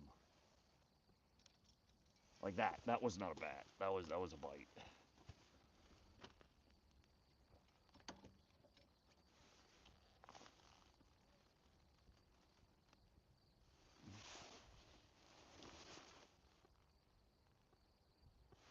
There it is again.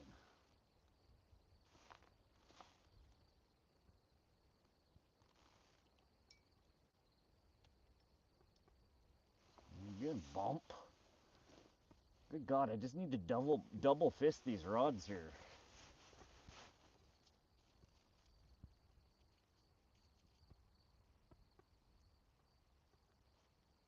Did anybody make a "that's what she said" joke? I hope one of you guys made a "that's what she said" joke. If not, y'all missed a good one.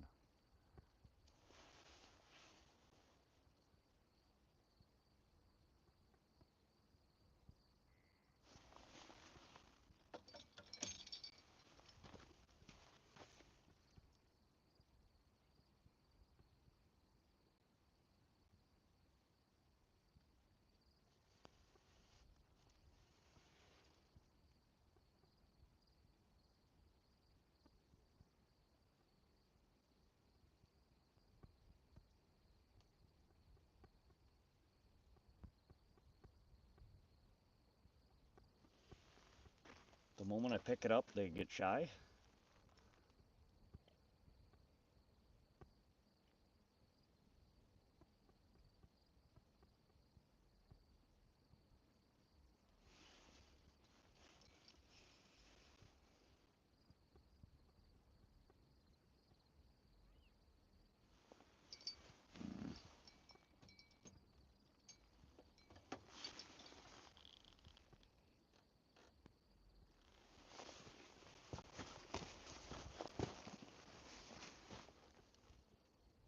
Could be booger bat, maybe. Okay, yeah, people don't realize how many bats are out at night above the water. There's tons of them. Yeah, I would imagine some of these strikes are probably bats. She's a double fish in the rod. She's also try a drop shot rig for these trout. Of the wind, isn't it? Yeah, the wind dried down. It died way down. We could try a drop shot rig. Maybe we do just need to take off some of the extra tackle on one of these poles and see if we get more hookups. We're definitely getting tons of activity, but they're just pecking at it. Creature from the Black Lagoon is playing with you. Wind here is almost always an issue. Yep, Petra. Ooh, there's another on the pole. Can we just get a fish take the goddamn hook? I would like to see a pole bend over here and get an actual hook set rather than just nibbles. But catfishing, that's not a bad idea. We can try here in a little bit. I suspect that my extra rigging, the steel weighted, High-low rig is not, it's definitely not ideal for trout. They're a pretty timid biter to begin with, and I think they might be feeling the extra rigging and spitting it. Biting super light, yeah. I do have what we could try. I mean, it's the same basic thing as the high-low rig. I have a whole bunch of the crappy rigs in my box here too, which is much lighter line. And they're not going to feel all that like they do the steel leader. Glowing fishing poles attract chupacabra. Try one with just the mouse tail rig on a drop shot or dropper loop.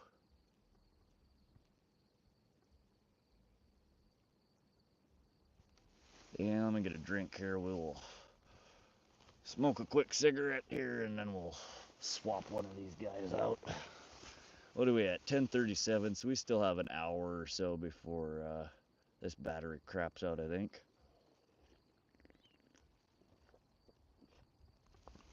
Dave James back to sleep. All right, buddy.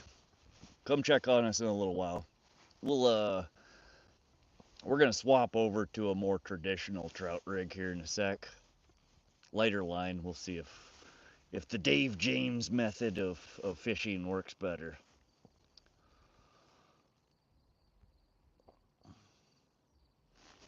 Oh God, I should have grabbed a second jacket. It is getting chilly out here. I do not feel like walking all the way up to my truck though. SoCal.link. The only one that's an exclamation mark is the uptime. Oh, there you go. Yep.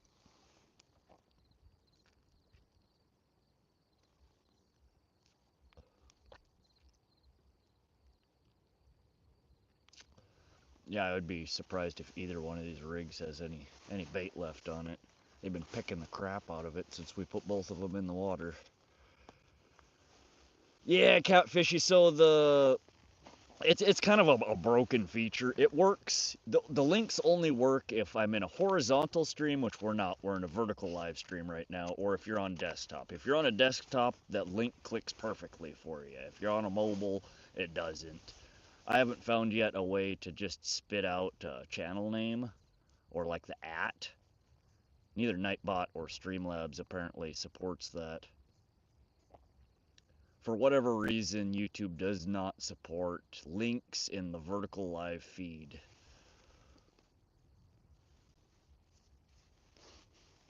Lilith, welcome to the stream. How you doing today?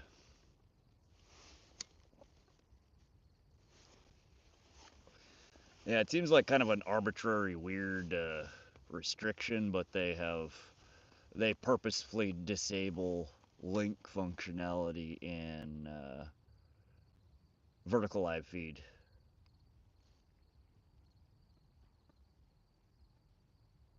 Pretty dumb if you ask me.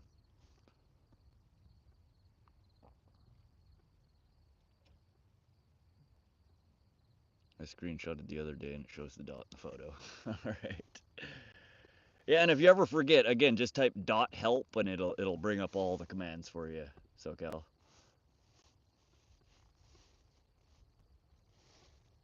All we need is a glowing bobber. I do have glowing catfish bobbers, I think, in my tackle there. I've never used them.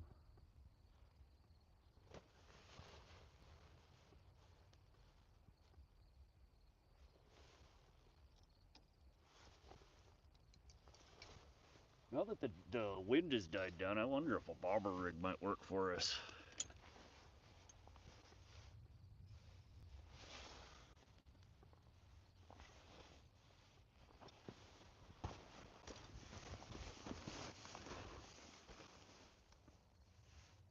Damn, you're in a jacket. Shit's still 80 here. Somebody type .weather space Willow Creek Reservoir. Or .weather space Augusta, Montana. And that one's open to anybody, not just mods. I want to say it's probably somewhere around 60 degrees, maybe even slightly cooler.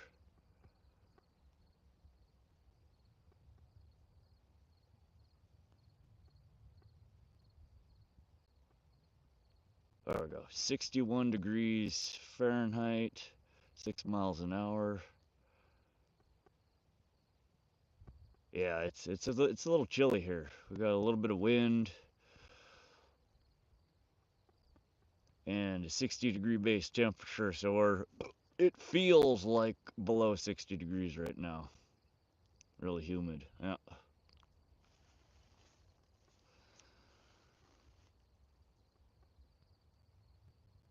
Then you can just screenshot the user commenting in chat, and being a mod doesn't matter.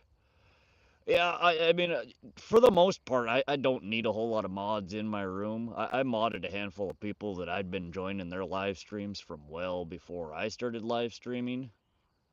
Um, yeah, everybody comes in here, they want to be a mod. I don't need a room full of mods, but I do mod people. The longer that people are in here, the more active they are. You'll just hop in here one day and you'll see your name is blue. Miyazaki, welcome, welcome. I didn't even see you.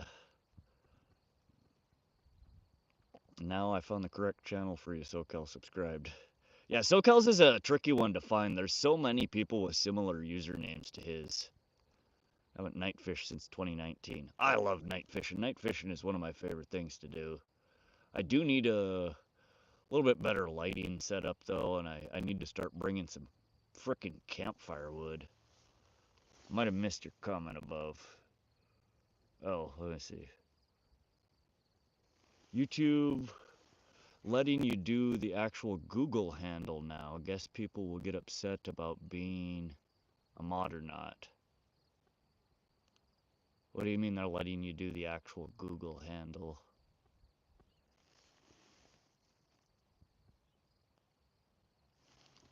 There's a nibble. Come on.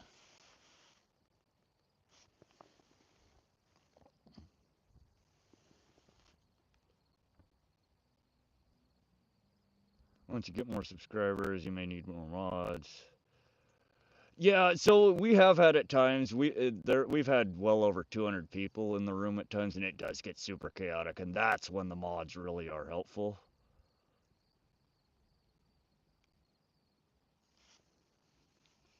Mosquitoes gotcha.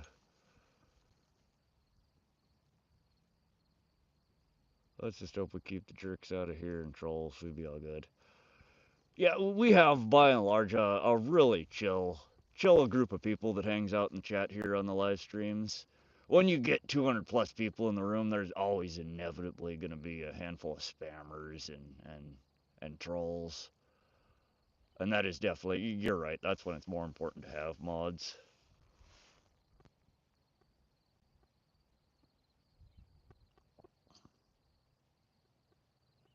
Like your handle on YouTube, Google, like you click on, it just shows.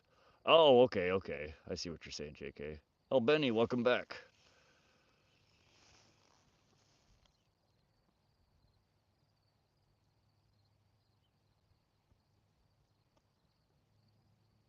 Wait. I know why not takedown. Have you used the fish whistle pen? Catfishy. I've been trying my battery and it is dead. And I think the charging cable's in the truck for it. My fish whistle is out of commission currently. But I might need to hop up there in a sec. I'm getting kind of chilly. I need to grab a second layer of jacket to put on underneath my bigger jacket here, and I can grab my charger while I'm at it. Because I am definitely missing the fish whistle. Little 50 night fishing for catfish. I actually removed a few mods the other day because they weren't doing anything to help the chat stay nice. Yeah, oftentimes, I mean, you end up with a bunch of people in there, and I don't know, it's just oftentimes not needed. I mean, again, I would rather keep, even if people are being kind of buttheads, I'd rather keep them in here than kick them out. Oftentimes, they're just trying to joke. They think they're funny. I don't want to permanently ban somebody from my stream just because they decided to be a little goofy one night. As soon as the full moon hit, fish quit hitting. It's usually the first thing you learn in life. why people don't just treat others like they want to be treated. Right, Catfishy? I don't know why people insist on being so mean to each other. I mean, there's just no reason for it. There's enough of that bullshit in life already. Like, why perpetuate it? El Benny, any luck since I've been gone for the past 3.5 hours? The polls have been going off left and right, El Benny. We've been getting bites back and forth. But nothing landed.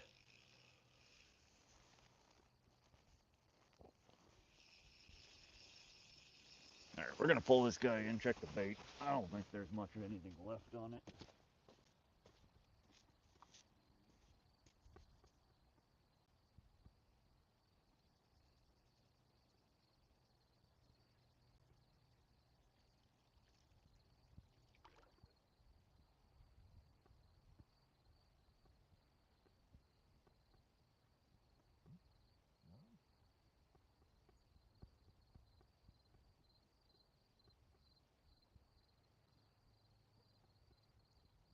Whoa, look at that. That's what they've been picking at. Look what they did to our garlic balls. They're like ruptured and they're just bit to crap.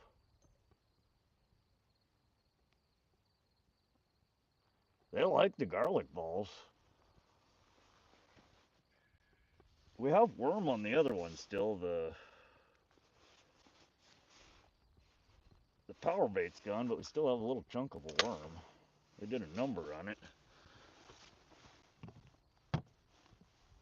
Alright, we'll throw a little bit more power bait on there.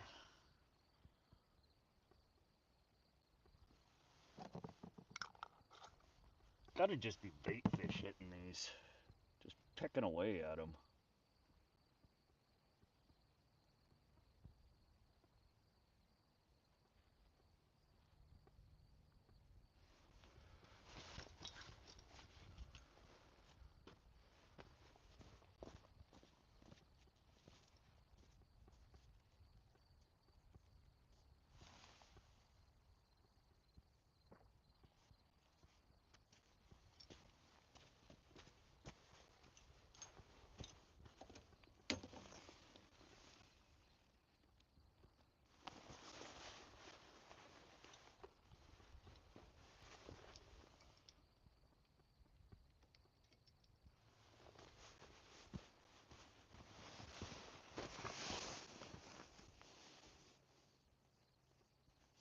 The infinity cigarette's still lit. Yeah, we're gonna go. I need to tie up a drop shot rig here. We'll set a drop shot rig on one of these poles here in a minute.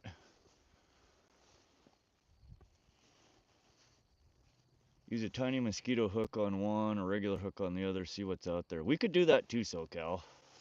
It's not a bad idea, because I think we are getting bit up by bait fish right now. Looks like the cigarette grew. And we're already getting nibbles. That pole that I just put back in the water's been jittery ever since it hit.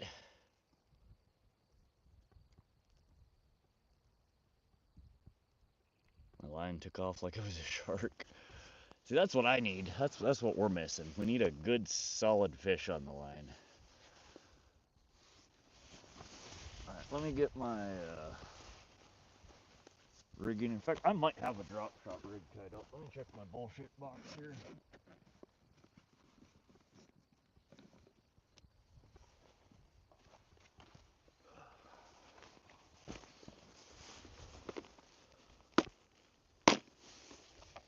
That'll at least tell you what's on the bait and tell you why they may be feeding on it. We got what's called perch flies. Basically a crappie rig, but just 2 hooks and a line. Now steel later. Crappie rig, but just 2 hooks and a line. That's what a crappie rig is, Catfishy. Now he's gonna get snaked as soon as you walk away. Alright, let me see. I think I got a drop shot rig here. If not, we'll tie one up real quick.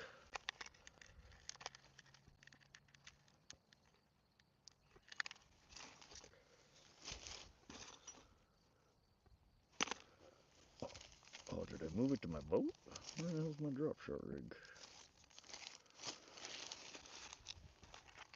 What is this?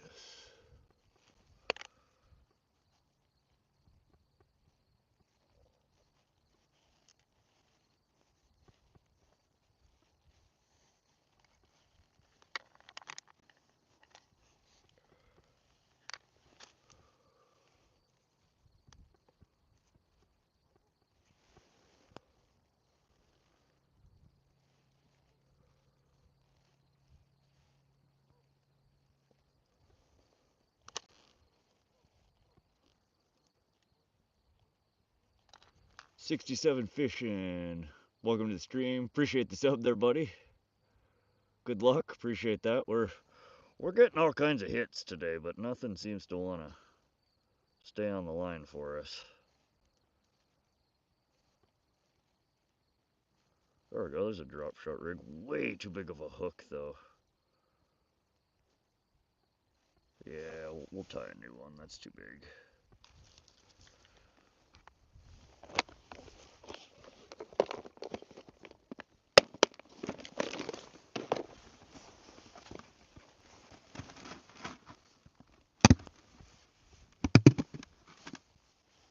It's not a crappy rig per se. It's a good rig for live minnows. Has some tails on the hooks as well. Miyazaki, you're finally on the first page of my YouTube, I noticed. First post at that. Oh, nice. Sabiki rig is always good to find out. Ooh, there's a... Oh, yeah. Got a fish or a damn bat.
Goddamn bait stealing bastard.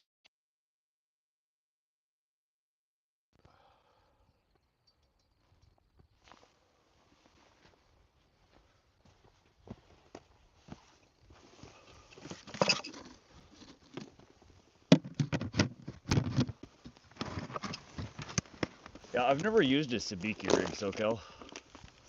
I'm actually considering starting to fish for bait fish at my home lake so I can pinpoint what the lake record is having for lunch that day.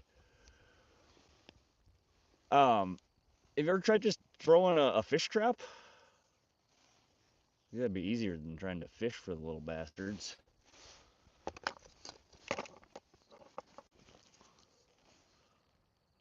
Alright, I'm gonna tie up a drop shot rig here real quick.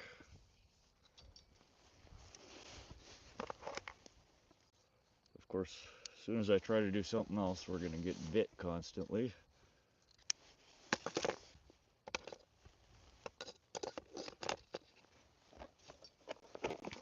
God.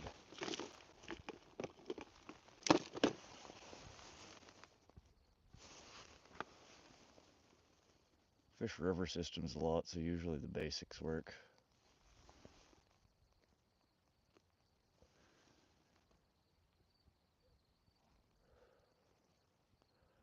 I always bring the ultralight with me when catfishing to get fresh bait, usually bluegill. Yeah, see, we can't use bluegill for bait here, and in central Montana, almost none of the water bodies allow live bait.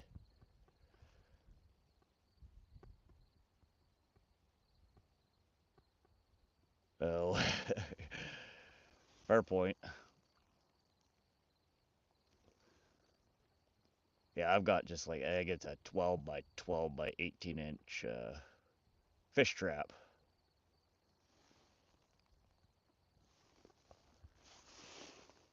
And I was going to use it today, but there's no damn dock.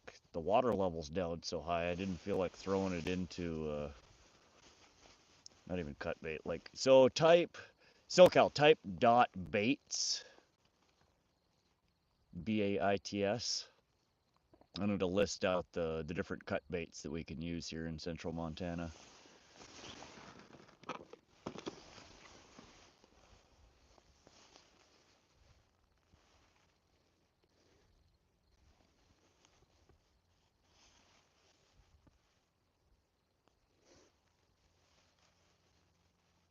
Or is it dot bait? I keep forgetting. Type dot help. I think it might be dot bait. Type dot bait or dot help and it'll show you all the commands. No, it's not exclamation. The only one on my channel with exclamation is the uptime. And that's because it comes from Streamlabs and there's no way, easy way to...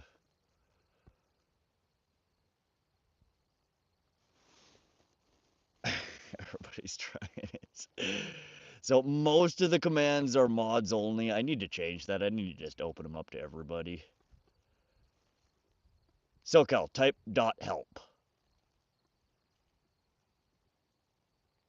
There you go, Benny. Here, fishy, fishy. There we go. It's dot bait. Only the following species. So those, oh, that's what we can use for, need a command for a bite. Definitely. That list is what can be used for cut bait in central Montana and live bait on the couple of water bodies that allow it in central Montana. If you go to eastern Montana, which is not a far drive, like when I go to Fort Benton or Loma, all those baits that are listed as cut bait, those can actually be used as live bait in eastern Montana. But we are very restrictive in central Montana as to what's allowed for baits. Kind of annoying. Quite annoying, actually.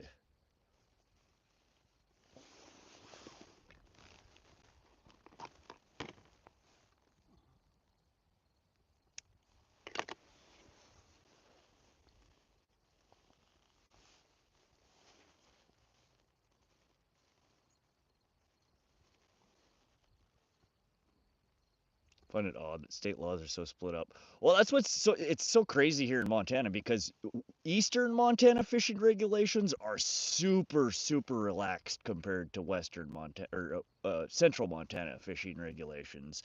So I can literally, if I'm fishing above Maroney Dam, you're in central. If you fish below Maroney Dam, you're in eastern.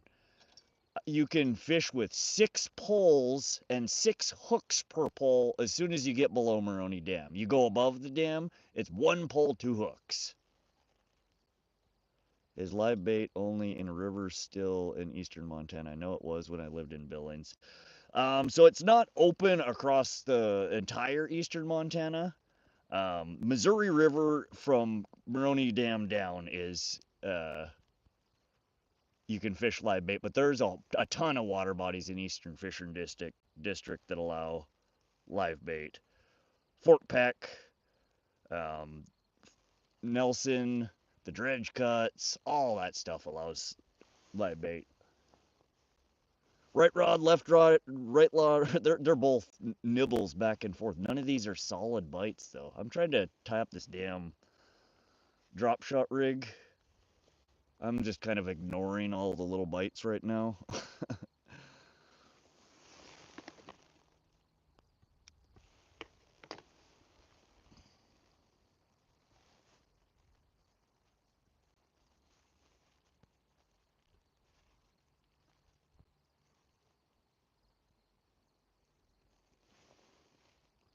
Can't use live bait. Oh, well. Tiber, yes.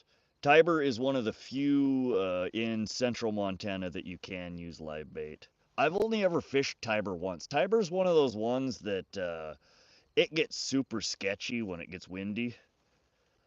So I've only brought my boat there once. I got completely skunked. But Tiber's one that I would love to fish more often.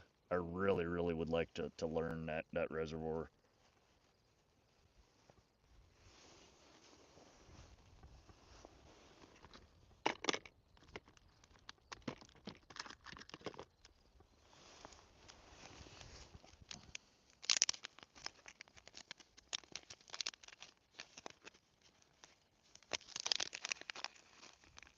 Yeah, they're just bouncing back and forth between these two poles.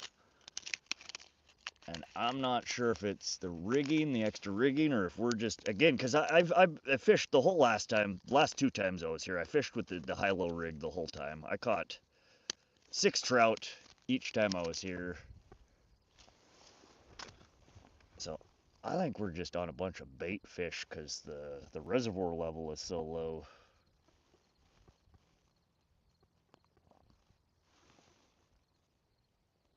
J-Mob, welcome to the stream. Do you eat the fish? I do eat fish, and I would definitely eat fish that came out of this reservoir. It's a nice, clean mountain reservoir. A lot of the water bodies that I fish in, the water quality isn't great, so I don't like to eat them. But this particular reservoir has really nice, healthy rainbow trout in it, and I do keep, usually when I come here, a couple of them for my mom. She likes smoked rainbow trout. So if we hook into a decent one here, we might save it. I don't know.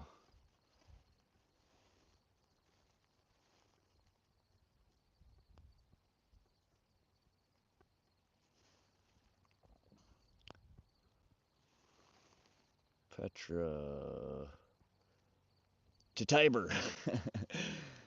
Yeah, well, now that we have the Starlink Mini, I probably will be doing a stream sometime from Tiber.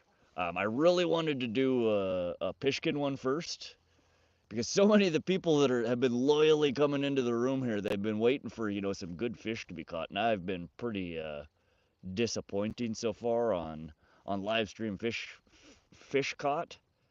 So I want to show them what it truly looks like when I'm out and on the fish, and Pishkin is one of those places that I'm fairly positive I'll do well. Where are all the white women at?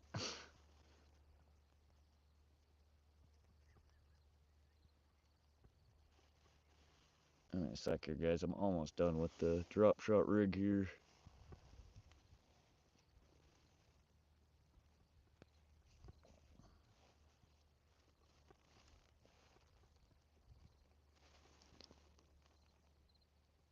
Harold Flowers, welcome to the stream. I subbed. I appreciate that, Harold. Thanks for joining the channel. Rainbow trout are my favorite fish to eat. A lot of people say that. I don't know. To me, rainbow has always been seems like a more gamey tasting fish than most that I have tried. Man, just downsized to one hook. The catfish, that's exactly what I'm doing. I'm doing a drop shot rig here. I'm just trying to get the hook tied on here before I grab a weight.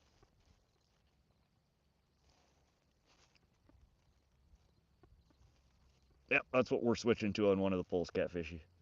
We'll see if that makes the difference. And if that doesn't do it, we're going to switch to a frickin' mosquito hook to see what the hell all these bites are.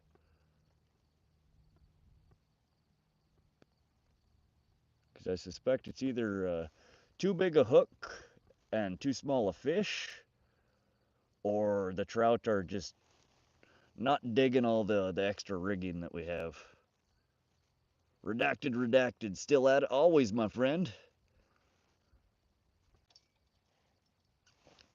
Got into the perch. Yeah, so at Pishkin, usually if you go towards the southeastern side of the reservoir, and so go to the southeast portion of the reservoir along the west bank, and just drift from west to east over the structure there, you'll almost always get on the perch. There's usually big schools of perch over on that southeastern side of the reservoir.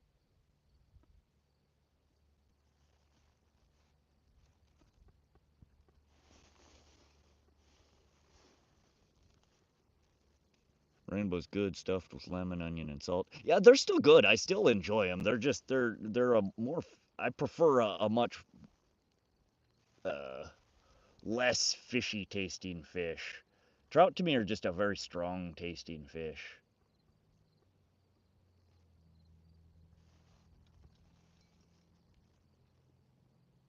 Which one of you pull? They're just, it's the same shit over and over. It's just dink, dink, dink, dink. And I cannot get this damn line through the hook to save my life here. What's your favorite fish? I like northern pike. When a northern pike is properly cleaned and prepared, it is one of the mildest tasting freshwater fish. Nice, firm, white meat. Pike is delicious. That's what I typically go for. Walleye's good too. I don't catch a whole lot of walleye. Perch are excellent to eat, but the perch here in Montana are freaking tiny. They're not worth filleting. You spend more time filleting than you do eating them.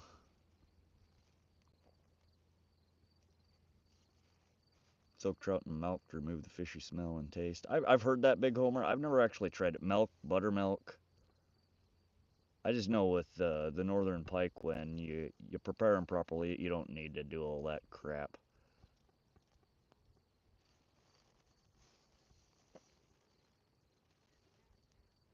Go real small tackle to see what's out there. Yeah, that's what we're gonna try drop shot rig on one, and then I think I might hook up if we still don't get it with a drop shot rig. We're gonna throw a mosquito hook on there and see what the hell it is, because these fish are just, it's constant. Ever since dark hit, it's been back and forth on both these poles. But nothing is a solid bite.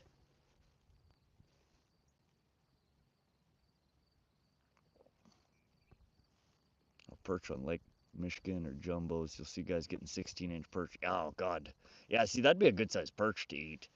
Here, most of them you catch are, like 6 to 9 inches. They're just itty bitties.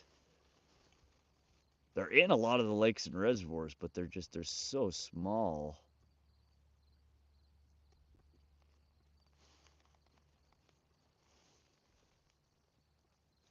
Seen somebody catch an 8-pound perch in Holland. Good God. I know there's one perch listed on FishBrain from Canyon Ferry that is, it's not very long. It's like 11 or 12 inches, but it's just fat. It was like almost a 2-pound perch, which is a monster compared to what I've seen around here. I've never caught a perch that big. Yeah.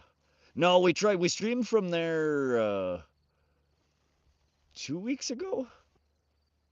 And I have water wolf cameras, so I film underwater footage of pike strikes and different fish striking, and I reviewed the underwater camera footage after we got back in, and there was some kind of algal bloom or something there. Like the water was just dark. It went from, yellow at the surface to orange to brown to just thick, nasty. Like 5 foot down in the water column, you couldn't see 6 inches in front of your face. Like just disgusting water.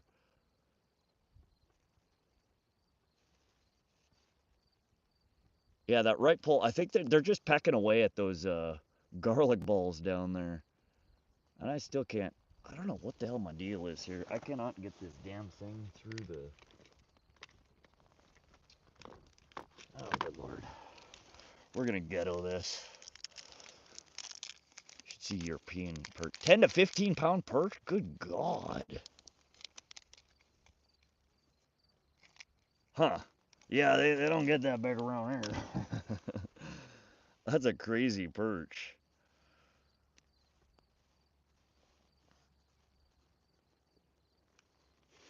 Alright. Drop shot some power bait. Yeah, if I could get this damn hook on here. I did a dropper loop, and I can't, my 12-pound fluoro folded over won't go through my dropper loop. It's being a pain in the butt. So we're gonna just put a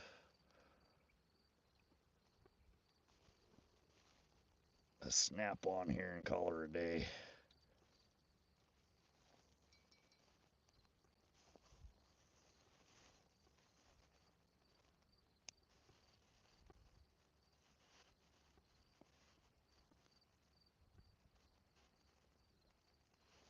All right. All right. I'm going to take you out of the water. Hold on a second there, buddy.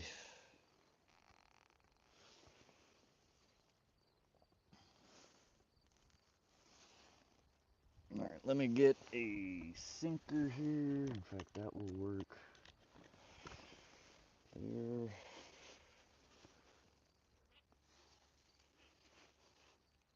Yeah, I didn't believe it about how big good buddy from Lithuania showed me. That's crazy.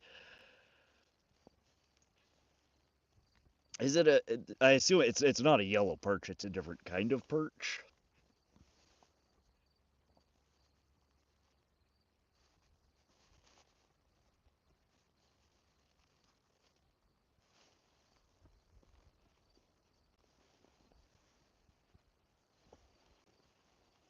All right, so should we do our Mississippi mouse rig on this guy, or what are you guys thinking? Or just plain power bait?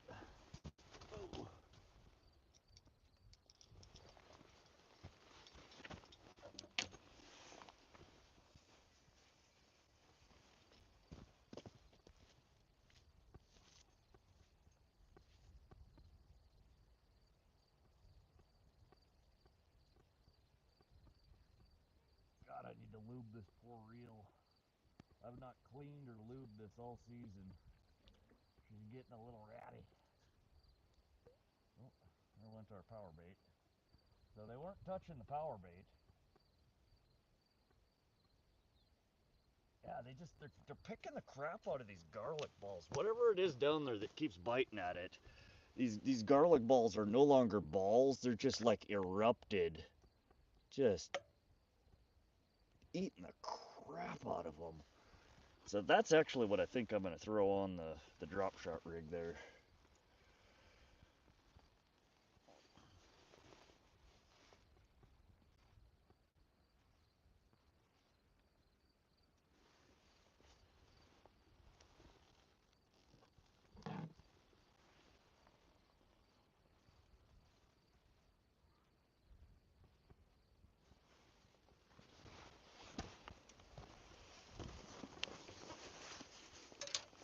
Mouse. Yeah, SoCal, I just pulled the that rig in, and the power bait was still on there. It didn't look like they'd even touched it. They've just been picking at the garlic ball that we had on the line.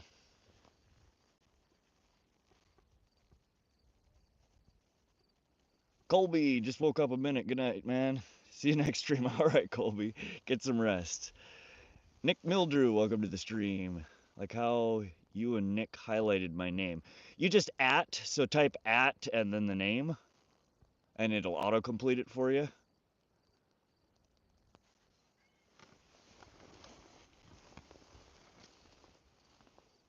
All right, so we're gonna try, just for the heck of it, I'm gonna throw one of these garlic balls on here and see if we can get a better bite. I know you guys keep saying power bait, power bait, power bait, but I just pulled in. That power bait has been sitting out there. That pole's been picked at for the last 15 minutes straight, and they didn't touch the power bait. They've been going after these pink garlic balls. So we're gonna toss one of them on here.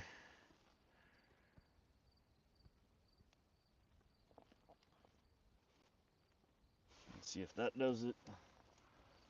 And then if we still can't get it, we're gonna rig up just a mosquito hook, a micro hook over here. What the hell are these itty bitties are that keep biting at it?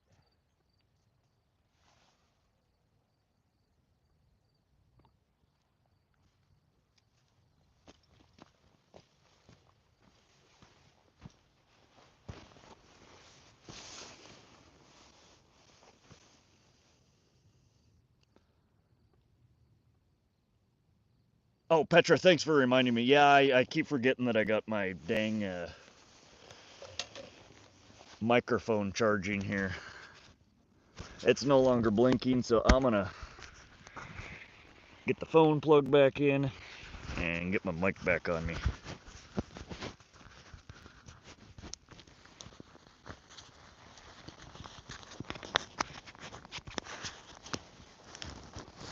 There we go. All right. Now we're gonna hold this in my hand so we can see what the hell's going on here.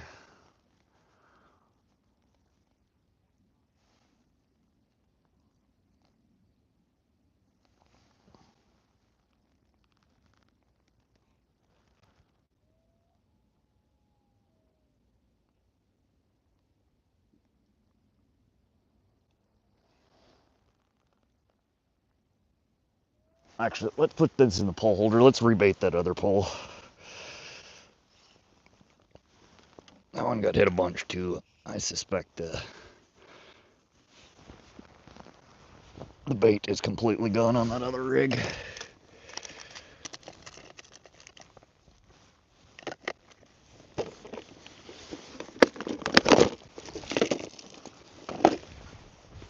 Oh, and SoCal, I did see your question. How big of a pain in the butt would it be to move?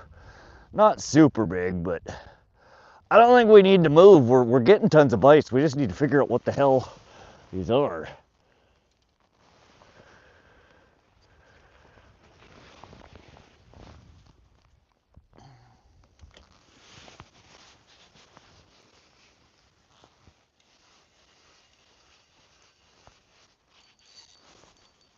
Oh, did I find our first? There we go.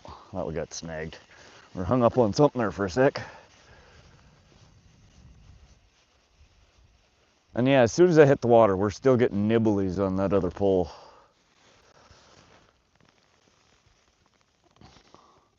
No worm. No worm. So they picked this one completely clean.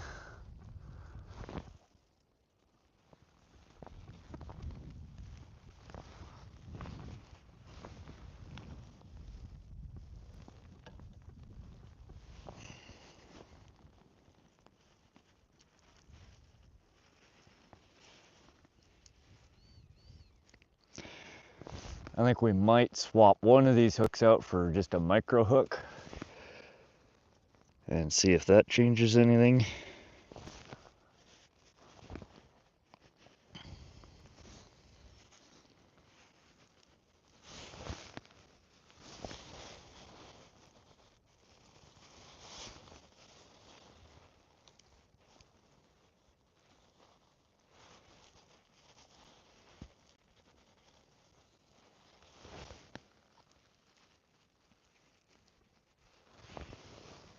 There, I'm just trying to, I got a slight tangly here.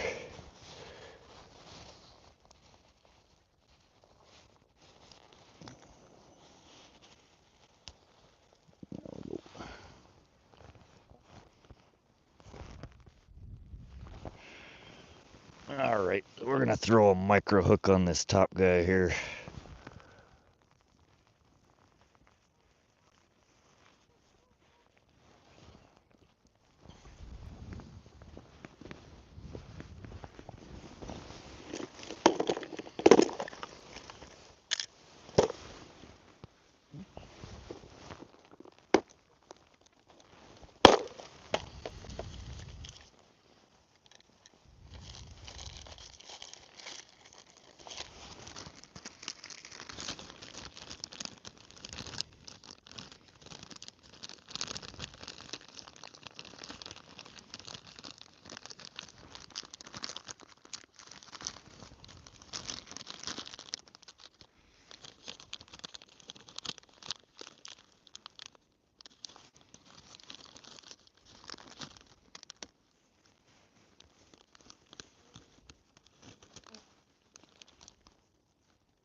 Maybe young trout.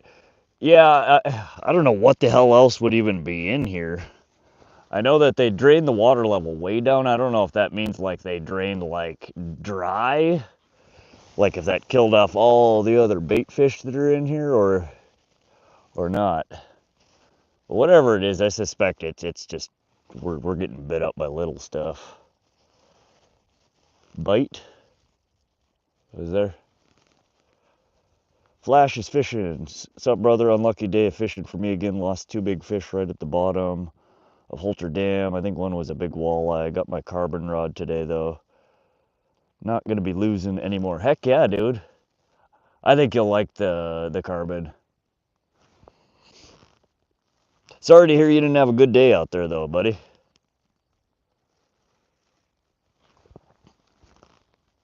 Yeah, we're at Willow Creek. We're running Starlink Mini for the first time tonight, Flash. We have dogfish on the East Coast, too. They can be a nuisance. Yep, we don't have them here. All right, let's get this reeled up a little bit. But Flash, we will be doing Pishkin on Sunday. And I did offer before, offer stands if you want to go catch your first pike. You're welcome to join me. But I will be out there for a long ass fishing session. So if you ride with me in the truck, you're going to be stuck out there for a long day of fishing. If you're okay with that, you're welcome to join me. Otherwise, you can bring your own ride up there and hop on the boat and hop off when you want.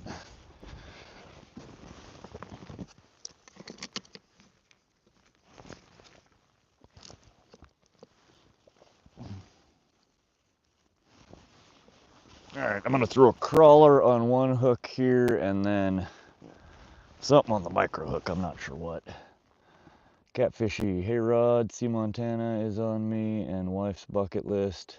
Doesn't think they have a train that goes through the mountains like a tour. We do have, so there is still a train that runs, I'm trying to think where it goes through.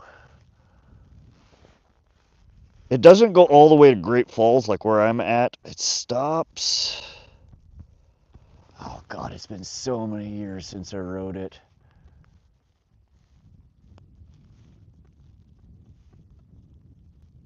You know what? Shoot me go leave a comment on one of my videos that says basically what you just said. That you're looking to take a trip through and ask, you know, is there a scenic train that you could take, etc., etc. I will remember who you are. I will need to look it up. But there is, I want to say it stops in Shelby, but it does go through quite a lot of Montana, and it is a really pretty ride. I've taken it a couple of times. It's been years since I took it, but I do with the power bait there. I just can't think off the top of my head where. Feels sweet. I got the one piece too. How's the Starlink working? Good, obviously, but from a user experience, it's been really good. We got, so the 8 amp battery. Oh, there's a solid bite. Oh yeah, he's on there. Let me see. Come on, buddy. Get it.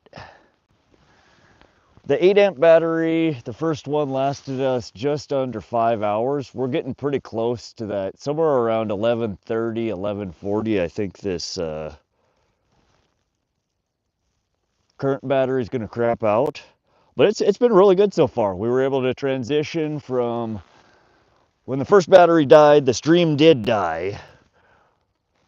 But I was able to recover it without starting a new stream, which I wasn't sure if we were going to be able to do or not. But yeah, overall, it's been good. All right, and then this is our shallow pole. And I do have a power bank coming on Monday, which will allow me to put all 4 DeWalt batteries in one unit. So we'll have essentially 16 plus hours of streaming from one device without having to change the batteries out. Do my eyes deceive me? The legendary infinity cigarette finally extinguished. Yeah, I finished that cigarette finally, but now that you mention it, it is about time for another one. Thanks for the offer. I think this weekend I won't be able to fish much because the wife will be painting the house. I don't go back to site until 27th though, so I'll be local for 2 weeks. Oh, okay. Yeah, we'll be out a bunch of times. I don't know if we'll be going back to Pishkin immediately.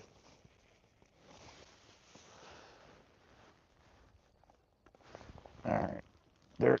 They like the garlic ball. Whatever the hell these things are, they're digging the garlic ball. And I put another garlic ball on the micro hook over there so we can hopefully see what the hell it is. 11:26 now, so pretty soon. Yeah. Sometime in the next 15 minutes or so, I suspect. And again, we're immediately getting bit on the pole that we just put in the water. The one that we just put, the orange light is shallow, the green light is deeper. Both of them have a garlic ball on one hook and then worms on the other. Way up past your bedtime, it's 12:30. Yeah, it's only 11:30 here. I think we'll pop this next battery in. I gotta see what the hell these damn fish are that keep biting. This is driving me nuts.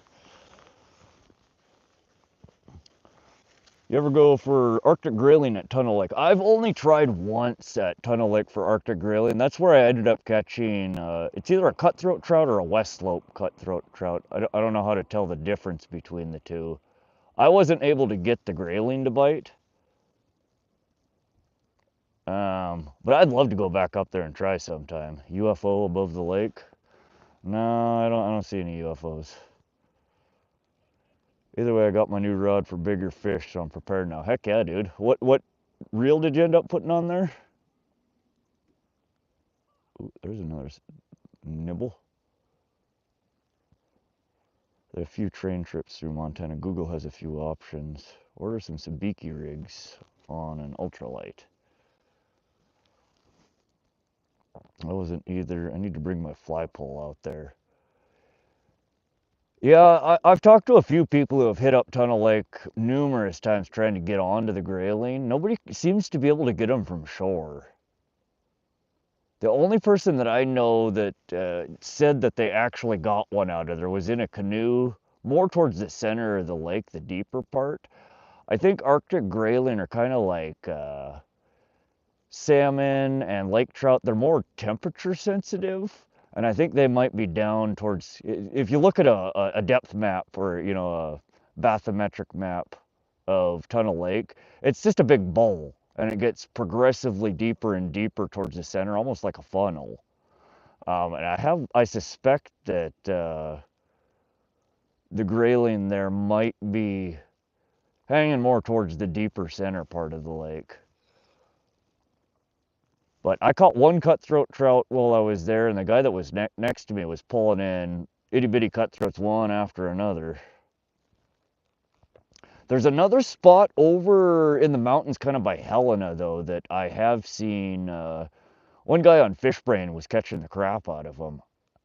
Can't remember if it was Our Lake or Hidden Lake. It's over in the Helena area. That is a neat little lake, though. That whole road going back there, if you go from Pishkin all the way up to Diversion, that is one of the prettiest drives. You have any steelhead? No, we're landlocked here. Steelhead technically need to come or go from the sea, from saltwater. And as far as I know, I don't think there's any realistic path for steelhead to get into Montana. I mean, all steelhead is a sea-run rainbow trout. That's the only difference, as far as I understand it, is they go to spawn in fresh water and then they go back to the sea. You have them in Lake Michigan. Yeah, I suspect that there must be then. Lake Michigan's got a pathway to the ocean. I ate a gummy and passed the fuck out. Josie. Chinook salmon and coho as well. Yeah, we have Chinook and coho here. I've never caught either of those, but we do have them here in Montana. I don't know where exactly.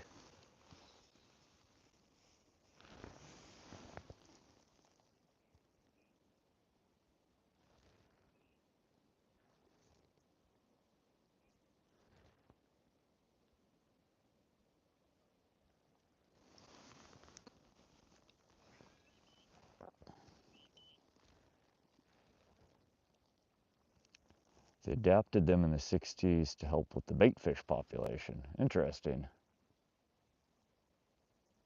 So that wouldn't be, unless they have a clear path to the ocean, wouldn't that just be a rainbow trout? As I understand it, the only real difference between a rainbow trout and a steelhead is that the steelheads come from brackish or salt water to spawn in fresh water, and then they go back to brackish water. They don't reproduce like a saltwater salmon.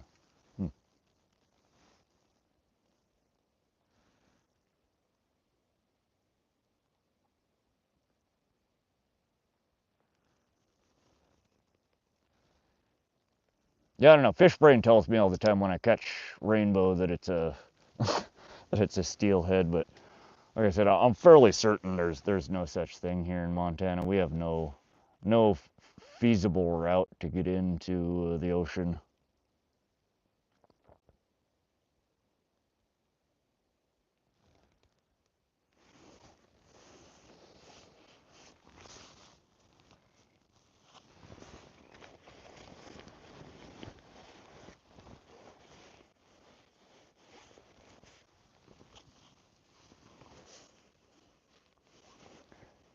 Aliens, UFO, love trees around lake. Yeah, I don't see any aliens in here, buddy. No UFOs. We do get shooting stars around here sometimes, but no little green men.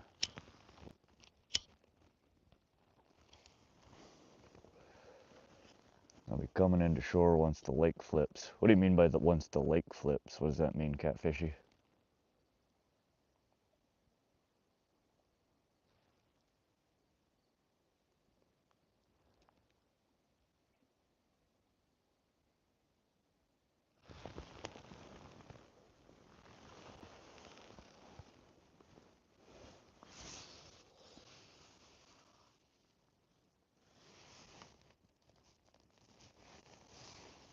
When the cold water pushes in and forces the warm water out. Oh, okay.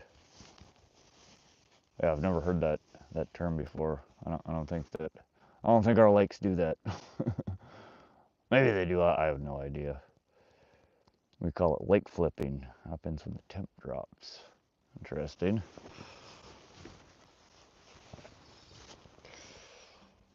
All right. Well, as soon as I pick that pole up, the bite's dropped. But I assume as soon as I set it back down again, they're gonna come right back.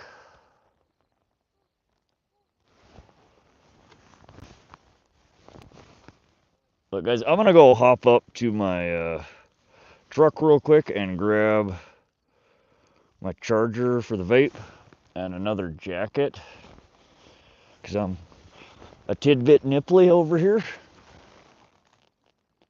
We have a few more minutes before I think the live stream is gonna die. As soon as it does, I will flip the battery over to the new one.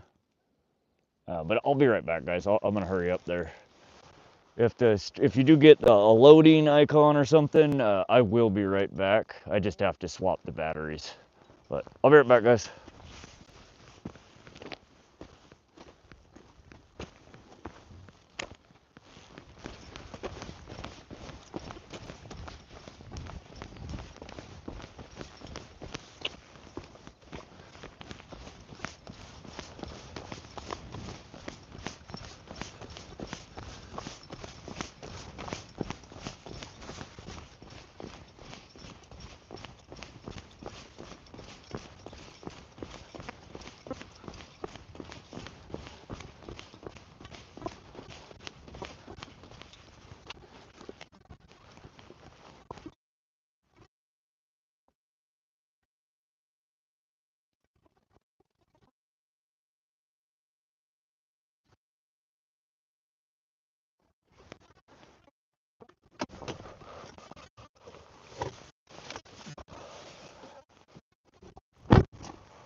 So if we had your weather now, the lake would flip.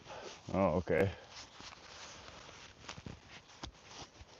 Bon Terre 74, 0 wind and 90% humidity. Good Lord. Humid and still. Not too hot though, that's actually not bad.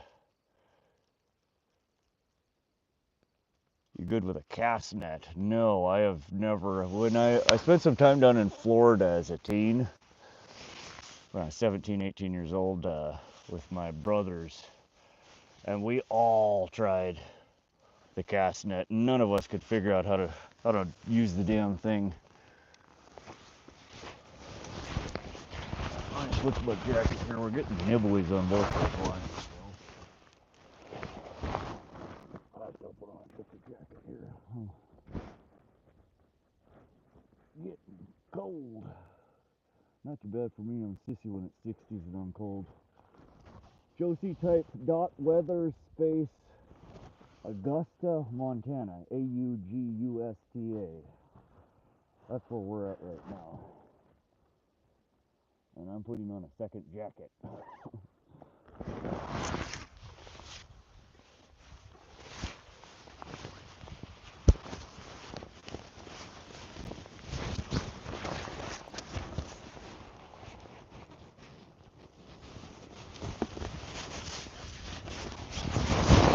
And I suspect you probably didn't hear anything I just said because my mic was on the ground. So I said type in dot weather space Augusta, Montana. That's where I'm at right now, and it's like we're in the 50s. It's a little chilly. There we go.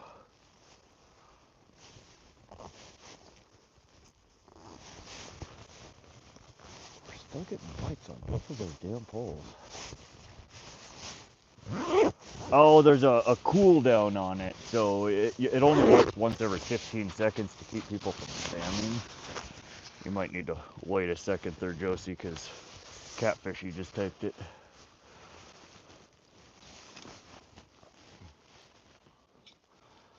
There we go. 59 degrees, 5 miles an hour. It's chilly.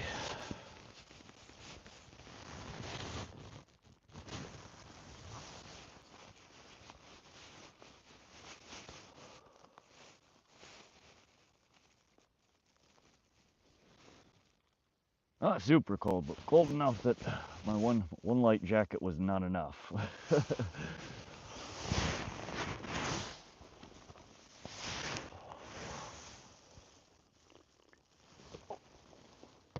Yeah, I'm over here shivering.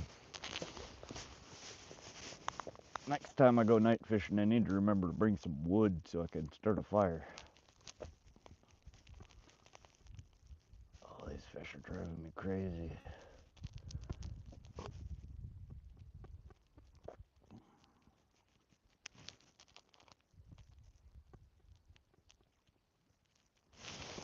I'm gonna hold this guy in my hand here.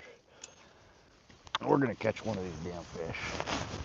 I'm gonna do it. I don't know if it's just baby trout or we have some other kind of bait fish in here, but they've just been picking the crap. I need some meat on those bones. Yeah, I don't have any of that. I'm like 115 pounds soaking wet.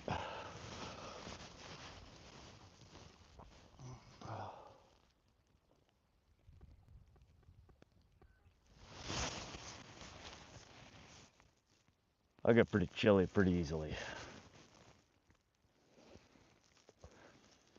Yeah, we're on so 3 weeks ago I was here and I was catching the crap out of the trout. The water level was about 25 feet higher 3 weeks ago than it is today. We're sitting down, we would have been 10 foot underwater 3 weeks ago where I'm sitting right now. It's just a dry, rocky bank right now. And there's nothing even remotely close to firewood around here. You're allowed fires, but you just have to bring in your own firewood. 50 degrees hoodie weather for me. Catfish, where are you from again?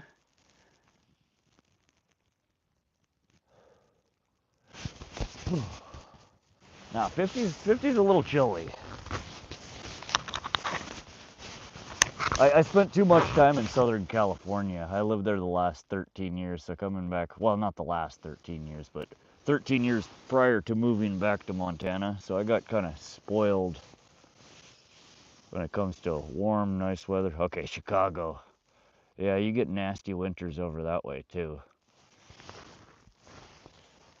In fact, every time I've taken a Greyhound, a bus ride during winter, I always get stranded in frickin' Chicago. The bus stops there. Y'all are always having some kind of fucking blizzard or some winter weather event. And Greyhound's like, yeah, no, we're gonna cancel the bus for the next 3 days. And they're like, you can hang out in the bus station if you want. It's like, yeah, who the hell wants to live in the bus station for the next 3 days? I can't tell you how many times I've been stranded there. 2 or 3 at least. You need a good set of bibs. Carhartt or Yukon Edition is fantastic. Oh yeah? Oh god, I haven't had bibs in a long time. I just wear layers. Normally layers will keep you pretty warm. Freezing rain a lot around here. The only crackheads and drug dealers are in the bus stations. Yeah, the Chicago bus station was one of the worst I think that I went to. I think the worst out of any bus station I've ever been in the United States was the Atlanta bus station. Man, that place was just a madhouse, and there was, God, I think we pulled into the bus station, and there's a dude like literally standing on a milk crate out on the corner, wearing nothing but these tattered, gross like boxer briefs. No shirt, no socks, no shoes, no nothing. And he's standing up on this freaking milk crate screaming at the top of his lungs, "Have you seen the evil of Atlanta?" It's like, all right, I've about seen enough of Atlanta. Y'all, let's get out of here. Crackheads. Fishy Fingers, what's up, Jackson? How you doing, buddy? That's why I moved to the country, to get away from all that BS in the city and suburbs. Yeah, I don't blame you. Oh, that was a nice little nibble. Can we get more than just a tiny thwack there? This is bullshit. Welcome, those joining the stream. Our Starlink is about to crap out here in the very near future, guys. If you start to see the stream go spinny, spinny, spinny, don't panic. That just means my battery died. It'll take me about 3 minutes to get the stream back online once it dies. Just hang out and it will be back. But thanks for joining. Oh, and then most of them left. Oh, there's another little. They're just these weeny little bites. Would y'all frickin' take it? How you doing tonight, Jackson?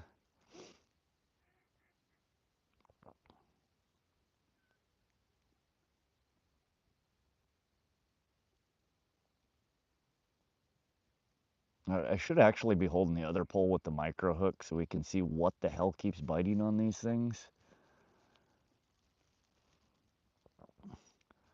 I don't know, 20 minutes in me. Wired, got home from work 10 p.m. Hard to wire down when getting home so late. Yeah, I feel you, Catfishy. No, I hear you. It's been a long day, long night. You've been here a long time, Catfishy. If you need to bail out, don't feel bad. All right, we're switching to the other pole here. We're gonna get whatever the hell this is. We're gonna see what the hell these little bites are before you leave here, Catfishy.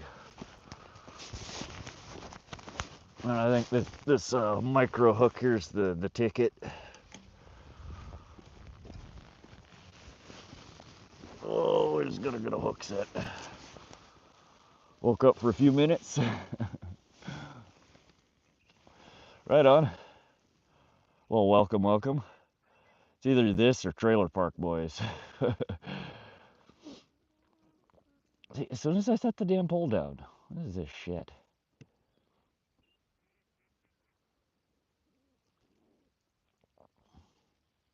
Now, I think I'd take fishing over Trailer Park Boys any day of the week. Be nice if I could actually catch something here, though. These bites are ridiculous.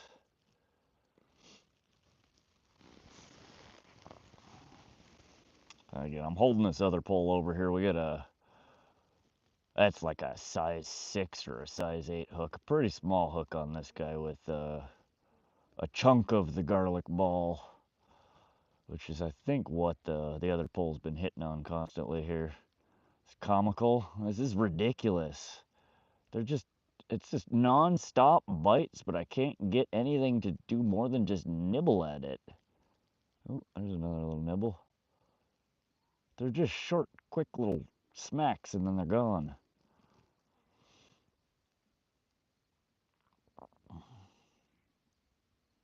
Joel, welcome to the stream. Yeah, we're fishing for rainbow trout, brown trout, and kokanee salmon.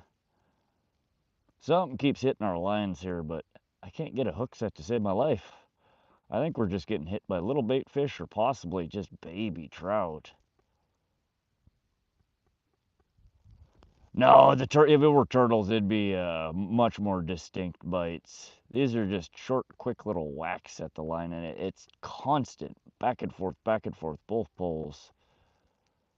I've got these little power bait garlic floating eggs on there, and that seems to be what they're biting at, but they're just picking little pieces off of them. Right on. Hope you're getting something decent. I appreciate that, Joel. There you go. There's a nice little bite. Turtles would be harder. Yeah, for sure. The turtles actually feel like a solid bite until you realize it's a turtle on the end, and then it's not fun anymore. Turtle is one of my least favorite things to catch. They're such a pain in the butt to try and get a hook out of.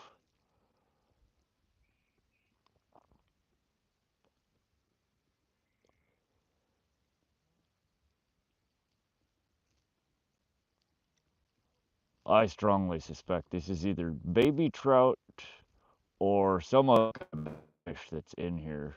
I don't know if there's, the long-nosed dace or golden shiners or what kind of forage is in here, but I think this is just the itty-bitties that are hitting us. I don't think so, Catfishy. I think we have like we have western painted turtles. I think we have eastern painted turtles. We do have snapping turtles that I think they're considered an invasive species. And then there's one or two other species, but I think they're all hardshell turtles.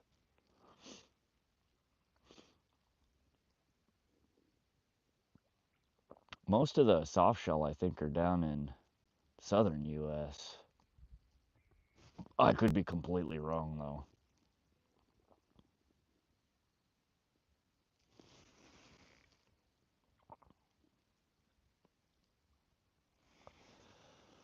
The painted turtles, they're really pretty. They're neat turtles. They don't get super big, about dinner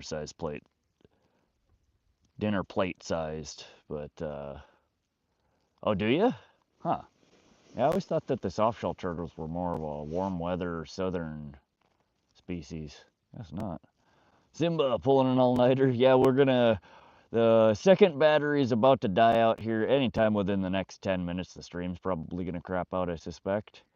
And then we have two 5-amp batteries. We'll probably do one more battery, maybe another 2-3 hours. We're getting just constant bites here. I cannot get a hook set on one of these guys. I want to know what the hell's been eating my bait all night.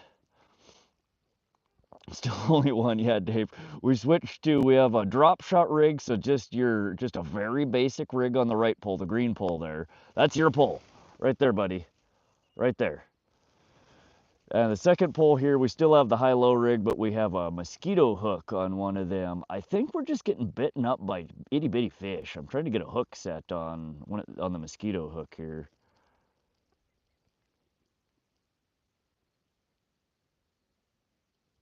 Trying to see what the heck, what's eating us. If it's just itty bitty trout, or if we have some other kind of bait fish or forage fish that's just picking at us here. But even on the very basic drop shot rig, it's still just getting nibbles. We're not getting any hook sets. Yeah, so they're the power bait. I think it's pink and gold glittery garlic eggs.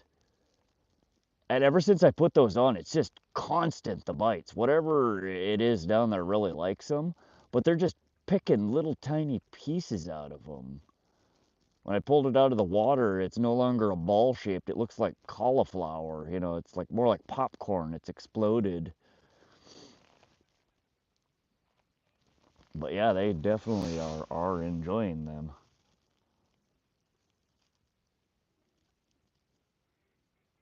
I just want to know what the hell they are.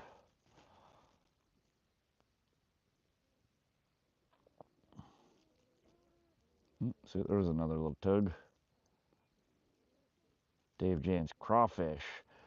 That is a possibility. But even the crawfish, normally you'll feel a more solid bite at it. They don't just they will normally grab onto the hook with, you know, one claw and then they pick away with the other one. What's the water temperature roughly? I would suspect we're probably in the high 60s right now for the water temperature. 66, 68.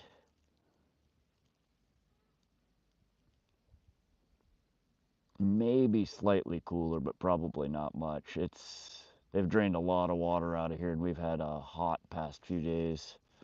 Joel, I'm with you. It drives me nuts when you get a ton of bites but never see what it is. Yeah, at this point, I just want to know what the hell it is. It's just been constant back and forth ever since sundown.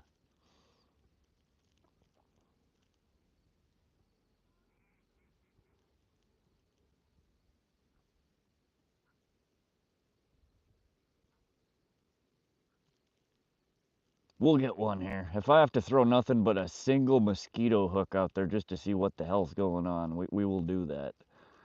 But right now we have a drop shot rig on the green pole with the garlic egg, and then we have the high-low rig still on the left here. We have a worm on the top, and then a garlic ball on the mosquito hook on the bottom.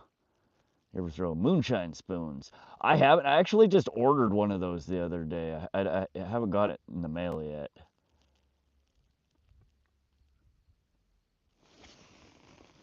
I've never fished with them though. I was watching somebody. I picked up a bunch of burbot gear the other day, and that's something that they were recommending for the burbot.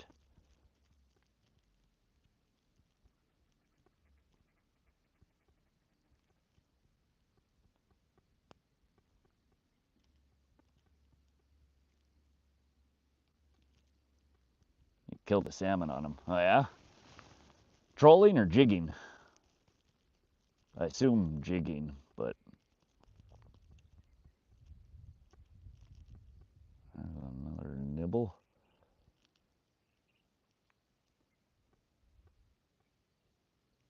Yeah, salmon is one fish I've never actually targeted. 3/4 ounce casting. Okay, interesting. See, there's another little nibble on that pole.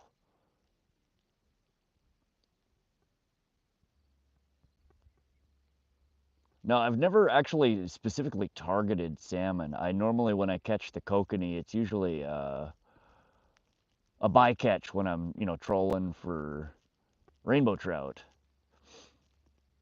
But they are one of the funnest fighting fish I've caught here in Montana, I think. They're just so erratic, so unpredictable. They run at you, they run away, they, you know, torpedo themselves out of the water, then they dive real deep. They're so unpredictable. Bottom bouncing, slow retrieve. You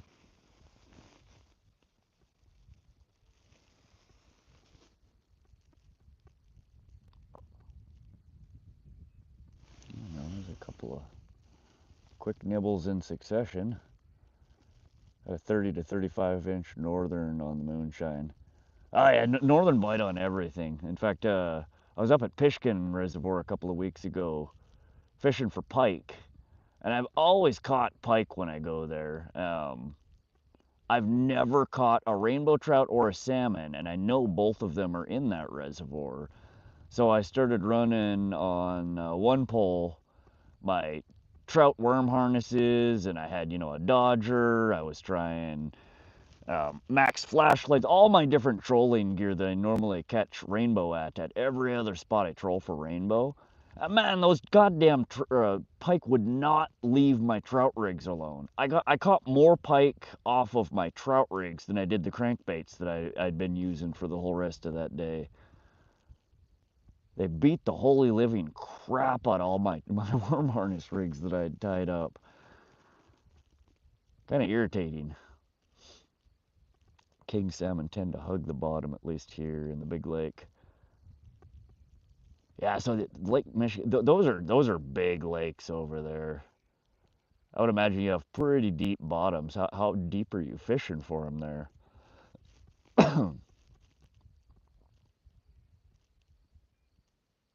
Yeah, I couldn't believe how much the pike liked the worm harness rigs. I never expected that I'd catch them on them, but Moonshine has a crappy hook on it comes with. Always switch out the hooks. Yeah, most of my crankbaits and spoons too, I switch out not just the hooks. Oftentimes I'll switch out the crappy split rings that they come with as well. I've lost a couple of monster fish in the last few years peeling split rings off of damn crankbaits. Drives me crazy. You'd think for 20 goddamn dollars they would put a decent split ring and hook on them, but they don't.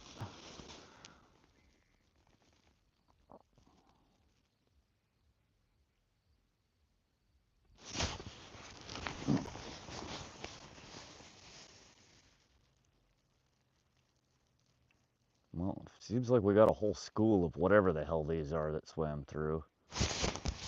Oh, gimme.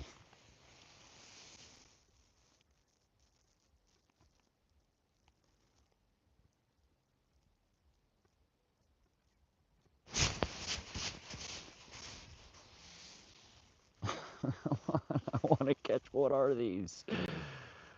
Oh, good God, they're driving me crazy.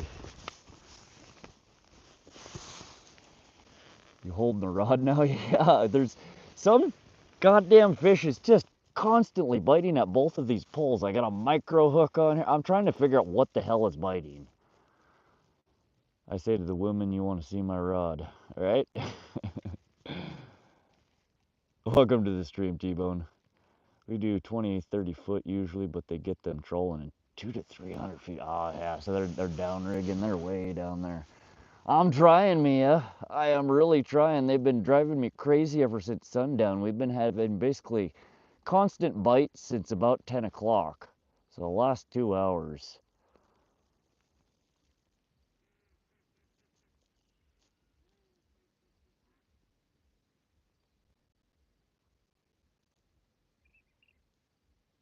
It's funny how saltwater baits are built solid, but freshwater are kind of weak. Yeah, a lot of the... So I haven't fished with a whole lot of saltwater lures, but I know like the Berkeley Magic Swimmer is one that I fish with quite often, and I love that lure, and it is a really solid built lure. They're expensive though. Yeah, I use saltwater swim sits in Lake Michigan because of the rack. I'm sure they're tougher. Yeah, they definitely seem to put a little bit more money into or quality control into building the saltwater lures than they do the freshwater stuff. Yeah, if you like saltwater swim baits, check out the Berkeley Magic Swimmer. It's a saltwater lure, and I use it for northern pike, and I've had fairly decent success with them. My bait could swim, it would swim away. Yeah, we're just after 12. This second battery here has lasted a little bit longer than the first one. I expected it to be dead already. Any moment now, I think we're gonna crap out here. Man, just throw the banjo minnow.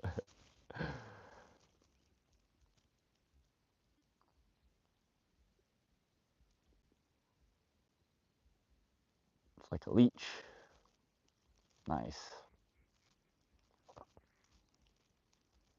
9 hours, 39 minutes. Yeah, we're past the. We lasted 4 hours and 40 minutes roughly the last one.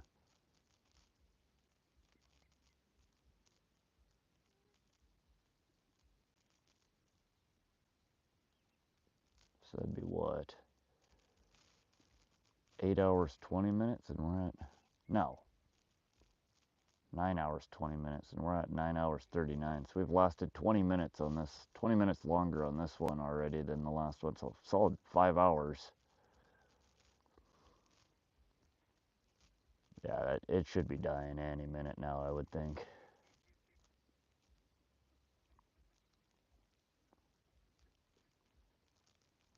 I'll be out when the battery dries, brother, but thanks for the entertainment.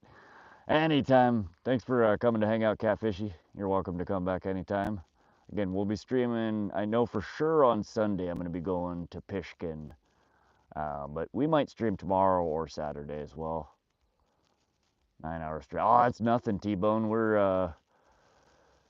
We've had a couple of 14 and 16 hour streams so far. When I fish, I fish. We're here for the duration. And I am not leaving here tonight until I figure out what the hell these damn itty bitty little bites are. I don't care how long it takes me.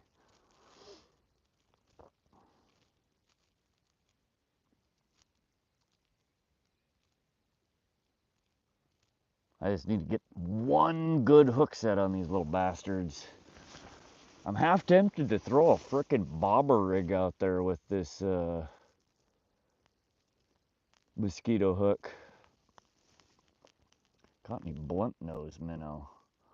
I would have to say no to that because I have no idea what the hell a blunt nose minnow is. Never heard of it. We have all sorts of little fish here in Montana that I've never caught though. It's the trouser trout nibbling. Maybe. I don't know, whatever it is at this point, I just need to catch one. I need to see. I can't end the night not knowing. The stream has come up 5 times since I've been scrolling. Got anything? We had one rainbow trout about 8 hours ago. Since then we've just been having incessant nibbles, and I cannot get a hook set on whatever the hell it is. It's just been back and forth on both these poles. I set my minnow trap, and all I get is trouser trout. Killed it with that. Now I brought my minnow trap here today. It's in the bucket I'm sitting on actually, but I wasn't expecting the water to be down 25 foot from where it was 3 weeks ago. The docks they pulled out. I got no good spot to set up the minnow trap.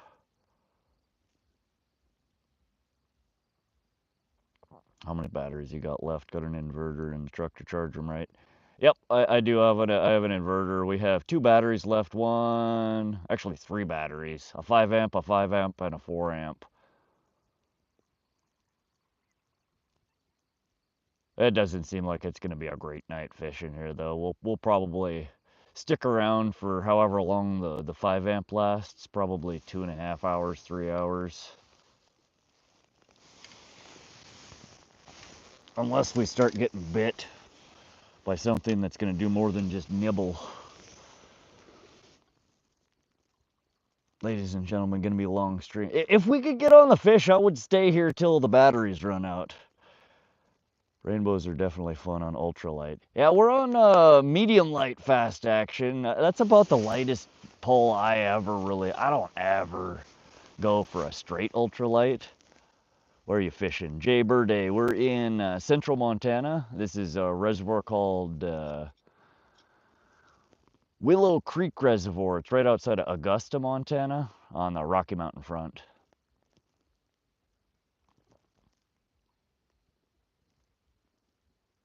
And I fished here 3 weeks ago. 2 days. We fished both days of the weekend, 2 days in a row, and I caught 6 trout each day, and they were all in the 4 to 5 pound range. Now today we came, and the water level's 25 feet down from where it was, and we caught a 9-inch trout, and have been feeding the fish here bait ever since. Hijackers. Nah, they're just little bait stealing bastards at this point. T-bone, rub a gay on your reel and you get a few more lights. Yeah, I don't know about that, T-bone. That sounds like that's more up your alley, buddy.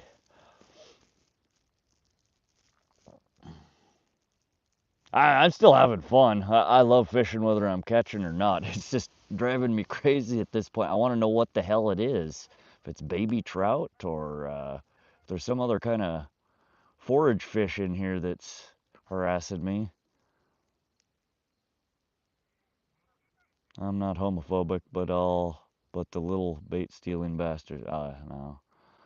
I give zero fucks about y'all's sexual orientation. What y'all choose to do behind closed doors or in the company of family and friends is your prerogative. Don't bother me. Like a young gay trout. Slamfest grandma. Turtle? I don't think it's turtles. No, I don't think it's craws. I don't think it's turtles. I think we got some kind of little forage fish in here that's nibbling. There's another one. They're just quick little smacks. Turtles would take the shit and swim away with it. I've caught plenty of turtles to know what they feel like. It is definitely not turtles.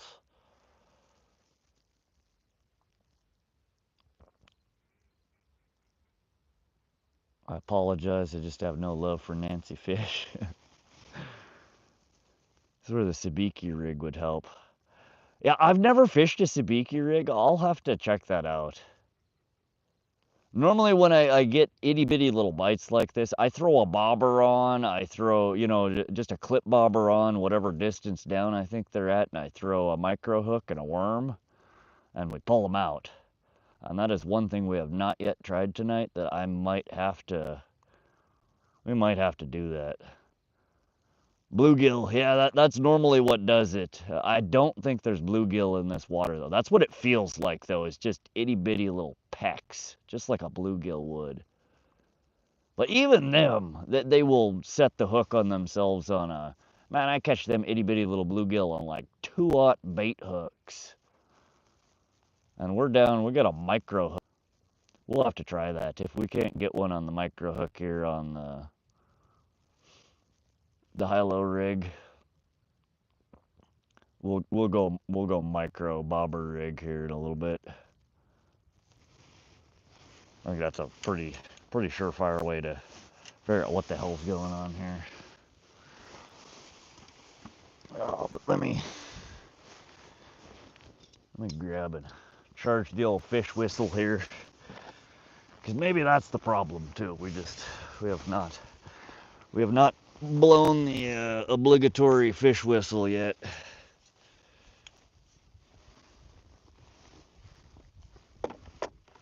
So let's see if the fish whistle will help. Let me find my other.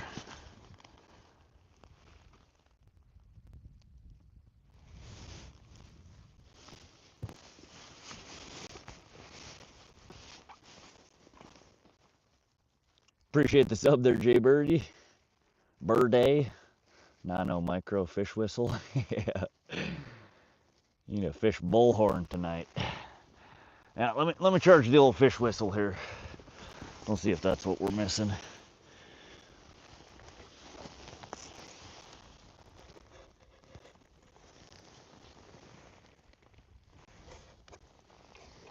I don't know why this battery hasn't died yet. It's got to be about dead.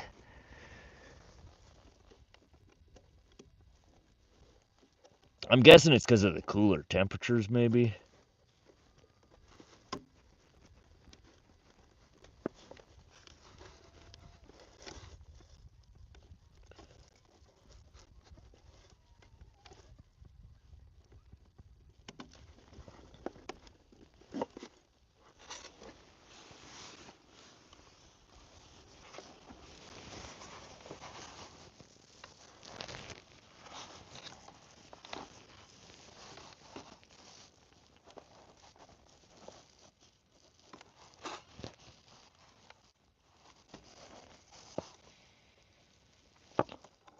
Why is it no matter which way you try and plug a USB-A plug in, it's always the wrong way the first way, always the wrong way the second try, and then the third time it goes in?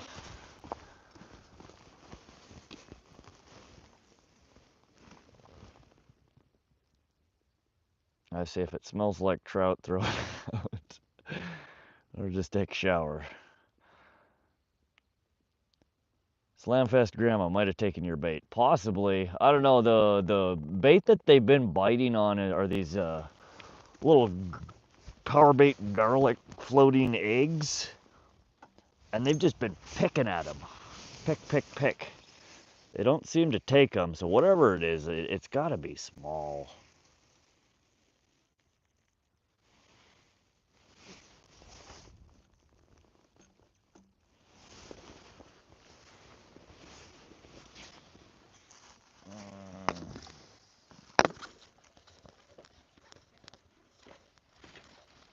Oh, I do also have my other 20,000 watt. Yeah, we got plenty of battery.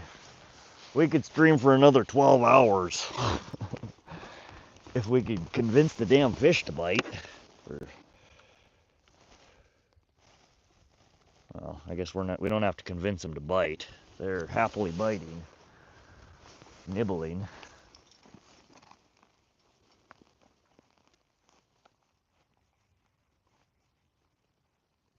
Murphy's Law, right? Now, they're still getting bit constantly. I mean, if you're watching the green rod there, the one on the right, just watch it. Every 15 seconds or so, there's another one. They're just little single tugs. How clear is the water? Can you drop one or two, or you can see it? It's fairly clear water. I don't know, let me turn on an actual light and we can go look.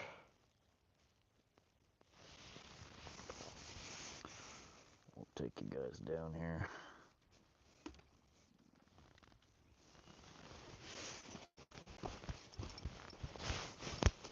Oh, it's so nice being able to actually take the... Oh yeah, there's a bunch of little... No, those are all little... Oh god, look at all those baby crawdads. They're everywhere.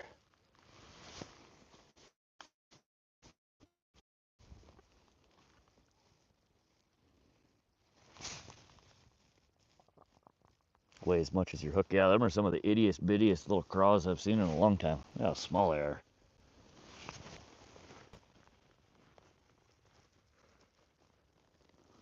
They're just everywhere around here.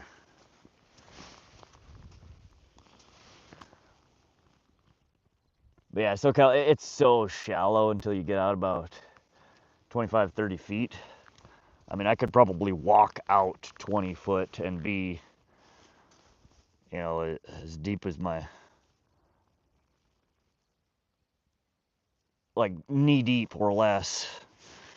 I should, alright. Should we try one of these little guys on the hook? Good bait. Yeah, that's what I'm thinking. Let's throw one of these guys on the hook. There's many of them. Maybe we'll get something off it.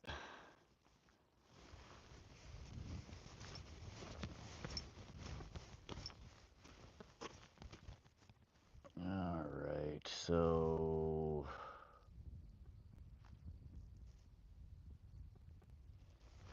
Which rig do we want to put it on? Oop. Okay. Tripping here.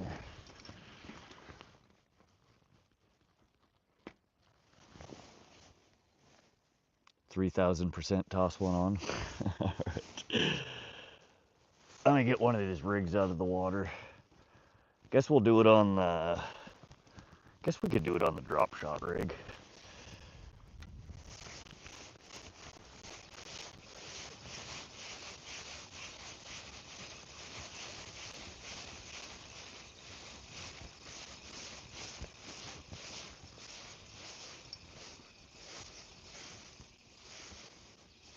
Yeah, God, they are just everywhere. Everywhere I shine my light, they're just scattering.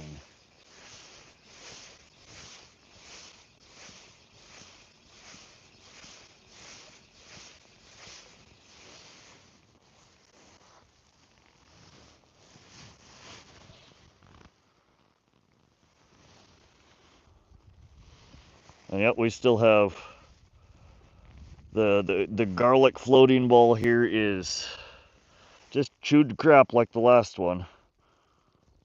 We're gonna throw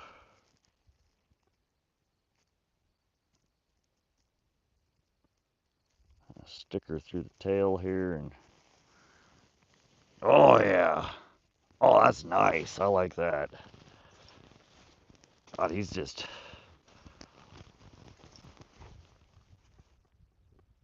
wiggling. That looks good. Maybe that's what we need.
Well, the both poles are constantly getting nibbled at. It's the garlic balls on there. We need an actual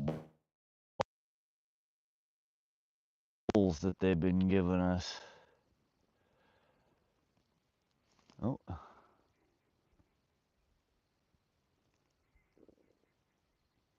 Nice little smorgasbord of bait to choose from, right, Homer?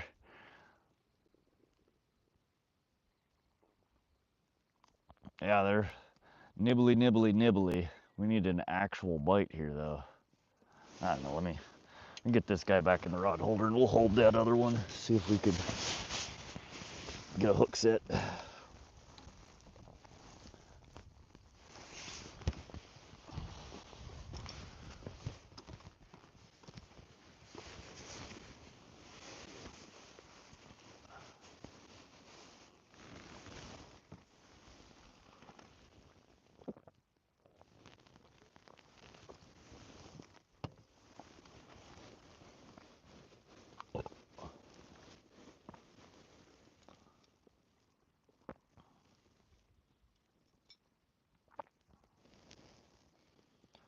T-Bone, this is a reservoir. Where we're casting out to is a bit of a hole. If the water level were up where it was last time I was here, it'd be about a 30-foot hole.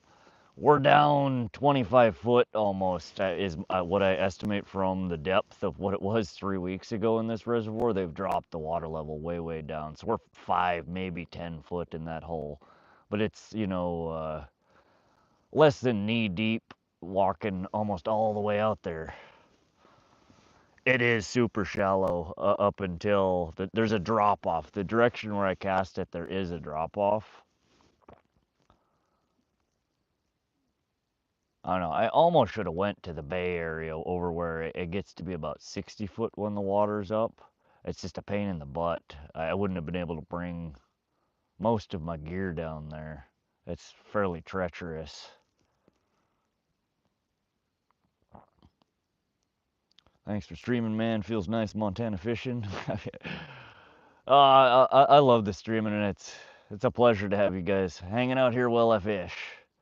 I am bound and determined before we end the stream today, I'm gonna figure out what the hell these little bites are. I would like to catch a nice big old trout, which is what we came here for and what I usually catch when I come here.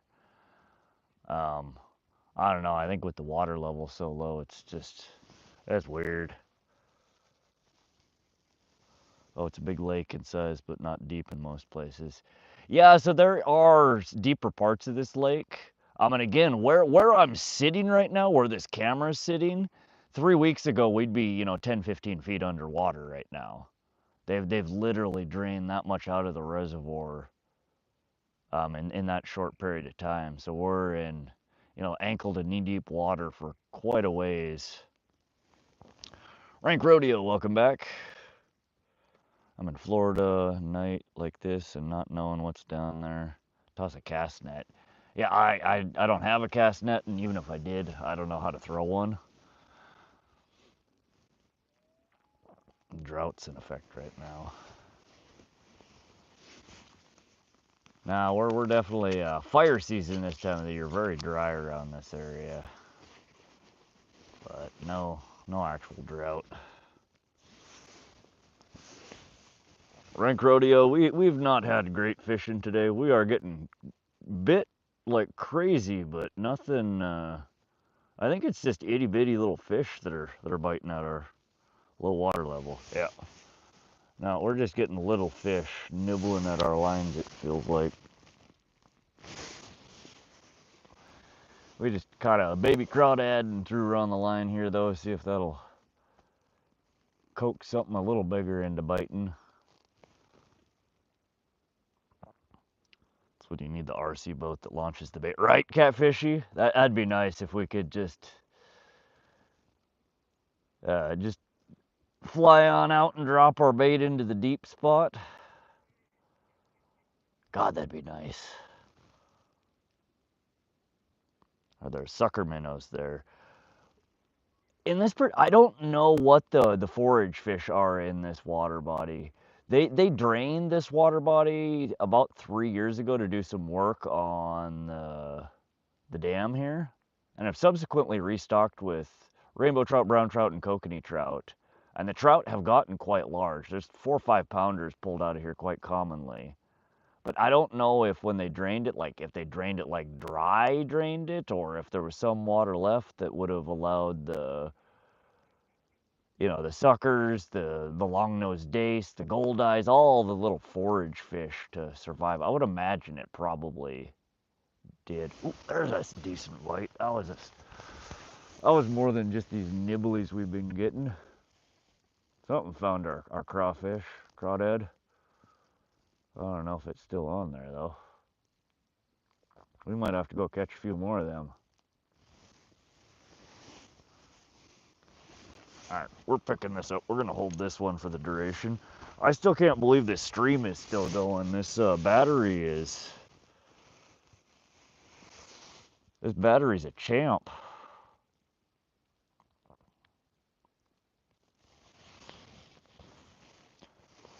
Sucker Minnow, my nickname for my girlfriend. The crawdad's calling. Yeah, my wife wouldn't be happy if I got one.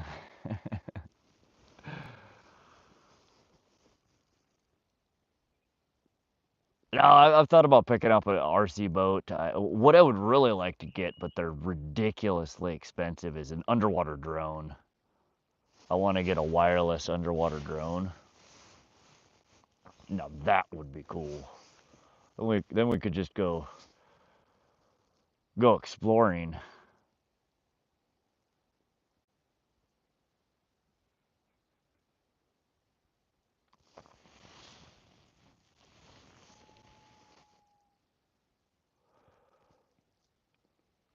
Another little, just itty bitty little tugs. We need a good solid bite here. Ooh. That one felt nice, but I don't think we got it. Definitely a little stronger bite since we put the crawl on there. Come on, I want to catch a decent fish. Talk crap, but I really do love fish. I hear you, man. We've been, we caught one fish about an hour into the stream, and we've been streaming like 9 hours now, and we've just been getting constant nibblies and nothing since. So I feel you. It's time for a fish.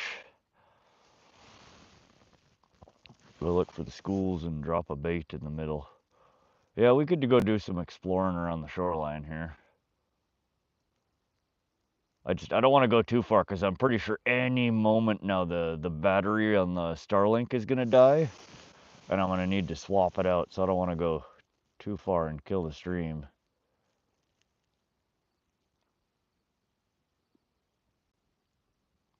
Oh, with the drone, yeah. No, that'd be so sweet. I don't know, maybe if the channel gets big enough and we make some actual YouTube money, we can buy some toys like that. But I think we're gonna make pennies for the ads on the stream here. And I don't want to take y'all's money from donations and shit like that. I'd rather, if I'm gonna make money on YouTube, I want YouTube to pay me, not y'all. Do you bowfish? I've never tried. I catch and release mostly T-bone, and bow fishing. I don't think you're gonna successfully release many of them. Not in, and still have them in good swimming form. I can lend you a drone. Oh yeah, you have drones? I've always wanted to get one. Underwater drone to explore and find stuff like arrowheads and meteorites would be sick, wouldn't it? God, we're just again bite after bite after bite. I'm moving the pole a little bit, but every time you see a jerk, that's a bite. Or a nibble, I should say. There it goes again. Meteorite hunting would be fun. Heck yeah. Would it count if you had an RC sub and drove around dropping bait in a lake record fisher's house?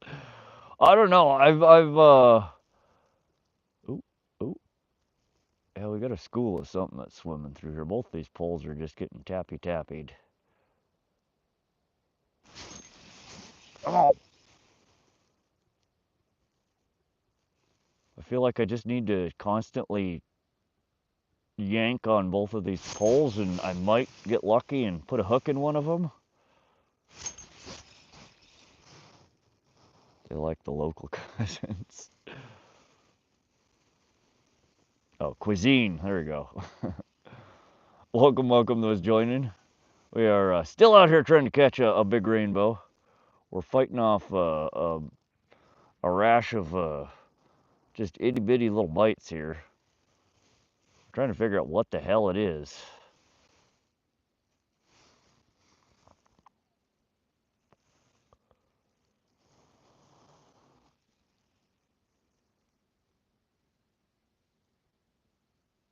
All right, there's no way this craw is still on here. I got to pull it in.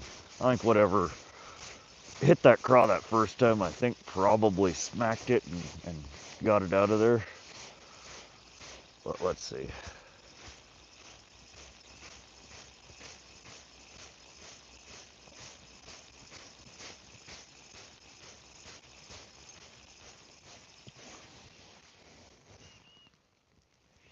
Yep, craw is gone, and they are just biting at the nibblies left of this garlic ball. Man, they really like this garlic ball.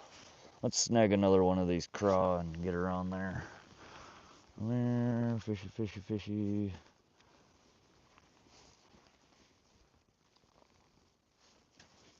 Oh, good God, that is a behemoth. That is grandpappy craw there. Oh, Lord. Look at this guy.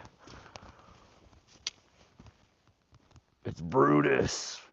It's Brutus. That's a big one. That one's a little bit too big for bait. I'm going to throw that back and grab a little one. Yeah, that's a big ass craw. There we go. Back you go. Alright, where'd all them itty bitty little ones go? There's one. Oh, they're fast. Oh. I don't want to walk in the water.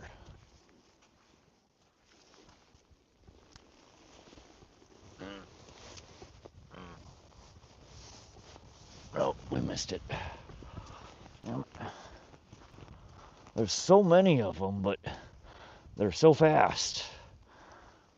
And the big one, he just squared back up on me. I think he wants to fight.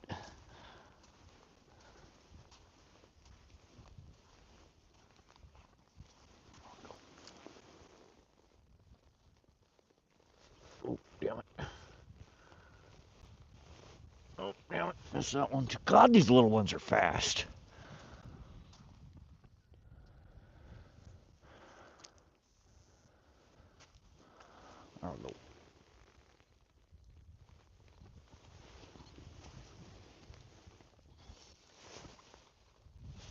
Alright, we got one.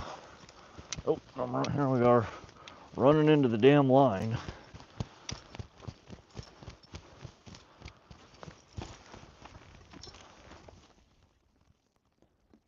It's a nice one.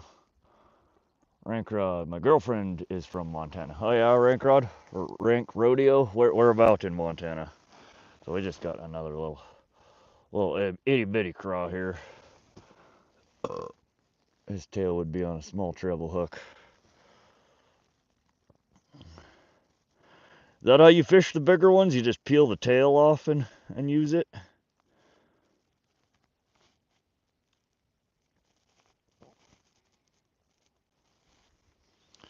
I usually try and stick to the smaller ones.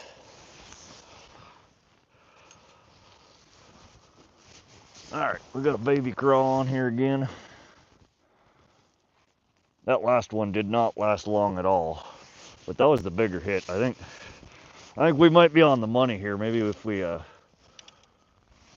just keep throwing these craw out here, we'll eventually get something.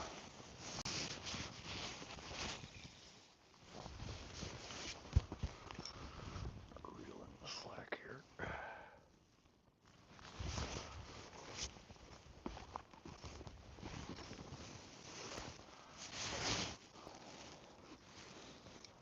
All my exes live in Texas. Bro, left rod got hammered. I ran into the left rod there. I think that was me bouncing my fat head off of the line. Montana's turning into Portland. Why do you say that, Eric Swan? Welcome to the stream, by the way. Put a rubber band around the body and slide a hook under the band. Yeah, I remember you saying that, SoCal. I still have not tried that. Damn, I had hope.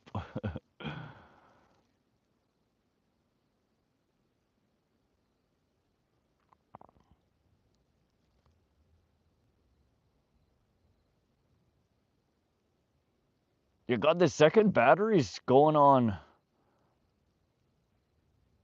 What is that? 5 hours and 40 minutes now? We're almost at 6 hours on the second battery. Twin Bridges, Montana. Okay. There we go. Still nibbly nibbly.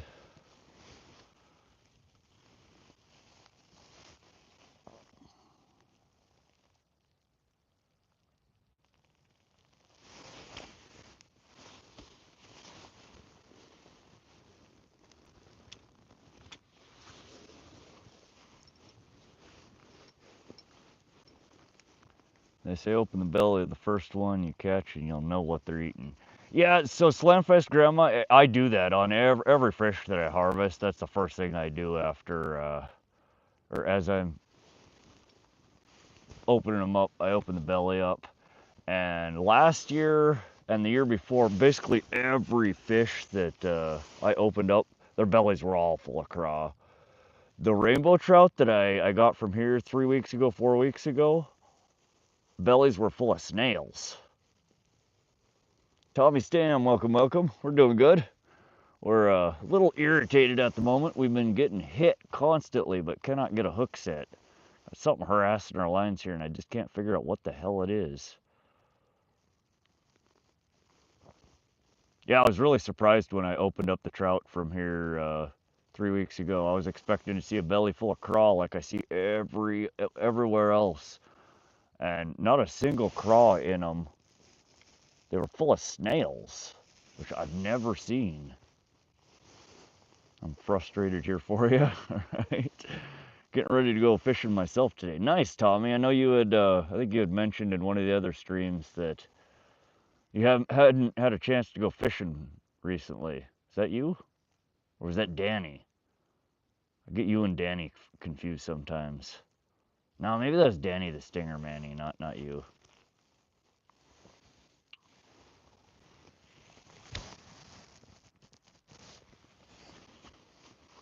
Okay, that was you. I thought that was you. Ah, see, we're just hit constantly. But just a nibble. One nibble and then gone. My son was in the hospital, so I couldn't go out. Oh, sorry to hear that, Tommy. Is he doing better now? If you got dynamite, then yes, go ahead. Hook too big, maybe. So we have a size 1 octopus hook on the line that I'm holding, the green pole here. And then on the orange pole, we have 2 different hooks. A size 1 circle hook, and then like a size 6 or size 8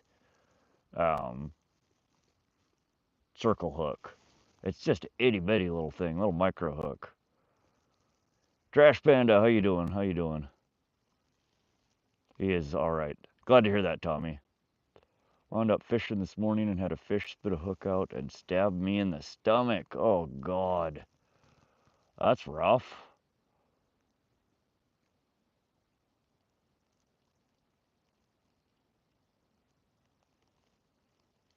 All right, brother. Have a good night. Catch you on the next stream. All right, Catfishy. Get some rest, buddy.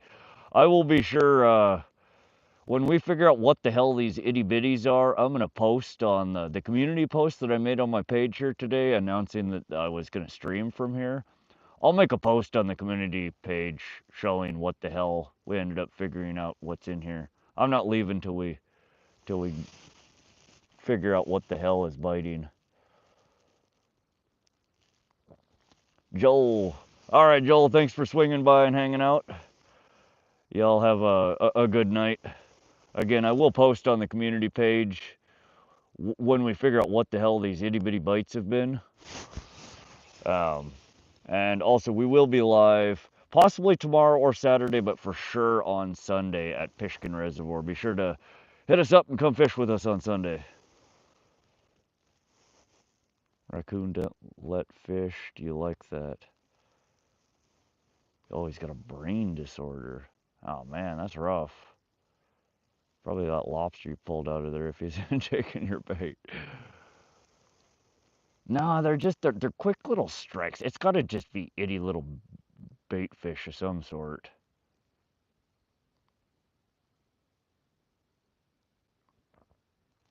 A big old crawl like that, you'd feel on the end of your line. They grab the hook with one hand and then they pick. But yeah, that was a fat craw, huh? Normally they don't get nearly that big around here.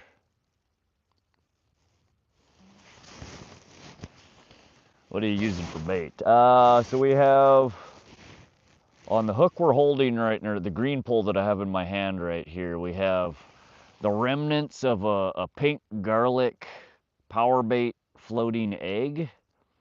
And then we tipped the hook with just a baby craw that we caught in the water here. And then the other pole, we have a worm on one hook, and then on the other hook, we have a micro hook and another one of these garlic power baits. And we've been getting constant bites ever since I put the garlic power baits on there, but they've just been nibbles. Don't set the hook, just ease it up and see if a craw's holding on. We can try that too, SoCal. That's a good suggestion. I don't think it's craw though. Not sure what kind of weight you have on, but crabs can be a pain. About a 3/4 ounce.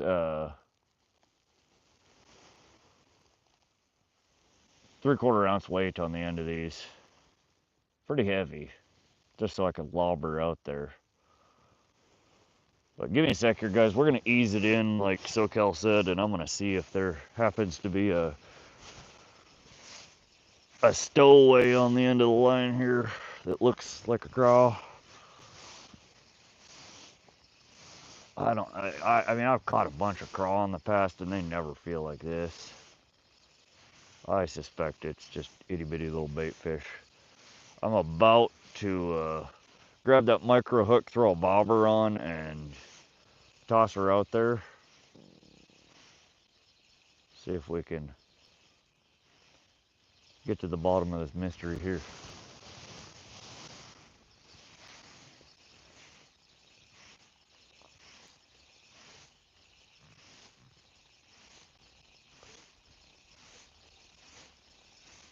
And as I've said before, this stream is gonna die at some point in the near future. Yeah, they picked the craw off already. They're just immediately, as soon as it hits the water, something is stealing the craw. So I think we got the rainbow that are feeding on the craw. Oh, let's grab another one here. Where'd he go? There he is. No, no. Oh, you little bastard. Get over here. God, these little ones are so much faster than the big ones.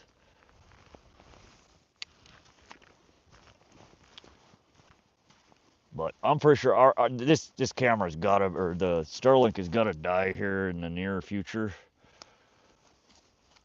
When it does, we will be back.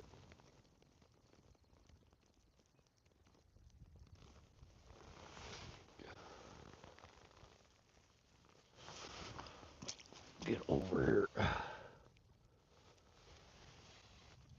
There we go.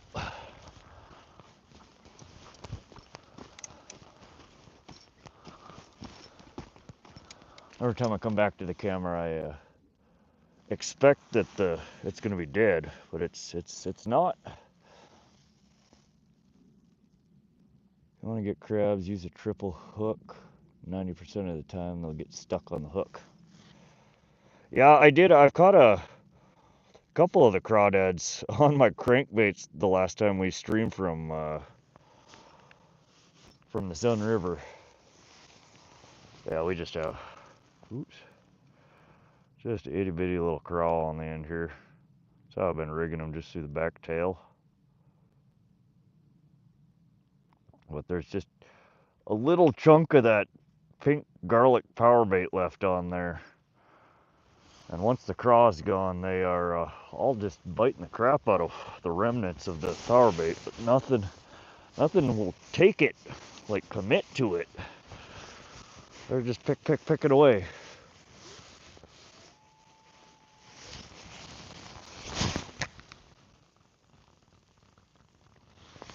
All right, we'll launch that guy out there.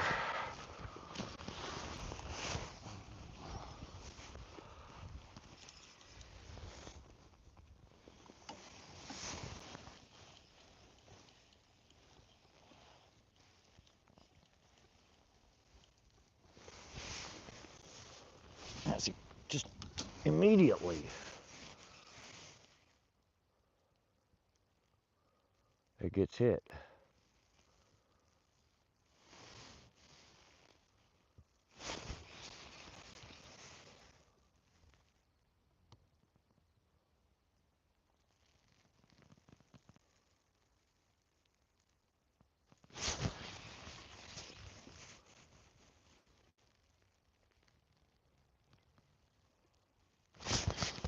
Come on.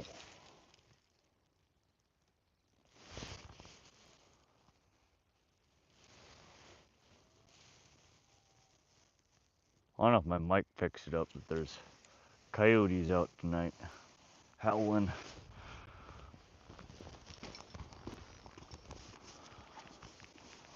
Put a cracker on that crawdad, that's money right there.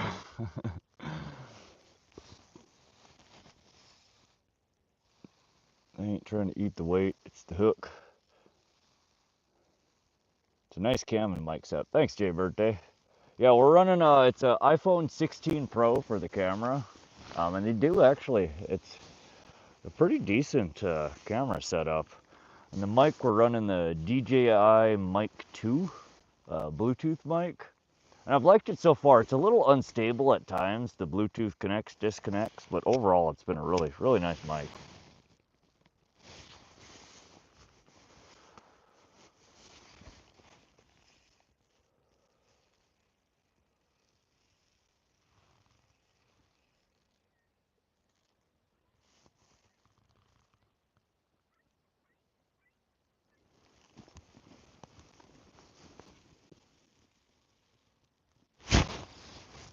Oh, god damn it. And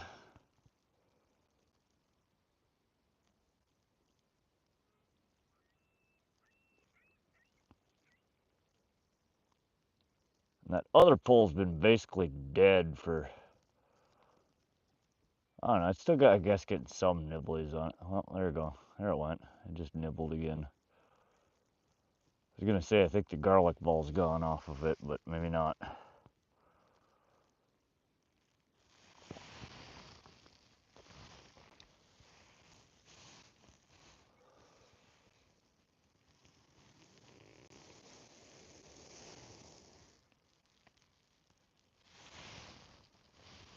Nope, definitely not.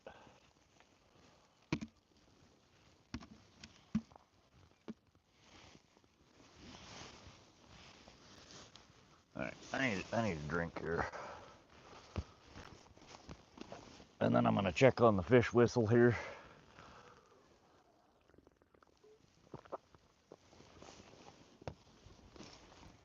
I think it's definitely fish whistle time.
Damn it. The fish whistle was plugged.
I think they stole the craw off that hook already. They're still after the the garlic balls though. Oh good lord, y'all.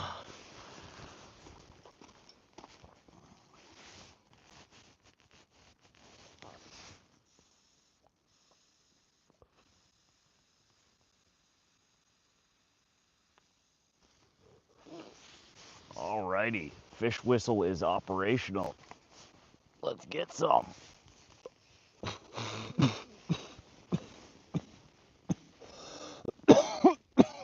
Excuse me.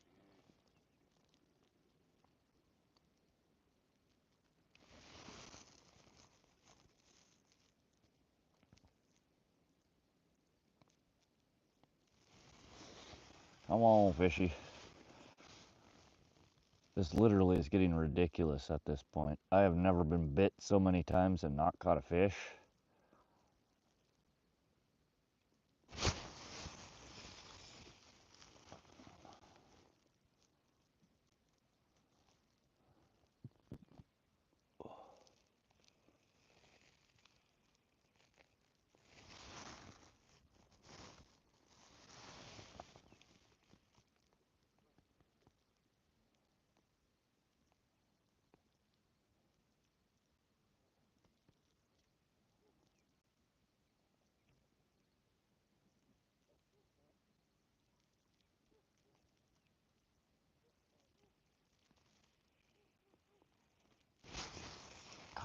on.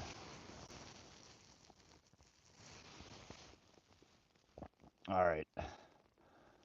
The bobber and the mosquito hook are coming out. We're doing it. This is ridiculous. We need to see what the hell's out here.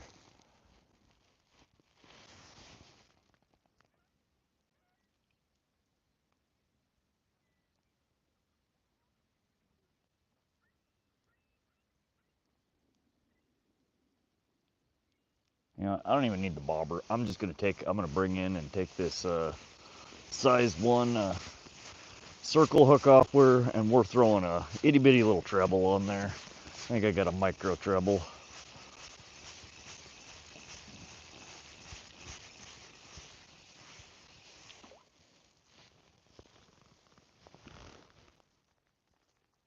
Oh, yeah.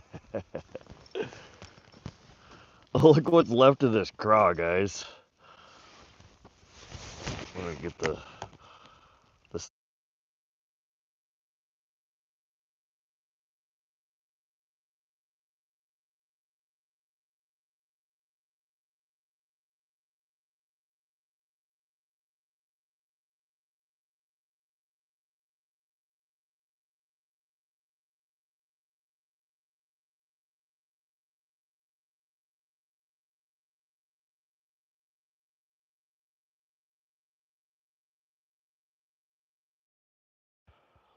All right, let's get this off. Let's get a little treble on there.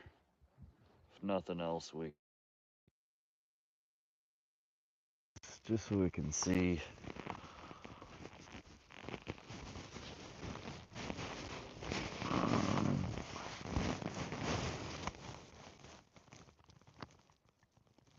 Audio cut out a sec. You're gonna pull up and be Mr. Krabs being like my money. OGI, welcome to the stream. Welcome. Sorry guys, I'm trying to swap out a hook here for a little mini treble. I gotta know what the hell is out here harassing us. And I have a couple of little super tiny trebles here, I think, in my bullshit box here.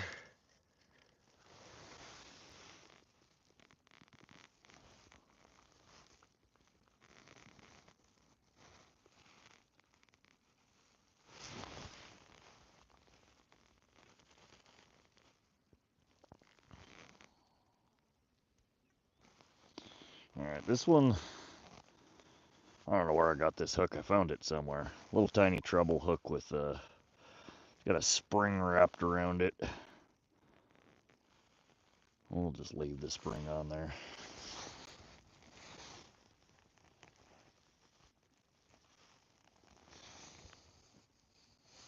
Josie found me. Yeah, Josie, the bites aren't the problems. We've been getting bit the whole time. I just can't get anything to actually take the hook. So we're gonna try a finer little treble here. See if maybe that'll get something on. Oops.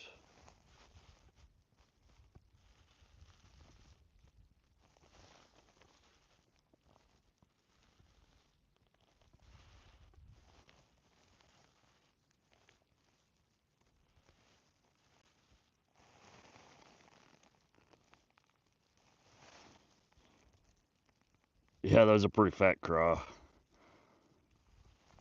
Very large for what I typically catch around here. We're gonna throw the little mini treble out there with part of a craw, whatever's left of the pink ball there. We're gonna huck this out there and see if maybe that'll actually get a hook set.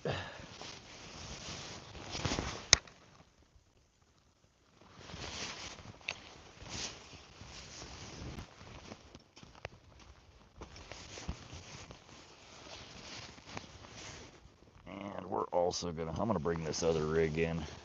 I'm putting just the micro hook on there, getting rid of all this other rigging.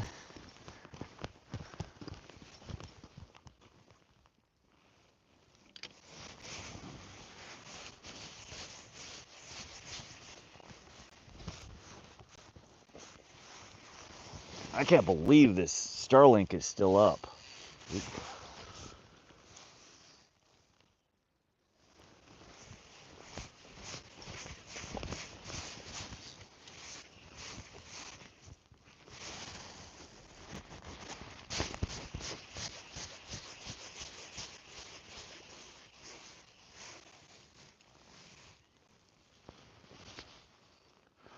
Alright, so we got a little nubby of a worm left there. And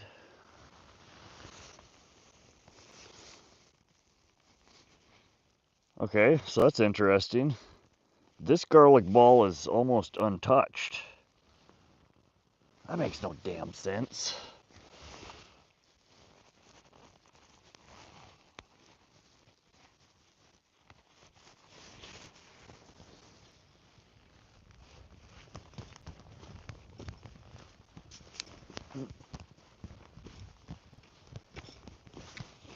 Alright, let me get a inline weight.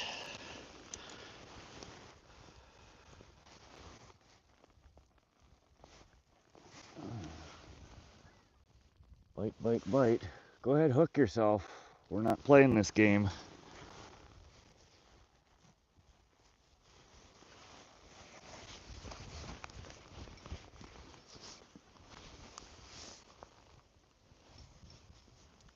Nope, no fish caught yet. We're still just getting bit constantly. I'm switching to progressively smaller and smaller gear, trying to get something to actually take the whole thing.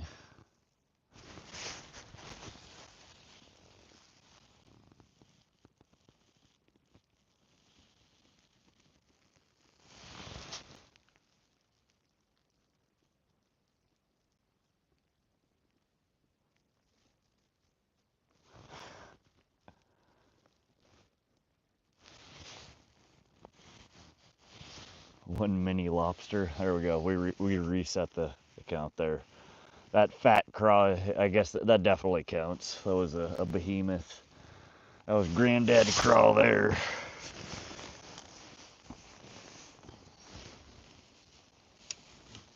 Alright. I need a quick inline weight here. In fact, we will use just a split shot this time. Split shot micro hook. Check and check. Oh, did we actually get something?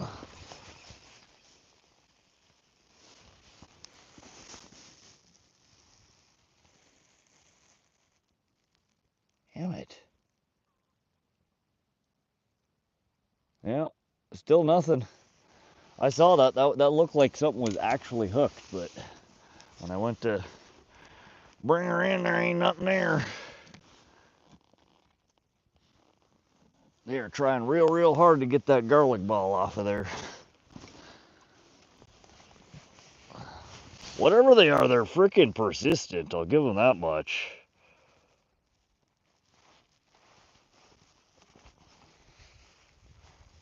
I don't know if we have, the hell are they called? Like the little mottled sculpin?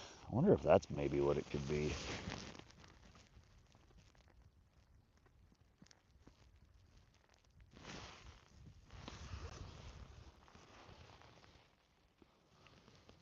Oh, that was a decent hit. Alright, we're getting just the garlic ball and a split shot out here.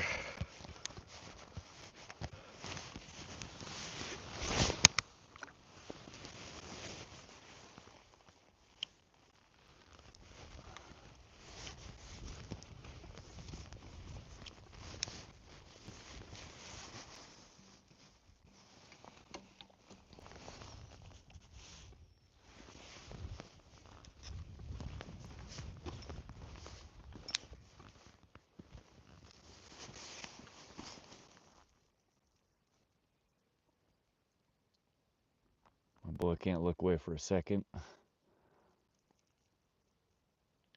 Convinced it's crawdad. Man, I've never had a crawdad pick at a line like that. Like just pick. You think so, though, huh? What makes you think it's craw? That's what David said earlier. He came back for like 2 seconds. He's like, craw, and then he left.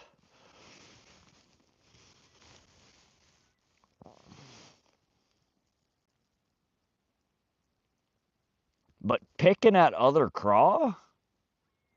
I mean, I've caught, 100 craw and had them in a bucket, and they don't eat each other. They'll pinch each other, like, just because they're pinching what's next to them, but I don't see, like, a live craw actively trying to eat another live craw.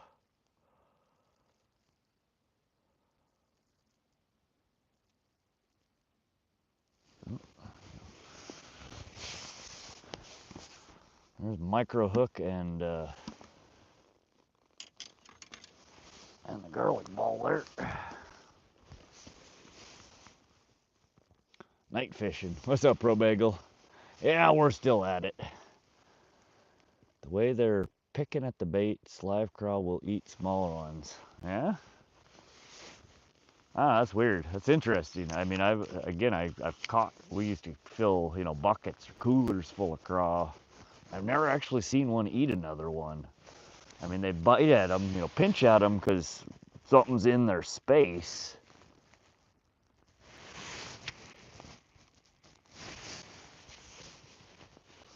I mean, it could be.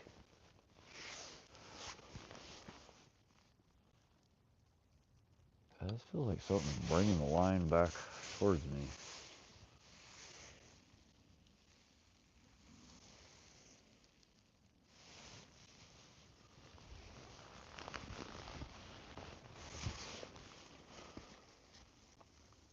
Those sculpins are crazy. Yeah, they're actually really cool looking. We have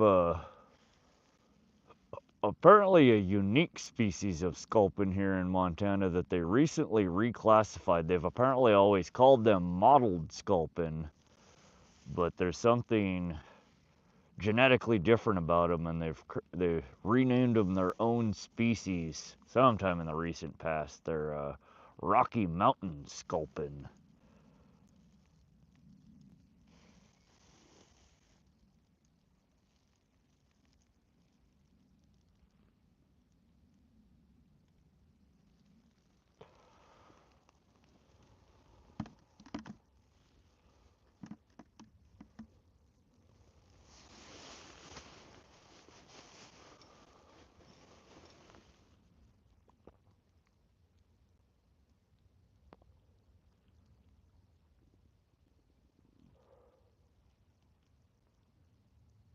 Codus bondi. Yeah, crawdads are cannibalistic. If smaller crayfish is weak, injured, molting, or just unlucky, a bigger one will grab it. Huh. I mean, that could very well be it. And that would explain why we're having such a hard damn time setting the hook.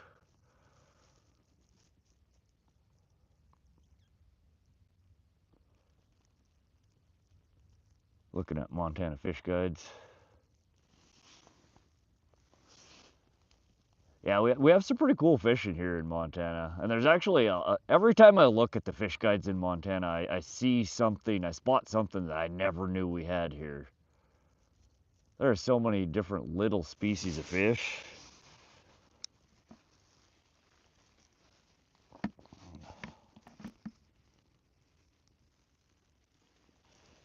The Rocky Mountain that you said. Okay, yeah, they look, again, nearly identical from what I understand to a mottled sculpin.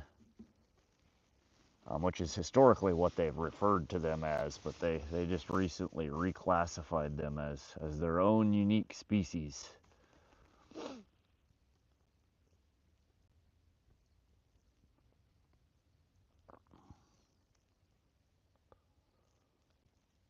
Well, if it's the damn garlic balls that the craw are after, maybe we should switch back to something else.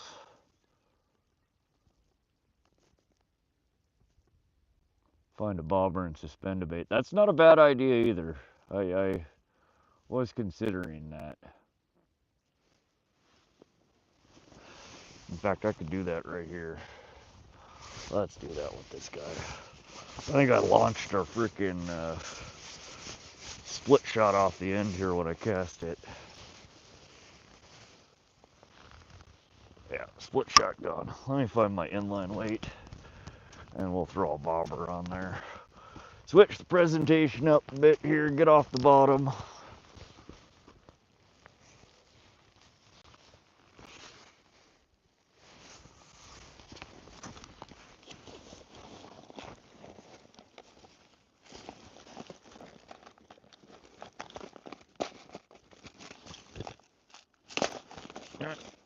Which one of you is the...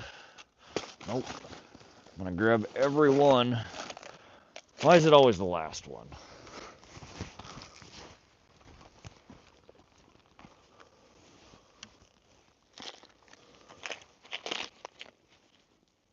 The green one is edging me.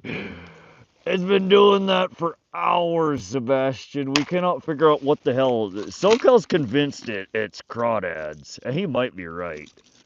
It's just tweak, tweak, tweak, and I've been going to progressively smaller and smaller and smaller hooks. We cannot get whatever the hell is doing that on the end of the hook. He might be right. It just might be the craws, which would explain why I can't get a goddamn hook set no matter how small.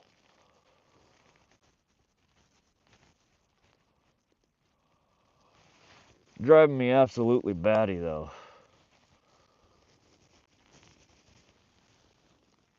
If this were a baseball game, what inning?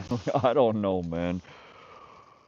We're stuck somewhere in the bottom of the seventh there.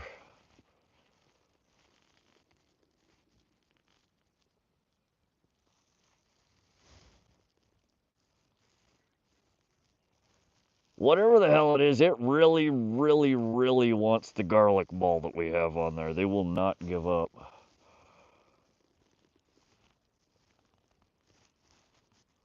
It's gonna be the biggest rainbow of your life.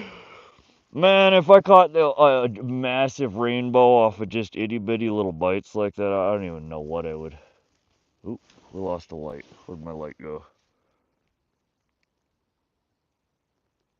Oh, I need to dig out my other headlamp, it looks like.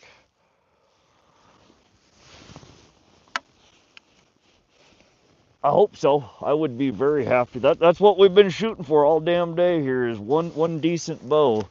The last time I was here, I caught 6 of them, all really nice. And today we caught one 9-inch, and then all we've had since then is these incessant tiny taps on the line. They're just never ending.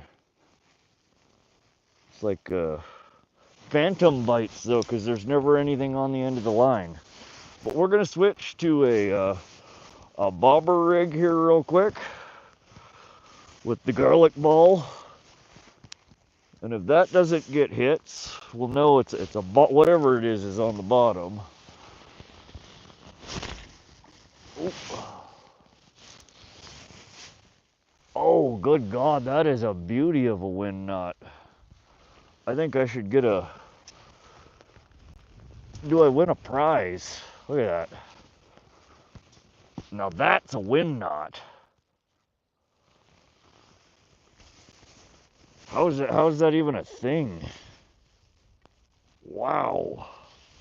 Let's see if we can unravel this guy. That is something else. That's wild.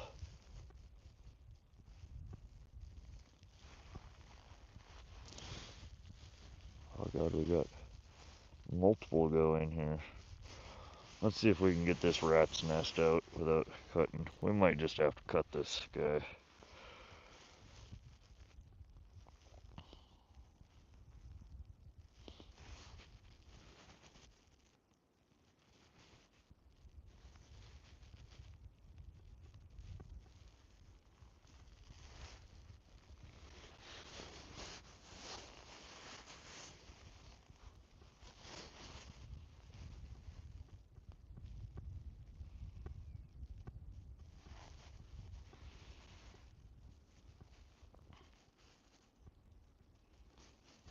Wow, that is something else, truly.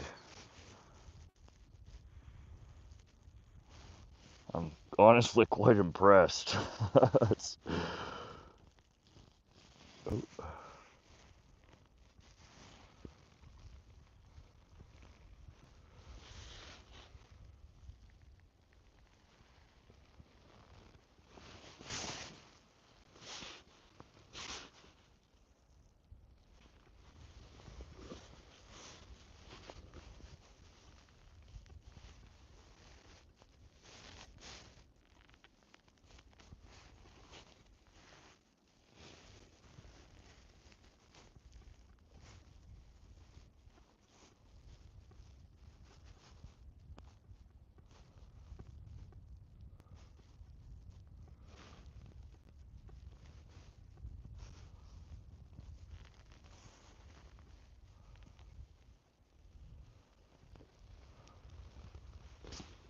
Holy shit.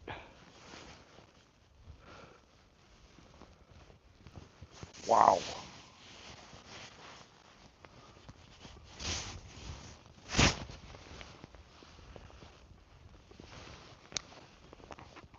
All right, well, if I don't get an award for making that wind knot, I definitely deserve one for unknotting it. That is...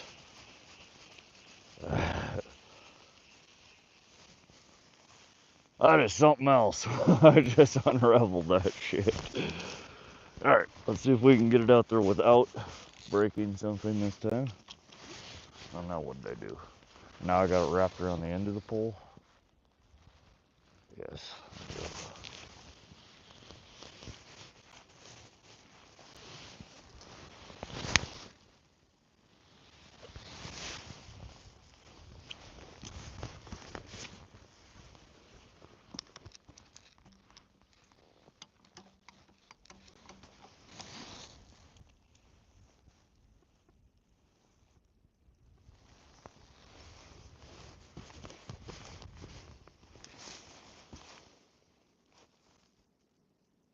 That was impressive, right? Dang, a pallid sturgeon is huge. Too bad endangered and very rare. Yeah, so we fish oftentimes for the shovel nose sturgeon here in Montana, but the pallid sturgeon are in the same waters and basically feed off of the same stuff. So you catch the pallid accidentally while trying to catch the shovel nose. And yeah, they're super neat. They are extremely endangered though. They don't even want you to take them out of the water unless you have to. You're supposed to basically keep them in the net, get the hook out of them, and set them free ASAP. Someone in the chat is cursed. Everyone please go out and catch a fish to break the curse. But we do actually have another species of sturgeon in Montana called the white sturgeon, which are even more close to being extinct. I think that the last thing that that was me, I hit the pole. The last thing that I read about the white sturgeon is they estimate something like 50 breeding size adults are left in the wild here in Montana. So they're next to extinct. But they get to be huge fish. There's over in western Montana, between the Montana-Idaho border, there's an area called the Kootenai Valley, I think is what it's referred to as. That's one of the last places that we have the white sturgeon here in Montana. Super neat fish though. They're like a few other species of fish that still survive. They're referred to as a living dinosaur. They're a species of fish that has remained relatively unchanged since the dinosaur times. They survived the dinosaur extinction and have just been lurking in the waters ever since. They're a really neat catch. This year I did catch one shovel nose. Last year I caught one shovel nose and one pallid sturgeon. Yeah, like the alligator gar. We have in Montana the short-nosed gar, um, which are still pretty gnarly looking, but they're not quite as gnarly looking as the alligator gar.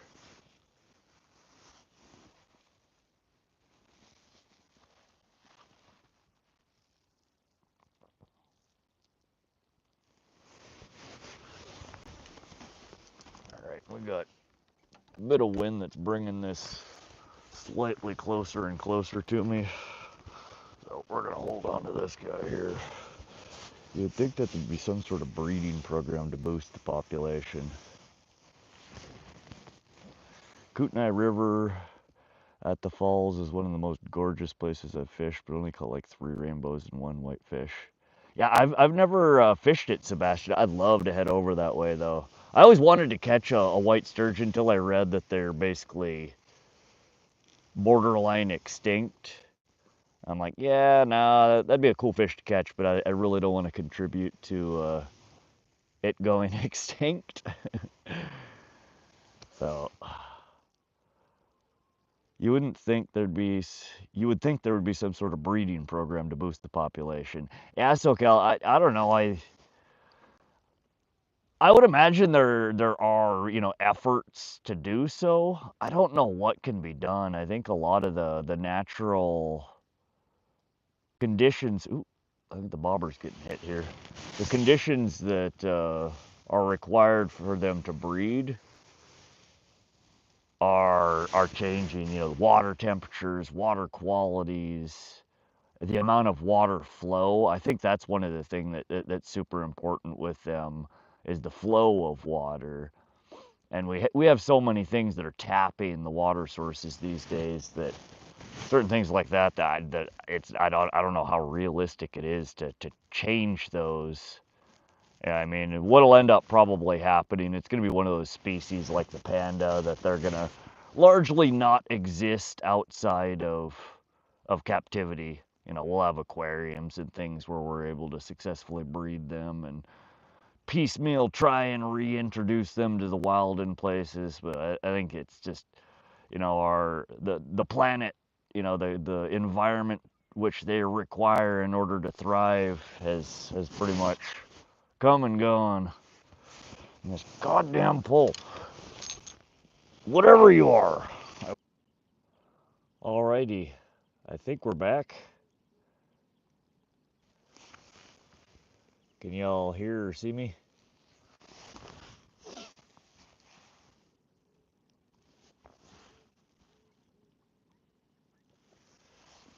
You guys hear and see me? Took a little bit longer to restart that time for some reason.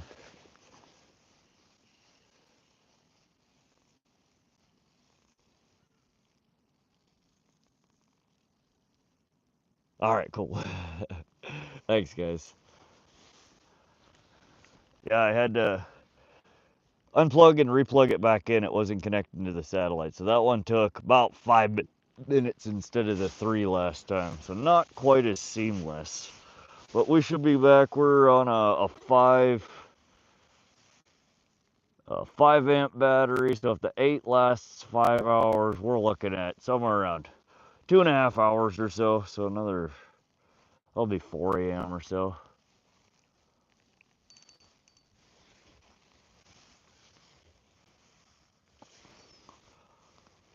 We're sticking around until we catch one of these little bastards. I haven't had many hits off the. Oop, something's biting on her again.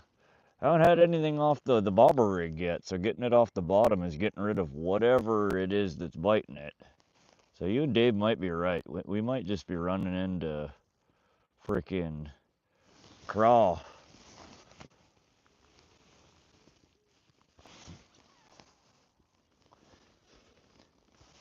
Jay Birthday, if you want to be intrigued, check out the history of the panda. Some good YouTube videos on. I've seen some of it. I looked into it a little bit. So when I lived in Southern California, San Diego Zoo had at the time, I think China took them back. That's the last that I heard, is they took back all their pandas. I don't know if that's still true or not. But San Diego Zoo had one of the largest panda exhibits, I think, in the U.S. And I went to check that out a couple of times and did a little bit of reading and research about them. Yeah, it's crazy that they own the pandas, all the rights to the offspring, etc. And something Donald Trump did pissed them off, I think, and they revoked the panda from the U.S. Are they still there? Well, they must have got over whatever they were miffed about. I want to say that was a few years back when there was the whole thing that they were pissed off and they were taking their pandas back. I'm like, damn, bro. I think it's a Chinese experiment. Yeah, I don't know.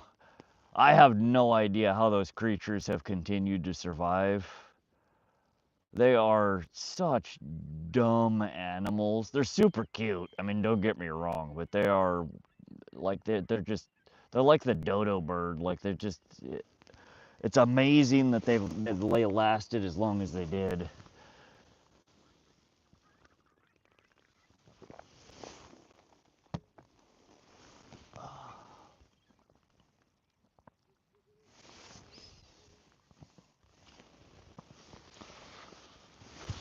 Oh man. Let's try and get this bobber a little further out here. While we were waiting, in fact, when the stream crapped out, I was reeling this in and I was trying to swap her. I put a worm along with the garlic ball on here. So we're now presenting both. We might swap her up in a little bit, see if nothing bites. There we go. Got a nice good launch out there this time.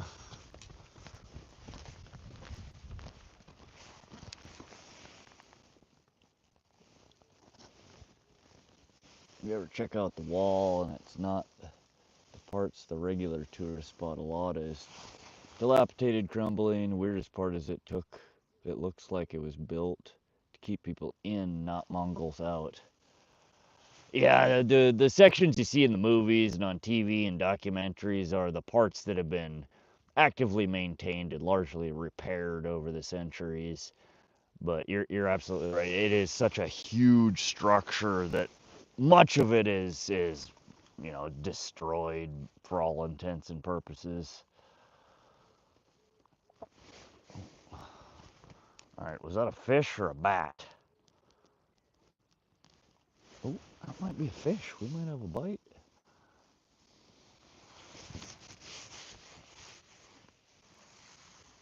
Oh yeah, there was something nagging at it. And this again is our micro hook. We have a little piece of the garlic ball on there, what was left of it, and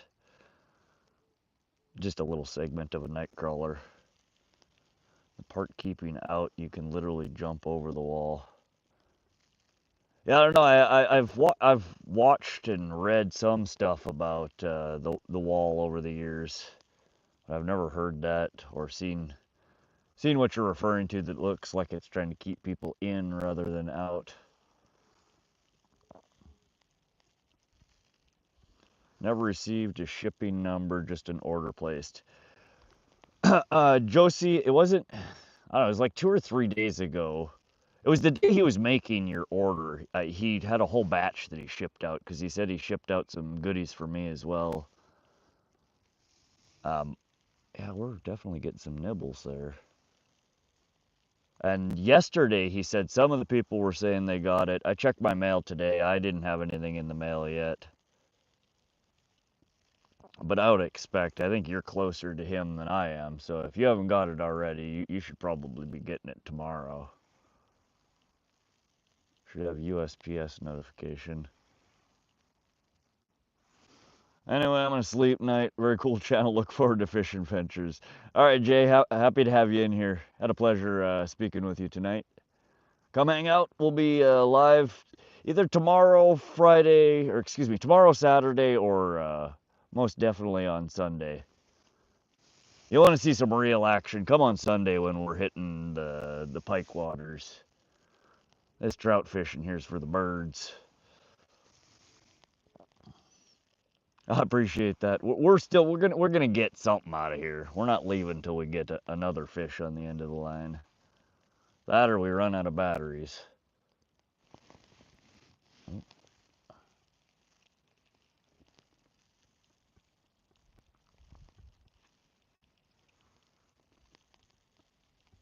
All right, man. See you then. Have a good day / night / whatever the hell it is for you.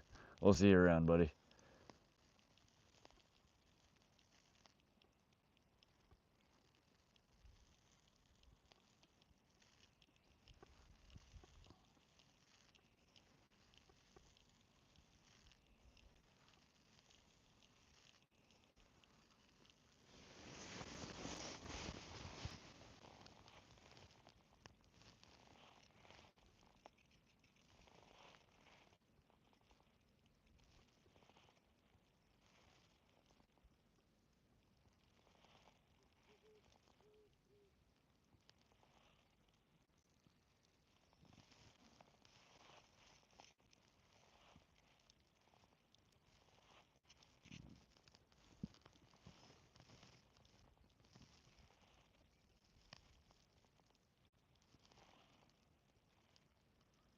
Are you still there? Yeah, Mia, we are. I am still trying to figure out what these damn incessant bites are. We can't catch it, whatever it is. See, like the green pole there. It's been doing that for the last 3.5 hours. SoCal's convinced it's crawdads. That's what David, who was in here earlier, was saying too. He thinks it's craw. I think they might be right. But I did switch over to a bobber rig here on the second pole. Trying to see if we could get something else to come out and play. No luck so far.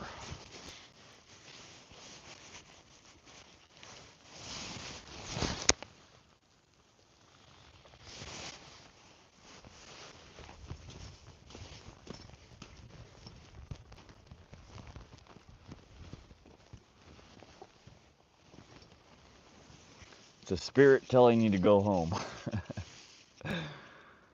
Well, we just switched out to our third battery, which I think is going to give us about another 2 to 3 hours of run time here.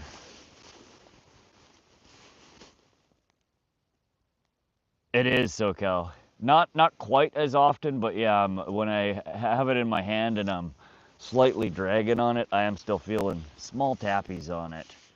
And I'm not snug down right on the hook, so we're about a foot down in the water, but I'm fairly certain where we're, see, like I just got tapped again there.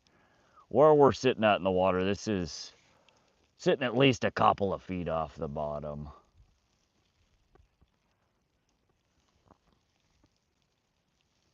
Yeah, so yeah, I had the two 8-amp batteries that we ran through. The first one gave about 4 hours and 40 minutes of runtime.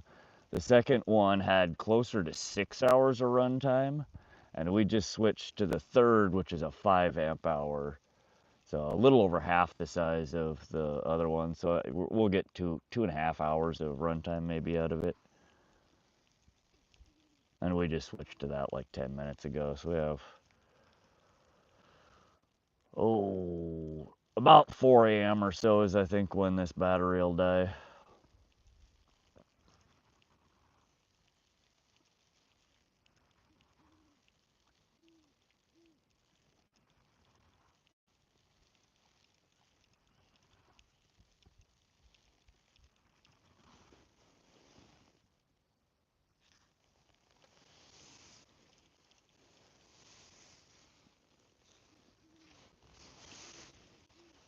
Appreciate the sub there, Nilly. Welcome, welcome. We're out here, we're still trying to catch a fat rainbow trout or a brown trout. We've just been getting harassed by something tiny that's just picking at our lines.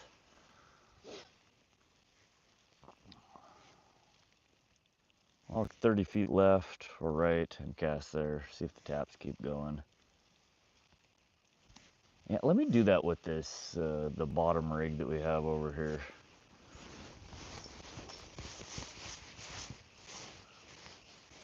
We'll switch up here. We'll run top rig over here to the right and bottom rig to the left.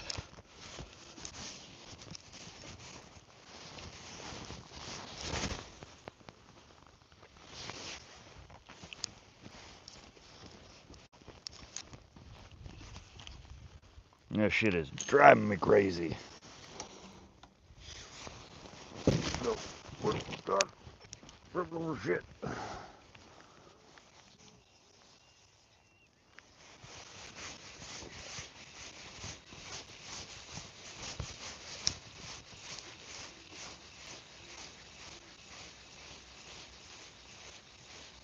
God, I need to remember to clean and oil this reel. She's sounding real sad.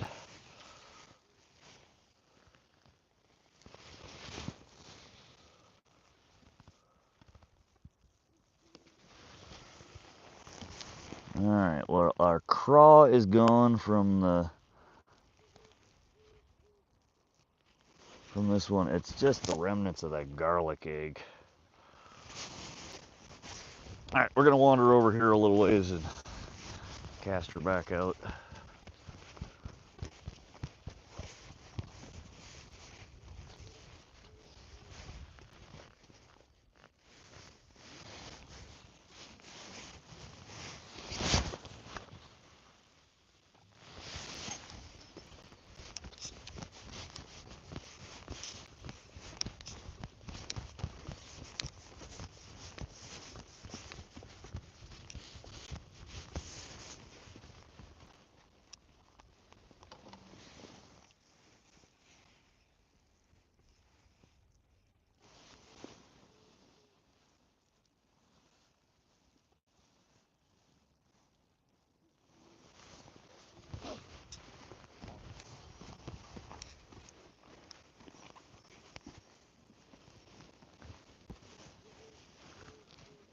Step like 40 miles to the left and cast it there. Thanks, that's real helpful to you. D, yes, change of spot. AKA get your ass home. Alright. Oh, man. Now, if I were to move anywhere else here, it would be to the deeper part of the reservoir, which is about a quarter of a mile over to our, over that way, over yonder. But it's got a steep embankment to climb down, rocky rubble shit. Not something that I want to try and traverse in the dead of night while carrying a bunch of gear.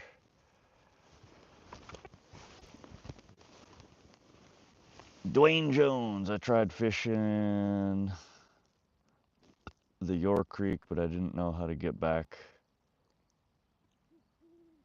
What's the York Creek? You mean the creek that feeds into Willow Creek? Are you from here, Dwayne? Or from around here? Couldn't figure out get back in the creek.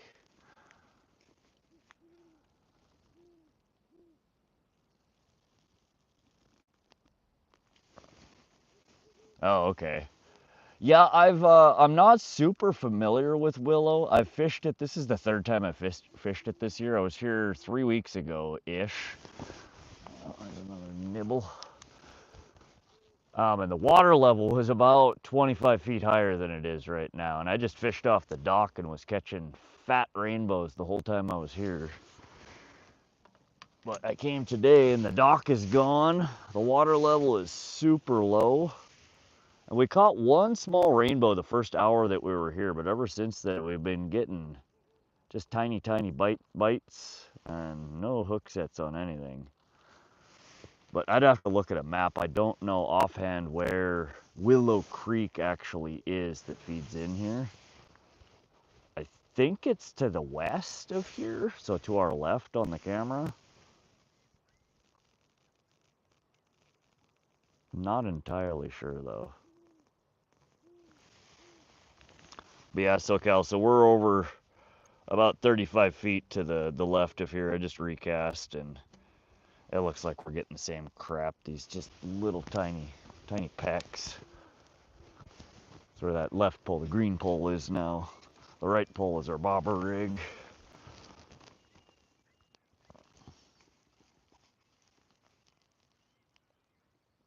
Yeah, see that left pole, just it's small tugs. That's what we've been getting all night. And there we go, there's the bobber rig now too. They're both doing it.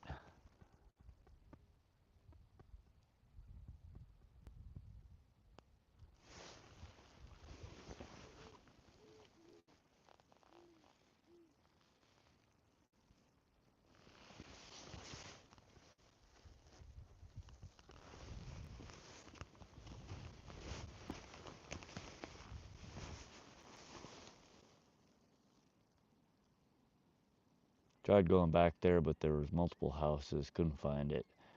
Yeah, Dwayne, I'm not sure. I'd have to look at a map. Are you from Indiana? No, Montana, Dwayne. This is Willow Creek Reservoir, central Montana. I'm from here. Great Falls area. Time to go slide the lure cam down the line and see what the F is going on, right? I would do it if I was more familiar with the bottom. I don't want to throw the lure camera from shore. I'd drop it off the side of the boat.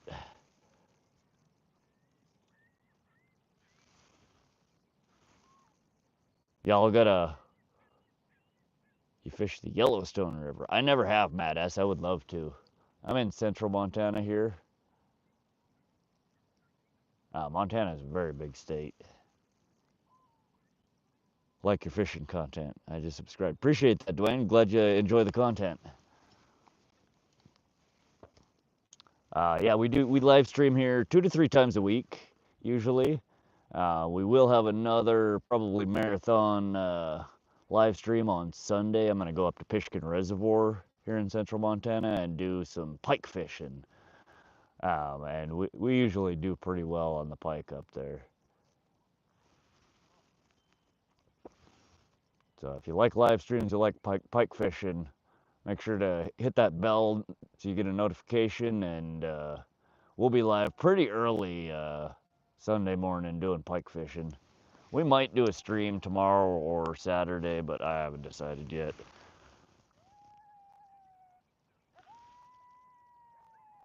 You guys hear the coyote on the mic? Oh, here they come.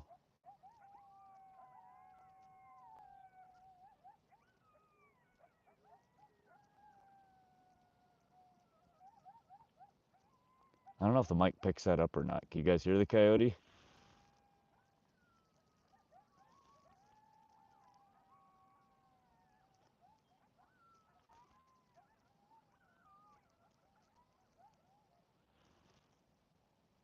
Yeah, I do. I love to catfish. In fact, I almost went catfishing today instead of here for the rainbow trout. Probably would have had better luck. I do. We get pretty good sized channel cats here in Montana. Oh, I don't know. See, that does not look like frickin' craw. It can't be crawdad.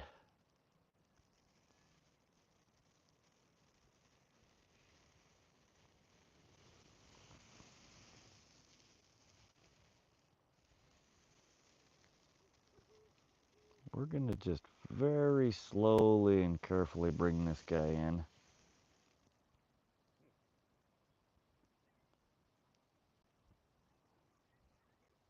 Or not.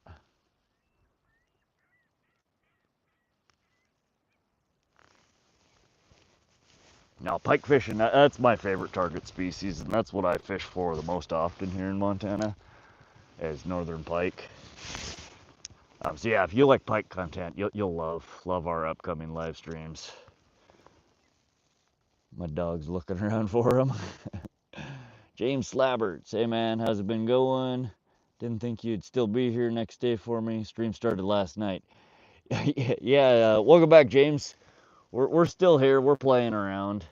We still haven't caught anything decent. We've been fighting these little nibbles all night. I'm hell-bent in figuring out what the nibbles are, though.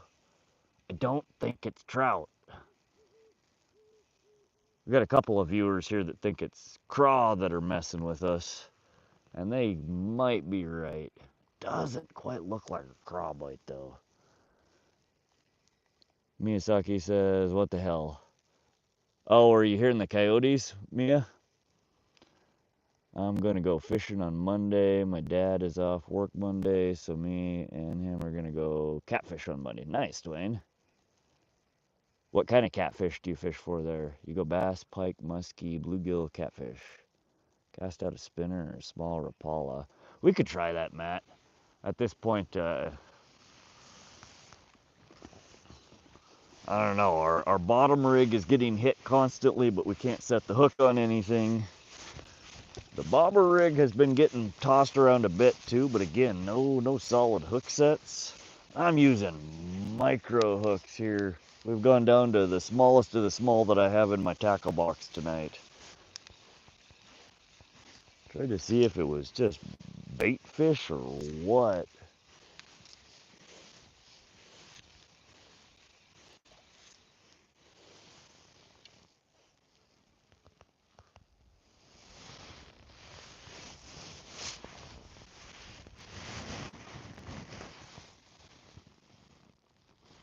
All right, well, I am officially retiring the old garlic ball here.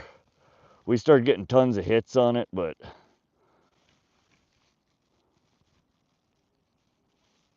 nothing is actually eating it.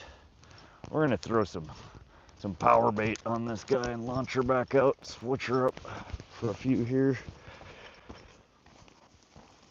If I can find my power bait. Where are you? Gulp alive. There you are.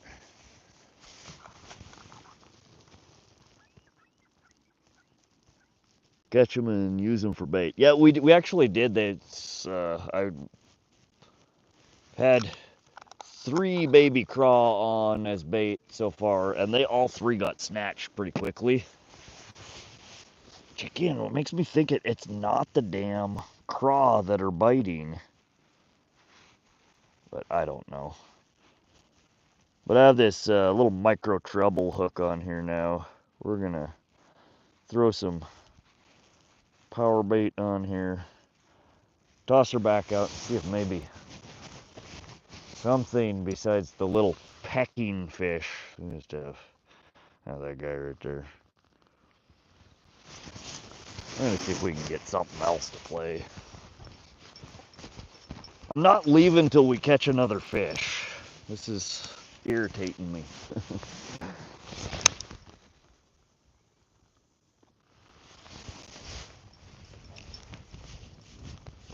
I don't know, man. The last 2 times I was here, it was just bang, bang, bang. I was catching big fish the whole time. But now there's no damn water in here.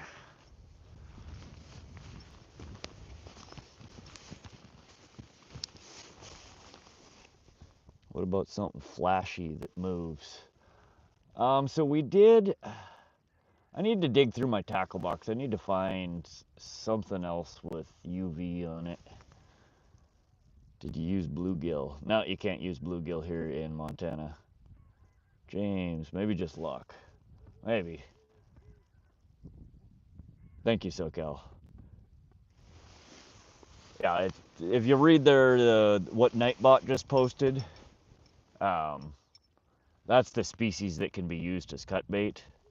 Anything else, if you use it, you can get in big trouble here in Montana.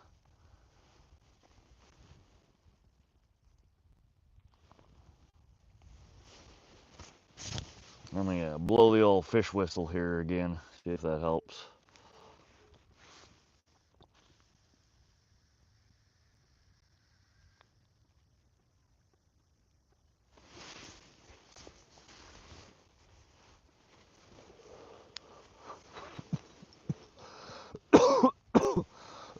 Oh, you can keep bluegill. There's nothing that says you can't keep bluegill. You just can't use them as cut bait or live bait.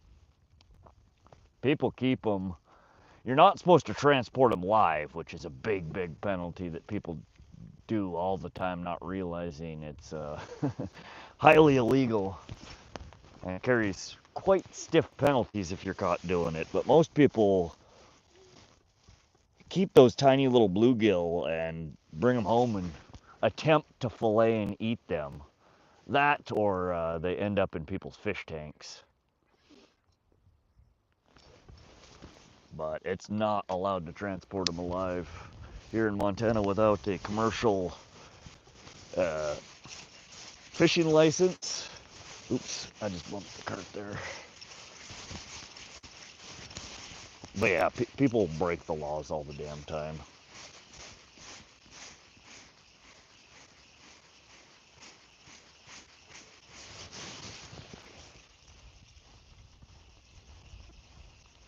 So we're still getting picked at. We switched to the power bait. But whatever it is, it's still hitting that crap. I don't know what we got going on here.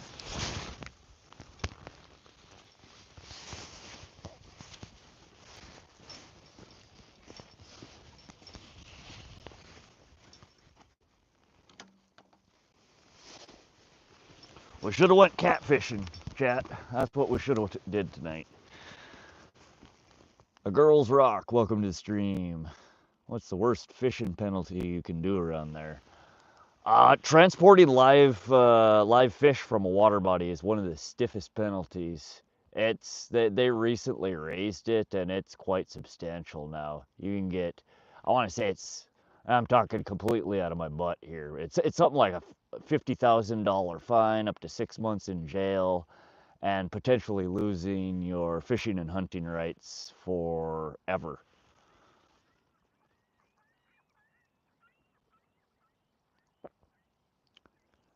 IDK Aid. Welcome to the stream. How you doing? Bluegill and crappie usually have a limit of 25, so people keep them. Yeah, I see people with these stringers or buckets full of the damn things all the time at the local pond that I fish at. But I mean, they're 3 to 5, 3 to 6 inches. They're just the ittiest, bittiest little bluegill you've ever seen. And I mean, I scoff every time I see people with them. It's like, why do you keep those? There ain't no way you're gonna fillet a 5-inch bluegill. Illegal transporting a species. Yeah, it's not allowed. You're required to kill any fish before you leave a water body here in Montana, unless again you're collecting for commercial purposes and you have the proper licensing. It's because they don't want species introduced where they're not native. They're highly protective of the trout fisheries here in Montana. And you have really strict game laws that are meant to protect the water bodies from invasive species. And they get quite stiff penalties if you break them.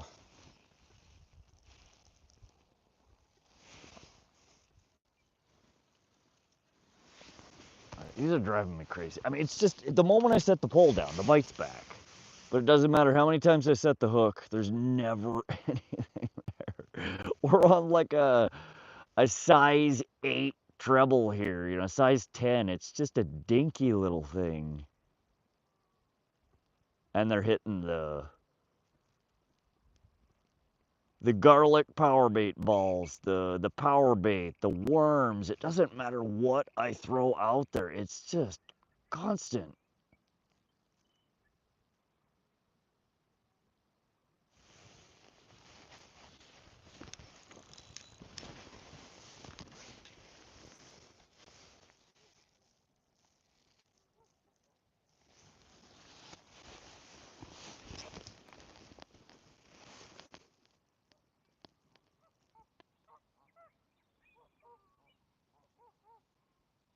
Oh, is it only $1,000? I thought they bumped it up to like 50K or something ridiculous like that.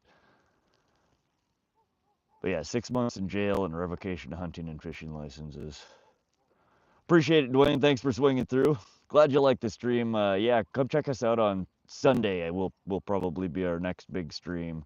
We might go between now and then, but Sunday will be the stream you don't want to miss. But thanks for swinging by. Always happy to see you in here.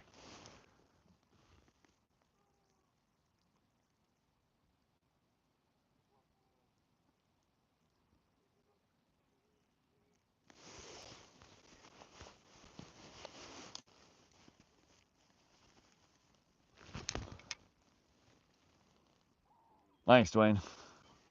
Have a good one, buddy.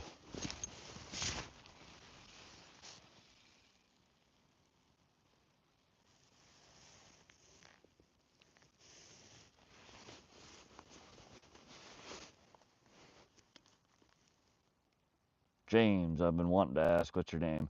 So most people in here just call me Rod because the channels want to see my rod. Those that know me from Fish Brain call me Vox, V-O-X, because that's what I go by there. The actual name, though, is Casey. And basically, nobody calls me Casey.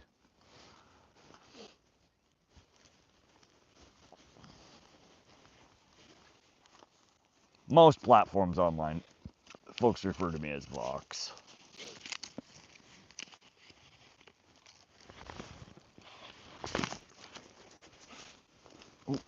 See, there is no way in hell that is a craw, unless there's some, like, behemoth craw out there. It's just too big of a bite.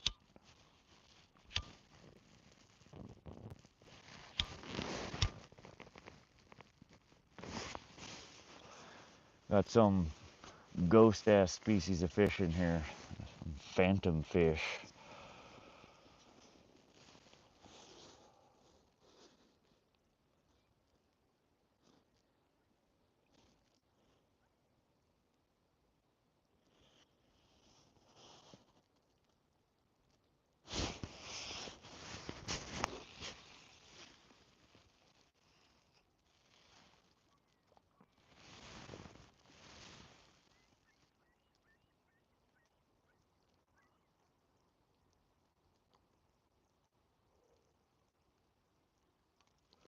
Since when do frickin' trout, or excuse me, craw eat trout float? Oh.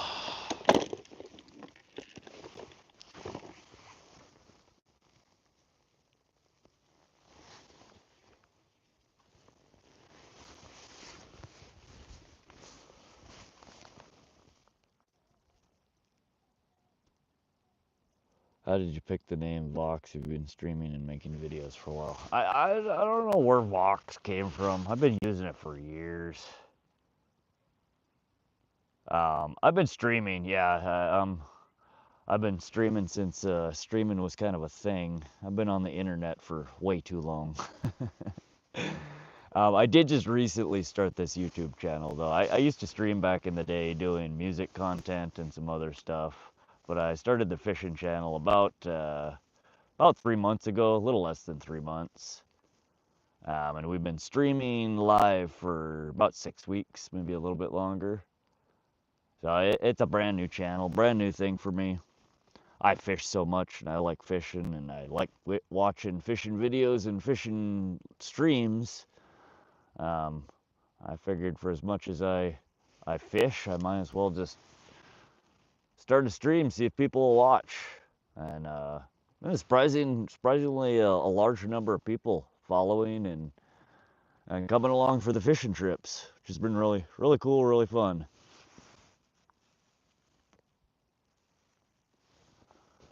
But we've had a ton of subs in the last few weeks. We jumped from 50 subs to, I don't know, I haven't looked tonight. I would assume we might be somewhere in the neck of the woods of 1,500 now. Pretty quickly, in a few weeks.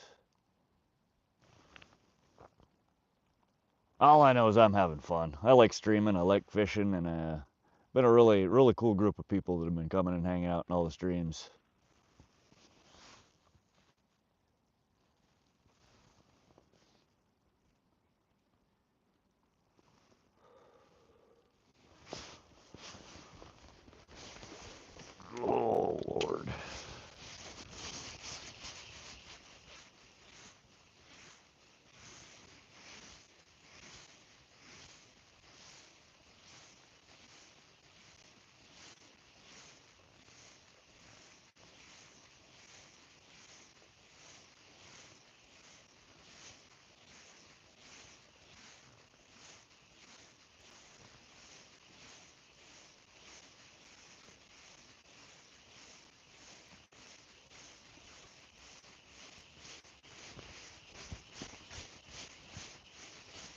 Good God, how far did I get this bobber out there? That was like one of the longest casts of the night, it felt like.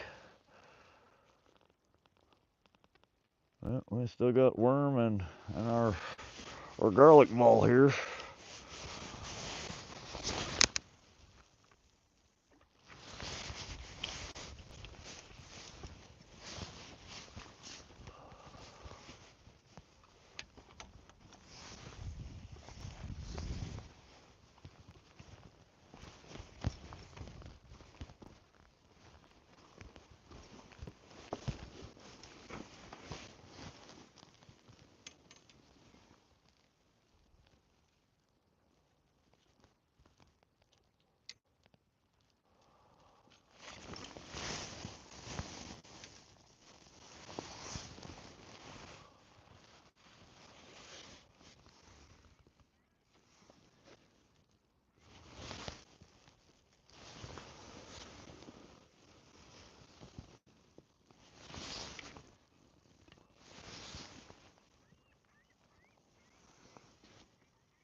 Real LA Kelly, welcome back. Still at it. You're hardcore. I'm jealous. It's been a long time since I've been able to dedicate this many hours to fishing. Oh, I do when I go out, especially on a night like tonight. We caught one fish with like in the first hour or so, one little rainbow trout. And since then we've been getting pretty much constant bites and nibbles, but not a single hook set. I have not felt a fish on the pole in 10 hours. And at this point, it's just one of those times where it's like I'm refusing to leave until I catch another fish. We're not doing this. I'm not spending 10 hours playing with nibbles to then just pick up and go home. So we're in it till we catch a fish or the battery dies here. Because it's crawdads. Yeah, I honestly think you might be right, dude. I'm surprised that they're literally picking at everything. And there must be some big craw down there. I mean, that one that I pulled out earlier was the Hulkster. He was a big ass craw. But some of these nibbles ain't just nibbles. Like they're big, strong pulls. So it must be some big craw down there.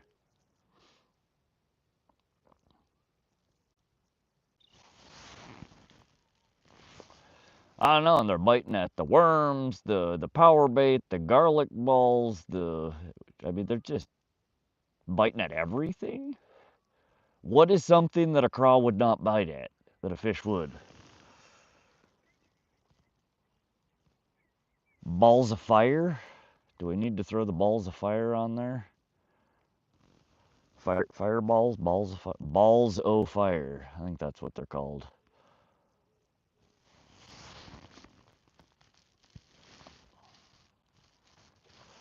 Dwayne, welcome back. See, there's another nibble. And another nibble.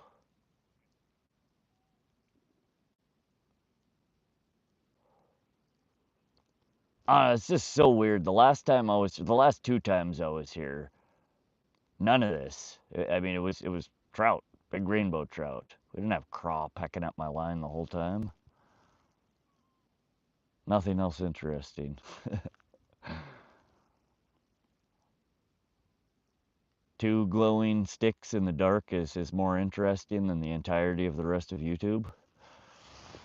I mean, that's flattering. I appreciate that, but I think if I had the whole rest of YouTube to pick from, right about now I might pick something else. I'm gonna go to sleep. All right, Dwayne. Have a good one, buddy. We'll see you again soon. See, and that's the bobber rig too. They're biting at the damn bobber rig, which is 2-3 feet off the bottom. What are these waters just infested with craw?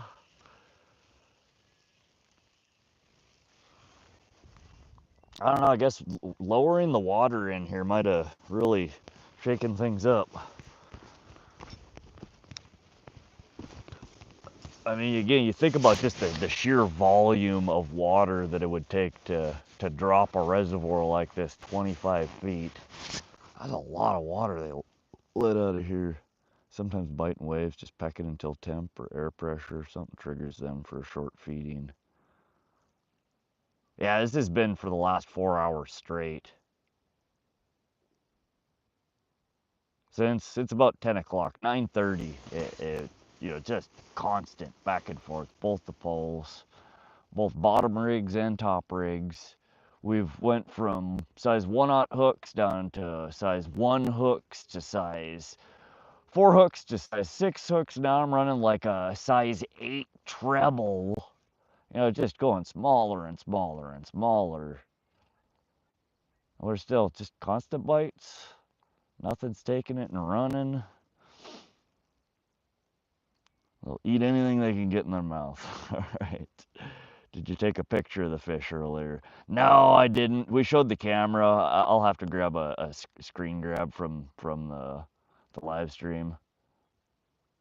It took 2 nosedives while I was it took a nosedive off the hook. I didn't even have to get the hook out.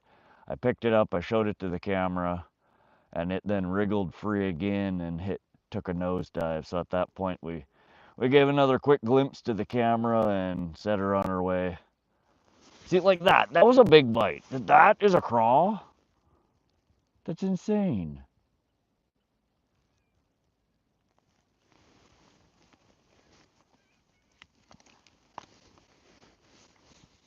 No, I will after the stream. I'll pick out a picture of it and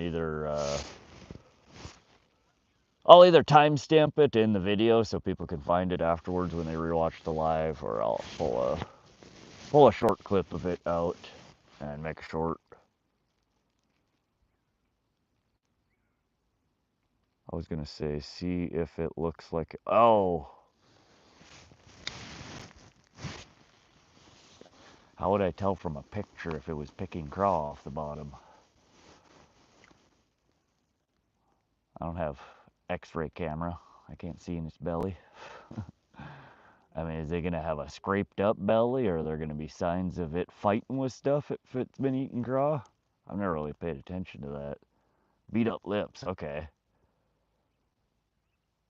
I didn't even think about that. That's a good thing to look at. Yeah, I should have had a pretty good close-up on the camera of it that we can review.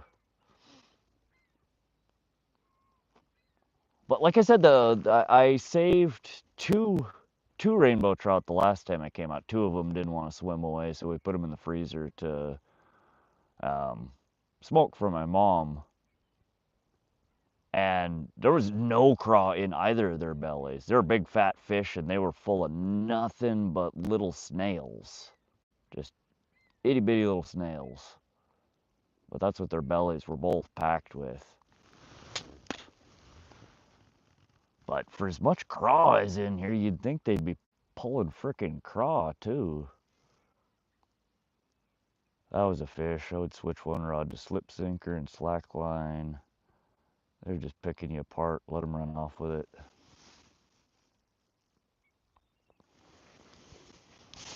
I can do that. I'm willing to try anything at this point. They are driving me nuts. I need to catch one of these, whatever the hell is doing it.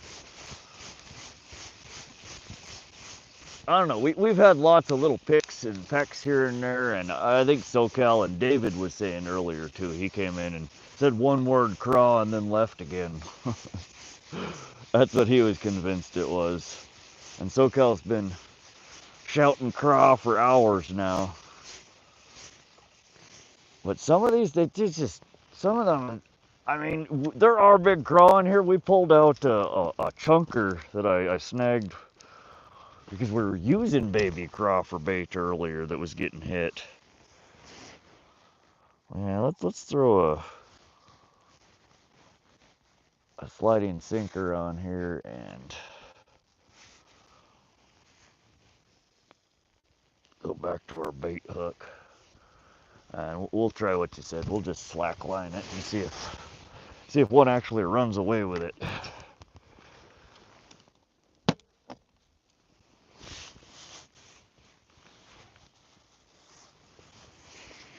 Oh.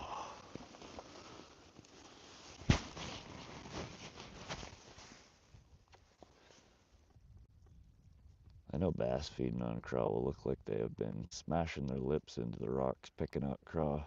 Yeah, that would make sense though, Cal. And that's why I've always questioned whether when I use, typically I don't catch the craw that small like I was catching earlier today and using for bait. You know, they're a couple, 3, maybe 4 inches at the smallest. They're medium sized, but they got good sized pinchers on them. And I've always wondered if I should clip the damn pinchers off when I use them as live bait. Because I've always suspected that them craw put up a pretty good fight and might be fighting off some of the fish that I'm trying to feed them to. All right, let's see here.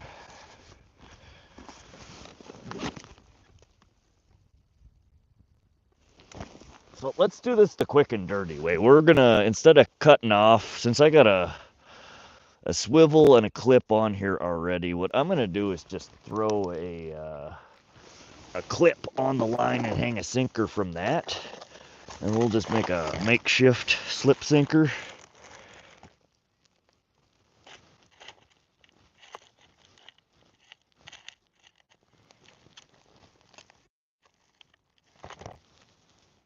I do have some nice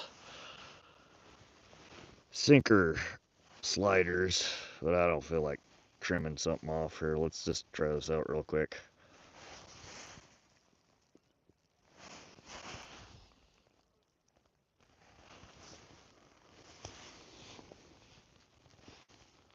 How much of your worms have you managed to get through?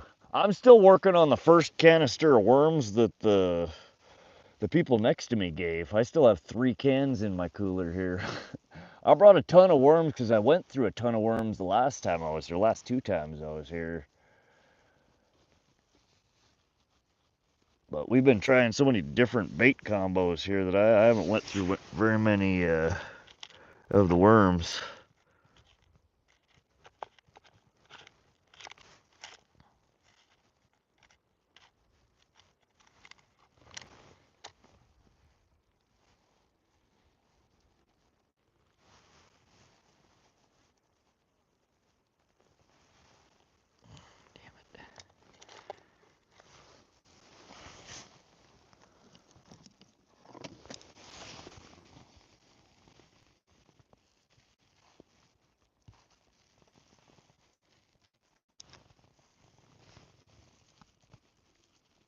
That'll work, yeah.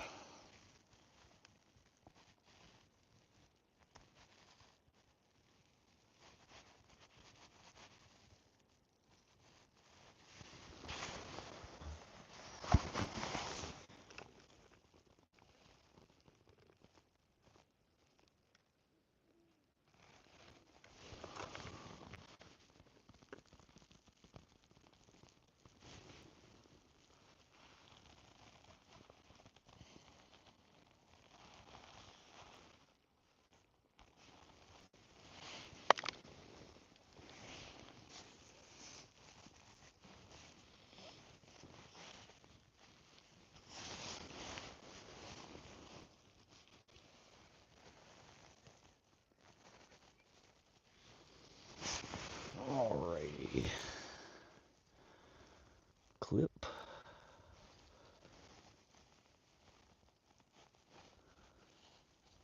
Sinker.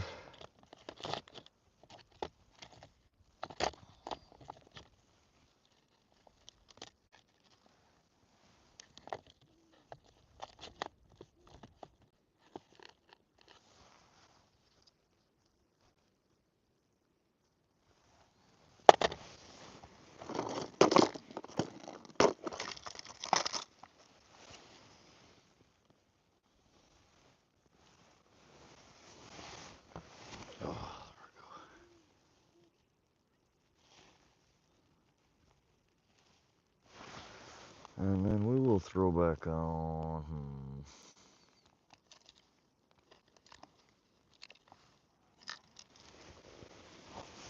We're gonna throw back on our little corky here. Get our bait up off the bottom a little bit and away from these damn craw.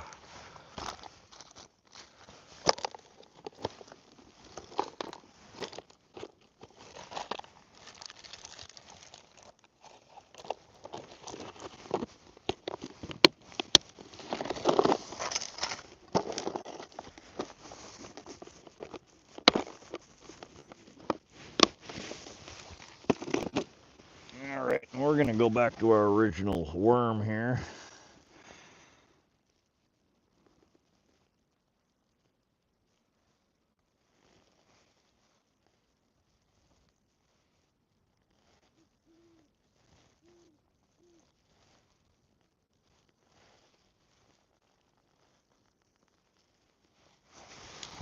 Alright. So, we have switched over, as suggested, to just a slip sinker here. And we have a little corky and back to a crawler. So basically the first thing that we started with, except for a slip sinker, and we're going to slack line it and let whatever is picking away at these take her and just run with it.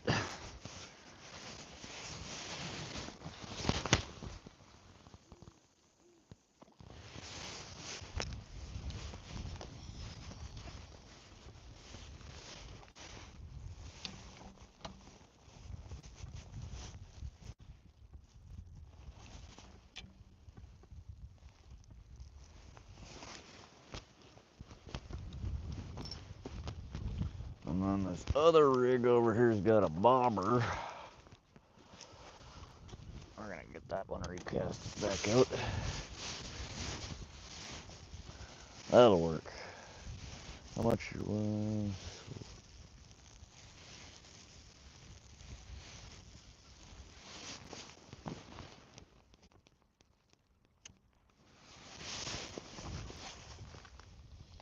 So when it comes to bass, claw doesn't matter. Bass have adapted to eat crawdads tail first, so they don't care if they do or don't have claws. That makes sense.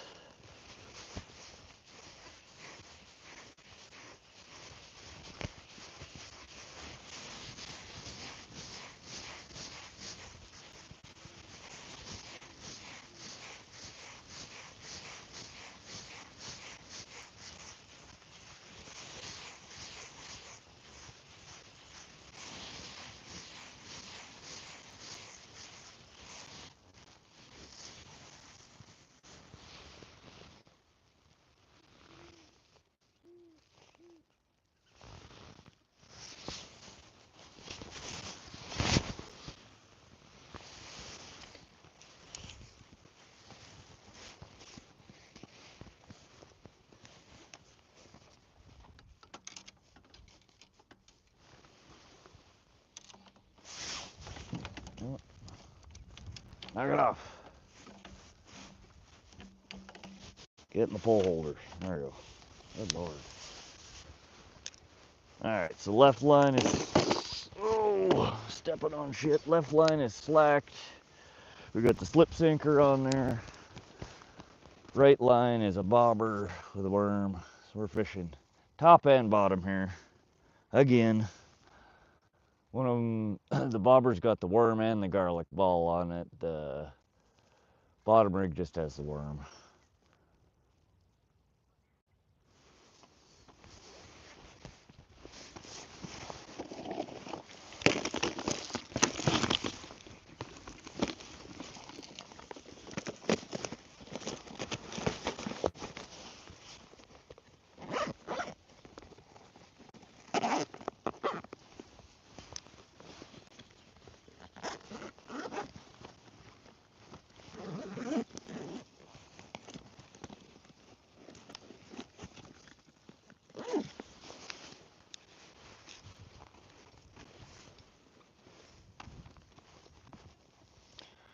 Brax River Boys, welcome back. How you doing today, Brax?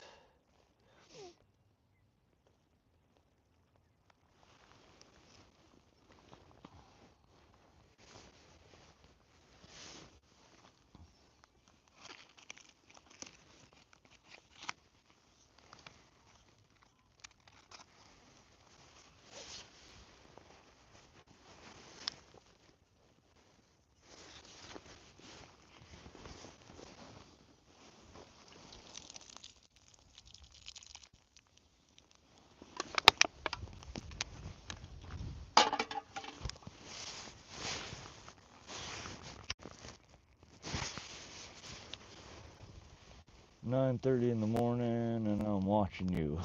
Right on. Where are you from, Brecht? 9:30, so you're 7 hours ahead of me. You got to be somewhere over across the ocean, Europe somewhere, Africa.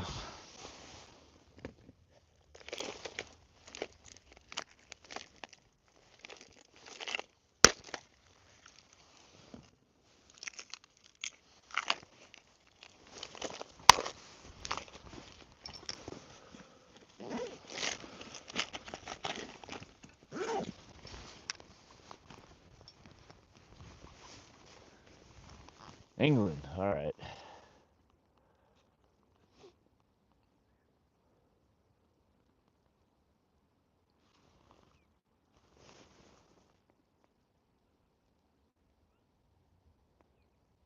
Suggest a rig that's always a clutch and a Hail Mary shot. I don't have the stuff for a donkey rig right now, if that's what you're saying, SoCal. Not only that, but I can't see anything either.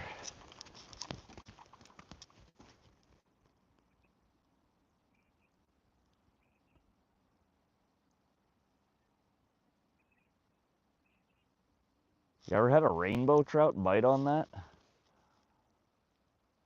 I don't know. I've never seen a rainbow trout as a fish that attacks lures. I see people catch them on, like a Rapala Countdown, and I have caught them occasionally off of spinners. I don't know. I've just never seen anybody catch them off a plastic. Left again. Yep. A quick twitch and then gone. That's what it's been doing all night.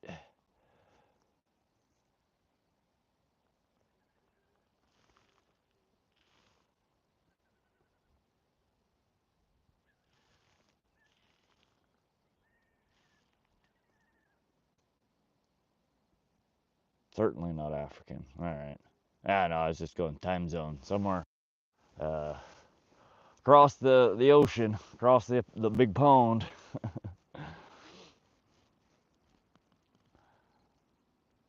I think there's whole regions of Africa that share the same time zone as y'all. Got rainbow on crazy and a 4-inch drop shot worm. Oh, is that what you were gonna suggest? Is a 4-inch drop shot worm? I've trolled flatfish and caught rainbows. Oh yeah? Huh.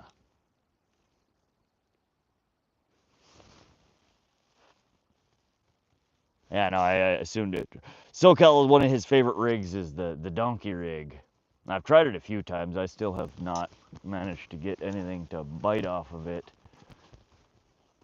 But I felt like that's what it was going to suggest, was a donkey rig, which is two flukes rigged in tandem, one of them on a sliding swivel.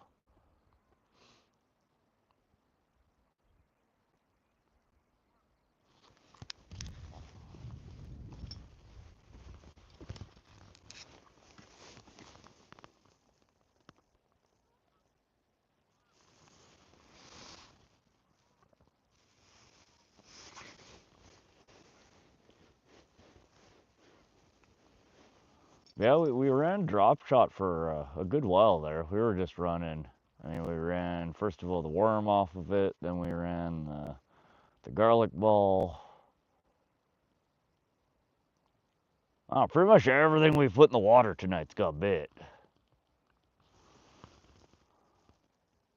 Donkey rig, 2 crawlers. Hmm.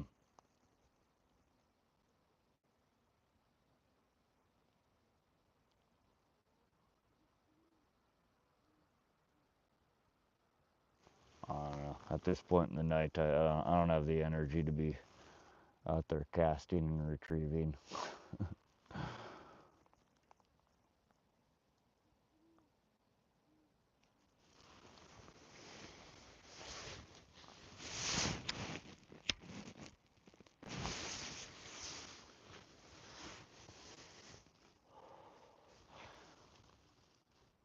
That'd be a kind of a weird rig set up with crawlers.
Worm on the left one might be gone. It got hit quite a bit more than once.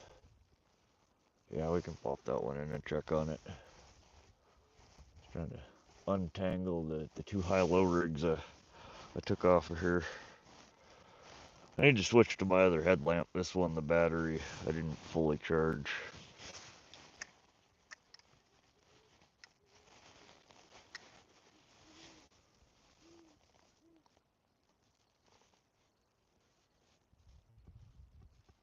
My dad and I made several Ford fenders at 1/4 scale and trolled them with a nightcrawler trailing on an 8-inch leader. Slayed many cut bows in Oregon. Huh.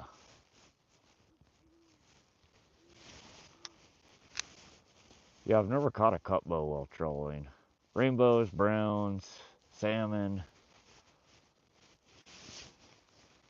Never got into the cut bow. Well, what the heck is the deal here? Alright.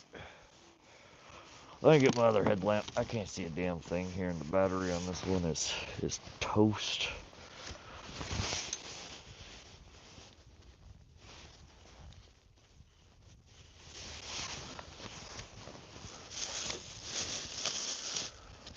What did I do with the other one? You're in here somewhere. I know you are. There it is.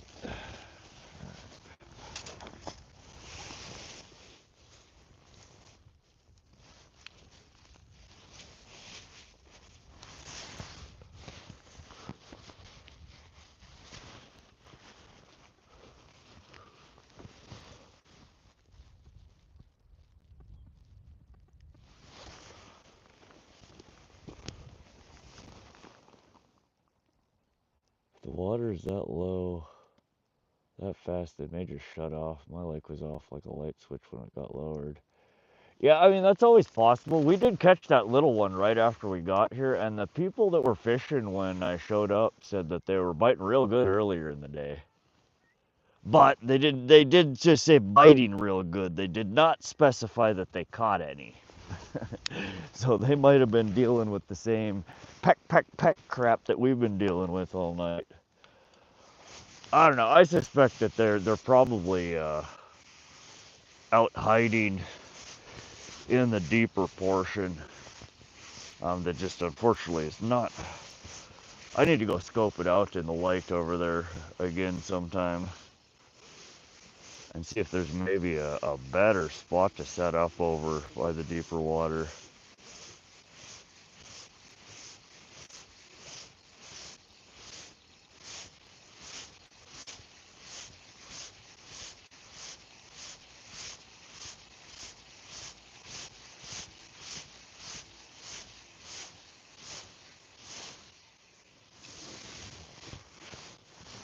No, we still got a big old fat worm on here. Our slider is still sliding. Let's get her back in the water and see.